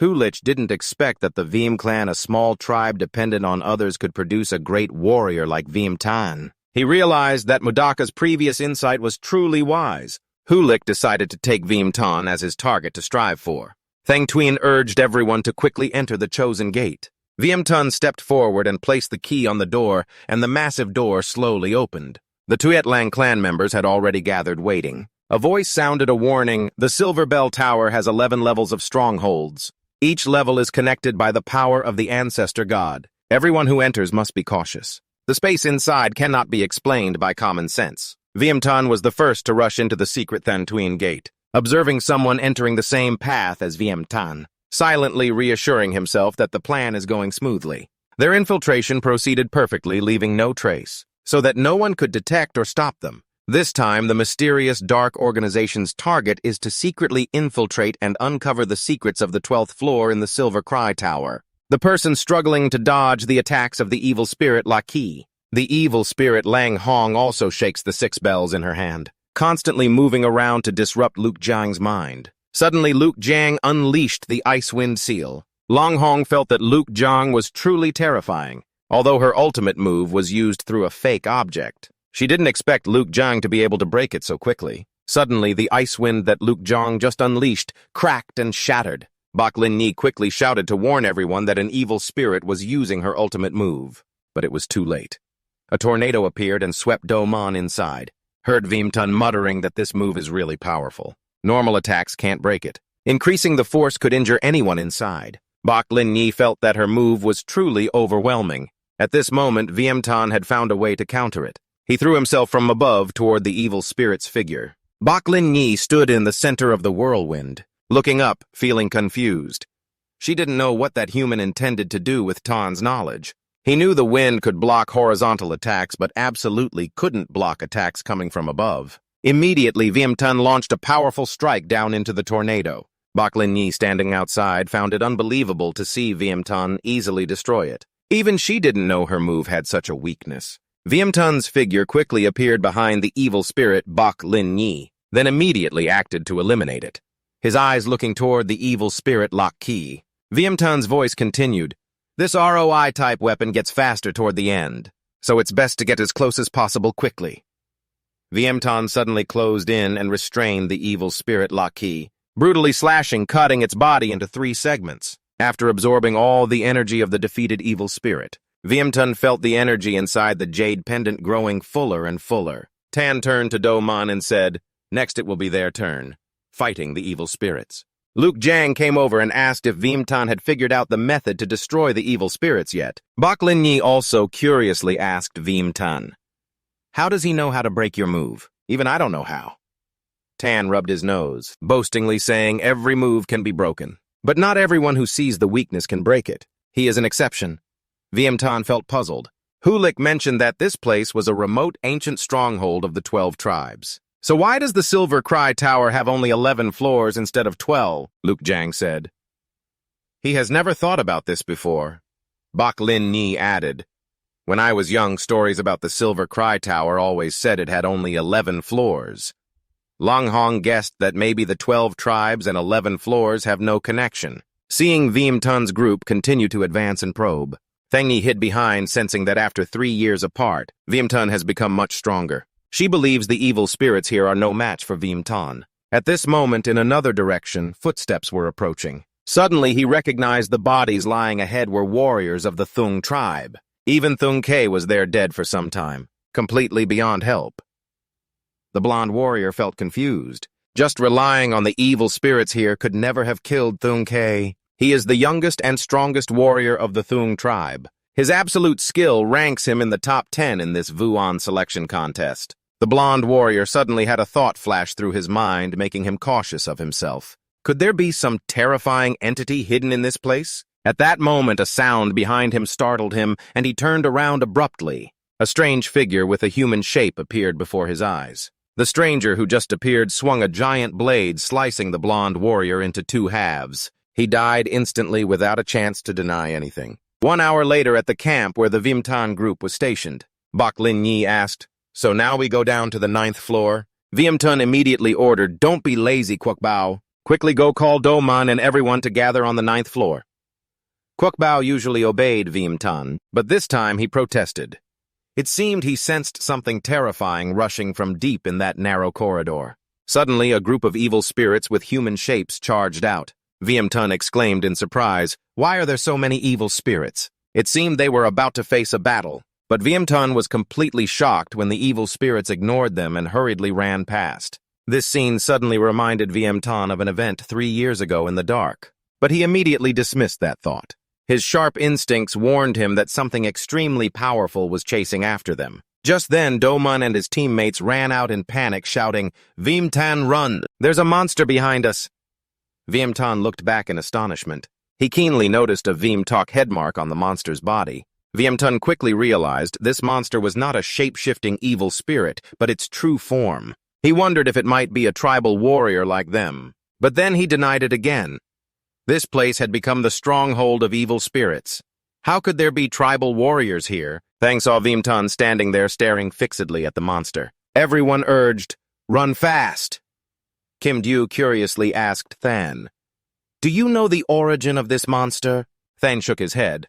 "I'm not sure.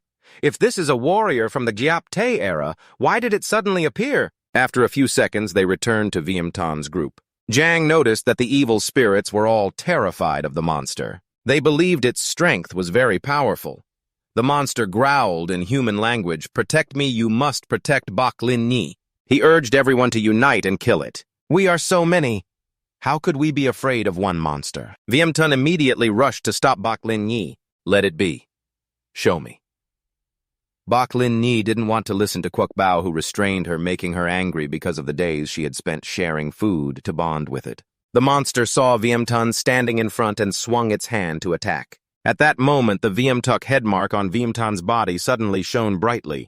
A friendly voice sounded, "Look closely, I am not your enemy." It seemed the Viamtok headmark had a strange attraction to the monster. It stood still staring. After a while, it bowed to Viamton's voice, suspicious, "Enemy is not enemy." Everyone behind was completely surprised by Viamton's actions. Domang suspected could Viamton be trying to persuade this monster. After observing the monster for a while, he suddenly remembered the mark on Viamton was from the Viam Hoang tribe. Its excited tone rang out, "Is this reinforcements arriving? Are reinforcements really here?" It also recognized the aura of Thanman tribe and Bak Lin tribe. When it saw the monster's huge hand reaching toward Viamton, everyone panicked, shouting, "Viamton, run now!" But instead of attacking, the monster gently patted Viamton's shoulder like old friends, reunited voice excited, "Are you okay? You guys have escaped outside."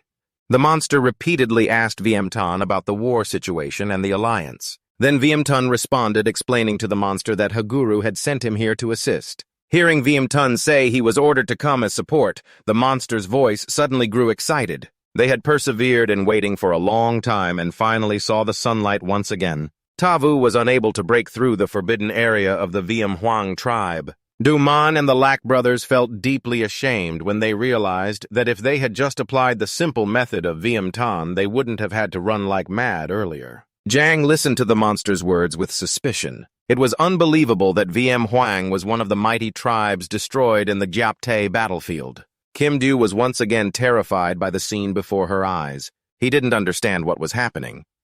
Than Yi cheerfully said, "He's never been short of miracles." Kim Dew glanced at Than Yi.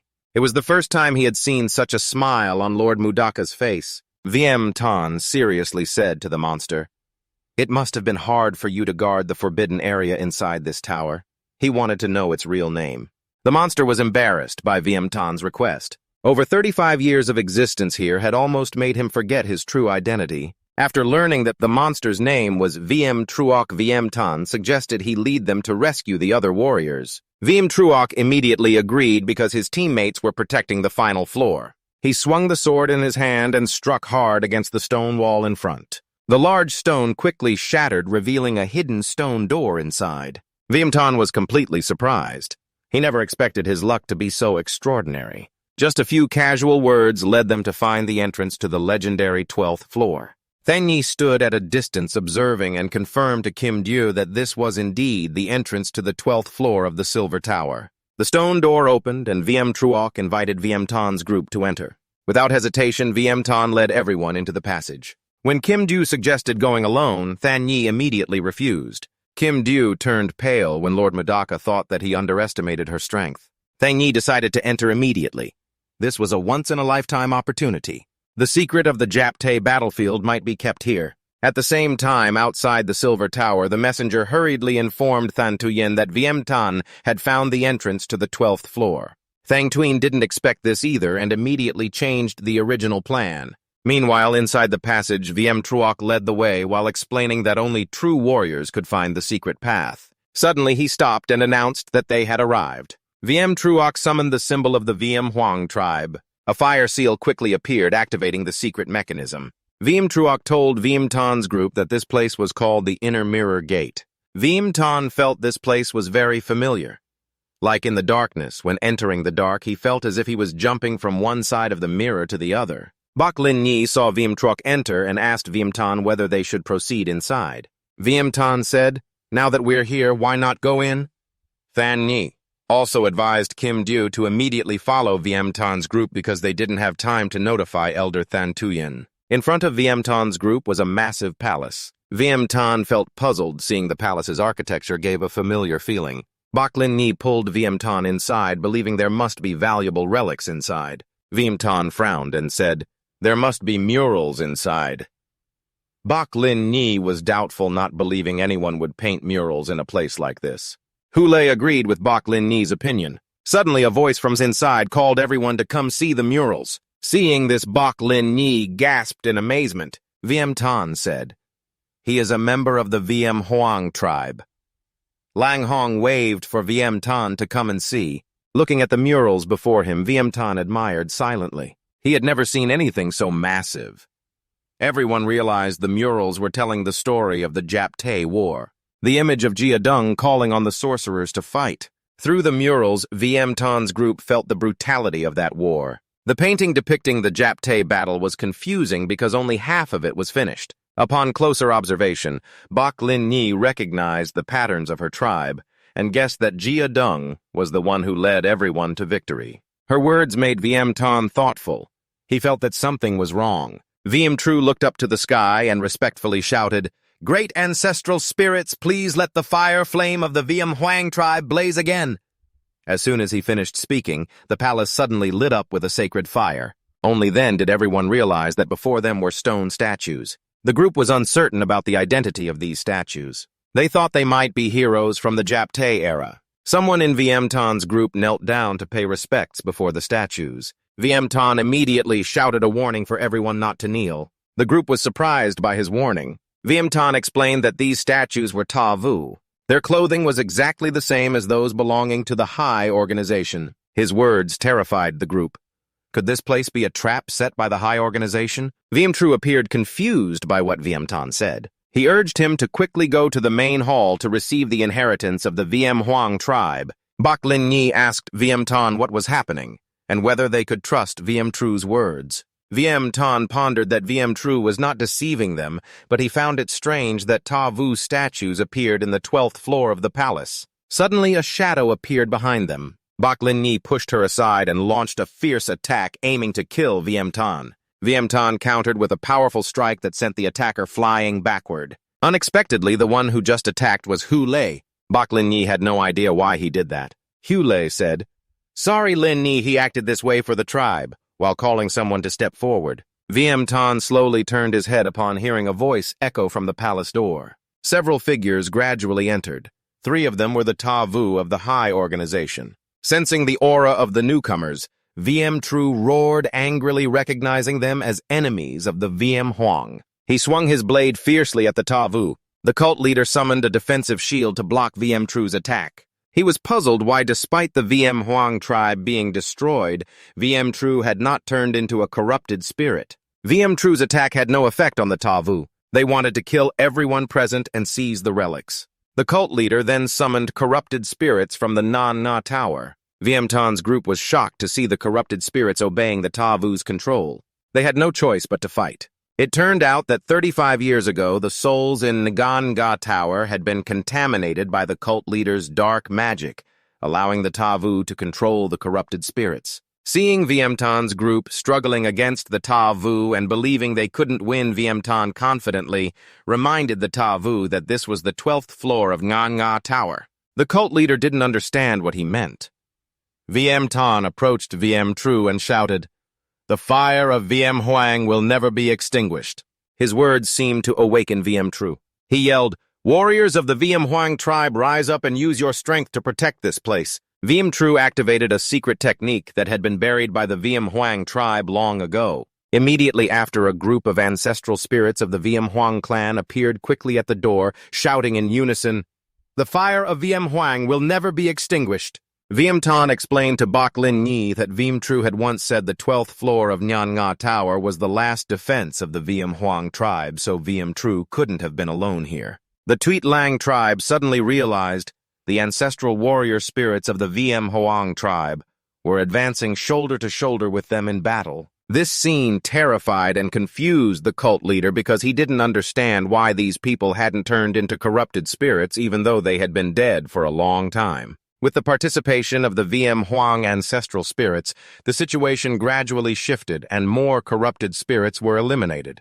Quoc Bao also joined the fight, throwing punches and kicks to contribute to the battle strength. Viêm-Tan gathered the group behind him and decided to go all out by taking down 3 Tavu at once, not giving them a chance to escape. The head priest, not expecting to fall into such danger, immediately decided to destroy this place and sent someone to retrieve the artifact. However, that person was stopped by Bok Lin Nhi as soon as he turned around. Cornered, he unleashed a lethal move aimed at taking down Bok Lin Nhi. In a critical moment, Do Man rushed in just in time to block the attack for her. Liu Jiang successfully struck the head priest. Tan Lian condensed the power of the young flame into his arm and attacked him from above. The head priest hurriedly formed a protective shield in front of him. A scornful voice rang out, "Viêm-Tan, you're still too inexperienced." But suddenly Viêm-Tan appeared behind him with a direct attack, confidently saying, "No one escapes today." Kim Dew also appeared at this moment to block the head priest's path. He unleashed a powerful mountain break strike toward him. Viêm-Tan prepared to charge in and continue the fight. Suddenly, Viêm-Tan sensed a familiar aura, turned around, and saw Than Nhi standing there gently saying, "Viêm-Tan, we meet again." Viêm-Tan was so surprised his mouth dropped open. Than Nhi and Viêm-Tan's conversation made the members of the Tuit Lang tribe whisper among themselves. When Than Nhi asked, Viêm-Tan said he and Quoc Bao had been waiting for 3 years. Liu Jiang heard Mudaka offer to help eliminate the cult of the High organization and bowed in obedience. Than Nhi turned to Bok Lin Nhi to inform her that her subordinates had betrayed her and asked what she should do. The temperature around Bok Lin Nhi suddenly turned cold. She held her weapon aimed at the Hulé group, deciding to deal with them herself. Than Nhi continued to ask the Tuit Lang tribe for their opinion. They knelt down to show loyalty and pledged to dedicate themselves to her. A divine aura radiated from Than Nhi. She ordered everyone to prepare for battle. Kim Dew, hearing Mudaka assign him to guard the gate, vowed that no one could escape from here. Viêm-Tan was surprised that just a few words from Than Nhi united everyone so strongly that he almost pledged his life for her. Bok Lin Nhi charged toward the traitors, determined to deal with them herself. Hulé quickly apologized to her. Lang Hong and Do Man were also dividing up their opponents. 3 cult members formed a triangle formation, mouths murmuring continuously to summon dark divine power. Liu Jiang wanted to destroy their dark magic by descending from above, but was blocked by the head priest. Then Nhi took advantage of the opportunity to cast the 100 Beast Awakening spell to attack the head priest. He used the dark flame fingers to dispel it, but Than Nhi suddenly shouted. The spell was wrapped by living demon threads that avoided the head priest's attack and tightly bound his body. Viêm-Tan saw the good opportunity and told Quoc Bao to get ready to join the fight. Quoc Bao shot arrows from the air toward the head priest but was blocked by his magic staff. While the head priest was busy blocking attacks, Viêm-Tan suddenly appeared in front of him, focusing flame lotus fire onto a giant blade and struck a powerful blow. The head priest was terrified because this flame could destroy his body. The scene before them made the Lang Hong group so shocked they couldn't believe it. Despite taking a full-force hit from Viêm-Tan, the head priest still stood firm and unharmed. At that moment, the head priest successfully summoned a 3-headed giant beast from the Dark Realm. The evil aura from the 3-headed hellhound spread everywhere, suppressing those surrounding it. Than Nhi stood behind and suddenly snorted, making Viêm-Tan puzzled. She then struck her magic staff hard on the ground and shouted the secret martial spell aloud. Instantly, Than summoned the Earth King, completely surprising Viêm-Tan. Has the girl become so powerful in these 3 years? Viêm-Tan could hardly believe his eyes when he saw the Earth King summoned by Than Nhi. In his memories, he recalled 3 years ago when he trapped a ravenous white tiger on the mountain. Later, he found out that the white tiger was actually Than Nhi. They had promised to meet again after 3 years. Because of that promise, VM Tan had continuously trained to become stronger. He thought he had prepared thoroughly, but seeing the Earth King, he realized Than Nhi had prepared even more carefully than him. The fierce hellhound with 3 heads charged at everyone. Than Nhi spoke up, wanting to see VM Tan's true strength. Her words caught Six Jang's attention, and he turned to look at VM Tan. Baklin Nhi was also curious about that statement. The others couldn't help but wonder if VM Tan was still hiding his real power. At that moment, VM Tan unleashed the power of Thanlin Hua Dim. He quickly summoned the weapon in his hand. In an instant, he held a sharp scythe and wore a mysterious mask. The pressure radiating from VM Tan made Six Jang exclaim that he was truly very strong. Baklin Nhi boasted to everyone that she and VM Tan had defeated Kim O together. VM Tan fused with Kim O and charged toward the 3-headed wolf. The spirits of the Veem royal clan recognized Kim O's power. The fiery enthusiasm of the Veem royal clan had truly been reignited.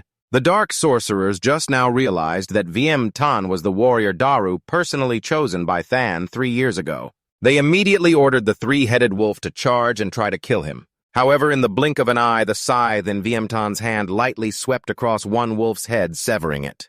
At the same time, the national treasure curled up and rolled forward, crushing the severed wolf's head. The event happened so fast that the dark sorcerers were horrified and couldn't believe their eyes. Thang transformed into her battle form and ordered Dai Dia Chi Huang to charge forward.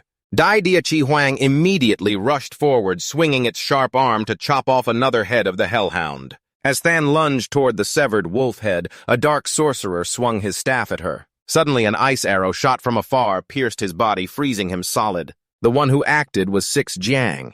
His voice rang out, "I won't let you harm Mudaka." While 2 dark sorcerers were distracted by Six Jang, VM Tan suddenly appeared behind one of them. An evil voice thundered out, "Doesn't the god of darkness tell you that if your head is cut off, you will die?" The scythe in his hand quickly slashed off the head of the dark sorcerer, who hadn't even reacted. The frozen dark sorcerer screamed in fear. "Big brother, he's scared to death." At this moment, Than rushed to the frozen figure and slashed with her claws, shattering him into pieces. Following Than's order, Dai Dia Chi Huang swung down hard on the 2 severed dark sorcerer heads cut off by VM Tan and Than Nhi. Than Nhi confidently declared that cutting off the head doesn't mean death, but if the head is crushed, no amount of money could bring you back to life. The 2 dead dark sorcerers' summoning spell for the hellhound also lost its effect. The massive beast's body, now with only 1 head left, quickly dissipated back into the darkness realm. Only the cult leader remained surrounded by VM Tan Than Nhi and Six Jang in a 3-pronged formation. Than Nhi realized this person was not the real cult leader, because he had never used any sorcery from the start. The girl demanded the man remove his mask, wanting to know his true identity. He admitted to Than that he was not actually the cult leader. The mask was removed and his gaze fixed directly on Than. Than Nhi couldn't believe what was happening before her eyes. The man was Than Tuyen, the elder she had once respected. He admitted that he had always hidden his identity, deceived everyone, and had long been a member of the High Organization.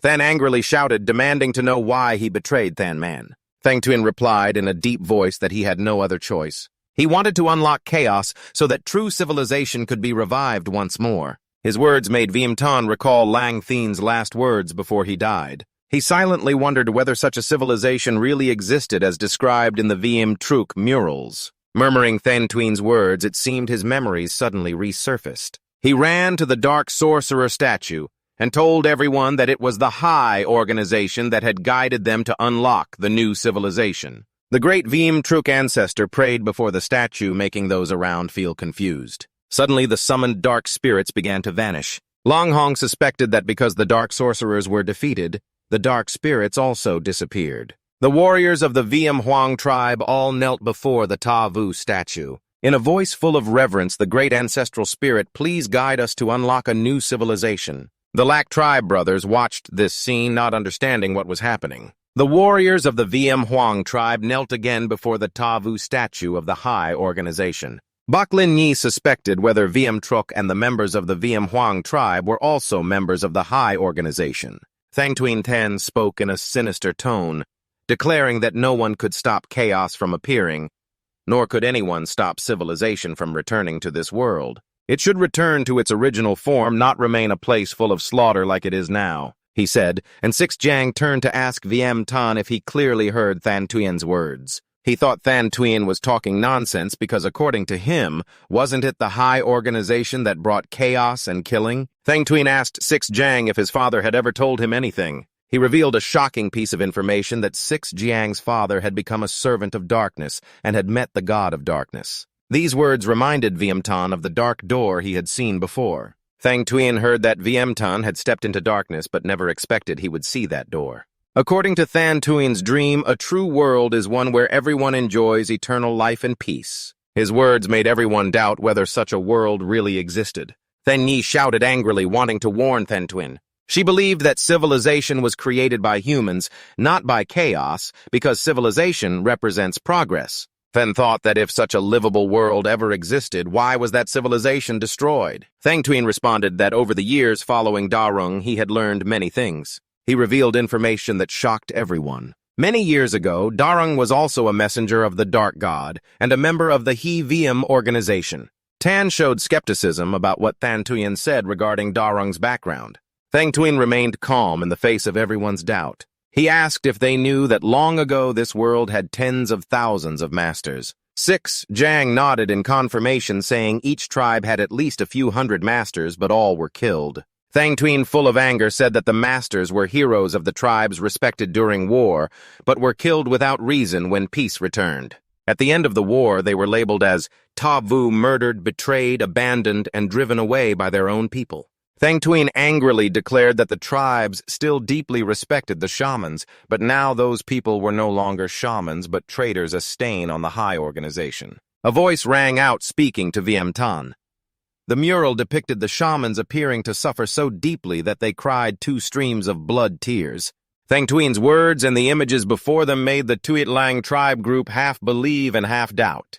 Suddenly the mural in front of everyone exploded, and they realized the murals around were being burned by fire. The hall shook violently as if about to collapse. The group thought the kneeling of the Viem Huang warriors' spirits had caused the murals to catch fire. Six Jiang pulled Viem Tan to run while shouting for everyone to quickly leave the 12th floor because it was about to collapse. Viem Tan looked back, wanting to return to save Elder Than Tuyen, but Than Yi immediately stopped him. She said that he could no longer leave. Viem Tan looked at Than Tuyen's solitary back, his heart heavy. Seeing Viem Tan hesitate, Than Yi pulled him to run away. Rocks kept falling more and more. The exit door appeared before everyone. Kim Dew hurriedly urged everyone to quickly leave because the passage door was about to close. Than Tuyen was slowly approaching the Tavu stone statue. Despite the falling rocks, he respectfully knelt down to perform a ritual, mumbling a prayer to the great dark god.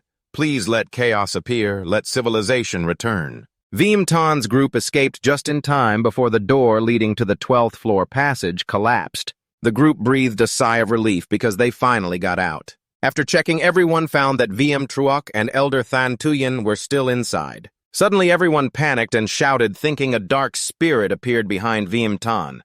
But upon closer look they realized it was Viem Truoc. He respectfully knelt before Viem Tan, seemingly wanting to hand him something. Viem Tan slowly stepped forward and took the mirror from Viem Truoc's hand. When touching the mirror, Viem Tan's spirit suddenly appeared on an ancient battlefield. Before him was a scene of humans and giant beasts slaughtering each other. A woman dressed in traditional ancient clothing slowly approached Viem Tan. She knelt down, holding up a box respectfully with both hands. Viem Tan took it curiously, opened it, and found another mirror inside. The woman in red looked up at Viem Tan and asked if he remembered her. Viem Tan was shocked to realize she was the stone statue he had seen in the shadows. He felt this was similar to when he found the skull in Dungson Mountain. Viem Tan saw another figure identical to himself standing in front of him.